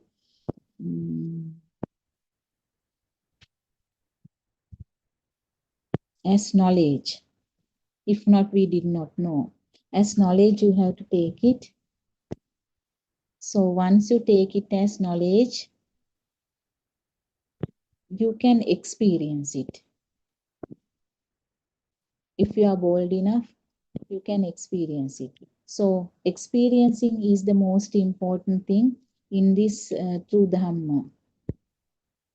It is not that easy experiencing, but there are well-trained teachers through Zoom discussions. You can experience it once you get the knowledge. So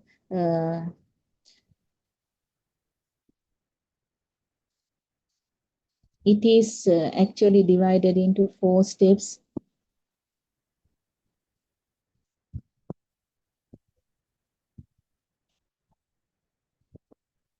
Just like the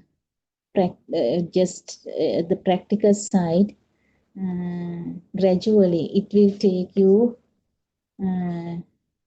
Actually, that is really the most important thing, the foundation, the basic. Although we said that is the foundation of this practical side, because we had that misconcept of I, my, mine. So gradually, the person will be taken to a system. So there is nobody here, only a system is happening. There is no doer.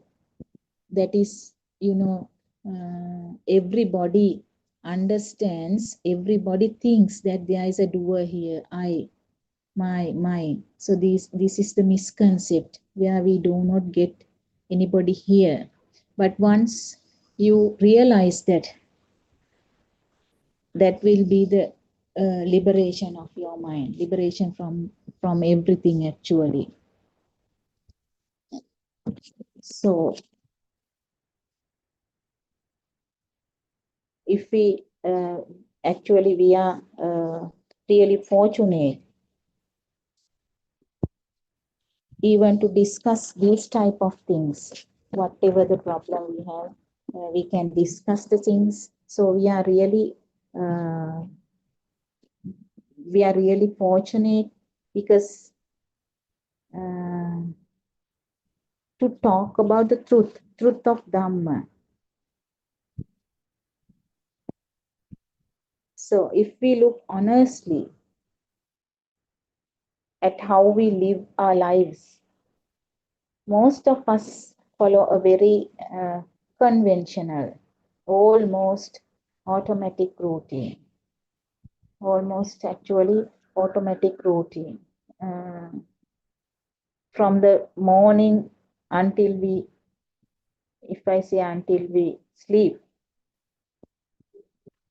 until we die, we wake up early in the morning, do our work, try to do good deeds, and most probably we constantly seek comfort.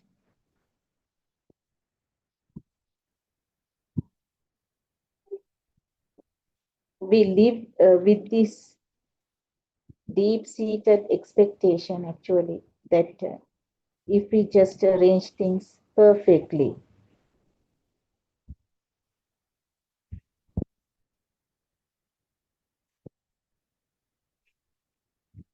if we get better food, better clothes, or build up more wealth, tomorrow will finally bring us lasting happiness. But if we look closer at that belief today, earlier we were like that, as you all know, those who before listening to these sermons, also we were looking for a better future. Even always we look for this comfort. But now we have understood actually it is a trap.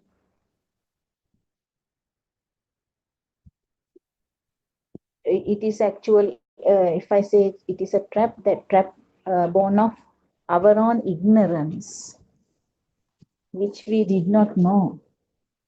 Due to that ignorance, we were looking for comfort. The brand new clothes, if we buy today, even tomorrow, it will fade away, wear out, and what will happen?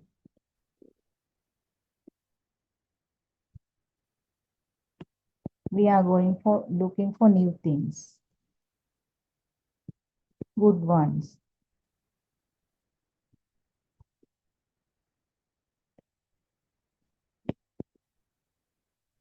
Tomorrow we want to buy new ones.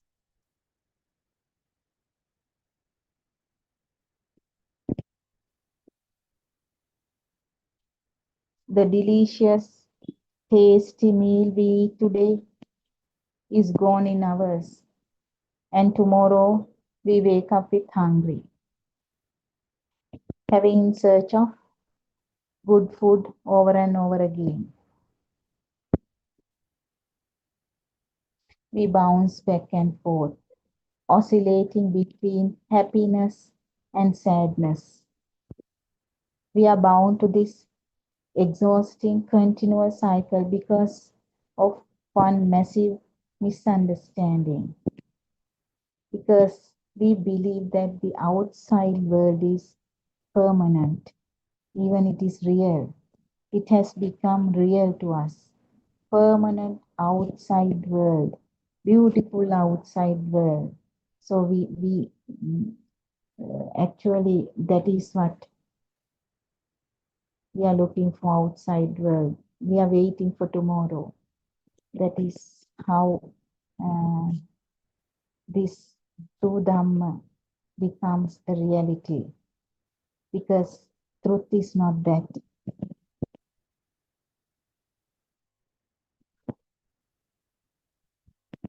The beauty or the ugliness we perceive does not exist in this physical object around us.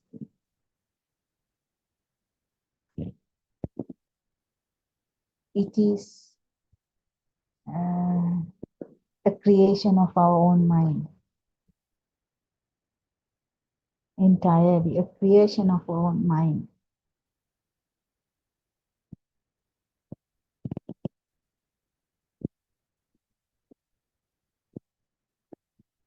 You know, this our mind tricks us into believing in a solid world. For an example,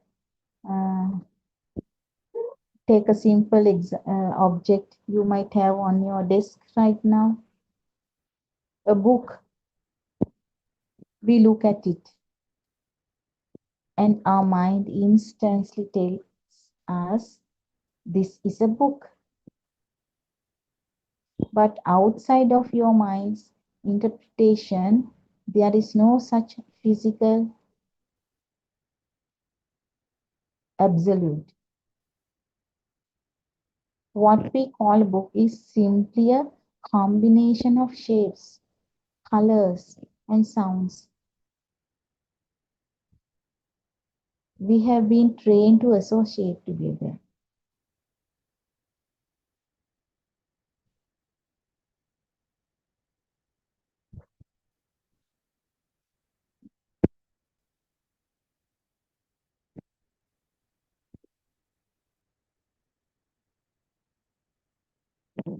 Now think about a meal, a complex meal.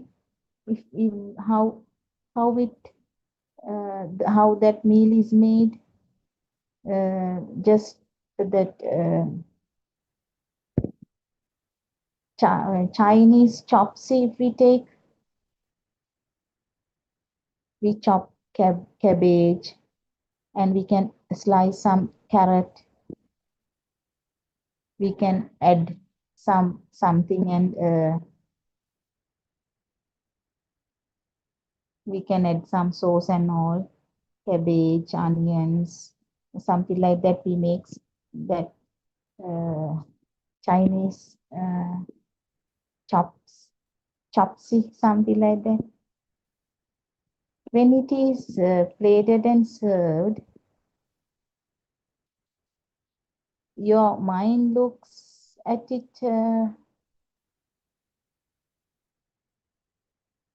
and it will say this is chopsy, isn't it? But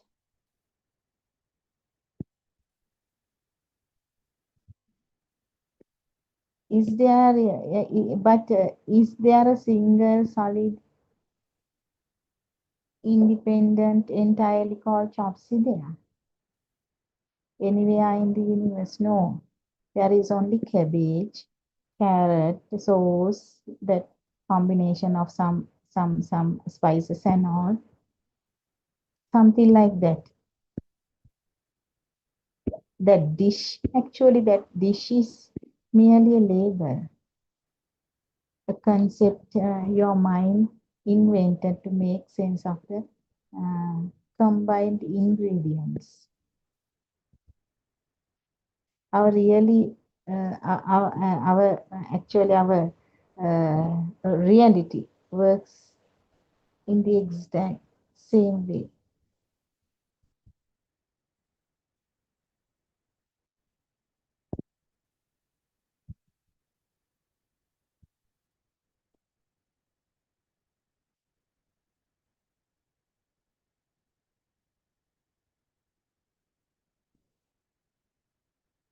It is something like that. If we can understand let's look at it systematically, almost like how a machine or a robotic system processes. A robot has sensors, maybe a camera to detect light and a microphone to detect sound waves. These sensors just take in raw, meaningless data. They don't know anything. It is the central processor.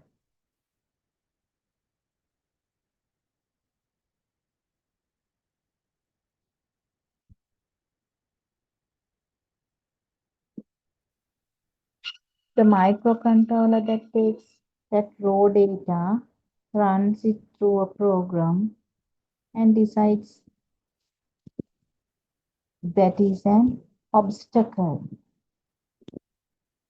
Our human senses operate just like these raw sensors. Our eyes just take in light waves.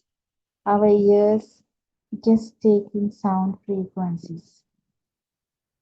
If someone speaks a word in a language you do not understand, no picture appears in your mind at all. Why?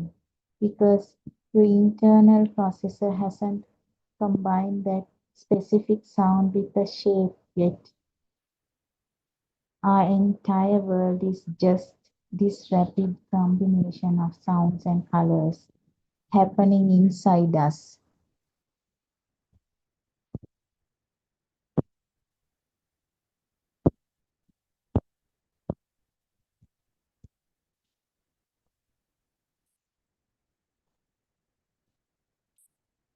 The world is just these mental combinations. We must realize a profound truth. Only this exact present moment exists.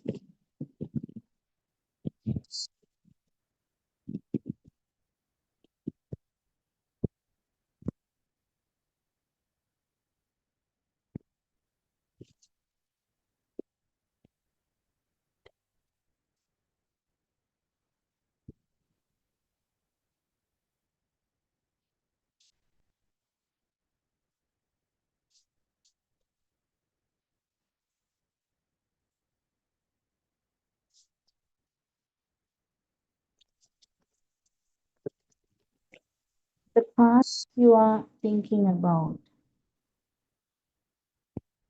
it is completely gone.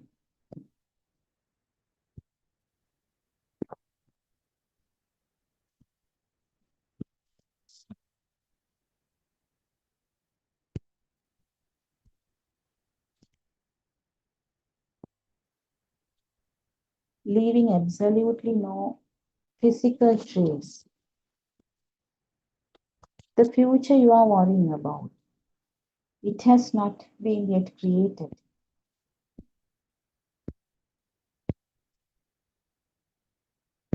Even the present thought you are having right now vanishes the very instant it appears.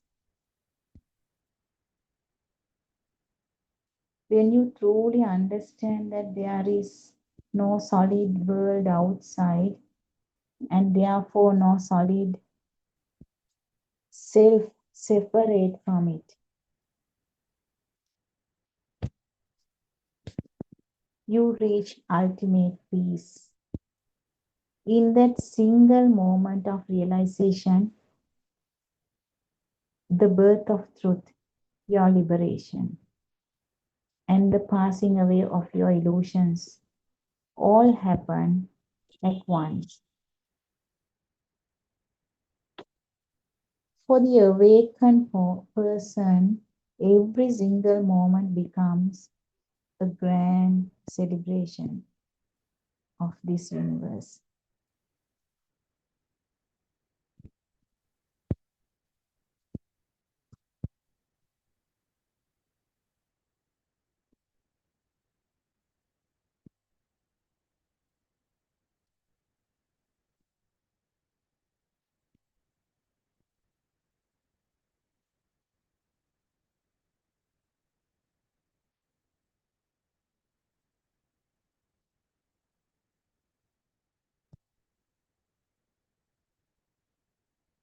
Think about watching a movie. When you watch a film, you see continuous real life action. As RNRC always gives these examples, most probably in Sinhala, even in English, he takes these examples, even a teledrama. So, what he says is, you are acting in a movie just like that, just like you are acting in a teledrama. You might cry, you might laugh, you might feel sense, but what you are actually watching, you are looking at a rapid series of still pictures flashing on a scene one after another. It is the speed of the projector that creates the illusion of life. Our minds are exactly like that projector. This is really a very common example. Those who are listening to this, always RN1C gives this nice example. Uh, you are watching a film, you are acting in a drama, so you have to be the producer, not like actor. Likewise, he always gives us these examples very nicely. Our senses are experiencing rapid sparks of light, sound, and touch, firing so fast that they create the powerful, unbroken illusion that we exist and the world exists. This is really a very nice example, as most of us are very aware of, where we can actually understand this Dhamma. So that is the most important thing here. So there are very nice examples. Always our Kalyanityan Mahansi gives us. Uh, for another nice example is that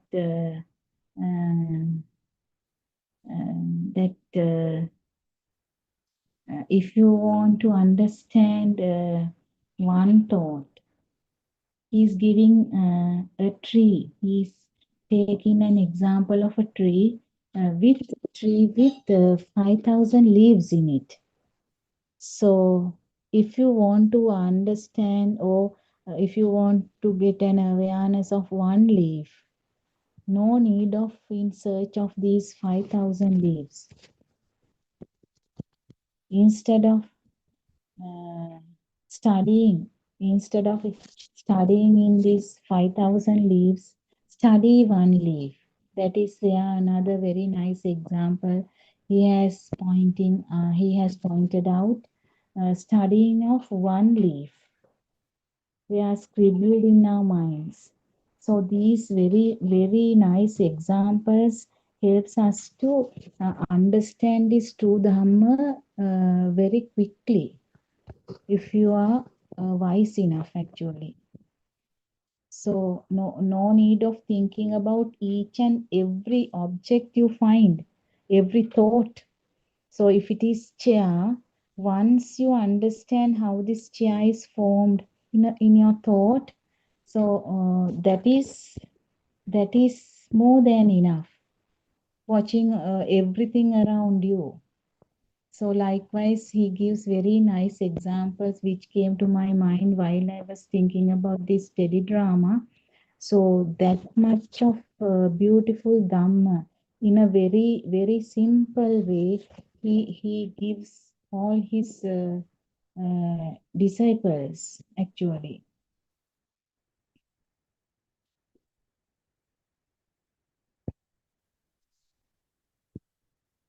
So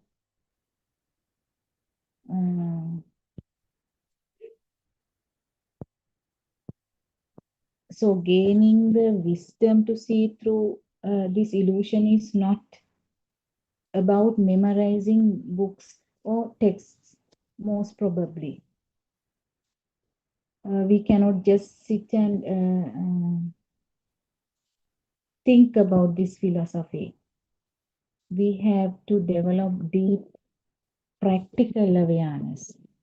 That is another most important thing, the practical awareness, as I told you earlier, very, very important here, where these ashramas and Mihini and even these trained teachers are practicing with 4 steps, that philosophy, Buddha philosophy.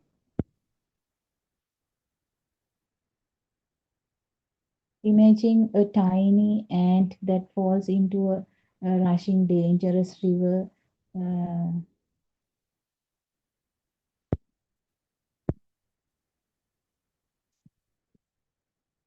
To survive,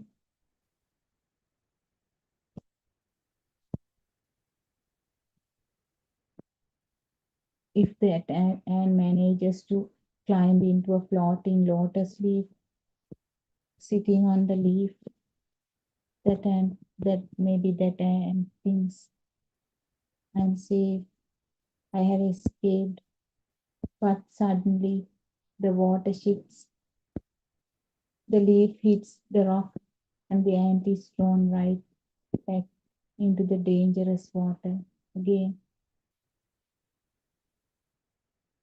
Believing the outside world is real is like drowning in that water. But here is the catch. Merely thinking to yourself, the world is an illusion.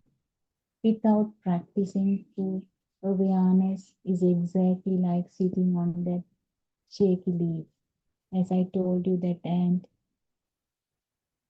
once he comes to that leaf, it thinks that he is safe there. But again, that water level comes in. What happened to that ant? That is just like sitting on that that leaf actually. It provides you temporary comfort, but it will not truly save you to survive. To survive, that ant, if I talk about that ant, the ant must walk down and start off the leaf to reach solid high ground. We must move beyond this just thinking. We must develop a sharp, constant awareness of our thoughts arising and passing away, observing them until we reach the solid ground of ultimate freedom.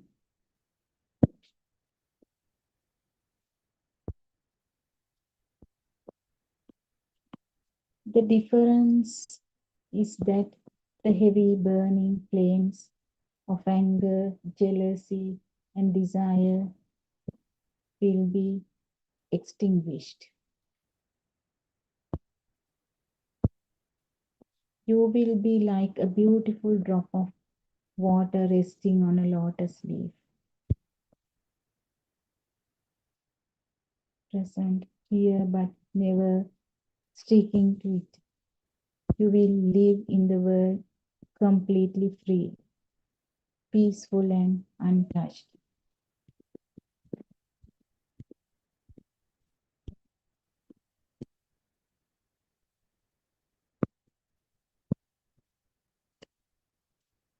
So, if you can understand these two Dhamma,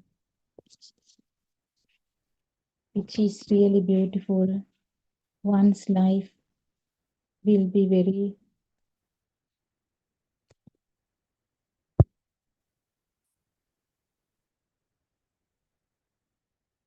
beautiful.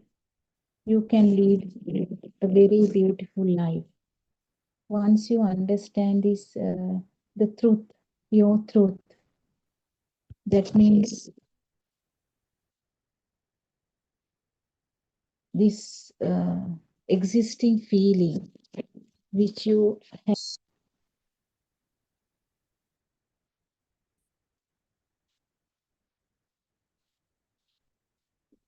when it becomes non-existing feeling, it will be really it is really the liberation in the sense your burning will become zero. So to understand that, you first of all you should have that strong belief of this true Dhamma, because you have to believe this. You have to gain the knowledge. First of all, you are getting this knowledge through Kalyana Mitrayan Vaanse, the awareness about Dhamma you get through that as knowledge. Once you get it as knowledge, you have to have that practice. Doing that practice is not enough. You have to have a discussion, this face-to-face discussion or via Zoom or while meeting our Kalyana Mitrayan Vaanse. So within 1-2 seconds, you can't understand that Dhamma. You must have the dedication of getting the feel of this. So before starting anything, you have to have a good study. Then only you can start experiencing this two Dhamma. Experiencing, of course, not experiencing, actually practicing. Practicing this Dhamma is the most important thing. So to practice it,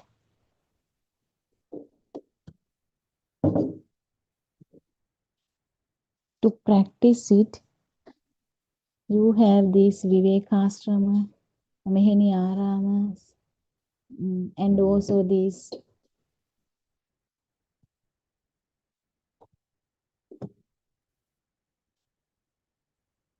Zoom discussions, 24-hour discussions, even in Sinhala, in English.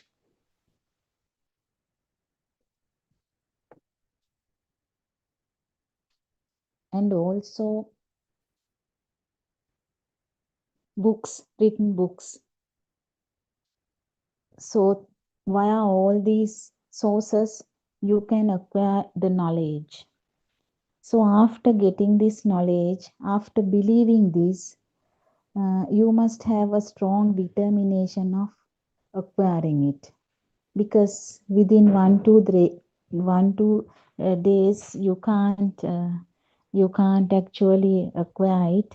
You have to have a period of time. So it depends on the way you gain it. So so while listening to these discourses, you should try to practice it.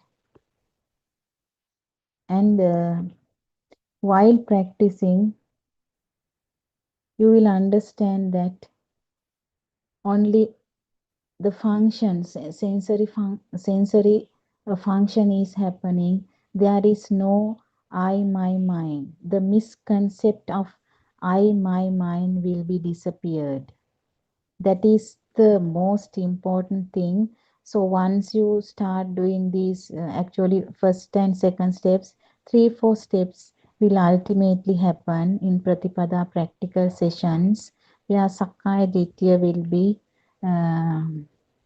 eradicated. If I say the word eradicated, it should be. So then only you feel that there is no one here. Although you thought that somebody, I, my, mama, mage atme, something like that. So there is nothing like that. That is what තිබිලම නැහැ. That is what it says. එහෙම දෙයක් නැහැ. That is what Aryan Master says. So once you understand that, then only you feel that liberation. Then only you stop the power to the thought will become the power to the thought will become zero. So that is the most important thing. So we are now this Andolanatmaka Deshana, that is what now Aryan Mahansi says. Now he has changed the topic also. Lokaya Attakara Nogat. So that is what. The outside world is not true. That is what. So once you understand this Dhamma, you know that everything around you will not disappear. Maybe somebody may think that it will disappear. Not that. The duality between you and the outside world will be broken. That is the most important thing. There will be no duality. It will be broken. Once you are here and outside world is there, that is that duality. So that duality will be vanished. It will be broken, eradicated. So if I say something like that, there will be no such things. So you become the nature, part of nature. Actually, if I say that is true, so that is once you understood this, this would happen to you. So there will be no duality, you and the outside world. There is no duality. You do not believe that outside world, it is not true. So non-existing feeling. So these are the experiences. Actually, once you understood these are the experiences, you don't want to react the outside. You are not going to react to the outside. That means that is not actually, if I say you don't react in the sense you are talking with them just like normal, but that the power to the thought will become zero once it is not there. The power to the thoughts are also coming. That is also coming. So that is why this is really very if I say something very special, the outside, that internal transformation, as Aryan Vansi says, this internal transformation, once this internal transformation happens, The outside world, the people in the outside world, they can't understand you. But you can understand everything. You can understand everything because you are awakened to the moment. You don't want to you are not, you do not cling to anything. Just like water, just like a bird flying in the sky. The sky, you become the sky. Very nice examples Kalyana Mitrananse has explained very nicely. Once you understand, only you see the beauty of this truth. Actually, that's true. You become the sky, and the bird, flying bird, free mind. That is what you behave, the way that the bird flies in the sky very freely. So these things are very nice examples he has taken. But you once your power to the thought becomes zero, only you can understand that you become water. You merged. That is another word. You merged to the nature. Obamaima. So all these things are very nicely given. So these are not knowledge. This is once you become, once your thoughts, the power to the thought becomes zero, you experience. So this experience is really, really unbelievable.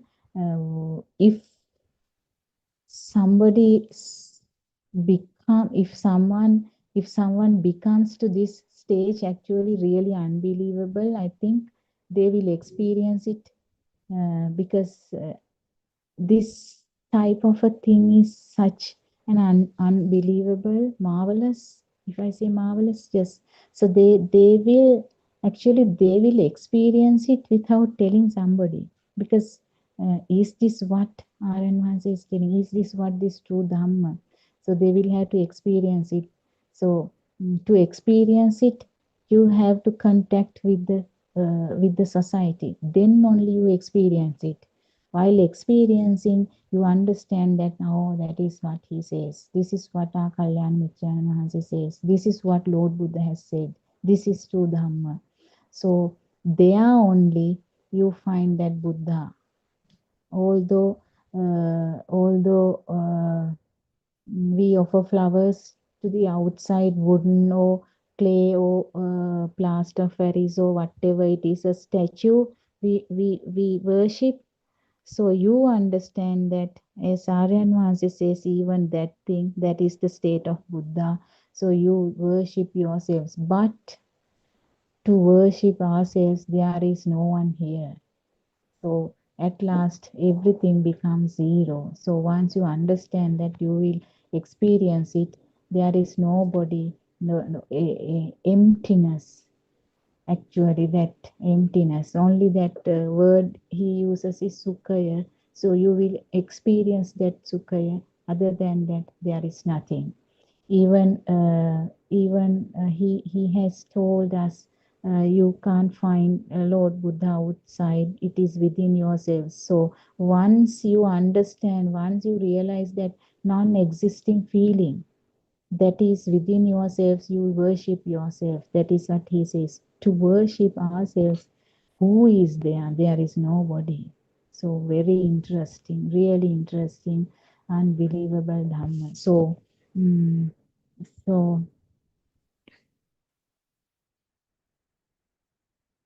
actually, this is true. Buddothpada, at last, I want to tell this thing. Once you follow this Buddothpada sermons with the experience, with the wisdom of Kalyana Mitrana Mahansi, so if you try your level best, you can achieve it, no doubt. First thing, you have to take it as knowledge. Later, you have to understand it, and you have to listen to these sermons, and you have to have that practice within yourselves. The practical session given in four steps is the most important thing, nothing else.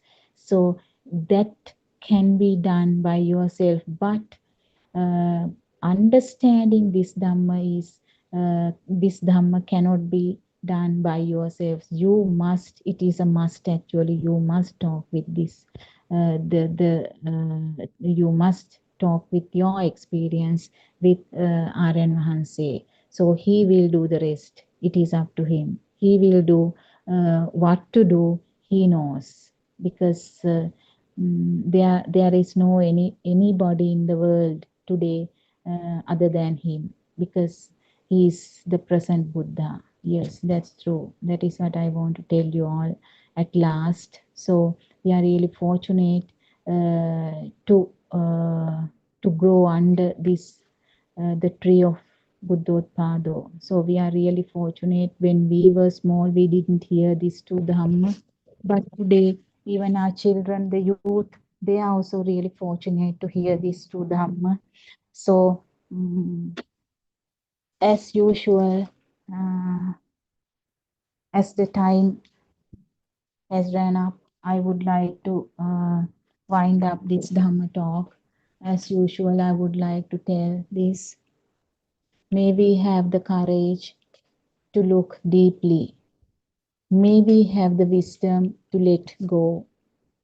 May we awaken to the moment. And may all beings be free from suffering. May the Triple Gem bless you all. පාද නමස්කාර කරමි බුද්ධෝත්පාද ආර්යයන් වහන්ස තෙරුවන් සරණයි අවසරයි.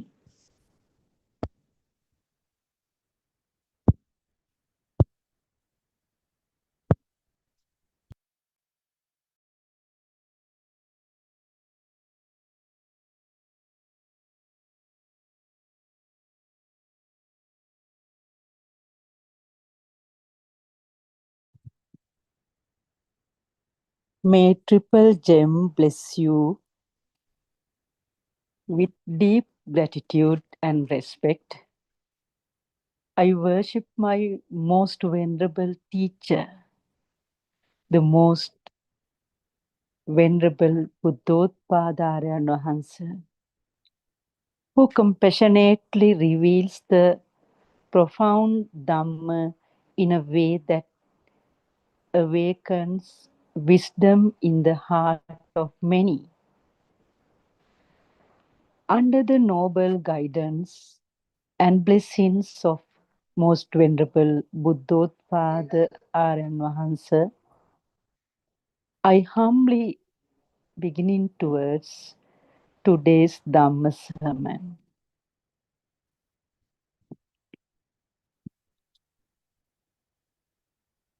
Now we have realized the truth. Therefore, we are able to let go of the thought. Actually, we are at ease with our thoughts. We know how to let go of the thoughts.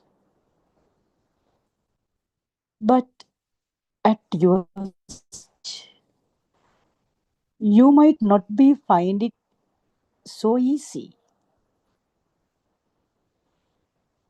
This is a very deep and complex philosophy, which is difficult to understand.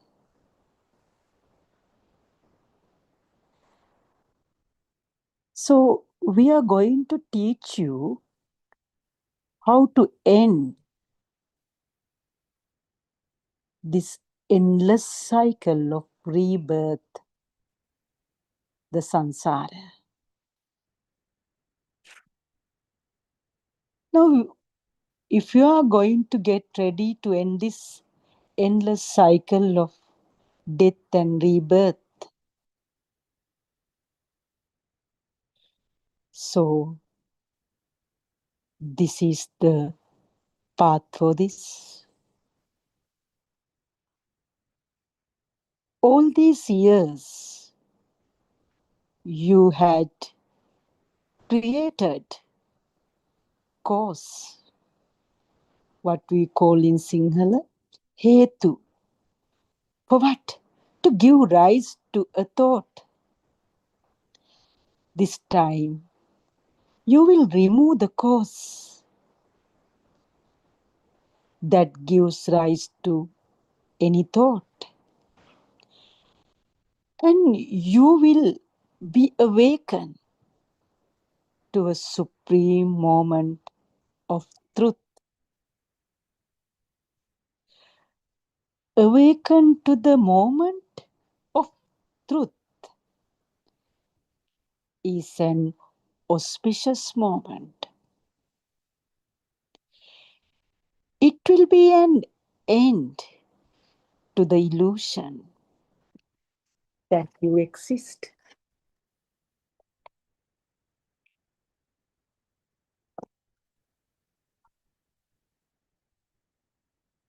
When you realize that you never existed, it is like experiencing your end or your death. In other words, you will realize that when there is no you, that means when you are not there, there is no such death as well. Your realization that you never existed to face death is a very pleasant feeling. When you become one with the nature, you feel like a bird that left the cage to fly away into freedom. Your thoughts or your mind consciousness disintegrates into nothingness. Collection of thoughts or your mind consciousness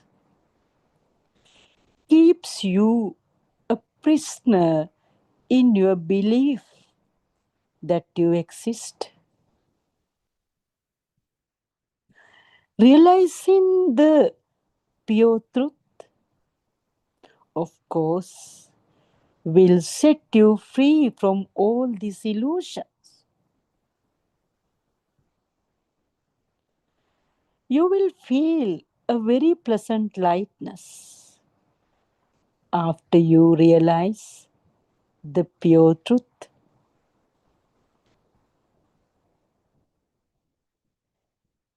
This is where our practical path would lead you to have to an attempt to see just one thought. Now you are also going to get ready to do a vast operation. For what? To realize the truth, which is not as easy as we think. That is why we call it as a vast operation. Of course, it is a metamorphosis, a complete change. The Buddha preached the Four Noble Truths to make us understand that believing in any of the stimuli, aramunu, that we receive from our six senses is called samudaya. Suppose we receive an image of a book, and if we believe that it truly exists outside, it is called our samudaya. This belief that the book truly exists outside means that we are actually cheating ourselves. It's our ignorance of the pure truth, also known as avidya, which makes us believe in the outside, samudaya, exist only because of your ignorance of the pure truth. If there is a samudaya, it means that you have been tricked by ignorance, cheated by ignorance, and that you believe that the book truly exists outside. If you believe in the book, you begin to develop an attachment or maybe dislike to it. It can make you happy or it can make you unhappy as well. At this point, you begin to create karma for yourself by generating thoughts of lobha, desire, dvesha, ill will, and moha, delusion.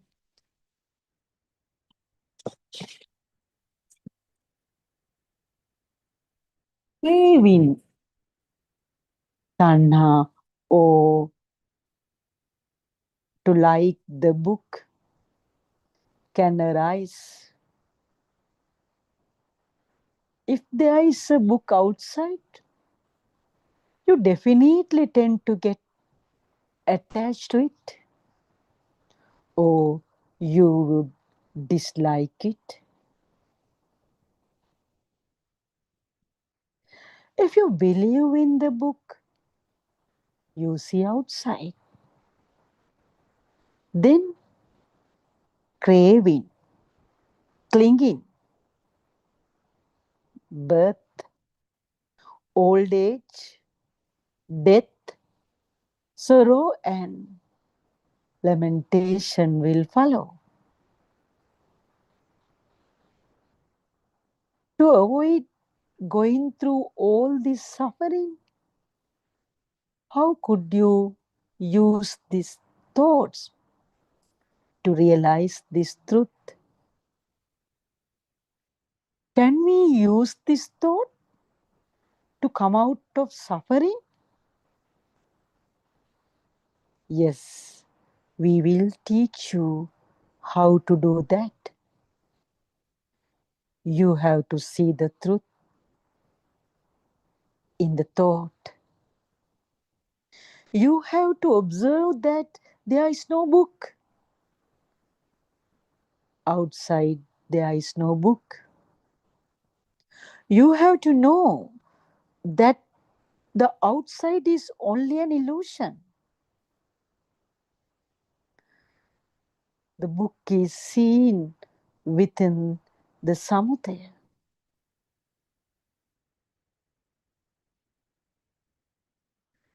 Within the samudaya, which is an illusional, mundane world. This mundane world does not exist outside. The book is only a thought. It does not exist outside.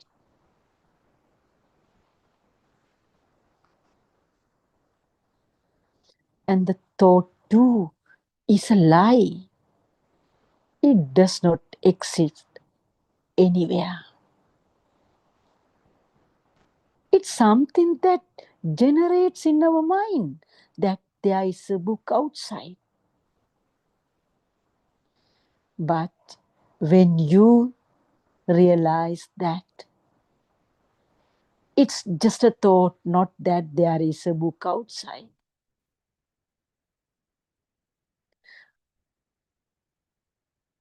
if you have the wisdom,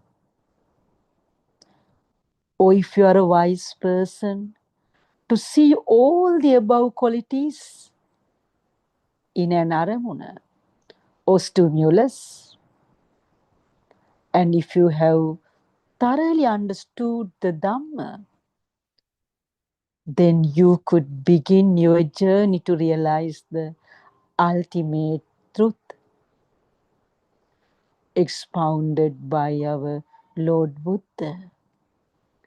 That message given to the world by Lord Buddha in this very same manner delivered by our Buddothpada Aryan Wahansa. Just imagine how fortunate we are to listen to the same Dhamma expounded by Lord Buddha.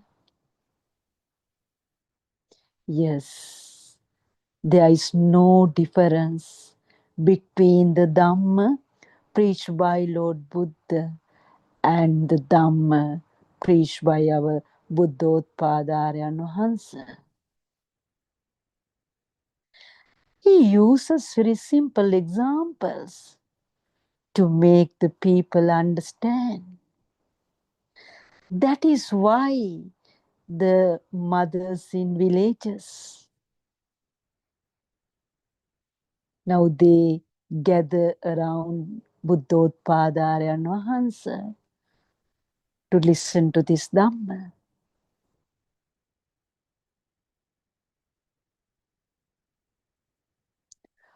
Once you develop the Satyajnana, it will lead you to Krutyajnana, which in turns will lead you to Krutajnana. When you go on the path, you have to develop Satyajnana. Developing the Satyajnana means you realize that you don't exist. At a glance, you may think that you exist. But when your wisdom is awakened, little by little, you will realize that you are no longer there.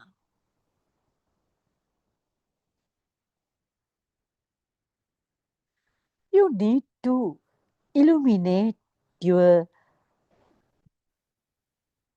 Sakkaya Duttya. You have to recognize that everything that we experience or feel from our six senses does not belong to anybody.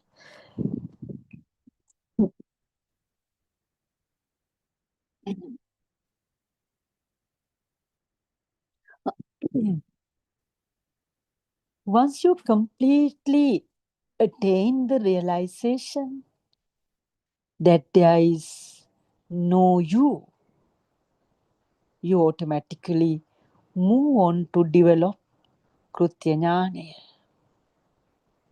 Krutyajnana means you realize that this illusion is created only by the six senses. And you clearly see the nimitti svabhava of the six senses.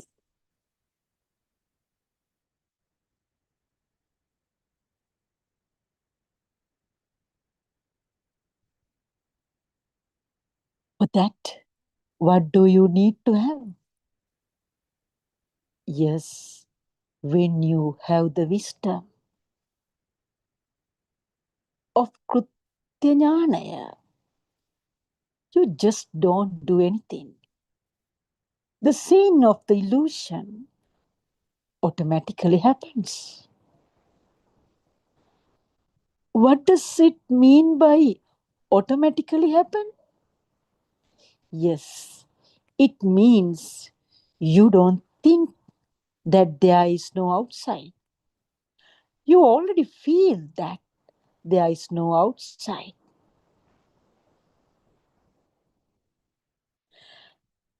At the stage of Prutakjnana, the moment you receive an aramuna from any one of your senses, you will immediately be able to realize that the book which you see outside is only a thought, and that it does not exist outside.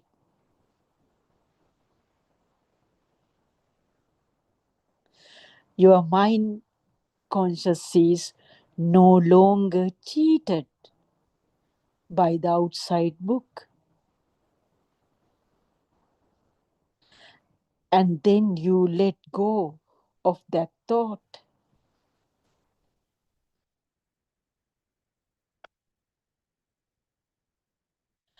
When you let go of one thought,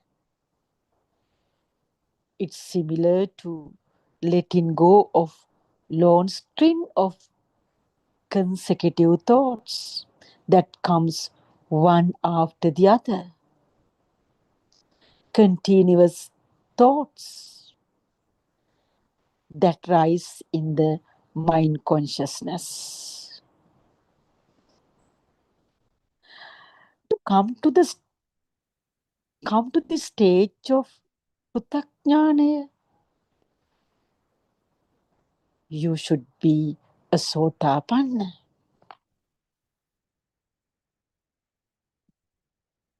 Only a person who has developed the wisdom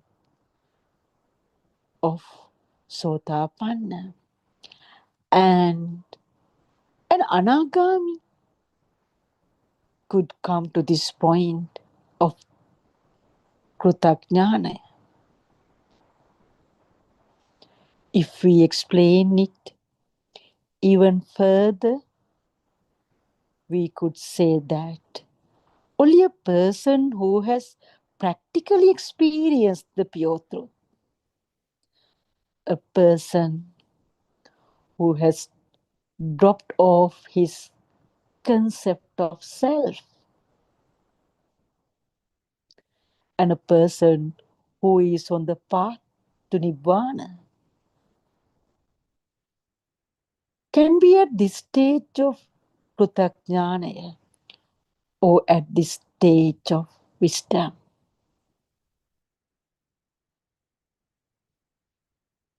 At this stage of Prutajnana,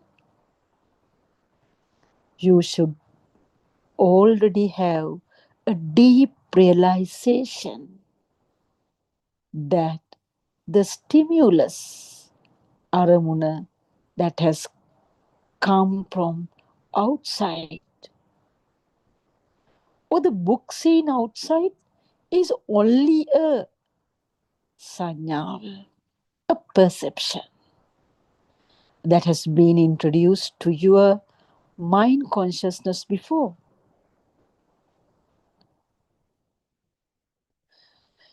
You should also know very well that perception of a book is something that was not introduced to you at this moment. The perception of a book was something that was introduced to you before. Also, you must have a very clear understanding that except for the thought that was formed at this moment, there is no other thought. You always have only one thought. And you should also know that the thought is formed only this moment. You should also have a very clear understanding that there is nothing as the moment either.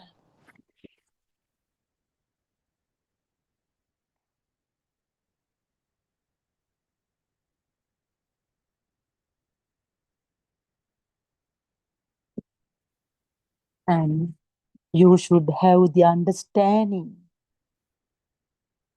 and the wisdom that not even a book exists at this moment. It is an illusion. It seems to be somewhat difficult to understand. Yet, when your wisdom is awakened, once you listen to this Dhamma with concentrated mind, you will be able to realize it. When something difficult is explained in simple form, yes, you will be able to understand that. When you arrive at this point of wisdom, you will awaken to the moment. That means you are no longer in thoughts. The moment of the pure truth, that truly nothing exists at all. When you awaken to the moment, you will experience the nothingness.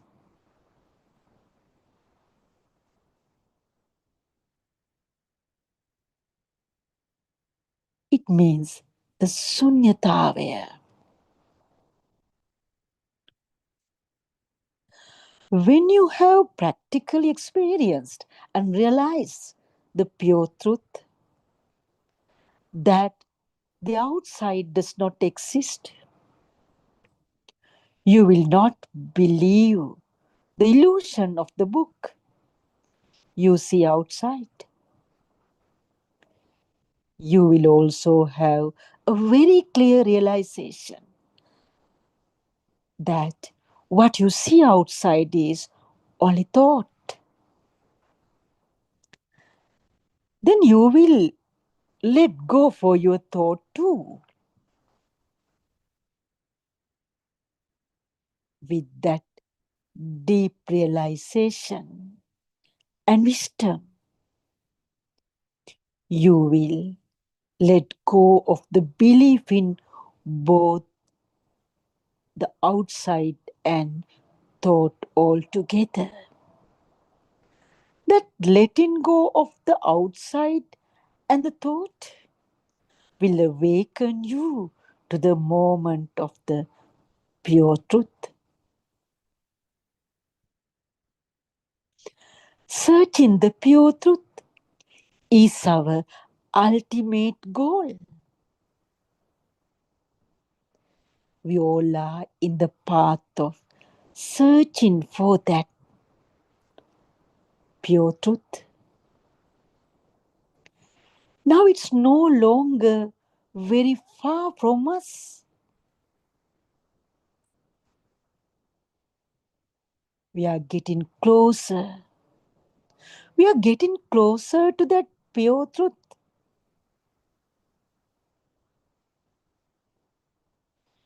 Because there is a Dhamma friend, Buddothpada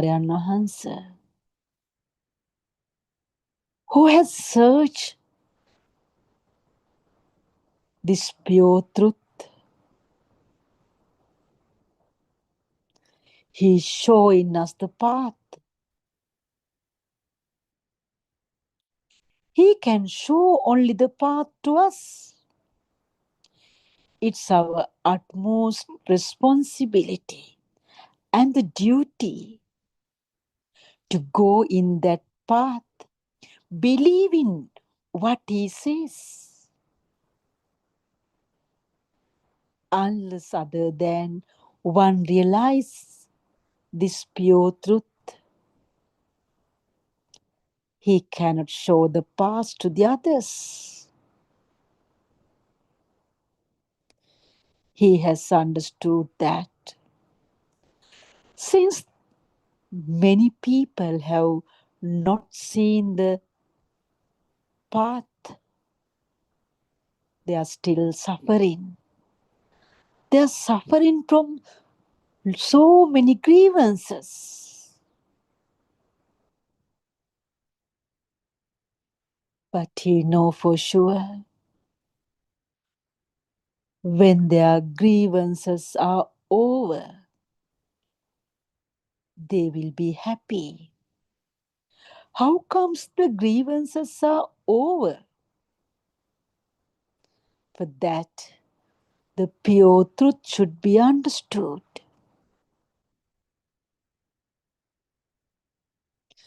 One cannot find it by oneself. He has to have a person to guide, to go in search of Nibbana. Our Kalyan Mitran Mahansa, the Buddothpada Mahansa, has taken this responsibility to his shoulders. He has realized, and he wants the other people to realize it. But that he preaches days and nights, tirelessly. So we should make use of this opportunity. The opportunity does not knock at the door for 2 times. If we miss it, we will miss it forever.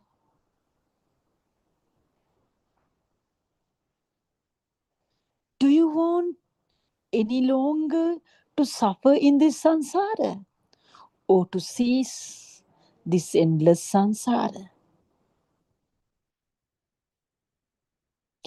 Your effort, you have to put forward your effort to realize this. You may be so many tasks to accomplish, but we should not wait till all our responsibilities are completed. The time is very short. We have a very short period of time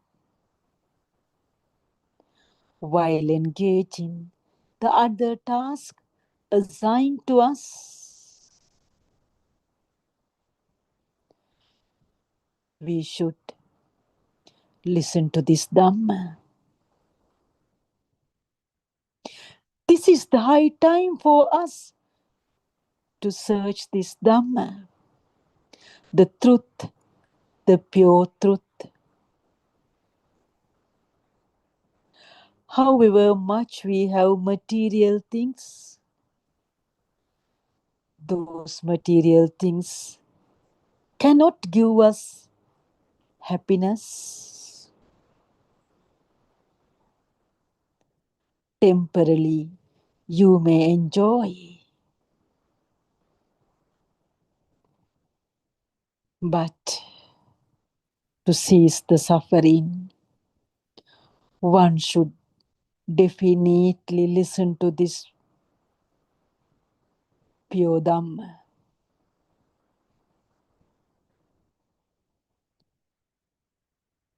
The eye of wisdom should be awakened.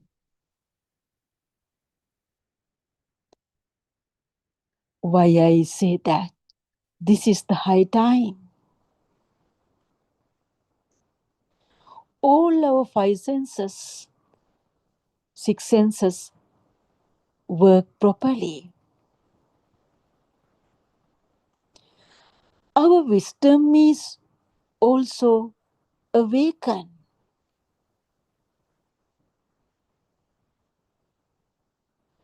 We have a Kalyana Mitran Mahansa to lead us in the path. Everything has been completed.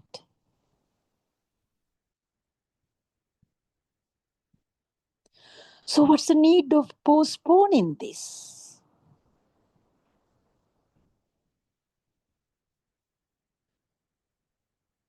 Think a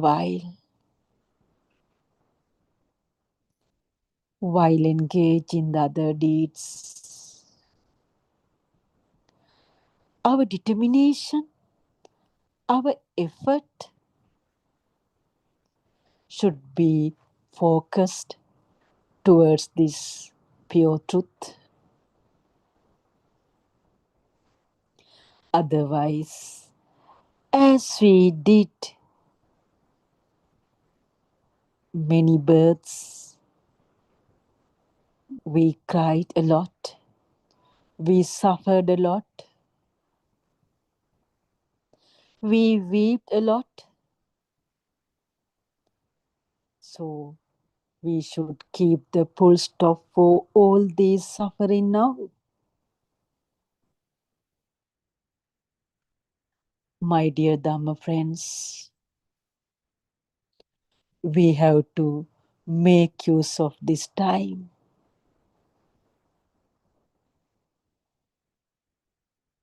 There is a saying in English,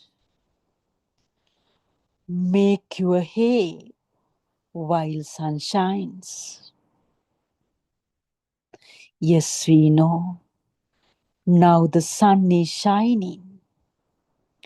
We have to make use of that. We should keep in our mind, if we miss this last time, we will miss it forever.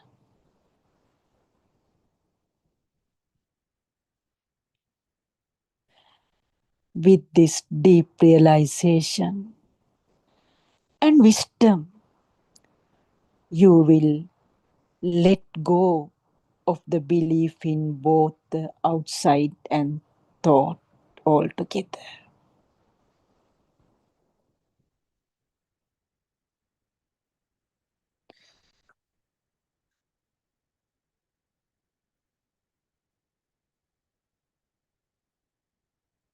There is no happiness, no sadness.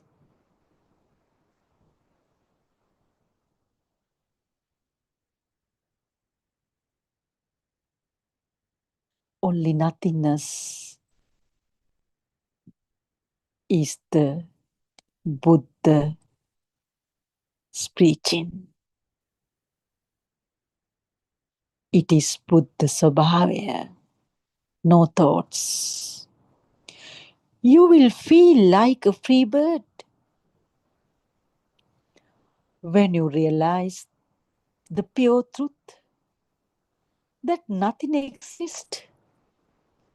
There is nothing for you to get attached to or develop dislike to.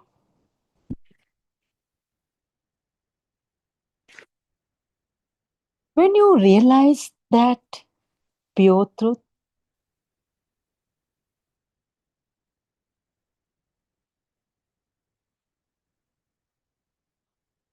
you will feel the lightness of your thoughts.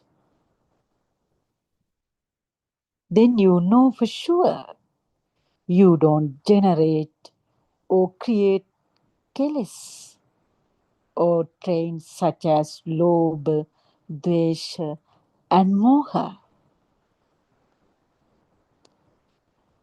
What do we call this realization? This realization is called wisdom.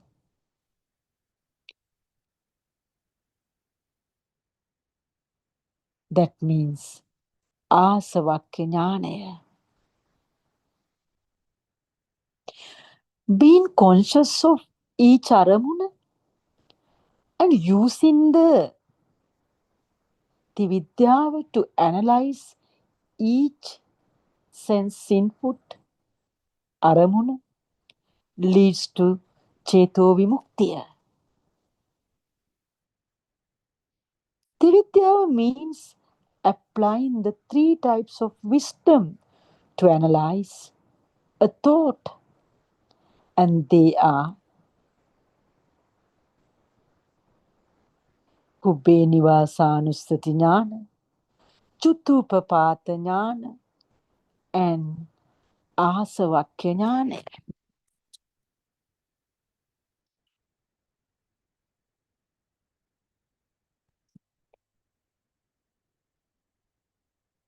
Applying the wisdom of Kubbe Nivasanusati Jnana means analyzing how the thoughts were formed right from the beginning of our birth.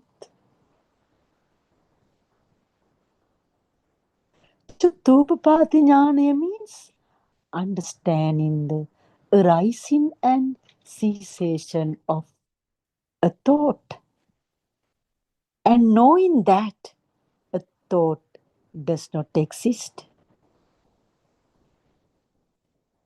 The wisdom of Asavakya means understanding the feeling your trains getting dissolved little by little.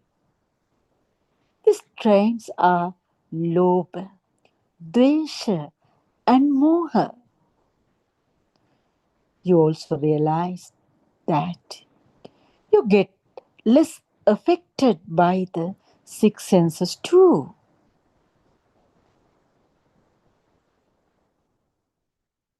The sunyatavaya, the nothingness, can be realized or experienced by thoroughly studying and understanding the teaching of the Buddha. The teachings are the Four Noble Truths, Chaturarya Satya, the four foundations of mindfulness, Satara Satipatthana, the Noble Eightfold Path, Arya Ashtangika Marga, and by analyzing the studying the deep Dhamma of dependent origination or the Paticca Samuppada. You can very closely study any of the above teachings and realize the pure truth in one thought.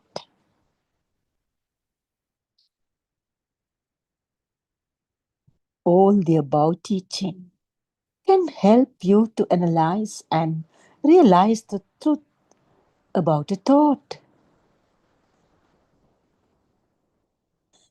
Now, let us learn how to analyze each thought so we can realize the pure truth, the Dhamma, expounded by our Lord Buddha. The nothingness is one fleeting moment or in one fleeting thought.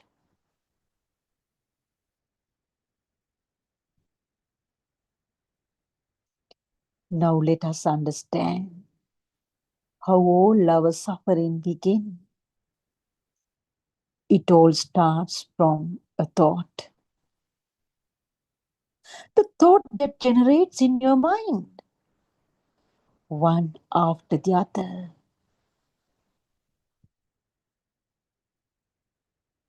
When a thought arises, it is called samudaya. The thought that A rose could be a thought of a book, the arising of a thought of a book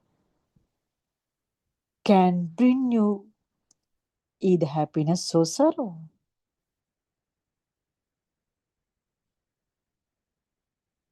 Happiness or sorrow, both are suffering.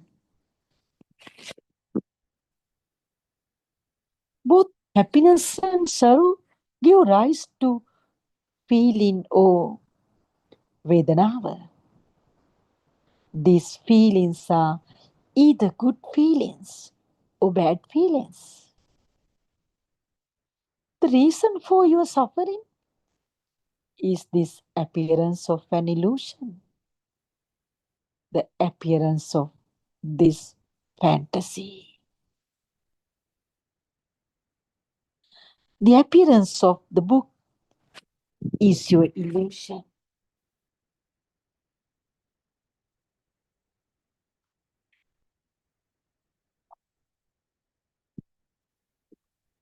But what if you see the pure truth in that thought?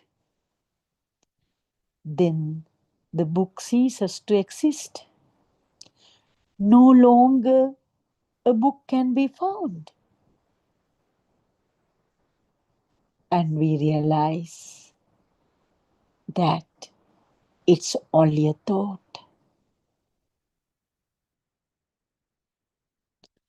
That means you will understand the pure truth in that moment itself. Seeing the truth in every thought is the way to go on the path to attain nirvana. Seeing the truth in each thought is our path. Now we have to learn to apply some effort, to focus and be on the path to nirvana.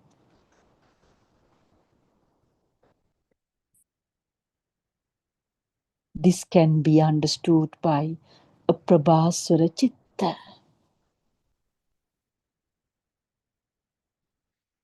Our goal should be to study and understand Dhamma very well. Again, I will tell you, it's somewhat difficult. Your determination, your effort, you have to put together until you see the pure truth.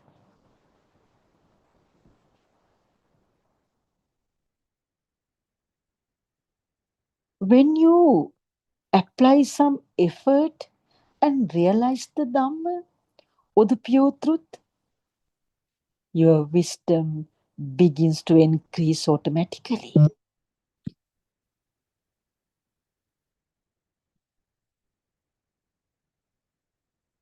You will realize the pure truth only through wisdom.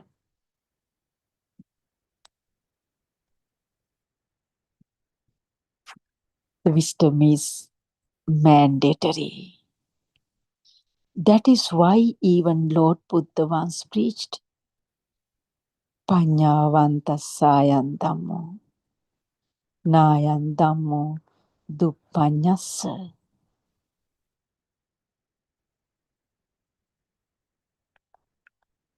This can be understood easily if one's wisdom is awakened. Because this is somewhat deep. But the depth of this Dhamma can be very clearly understood once we listen to our Buddothpada Vahansa's preaching. a very simple form. He delivers the message of Lord Buddha. This is the pure truth. There is no doubt that everyone in the path can realize that the truth, the pure truth can be realized by everyone who is in the path. This realization of the pure truth through wisdom of Dhamma is called Sankitena Nibbidaya.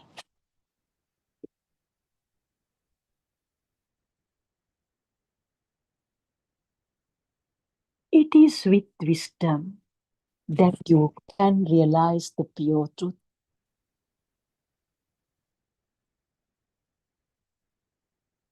You have to apply a lot of effort to go on the path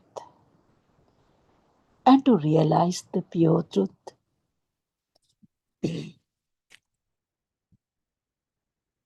Because you go in this path while engaging in your day-to-day chores.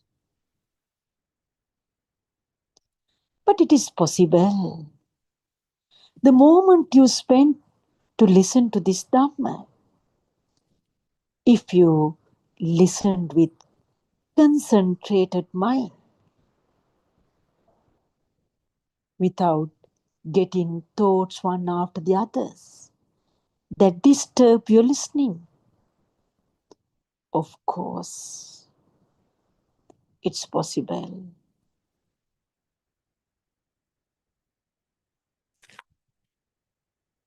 One of the most important things you need to do is to listen to many sermons as possible. The Buddha preached many sermons, so people at various levels of understanding could easily understand the Dhamma.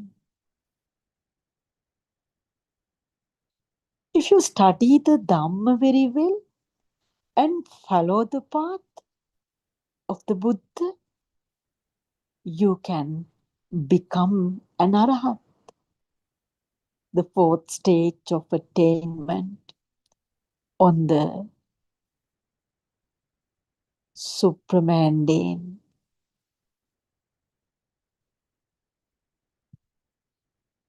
Lokottara Bhumiya. To realize the Dharmaya in simple form, the nothingness, or that nothing exists, you can be in any of your four body postures. Satara Iriyava. You need not necessarily be in a seated position or the lotus position. Actually, analyzing your thoughts could be considered of the only meditation which will help you to be one of which help you to be on the path. You should learn to see the Dhamma that nothing exists in all the four postures while doing your day-to-day work. That is while standing, walking, sitting, or lying down. The pure truth, our ultimate goal.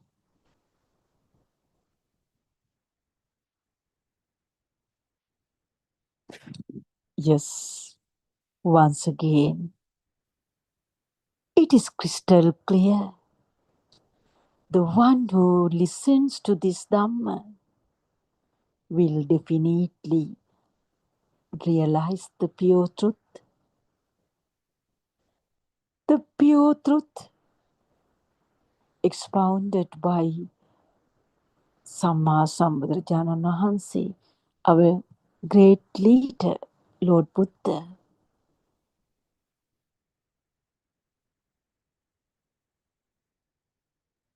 We should listen to his Dhamma again and again, again and again, till our wisdom is awakened.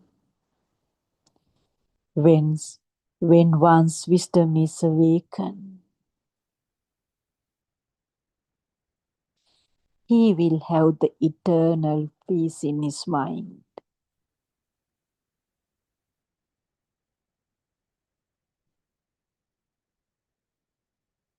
We should get the maximum out of this opportunity.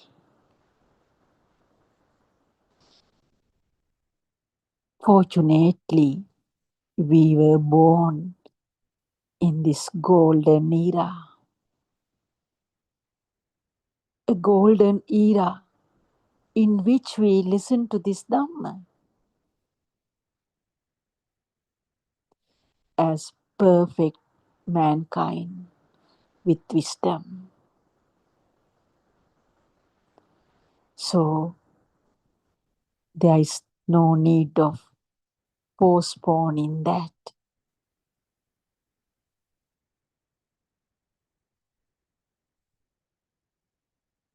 We should listen to this Dhamma.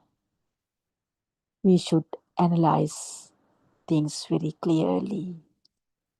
We should understand everything is in one thought. May Triple Gem bless you. I worship Aryan Wahanse. We bless you. Long life. Teruvan Sarnai.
Okay. Our Buddothpada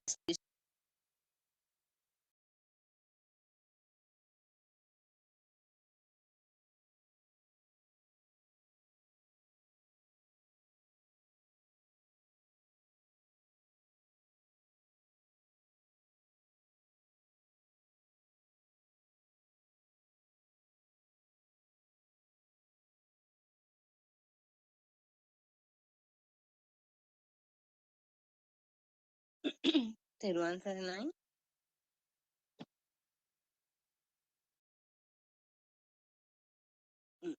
Teruvan Saranai.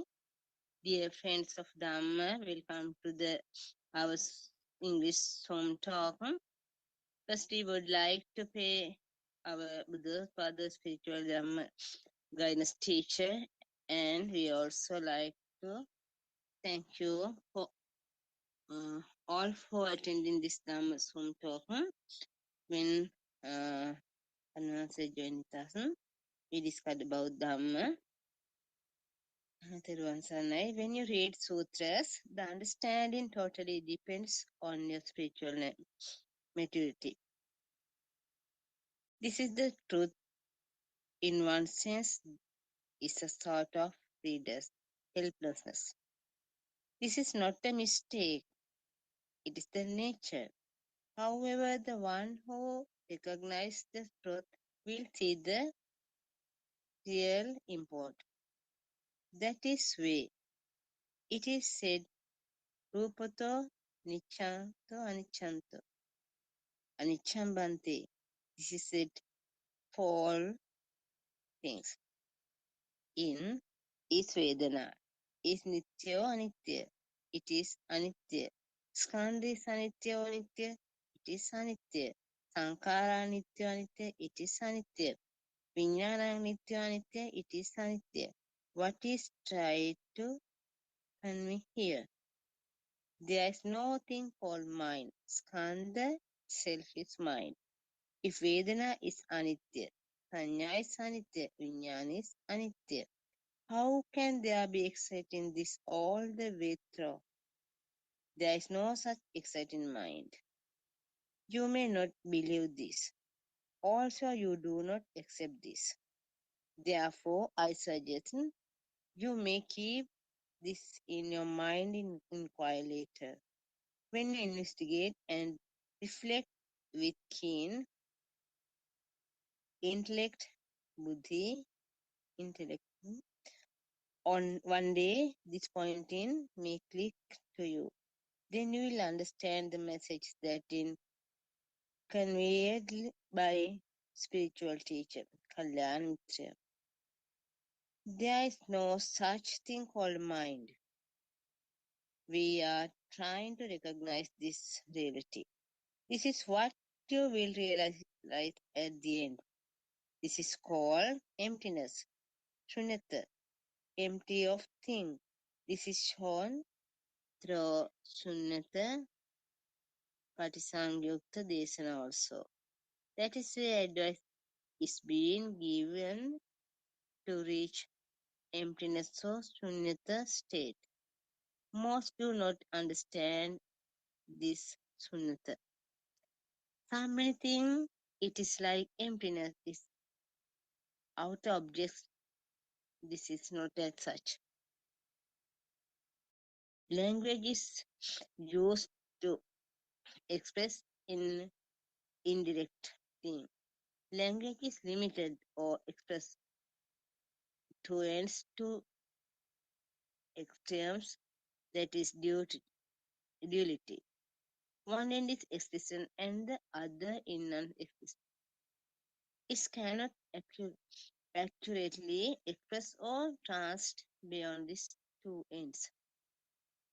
We said earlier that Dhamma or the way or reality cannot be particularly explained by using a language. This is the reason for that language is always used to express an extreme. Antaya. But for Dhamma, way of reality, there is no extreme. Antaya. How can Dhamma that transcends duality can be explained by using a language limited to express extreme or duality? This is a subtle point and difficult to grasp. That is why most people cannot understand this point. There is nothing called mind. Mind appears or disappears. Tatra tatra vipassati. Momentarily appears and disappears. What are these jhanas, knows and udaya jnana, vaidhamma jnana, bhajana, munchita kamyata jnana, etc. What are these 10 jhanas? What is these 10 jhanas? These are not the mind. We told this over and over again. That's not the mind. This Udayanyana is that which knows the appearance and disappears, and the mind. That is sense of knowledge, that is sense of knowingness, arising and falling of thoughts, armunu. Anicchata sankara upadavaya pajita niruddhanti. All these describes the same facts. Upadavaya, this is the mind and thoughts construct, armunu. Upadita niruddhanti, those momently appears and disappears. If you check the Buddothpada Sutra, it is very important sutra. Atitana Pagameya Napatikanke Anagata. Tacha Tatripasati. This is the nature of reality. All momently appears and disappears. See clearly, attentively how this is occurring each moment. When you explain thoughts constructs, we say the mind that see the book will not see the wall at the moment, and the mind that sees the chair will not see the flower at the moment. This is the stream of thoughts. What is said here is that the thought of the book appears or disappears, and the thought of the wall appears and disappears momently.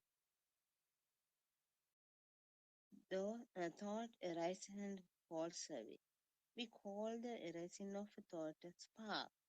We have explained this in details on this line earlier. You will be able to listen to those. There are hundreds of talks, so those that we are trying to convey is thought never ever exist and momently appear and disappear without any reduced depth. Then our friends, when we always practicing Dhamma, our day-to-day life, then on the way we want to, we always face some problems and there is Dhamma. So we want to help us, our Kalyanitran. So Buddothpada, our spiritual guidance teacher, always ready to get a solution. Then we, at the moment, I will not join us.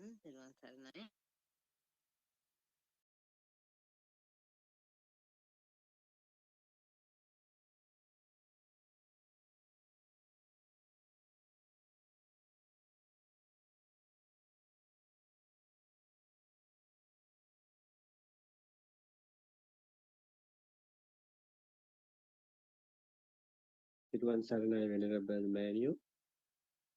Thiruvan Saranai. Thiruvan Saranai.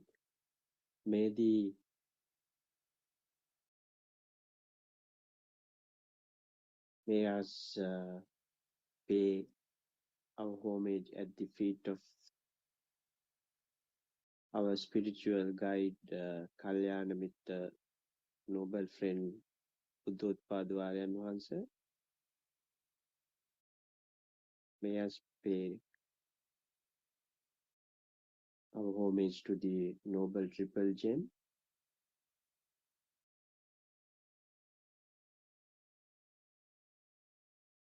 Aryan Wahanse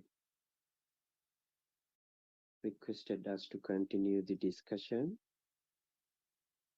and the noble one will join us and help us wherever it is required to be guided in our discussion.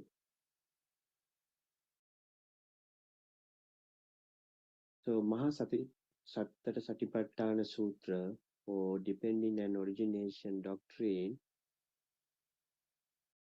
we have discussed depending and origination in a very simplest of form you will ever find anywhere in the world.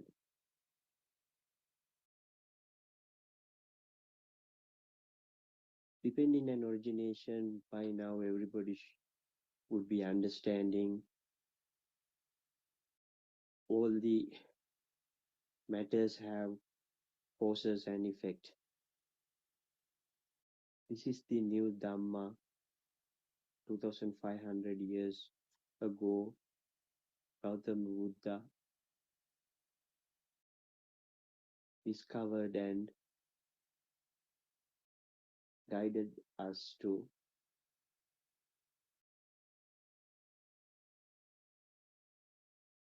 achieve that will give us the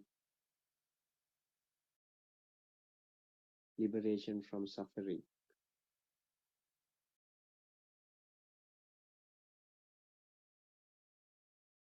So when you understand in the cause and effect or the depending and origination, you understand the six entities or the six senses works on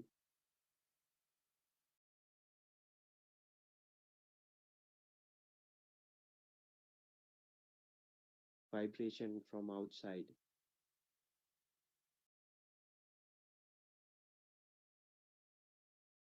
Correction, not outside, the vibration which is taken place, which is will be in an equal length, in a wavelength that will operate inside the operate in the six senses and manufacture the feel, vision, and sound. Feel will be in body sensation and taste and the smell.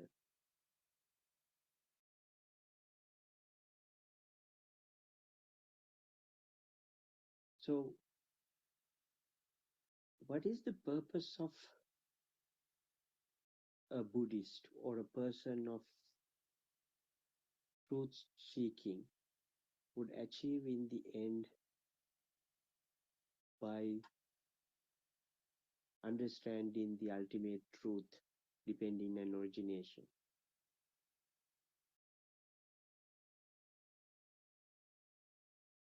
When you know the truth and when you are practicing yoniso manasikara or living in the present moment, living on the moment, you will get the tranquility or the samadhi. This is what you call vidarshana samadhi. This is what Buddha's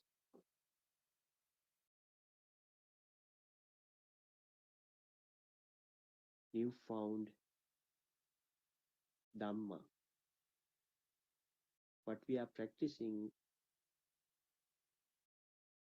as the other meditation systems were in existence before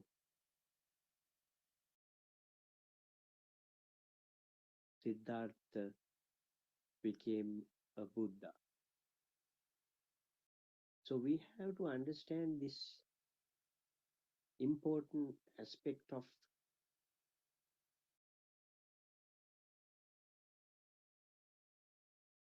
Dhamma if you want to liberate yourself from the suffering. Because most of us are misguided or doing a wrong practice, which yourself would have experienced is not giving you the result you are looking for. What is this tranquility or samadhi when you do vidarshana or when you understand in the depending and origination doctrine?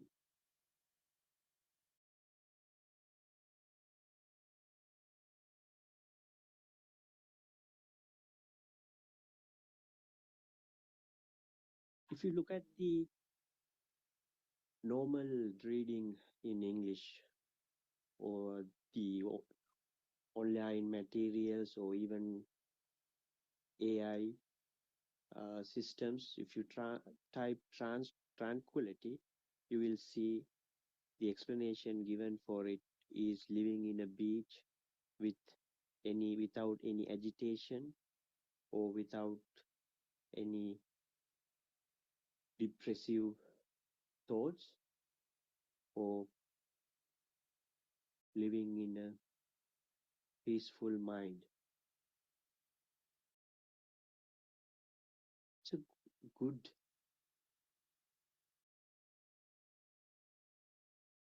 explanation, but it's not close to it. Not even close to it. What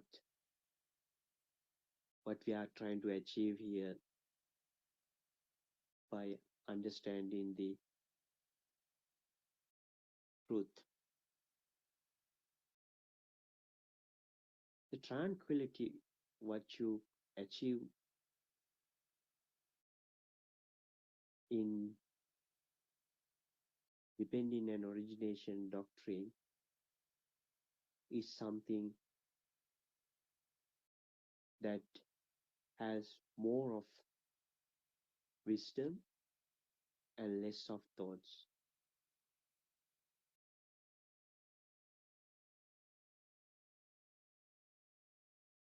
And in other words, it's more or less feels and less of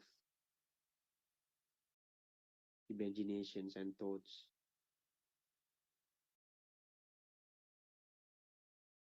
The Noble One, Buddothpada and Hansa, always encourage us to be practical.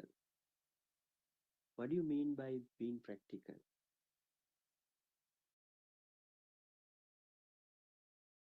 Our understanding and the best gift we received was this guidance we got from the Venerable One.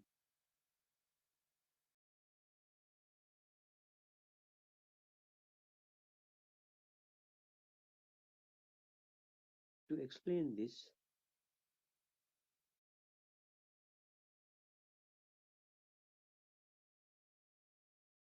we have to go back to how our mind works.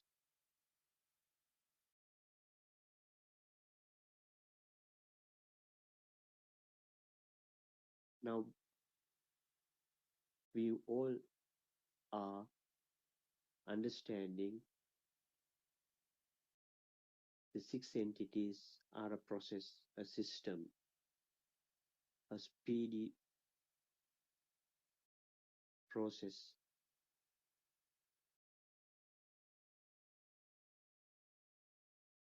And it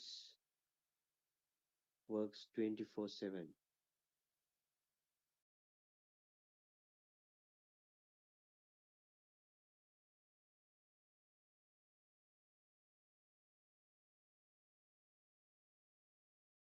By having this insightful wisdom or insightful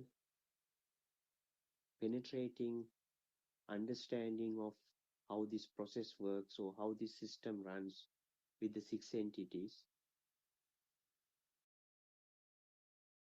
you are getting more and more control over your thoughts. That doesn't mean that you are controlling it, but it means you have ability or talent or kusal or merit not to be a victim to it, but understanding it and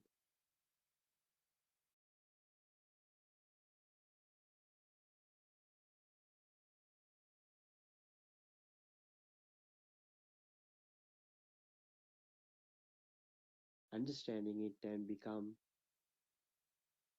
a master of it.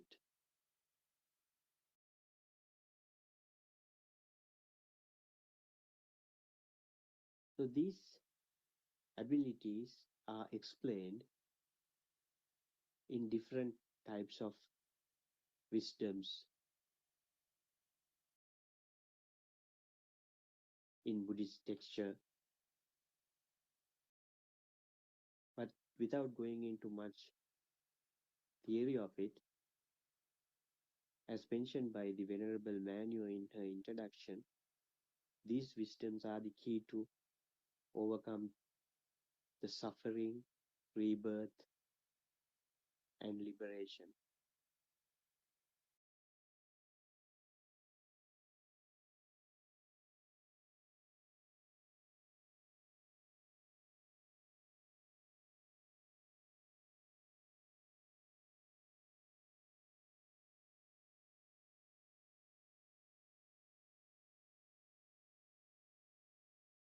May I suggest you to take a few seconds and keep your eyes open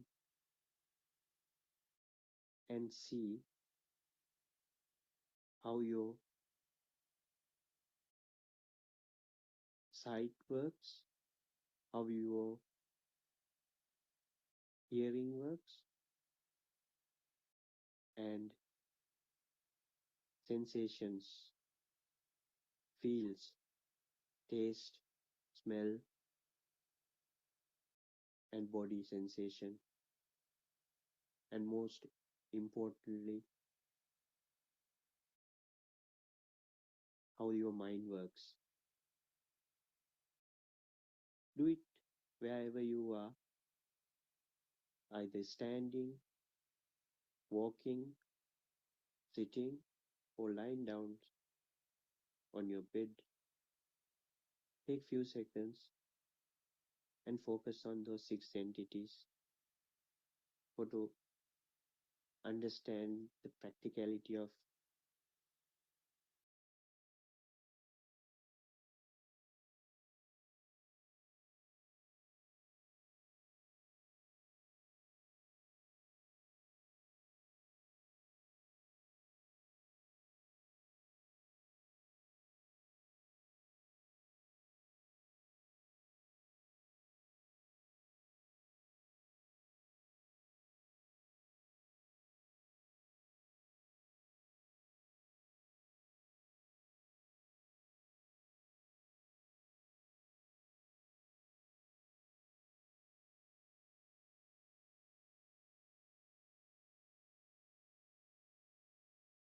you must see whatever in front of you,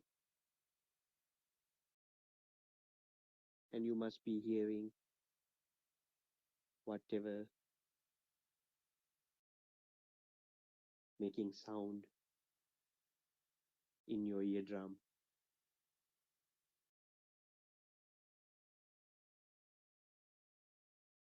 and your body must be feeling the warmth or heat,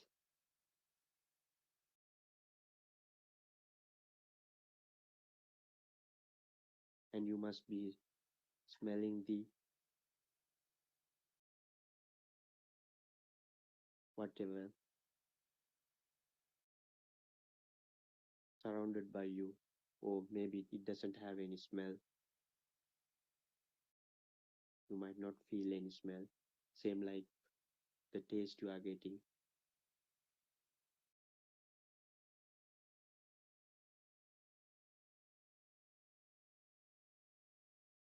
What our noble friend tell us is, as soon as you see a sight,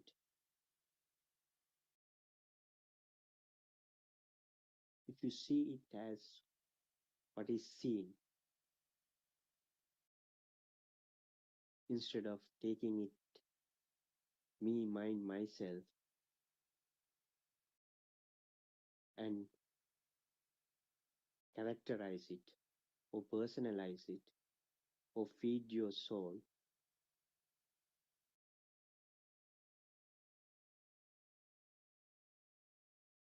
That is Vidarshana. As Lord Buddha said, Ditte Dittamatta, just seeing what was seen, not absorbing it to me, mine, myself.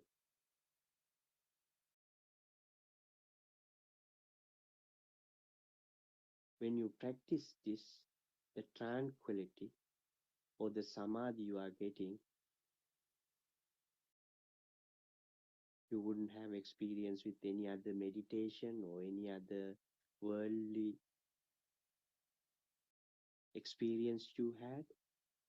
I guarantee you, you wouldn't have experienced it anywhere else. And you will be living in the present moment. That is what is Yoniso Manasikara, mindfulness.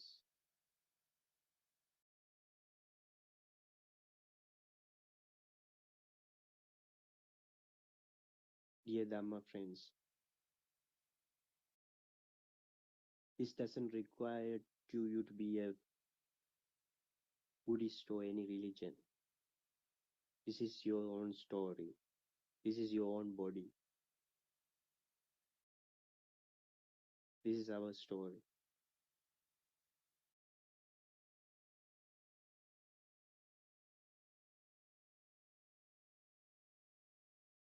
And when you advance yourself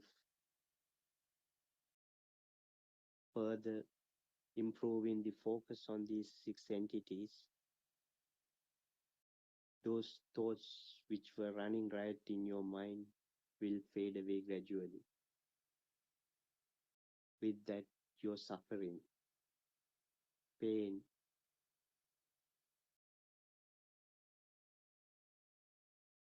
and all those problems you had. This is the beauty of what our Lord Buddha and our Kalyana Mitra, noble friend Buddothpada and Hansa brought to the table.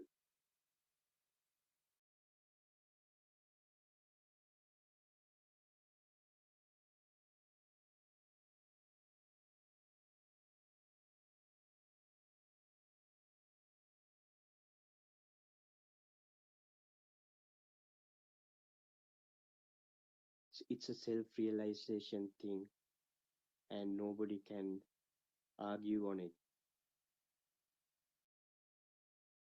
As soon as you experience it, nobody else can take it away from you.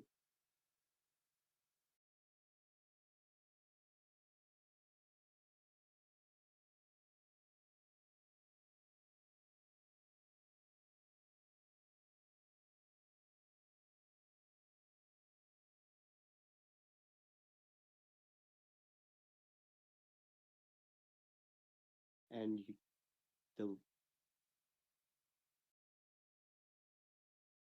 the person you have been prior to become a practical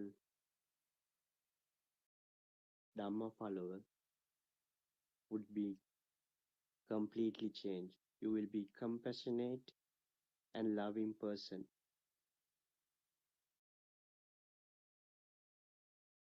And this is the greatest gift anyone can give to the world, not in millions of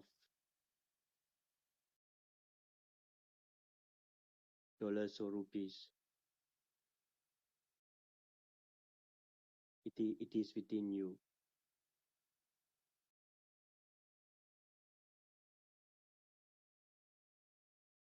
And it will cleanse you and all the defilements,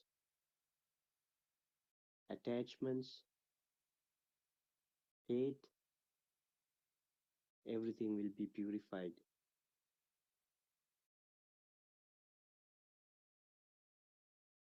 You will become a serene being.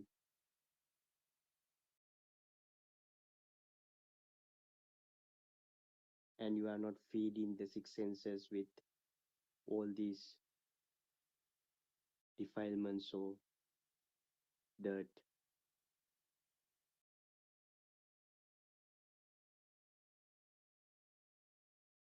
and you understand everything is depend on the vibes or the vibrations,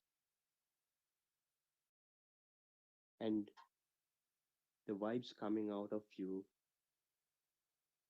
would be the purest. Moving on,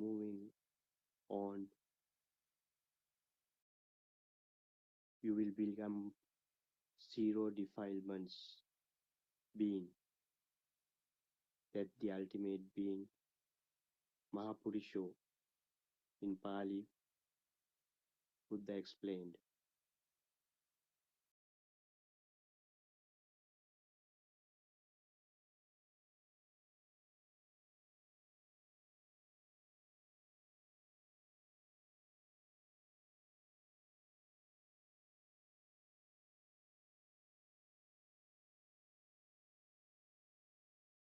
Going back, how to achieve this, and depending on origination, doctrine,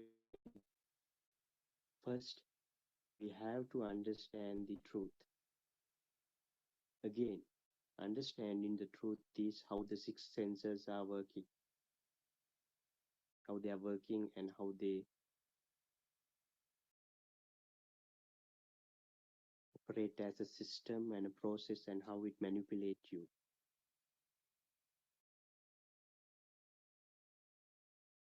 And then understanding the Krutya Jnana or the Krutya wisdom is to practically experience how to overcome it.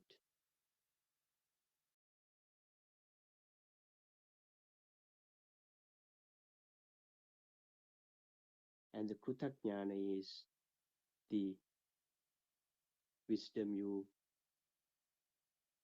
get when you have the complete tranquility. And a person who has the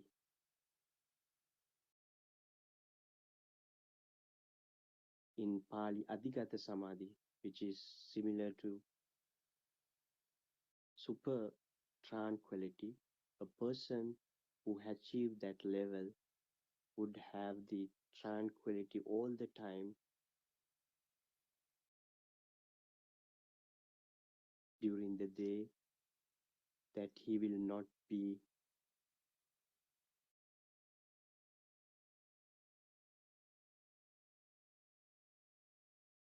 misguided, or he will he will not fall into trap of the system,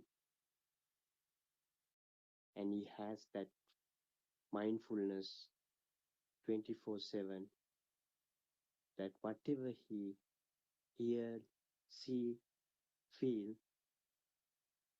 he will see it as just a felt, just a scenery, just a sound, and it's not me, mine, myself.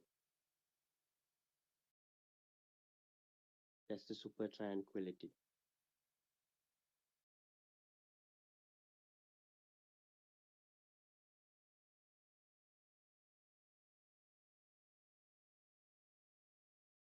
Isn't it a little bit easy to understand? Imagine that if you don't fall into any kind of, I'm trying to explain how is this super tranquility will completely eradicate your suffering. To my best of my understanding, maybe Buddothpada and Hansi would be able to correct it. Now, if you don't fall into any urge of these six senses, imagine the life you would have. You are not a slave of your eyes. You don't want to entertain your eyes and fall into trouble.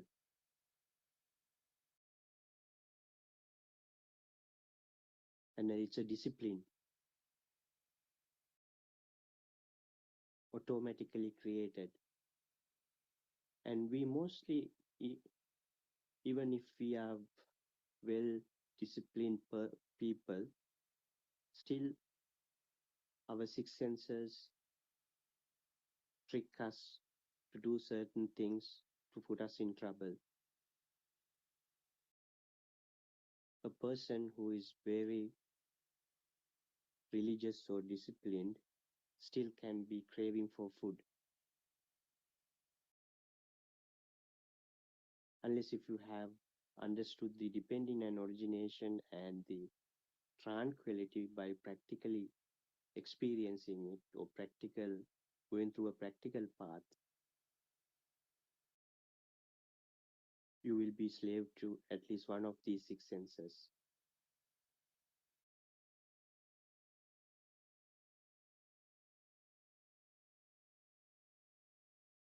In our own experience, throughout our life, we have been well-disciplined character.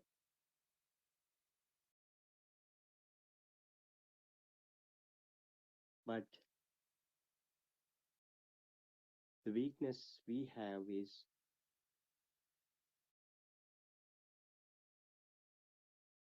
entertainment on the vision. Because now we understand the system used to work before understanding the dependent and origination always gives you the soft bad thoughts, or system is always running and giving you some sort of a pain. To overcome this pain, what we used to do is watch television or movies or computer.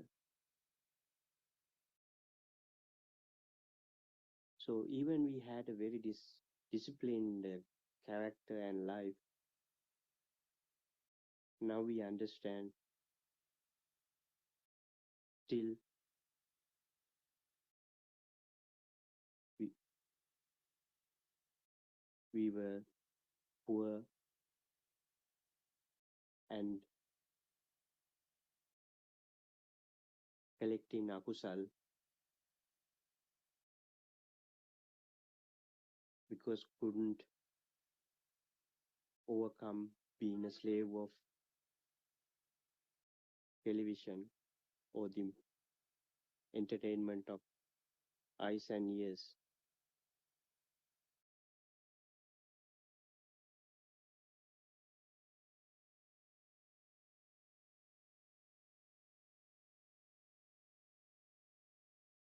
So now gradually we understand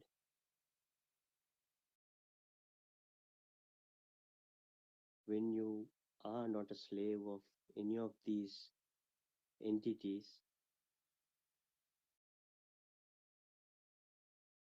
you are very well talented or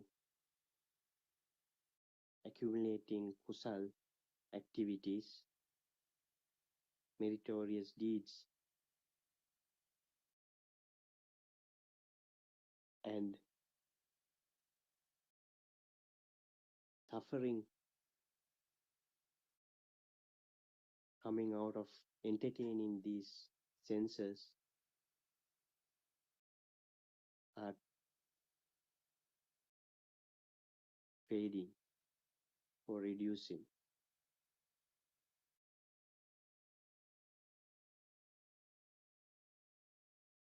This is not easy thing to explain, but I hope this will give you some sort of idea why depending and origination is so important for you to have a peaceful and joyous life.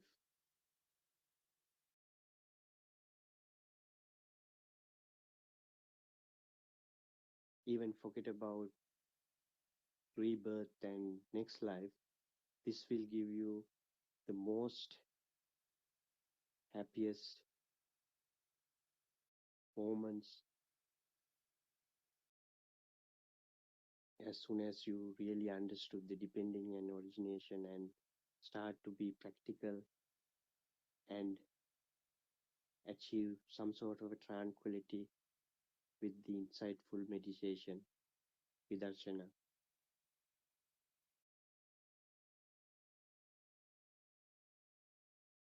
And my vocabulary is not that advanced enough to explain this. Apologize for it, but I'll do my level best to explain what I feel, and maybe Buddothpada and Hansi will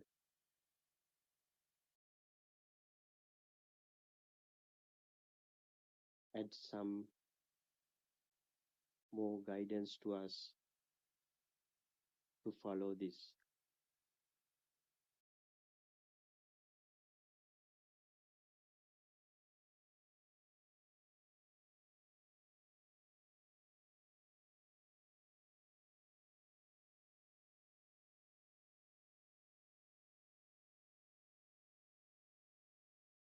Dear friends,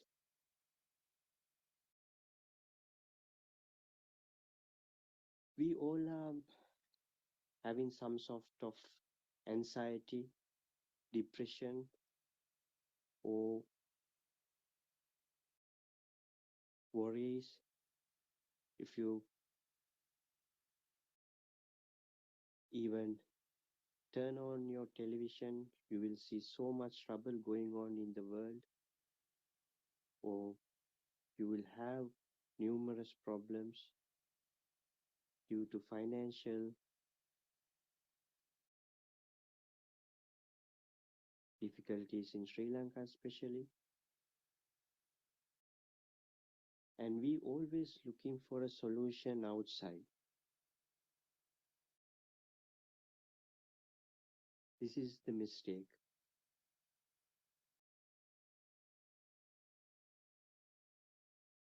Because when you look for something outside, as soon as you do that, you are trying to satisfy your six senses. How do I say that?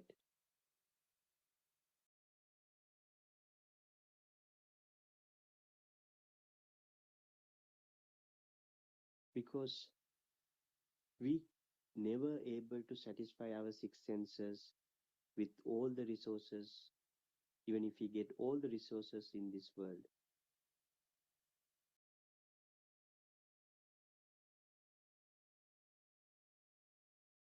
Only way out of this is not to look for solution outside, but to look the solution within you.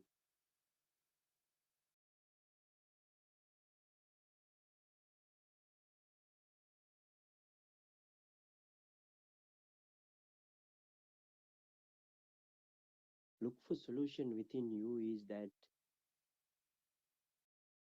to not to overcome the sensations created by these six senses. We fall into trouble mainly because of these six senses, or ayosiko manasikara, the opposite of yoniso manasikara, or the mindfulness.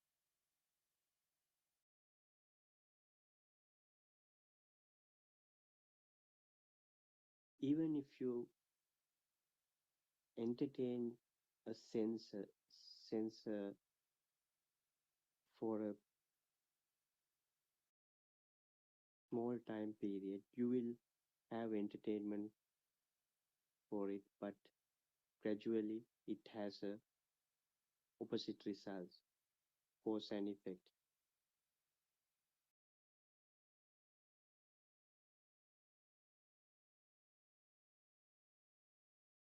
In our case, if you are addicted to entertaining your eyes and ears, the result would be that your mind is scattering.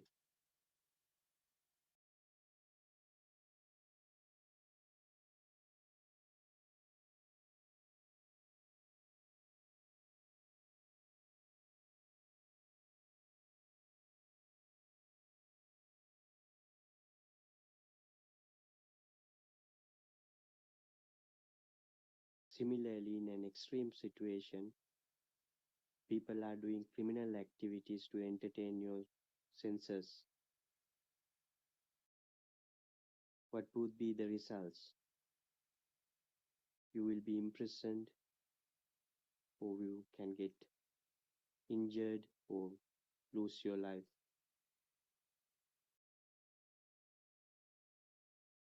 Same thing apply with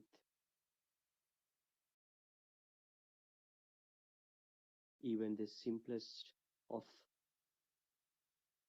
entertaining of these six senses.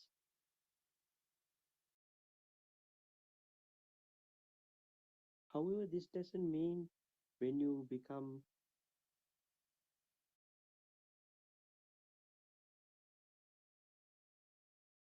Vidarsana practitioner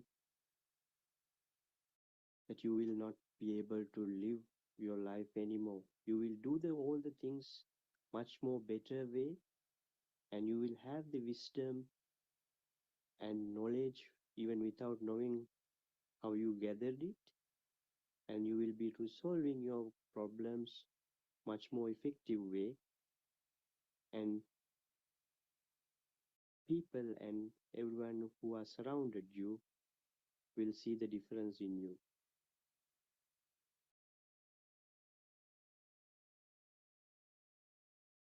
It's a amazing changeover.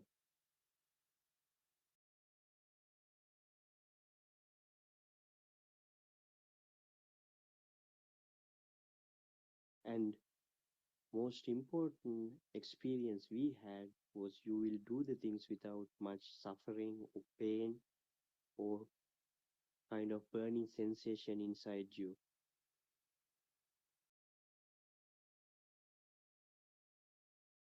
In our own experience, when we find sometimes child is not returning home on time, before we became a practitioner of Vidarsana and a student of Buddothpada or advanced, we get burnt inside, and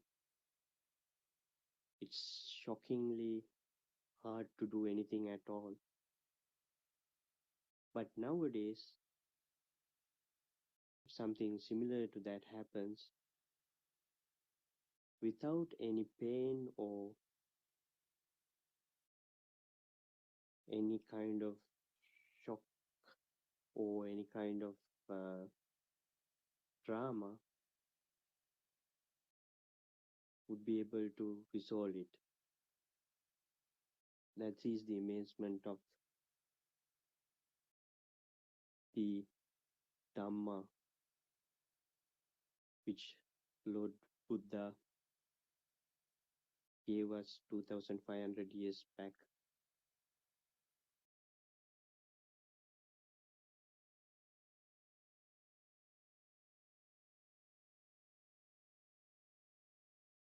Even if you lose anything which is valuable to you, you will not suffer like you used to suffer before. Sometimes you will have initial reaction to it, but it would not be for too long, because some of these feelings are in sensor levels and it won't go into the deep suffering mode which is in the thoughts. So you will understand some of the reactions, just a reaction to the sensor, and not anything to do with taking it as a thing or something struck by you. So the word in the Western world used struck by, so for example, somebody can say it was struck by me that this happened, but the word struck by will be completely eradicated from your vocabulary. You will not get struck by anything. Nothing will become a thing to you.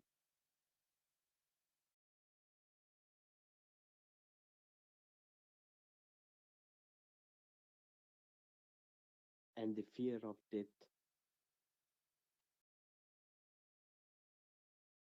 or things you used to get scared of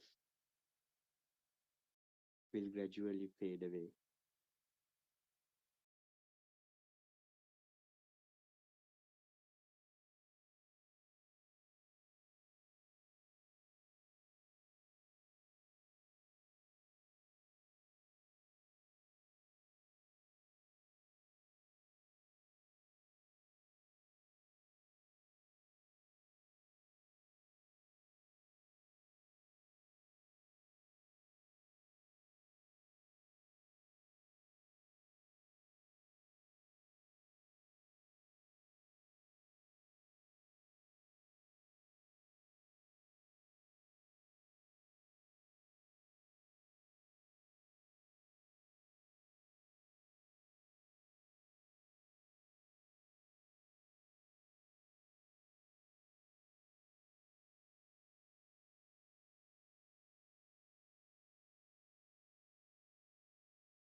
Today I want to talk to you about the word vibe. I believe most of you have heard people say it doesn't give you a vibe, or it can say it gives you the vibe that make them happy or something. So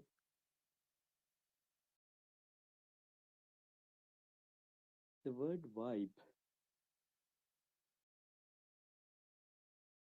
even though they don't understand anything about the Dhamma, the word vibe is the vibration, isn't it?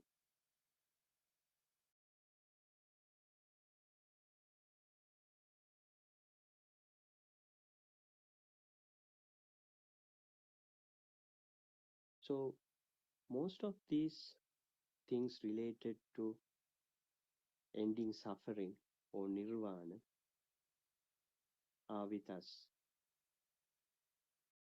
As our spiritual guide say to us sometimes, we are standing on the nirvana and searching for it.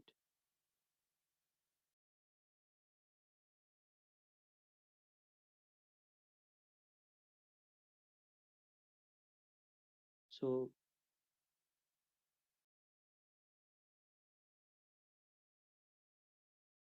we all know, all of us are working on vibe or the vibration,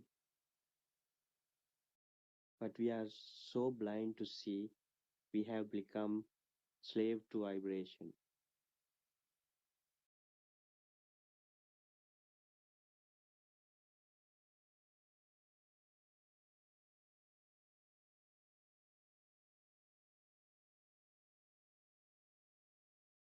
Because I use the word vibe to give you another way of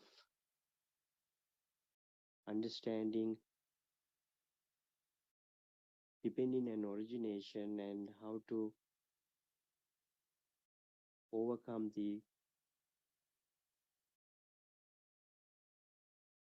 process of the six senses and to achieve that tranquility, wisdom. For this purpose,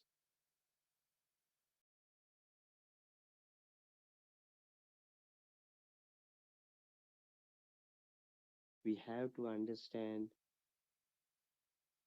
the whole world within us works on this vibe or the vibration.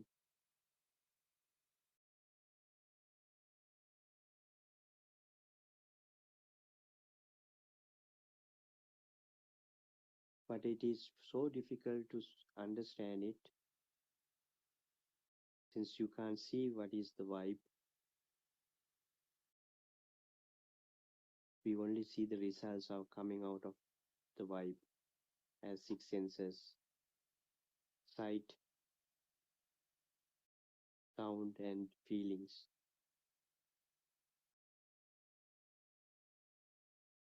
sensations.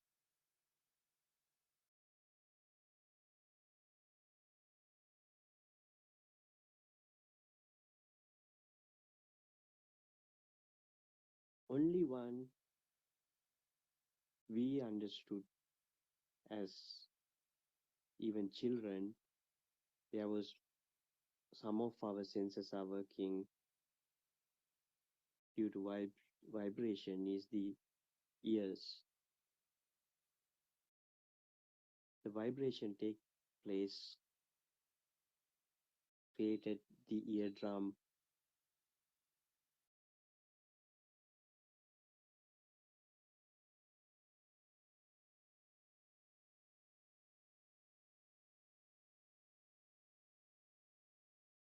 and the ear, because of the eardrum we knew that vibration has something to do with it. But the other vibrations, till we heard the Buddothpada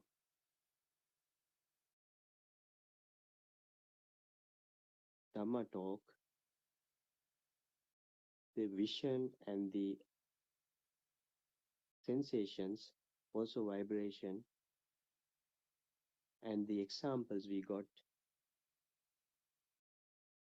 television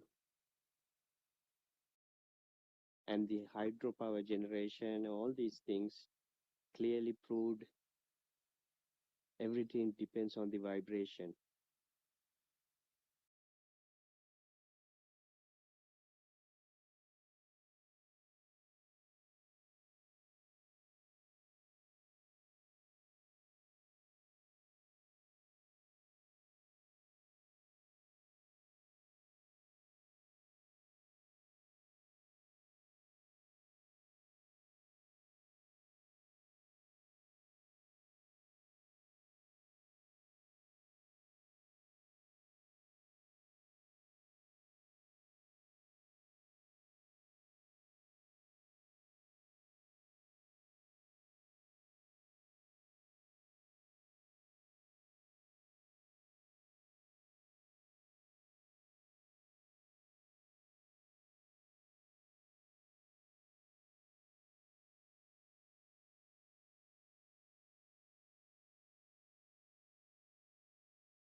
Good evening, dear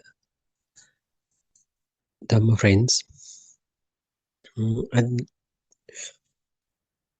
At 9 p.m. every day in Sri Lankan time, we get together to listen another kind of profound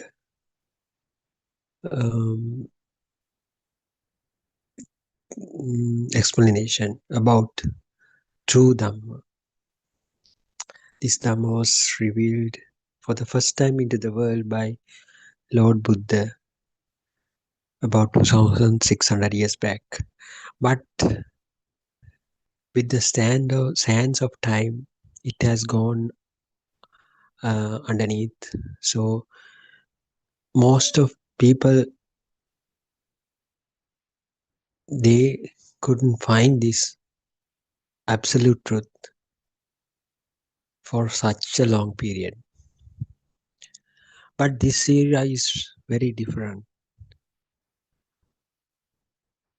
The people who live in this present day are very fortunate in that aspect, because now we hear the exact message that was delivered by Lord Buddha about 2600 years back.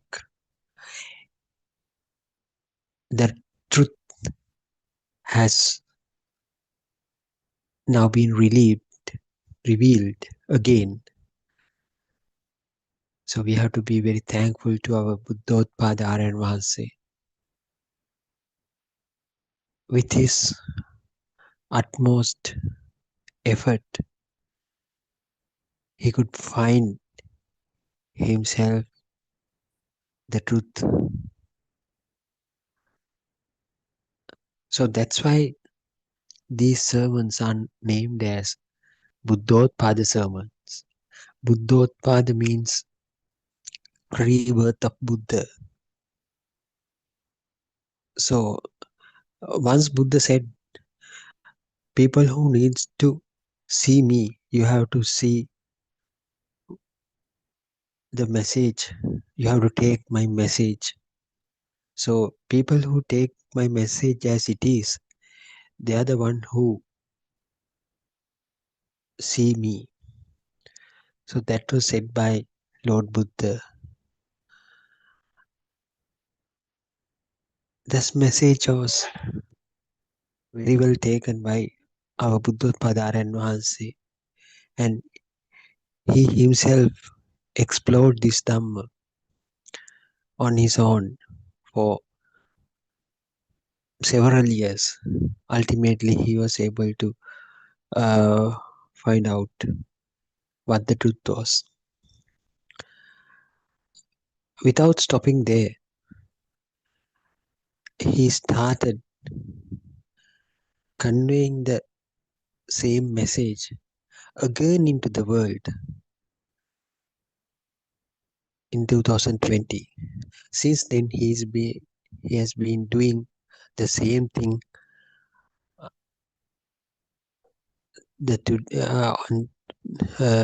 in the present day as well. So we were fortunate to listen to his Dhamma, and we were able to understand little by little what actually truth is. So then we became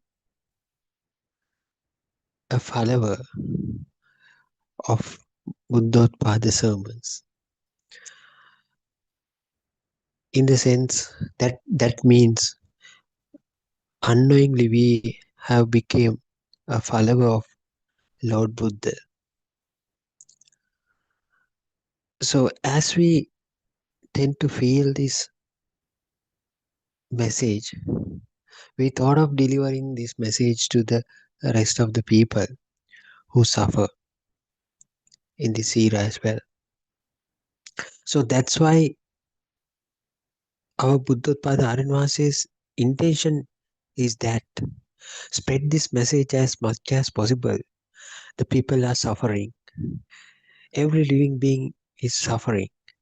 So there is some sort of a relief, the eternal kind of relief. So what Lord Buddha saw is people tend to suffer because of their mind. The mind gives sorrow, sadness, happiness, death, birth,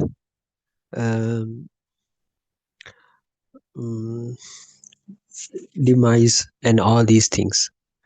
But if you are able to get liberated from the mind,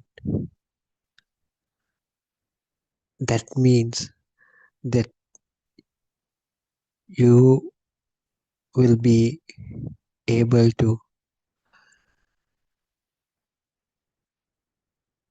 attain to eternal kind of a blissful nature. That blissful state has been known as, has been called as Nibbana. That's why Lord Buddha said, Nibbanang paramang sukhang. That is the ultimate blissful nature that anyone could attain. That is Nibbana. Nibbana is just not another state that can be attained by through your mind. So if you happen to liberate from your mind permanently, you will start to live with the feel of this ultimate blissful feeling. Actually, in that particular state, there will be no such a singular or identity for you. Everybody will be will be in same plane. So there is no actually state of so-called nibbana. It is just a state where the vibration become a state of non-vibration. So we talked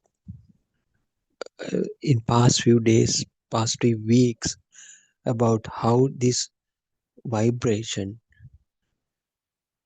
creates an illusionary world for you.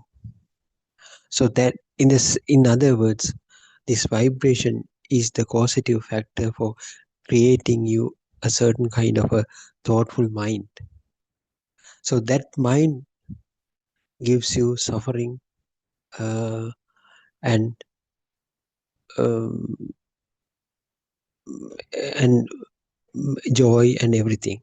So ultimately, you know, after you have been born, one day you have to you will meet your death as well. So how much you enjoy in your life during your life, you definitely know no one has ever lived. So all the leaders, all the richest persons in the world, the same kind of destiny will be there. So they end up their journey, their life after the death by with their death. So everybody has a certain kind of a fear for the death. So even though you don't show it every time, but when you grow older, when you become to the adult life, so you unknowingly you get prepared. You are getting prepared for your death. But you understand, but you could understand this Dhamma, the way that your mind is formed. There is no particular individual person that had born. That message itself will give you immense pleasure, immense so much relief to yourself. So just think like this. Forget all these things. If somebody come and say, "Dear friend, you don't die. You don't die." So even if you meet with an accident, grievous injuries, so even you grow how much older you are not dying. So what kind of a relief that you will get? Just imagine what sort of a relief you get to your mind. So same kind of a relief you can achieve by understanding this truth. So you might say, if I say so, my friend, you don't have a death. You don't come across a death. So you might say, don't lie. You are not going to tell truth, but you are lying. You are lying. So that is the simplest feedback that you would give if I tell that you are not going to die. But if you have a little bit of patience to listen this Dhamma, listen this absolute truth that has been revealed by Lord Buddha, you will realize by yourself for sure that you are not going to die. So this is not a belief, certain kind of a belief that you will be there at the eternal, you will be gone to heaven, and there you will get a eternal kind of a relief or blissful feeling. So these are also mind creations. But the Buddha's message is very different from that. It is not another kind of a thought. So it is a real kind of an experience. So you can, if you happen to understand this truth, even at this moment, very particular moment, you tend to feel that you are not dying. So how can we say, so it is, you can experience that feeling. So it goes beyond your thoughts. It goes beyond your mind. So that is the profoundness. That proves the profoundness of this Dhamma has. So if you during your busy life schedules, if you spare some time to listen to this Dhamma, so please, I encourage everyone to spare some time to listen to this Dhamma, because it is very important. So one day you will feel, I have been born as a human to listen this Dhamma. That is the truth. So there is no point of being a human if you do not have a chance to listen this Dhamma. Not only by listening, if you not only to listen, you have to experience this Dhamma within your lifetime. So that is the whole purpose of being a human. So you might not be able to understand if I say so, but if you pay attention for a little while, for a day, you will tend to feel what I said as true. So just be patient, just pay attention to these sermons, and definitely you will be able to experience the truth on your own. So, what is this truth? The truth is very simple. It can be it is easily expressed as state of non-living, nisato nijivo sunyo. That means there is no a living being as you think. There is no living person within you as you think. Only the supreme bliss of Nibbana. So we are sitting. So everywhere you will find this truth, but with the ignorance that you have, the ignorance means because you don't know this truth, you don't able to see the Nibbana. Nibbana is everywhere. Nibbana means the nothingness. So nothingness or the emptiness, supreme emptiness, is not can easily be viewed or understood because you don't know the truth. The fact that you don't know this truth will lead you to suffer.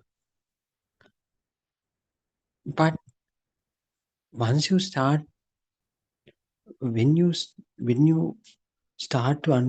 you begin to understand this Dhamma, you will gradually feel, yes, what Lord Buddha or what Buddothpada Aryan Mahase is saying is the truth. That's why this truth is self-evident. So otherwise, if you don't tend to feel it on your own, just forget it. Just do whatever you want to do as regular, general, as conventional people, as you normal, ordinary people. If you happen to understand a bit from this, you tend to feel, yes, there is something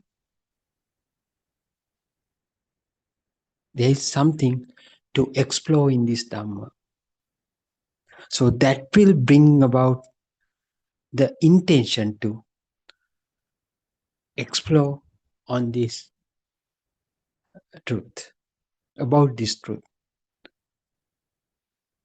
So such an inquisitive mind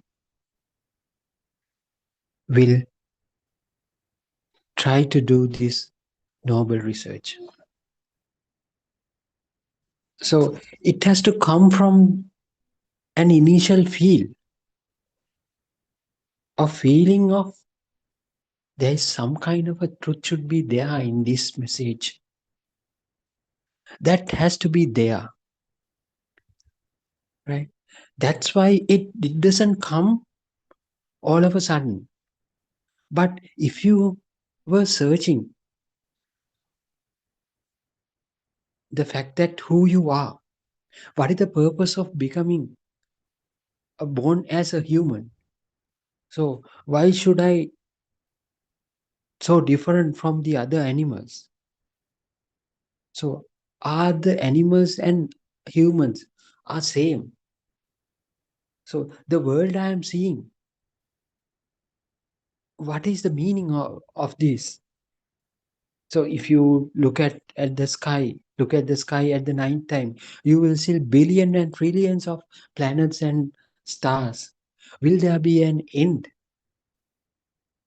In such a place, in such a huge or vast place, what I am doing here?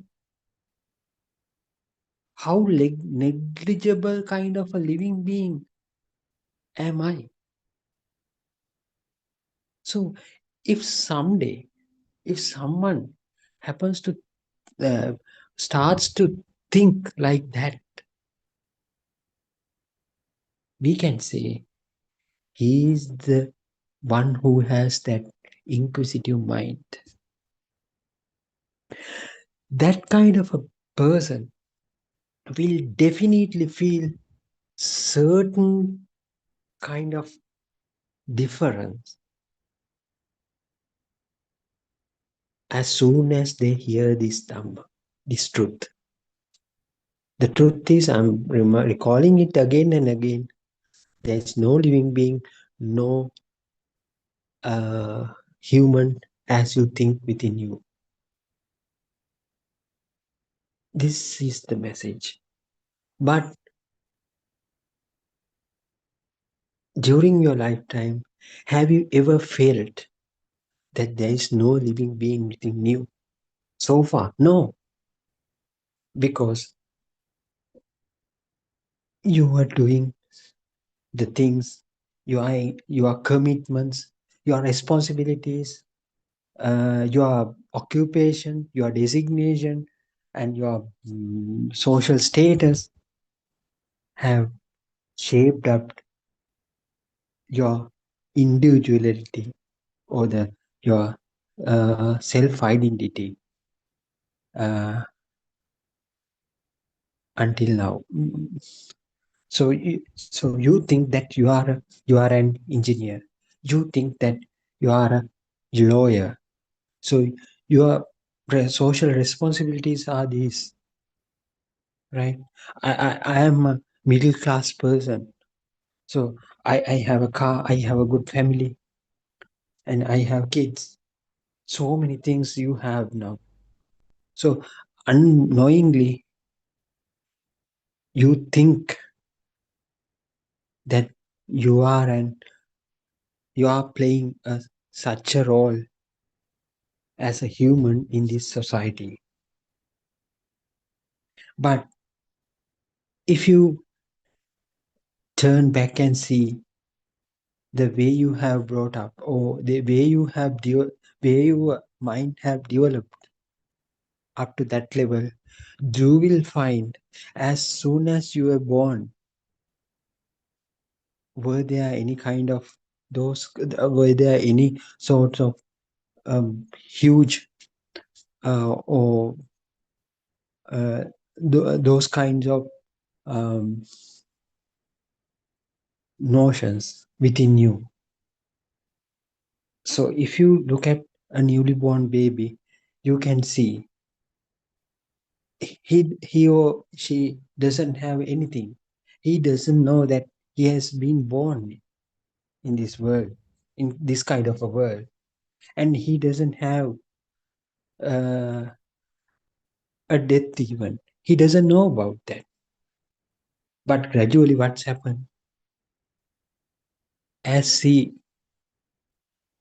uh, he gradually engage with the external environment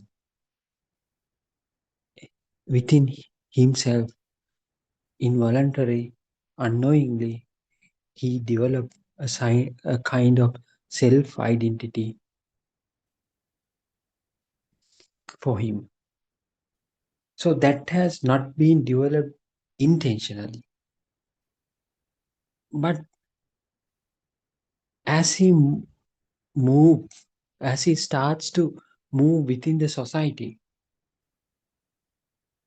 as he as he begins to perceive the external environment,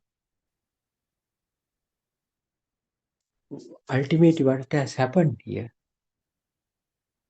a self identity has been created. When he was born, he didn't know that he is such a boy, or he has born in this world. He didn't know anything. But gradually, as he grows up, what happens to him? This so-called self-identity starts to develop within himself. after it has been developed within him, he tries to unknowingly maintain it, or he tries to improve it further. So this is the your current state is the result of this gradual improvement. So you are thinking that you are an engineer, you are playing such an important vital role in this society, and you have certain responsibilities to the society and for your family as well. So how these kinds of things got originated all through during your lifetime, all things were gathered day by day. So if you have not done it intentionally, how this happened to you? How this happened? So how these uh, social interactions and social or external perceptions or external stimuli captured. So when you analyze that thing, you will see if you don't have the certain senses, so there won't be a self identity for you. So you are start to interact with this external environment with the help of your senses. So if you do not see the external the world, so how could you interact with it? So if you don't hear anything, so there won't be that kind of a interaction with as you do today. So if you go back and think, if you sit back and relax, and if you start to think, so your senses are responsible for giving you the so-called self-identity. So then you have to find out what are those senses. So if you look at your own body, so you can find externally even ear, nose, throat, ear, nose, skin, taste, are those sensors. So these sensors will make you the worldly perceptions to perceive. So how does this happen? Do you think the external light comes from these particular objects and create an image within your eye sensor? So this is the normal way that you have learned it in your school. But think, you may have seen other animals as well, even though at the presence of the light that they can't see. Take an owl. In the daytime, they can't see, but the light is there, but they can't see. At the night time, they become active. Then they uh, perform their daily tasks at the night time. But we remain, we tend to go into our nests or go into our home, and we just sleep most of the time at the night time. So if even the in within even the light is absent at night, how these owls, bats, certain reptiles and mongoose and all these things, all these animals, how they can see. So the idea that we had, the light makes us to visualize, the fact that the light makes us to visualize certain things, that becomes not true. So what this vision is, what sort of a thing this vision is? So actually vision is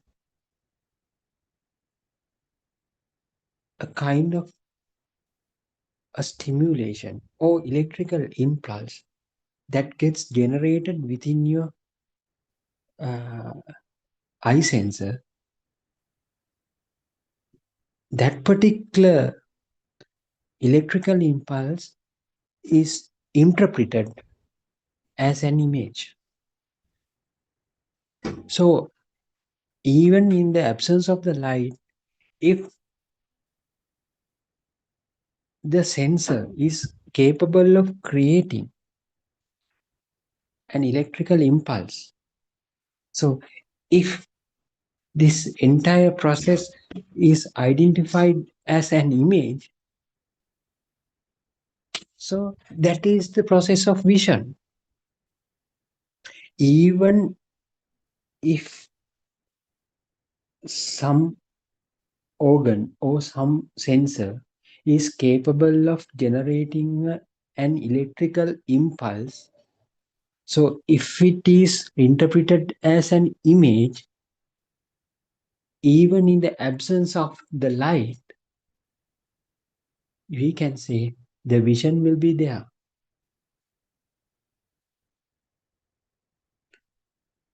So how this electrical impulse gets generated, originated within that sensor? So to understand that particular thing, Lord Buddha gave a nice kind of example. Yobante Viditwana, a telepathization thing. So what is happening really within that eye sensor is there is certain kind of frequency that is vibrating this eye sensor. So if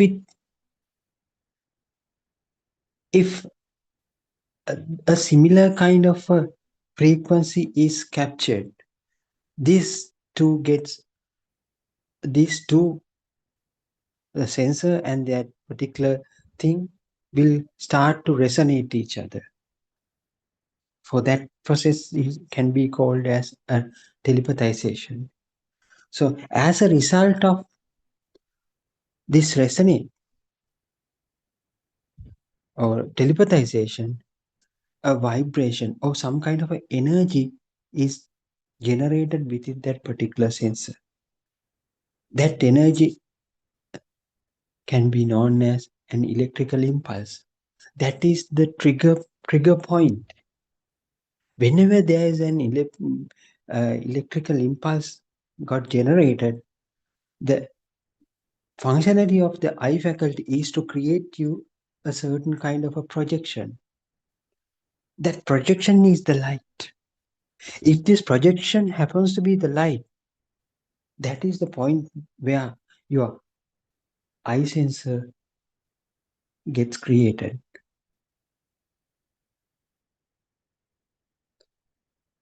So, as you said, as it explains, if some electrical impulse gets generated and if it is capable of creating a perception, so if this perception happens to be the light, that is the point where your eye sensor or eye is born. For that entire process, we call it as the vision. So this is valid for humans who sees in the daytime. This is valid for the owl who sees the object at night. The night time, it's the owl's eye faculty resonate with the uh, similar frequencies. So from that particular sensor generates a certain perception for that owl.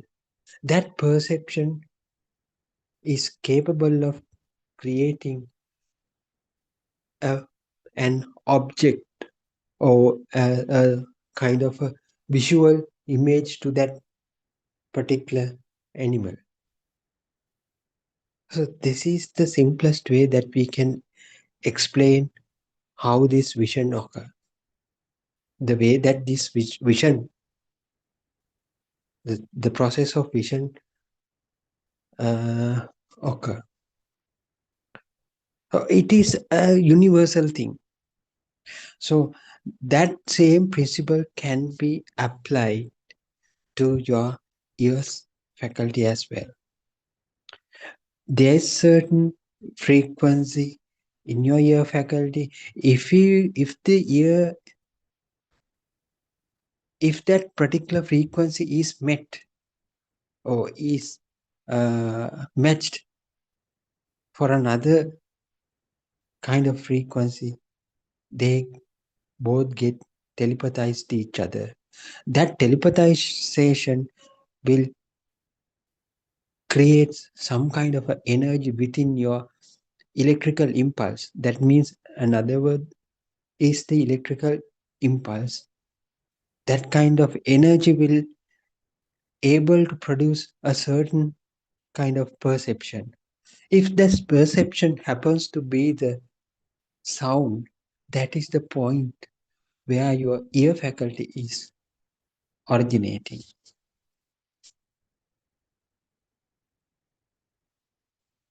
So everything happens because of this telepathization. So there are frequencies. So frequency in order to have certain frequencies, there should be certain vibrations. So everything is a projection. Everything that is visualized, that is heard, that felt, all of them are happening due to the vibrations. So don't ask where this vibration is creating. Oh, you can't assign a place, because if you take that this happens in this on the surface of the earth, that is wrong, because surface of the earth is also a perception. So the solidity or the hardness of the soil or the shape of this globe, all these are perceptions. So they are also got generated within that particular faculty due to the resonance or the telepathization. So you can't say everywhere the vibrations happen. If similar frequencies are there, so it gets resonate each other. Whenever these two vibrations get resonate each other, some kind of a energy will be generated. As the result of coming its same kind of impulse again and again, we tend to visualize, or we tend to hear, we tend to feel certain perceptions. So as human beings, we feel only 5 perceptions. What are those perceptions? Taste, smell, skin pain, pressure, tactile stimulations, vision, and hearing, sound. So, what happens next? With these five perceptions, another kind of brand new perception will get created after combining each. So, what is that projection? That is the chair that you see in front of yours, in front of you. That is you that you see as the reflection in the mirror. You are also a perception. You are thinking that your reflection is seen in the mirror in front of you. But that figure is also captured from your senses. So they are perceptions.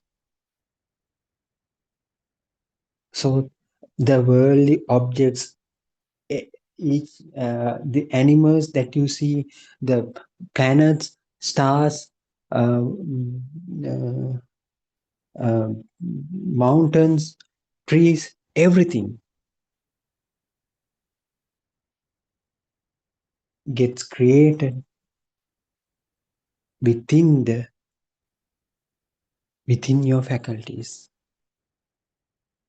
So as your faculties have limited capacity, your world perceptions will be limited to their capabilities. So if some animal has a higher level of sensory capacities, the world that is created for them is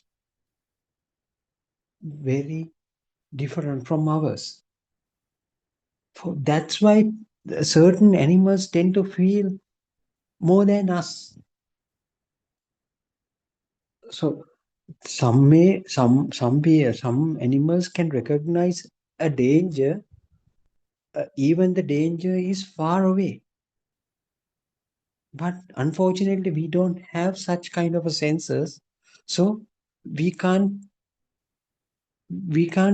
feel that thing. But certain animals can feel these things. And as an example, we can't actually we can't sense the electricity current that is flowing in a wire, in a cable, unless you touch and see.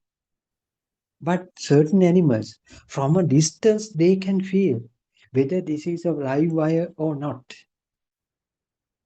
How this happens, even without touching it, because this telepathization occurs.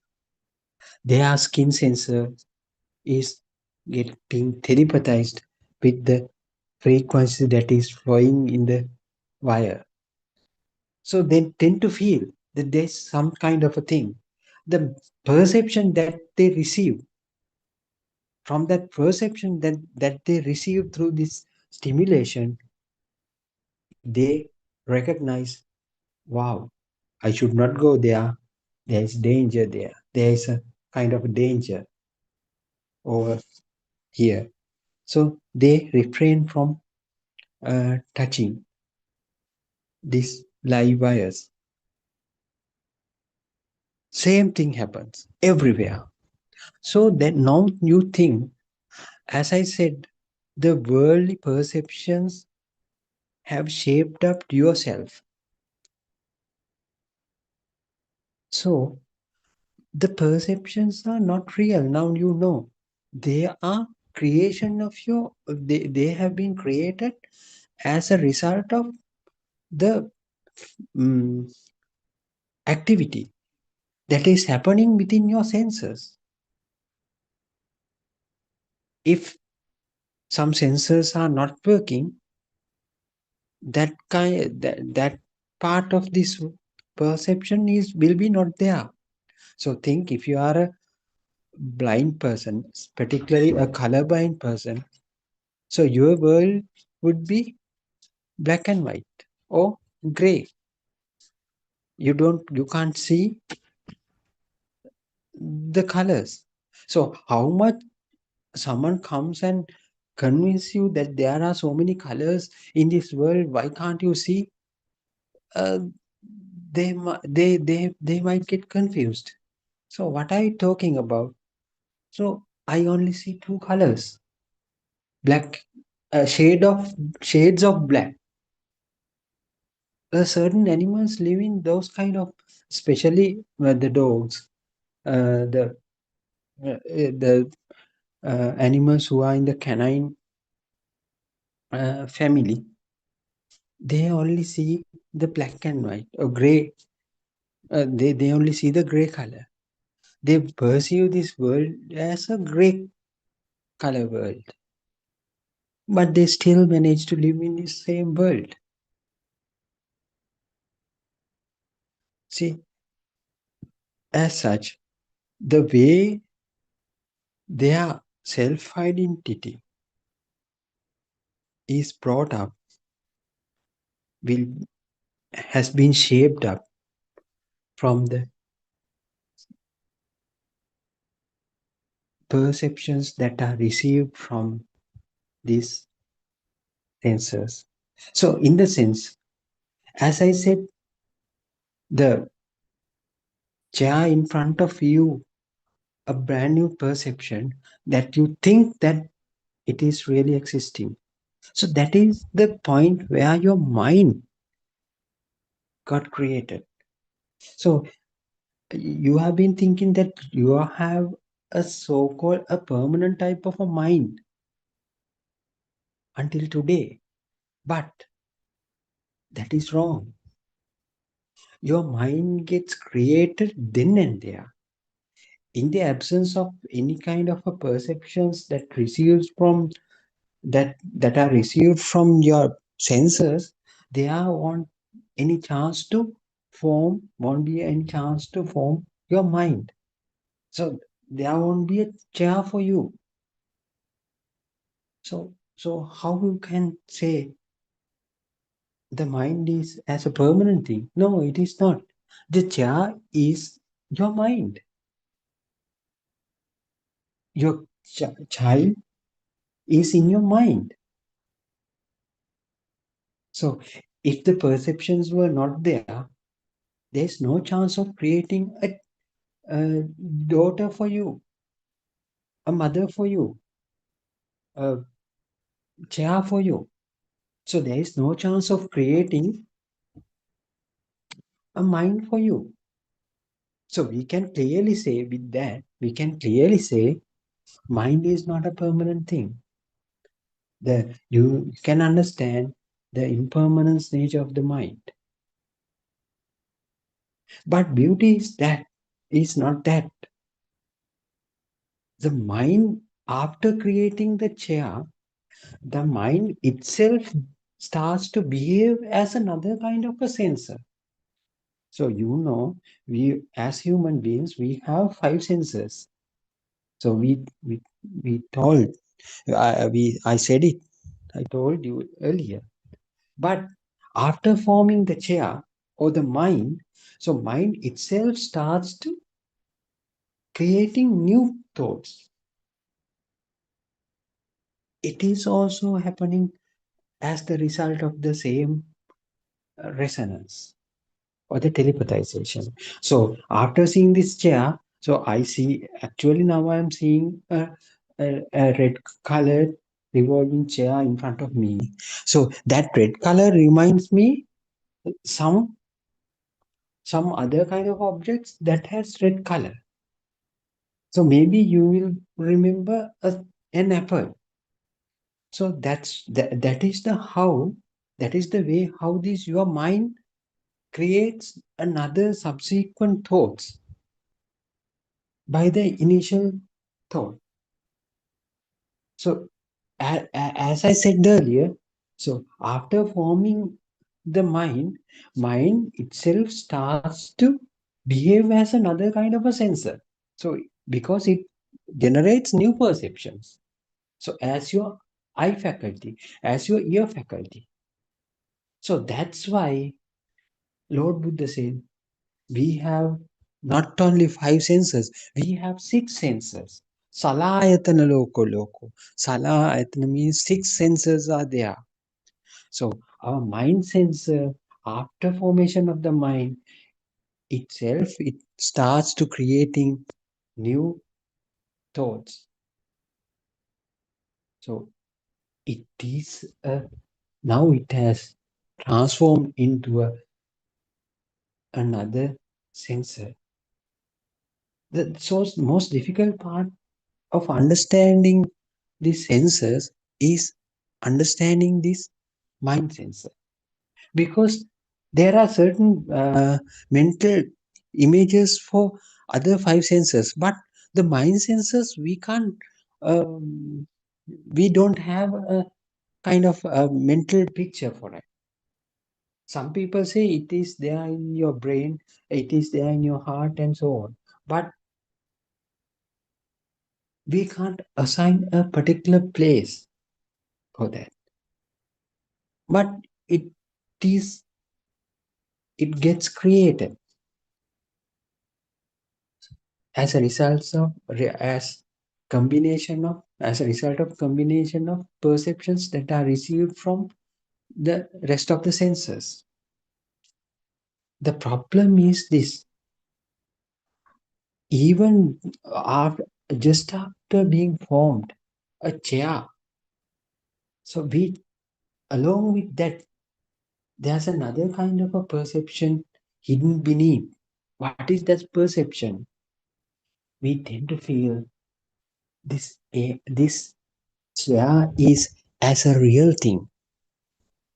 But you know very well the chair is formed as a result of combination of all the perceptions that are received from the senses. And in other words, they are all got created as a result of with combination of the electrical currents that are received from the sensors. But the magic is that we tend to feel like the perception that is created ultimately, that has been created at the end, we tend to feel like it is a real thing. So that is the reason why that we believe the chair is that is in front of me is definitely there.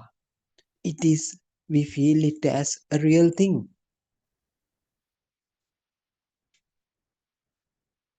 But with now as you have understood this entire phenomena or entire process of creation of this chair, you know this is only a perception. This is not real. Even it makes me it made me certain feel like it is existing, but that existence is not real. You know that. But the magic goes beyond that as well. If you happen to feel this chair as a real thing, involuntarily, unknowingly, a person who is perceiving this existence of the chair will get created all of a sudden. That is the most subtle thing that you have to understand. It is so delicate and so fine. So if you stay back and try to contemplate what I'm saying, right? At the moment where you tend to feel this formed, this originated or that created chair as a real object, in order to feel that absolute reality of that chair, there should be a person who perceives that existence.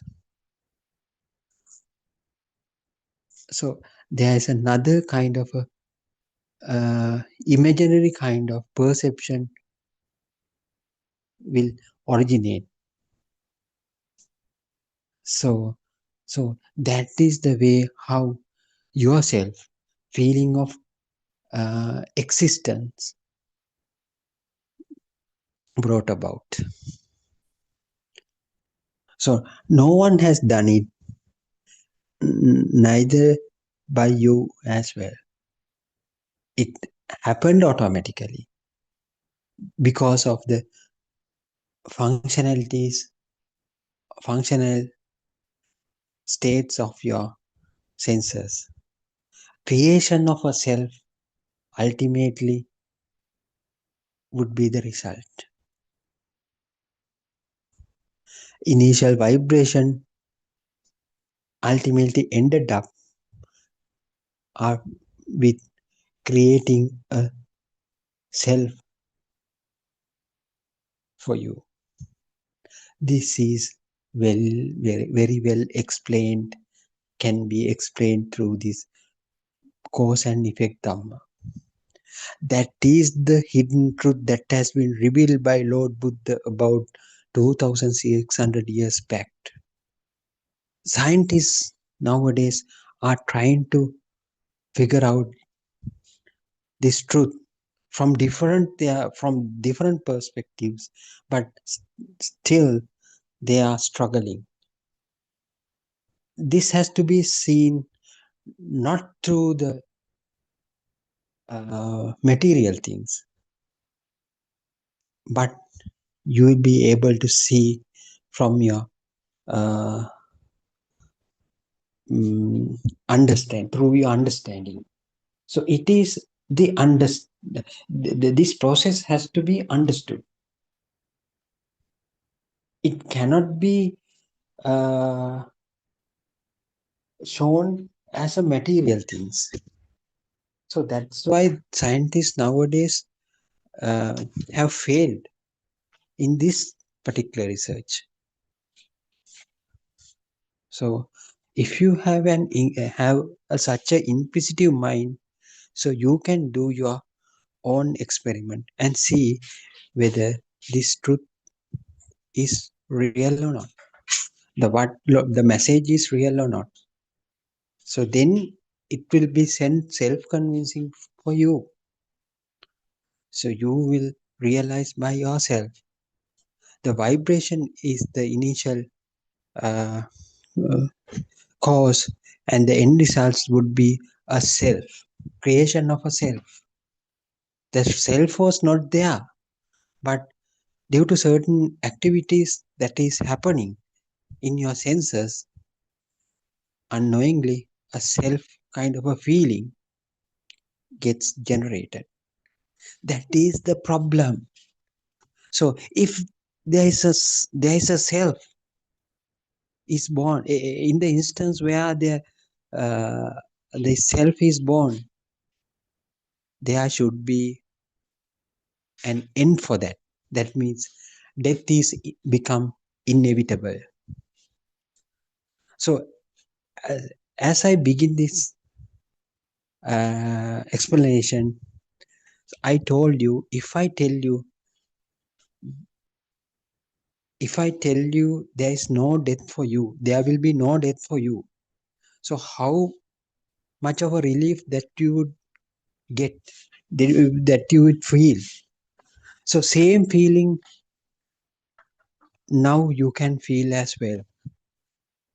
This is only that you think that you have been born, but it is you are not being born.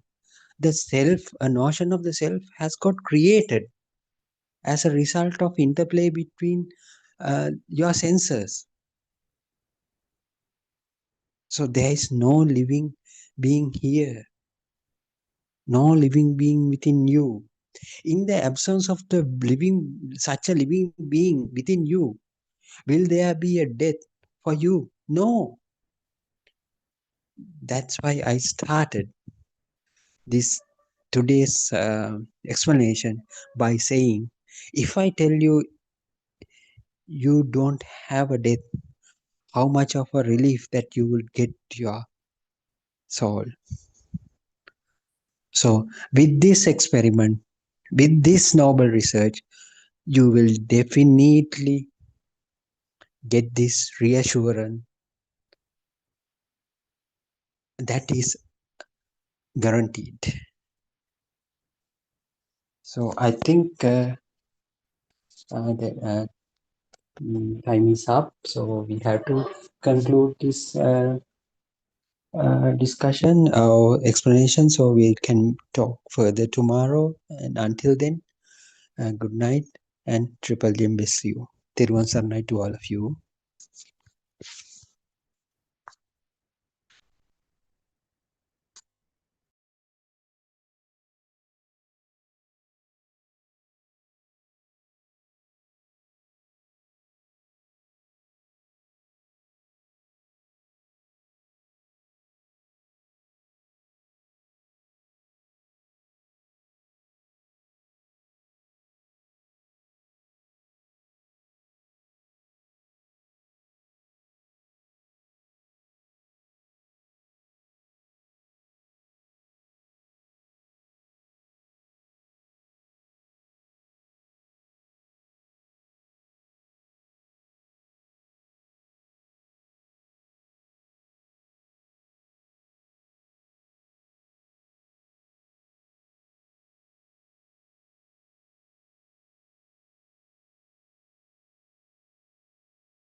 May the Noble Triple Gem bless you.